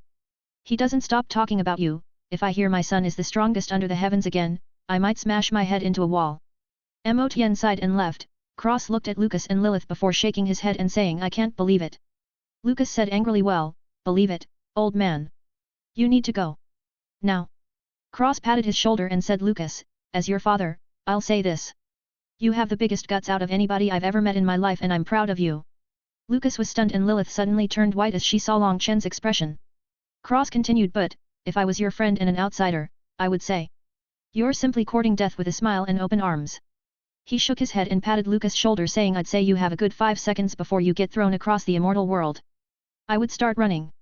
Lucas was confused and Long Chen growled, you impregnated my daughter. Lucas immediately pushed Long Chen's shoulders and said seriously, Uncle Long, no. Father-in-law. I love Lilith with all my heart, even if she wasn't pregnant I would still love her until I died. I would really love to have your blessing and marry her, but right now you both really have to get everyone and leave. Long Chen was stunned and looked at Lucas in a daze. Lilith was also dazed and teared up as she said emotionally Lucas. Cross clicked his tongue and said what a responsible kid. You're definitely my favorite. Oh, wait. No, it's still Angel. Lucas was unfazed and roared what the fuck are you doing sitting and chatting here? He was about to continue when a shattering sound was heard across the world. Lucas paled and said they're here. He took out a sword and turned around. He kissed Lilith and said I love you. Before knocking her out and leaving the building, going to face the calamity himself. Cross and Long Chen were stunned. Wasn't this kid too impatient? Cross waved and Lilith appeared next to him. Her body glowed gold and she woke up. She said angrily bastard. Cross grabbed her wrist and said hey, pregnant woman where do you think you're going? Lilith said to fight. I can't leave him alone. Let me go. Long Chen said I know why he knocked her out now. Cross said I'm satisfied with this, a very good girl. Thankfully she didn't become an arrogant woman. Long Chen frowned and said what's that supposed to mean? Cross said what do you think it means? If she was a selfish bitch, would you like her? Long Chen was disgruntled. What was he supposed to say? No. It was his daughter. Thus he was in an awkward spot. His most hated thing was betrayal. If his daughter betrayed his brother's son, he didn't know what he would do honestly. Lilith cried shouting let me go. He'll die. Cross and Long Chen were moved, they almost believed they were in a bad situation. Long Chen tested her saying so? You're going to die with him. Cross added it's better to stay and kept the baby safe. Lilith took out a sword and chopped at her arm saying if he dies, I will die along with him. Cross and Long Chen jumped in shock and fear, this girl was insane. Long Chen grabbed the sword blade saying fuck. Are you crazy? Really? Seriously? Answer me, Lilith. Have you gone completely mental? Cross shook his head and Lilith said let me go or I'll kill myself. Long Chen almost slapped her and roared enough. Sit down and shut up. Meng Qi. Come get your stupid daughter. Lilith was dazed and Meng Qi appeared. She had a frown on her face as she said is this really necessary? She had deep feelings. Long Chen said angrily is she going to kill herself if he dies? Not while I'm alive. Meng Qi sighed and shook her head as she brought Lilith into her bosom, hugging her tightly saying my little baby, I missed you. Lilith teared up and said pitifully Mama, please let me go. Meng Qi said silly girl, do you believe Lucas is in any danger? She sighed and said these two guys like to act mysterious all the time. They've become addicted to posturing. Come with Mama, let me tell what's happened in the years you've been gone. Cross and Long Chen choked. Luna appeared with Lucas in her hands as she said you just let out Sun go out and fight against those filthy things. Cross said quickly Luna, my love, it builds character to slaughter enemies alone. Luna grinned her teeth and said I'm going to slaughter you. Cross was dazed and said will you really? Luna was startled for a moment and she caught the excited look in Cross' eyes. She suddenly remembered he loved to be rough at night. She suddenly started to feel hot and said yeah but her tone was a bit weird. Long Chen slapped his forehead and said come on, really? Luna coughed and her ears turned pink as she said anyway, stop posturing and tell you son your true cultivation. Lucas mumbled true cultivation. Cross looked at Luna's eyes and she said with her eyes do it and tonight you'll get a reward. Cross was immediately obedient and said honestly absolute origin god peak. Long Chen said hey. Congratulations, I didn't know you reached the peak. Cross turned to him and said actually it was just the other day, I completely forgot to tell you. Long Chen chuckled and said I'm still late stage, damn. Lucas was dazed and said awkwardly I don't know what that is. Cross explained in the god world, you know the peak of cultivation as supreme beginning god. Lucas nodded and said of course. Cross said above this is the absolute beginning god, then origin god, then supreme origin god, then absolute origin god. Lucas shouted what? I'm only at supreme beginning god early stage. You're 4 great realms and several stages ahead of me. Cross nodded and said so are all your mothers. Even some of your uncles and aunts are in the origin god realms. Lucas looked depressed and said so I'm just a big joke then. Cross laughed and said Lucas come here. I'll tell you a secret. Lucas gloomily walked over and sat down at the table. Cross said how long have you been in the god world? Lucas said I don't know. 50? 70? 100 years. Cross smiled and said the worlds have a time difference kiddo. You used 100 years to get to a level we used 10 million years to get to. Every 10 years in the god realm is 1 million down here. Don't beat yourself up about it, you're very good. I'm proud of you.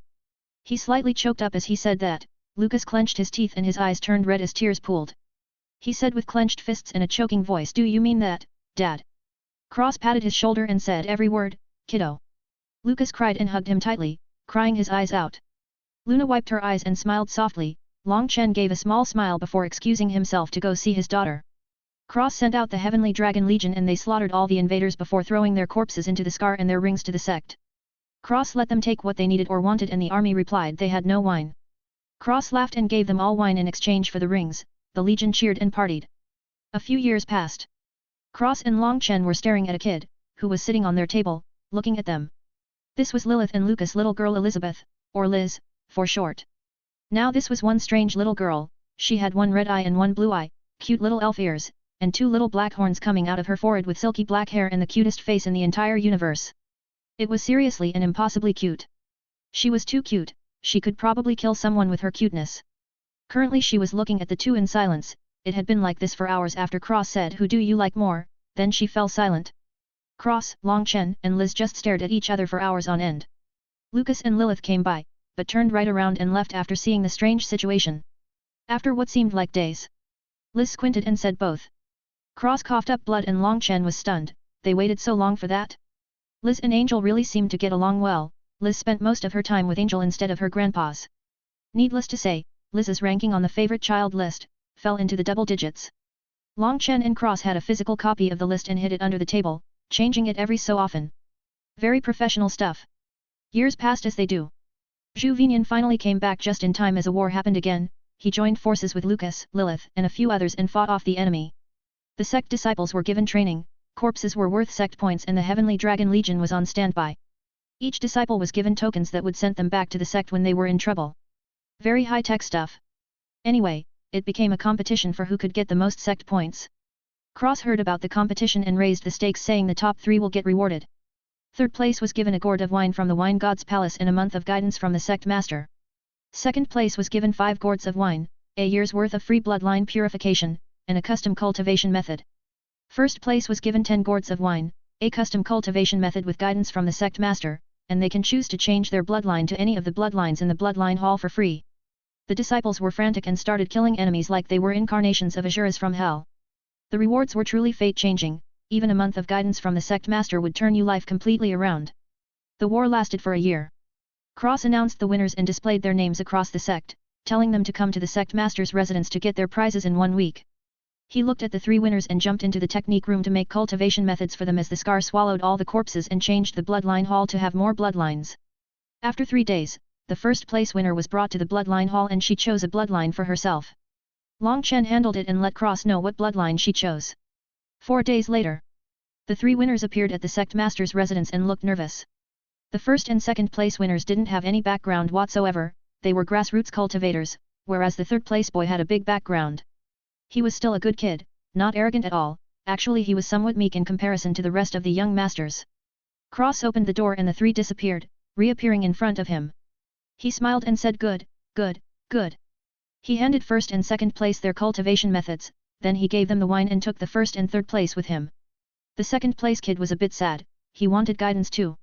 Long Chen chuckled and took the kid with him as a disciple, making the kid too happy he fainted. Long Chen was helpless to his newest disciple's habit of fainting from happiness. Cross taught the 2 disciples and directly restarted their cultivations according to his methods instead of whatever they were doing before. He even gave the meek third place kid a cultivation method that was basically a super upgrade of the one he had before so he could practice this one instead. Cross pushed that kid a little harder so he could toughen up a bit. He knew this kid came here because he wanted to make his father proud. Otherwise this kid would become a scholar instead. He was completely enamored with studying and only cultivated because he wanted his father to smile more. A real good kid. It's a shame his goal is very lofty, the kid comes from an empire in another star realm, he's one of the princes there. To get his father to smile was harder than reaching Origin God realm. Nevertheless, Cross liked this kid and the girl who got first place was pretty cute too. Her idol was Athena. Out of all the bloodlines in the bloodline hall she chose the primordial Amazon bloodline which was one of the mid-priced bloodlines but Cross stressed to all the disciples a long time ago that it wasn't the bloodline that makes you strong it was all yourself. Basically, the bloodline doesn't make you, you make the bloodline. After that sentence, it became a golden plaque in the bloodline hall as a reminder to all the disciples. Anyway, the girl even had posters of Athena in her room. She was awed by Cross, who took down her idol and make babies with her. Cross was getting flashbacks of Athena looking at this girl, who was looking at him with flashing eyes. I'm more than 10 million years old, okay? This isn't right. He directly sent the girl to the Amazon woman, who was absolutely wild in bed. Cross got excited just thinking about it. He decided to ravage Athena tonight. Before he started teaching the boy with big dreams. Somewhere else, Athena suddenly started feeling hot and excited. She licked her lips and thought about Cross when a girl appeared in front of her. The girl directly kneeled and said, "Please let me be your disciple. You're my idol." "Master." Athena was stunned and said, "How did you get in here, little worshipper?" The girl said, reporting to Master. "Sect Master sent me here. My name is Baokyo Reiyeo." Athena said, wrapped around the waist. Reiyeo said embarrassingly, "Yes, Master." Athena said, "Well, little Rao, get up and get me some tea." Reiyeo jumped up and did a dance before running to get tea as fast as she could. A letter materialized in front of Athena and she opened it before getting hot and groaning in anticipation. Basically the letter said, "Tonight, you're finished for years." CZ. Time passed quickly. Xiao Xiao came back to Cross with 9 tails behind her, and Cross gave her a new method that combined 9 tails into one before starting over again, endlessly. Xiao Xiao was happy and left. Xiao Hu, the tiger spirit, finally got his body back and showed up in front of Cross, who gave him a tiger cultivation method he made. Xiao Hu was stunned as it looked the same as the cull of the universe and the tiger god Eclipse. Xiao Hu suddenly had a terrifying revelation and looked at Cross in fear. Cross just grinned and held a finger over his lips, winking at him. Xiao Hu was amazed and left in a daze. Millions and millions of years passed. World after world, endlessly improving. Cross and Long Chen were beyond any comprehensible words detailing their strength. Basically they could sneeze and destroy the fabric of reality, causing the death of the entire universe. With such a power comes the amazing perk of infinite life. If you had to name what they were now, the only thing you could say was God. Actual gods, all of them. And yet, they stayed in the sect, biding their time, completely content with just staying with their families and teaching disciples. Cross was sitting down at the table one day, when a phone appeared out of nowhere with a monkey symbol on the back of it. Cross looked serious and grabbed the phone. He didn't know who sent this or how. He suddenly sighed, another peak, another ant-like existence, but hey. At least he didn't have to do anywhere this time. He turned on the phone and there was a message saying, "Hey. It's me, Monkey. From the Kyushu convention. Consider this a little gift from a friend." Monkey Cross looked at the phone and quickly learned how to use it. There were a bunch of apps but 2 stood out to him. One was Discord, and the other was a chat group. He clicked on the chat group and was suddenly asked for a username. Cross was stunned and thought about it before typing elf on the shelf. This was his new net ID for everything, even Discord. Cough. Anyway. Cross was dragged into a group chat called 9 Provinces, 1, group. A bunch of chats swarmed the group and Cross typed for a while, becoming addicted. One day. Cross was looking at his phone and he squinted saying, "Who is this Senior White?" The end. 258, thank you. Thank you all for the support. This is the longest FIC I've ever written and some parts were slow, nonsensical, or just dumb. Thank you for those who stuck with me to the end, gritting your teeth and bearing it. It really makes me happy to see that. For those of you who want to know what comes after this. Well, here you go. VVV. I just finished writing the last chapter of The Last Blood Elf. I hit publish and leaned back with a satisfied smile. Doesn't this piece of shit computer short circuit after publishing and kill me? I didn't even get hit by a truck. I want a refund. Next thing I know, found myself in a new body. The kid was handsome, but not as handsome as I was before. I sighed and then I heard it. The sound of an angel, the top of my waifu list. Darling. Coming soon. Monkey in the Multiverse. New. Also this new FIC is going to be a special one. I won't spoil it, but if you don't join Discord that you're seriously missing out. So join. Not kidding. Like it's not a trap, I'm telling you that there will be special things in the Discord in the future, and if you're not in it you can only cry in a corner and regret. Discord link, https://discord.gg/jf7pbxn, never expires. Anyway. Thanks for the support, bye.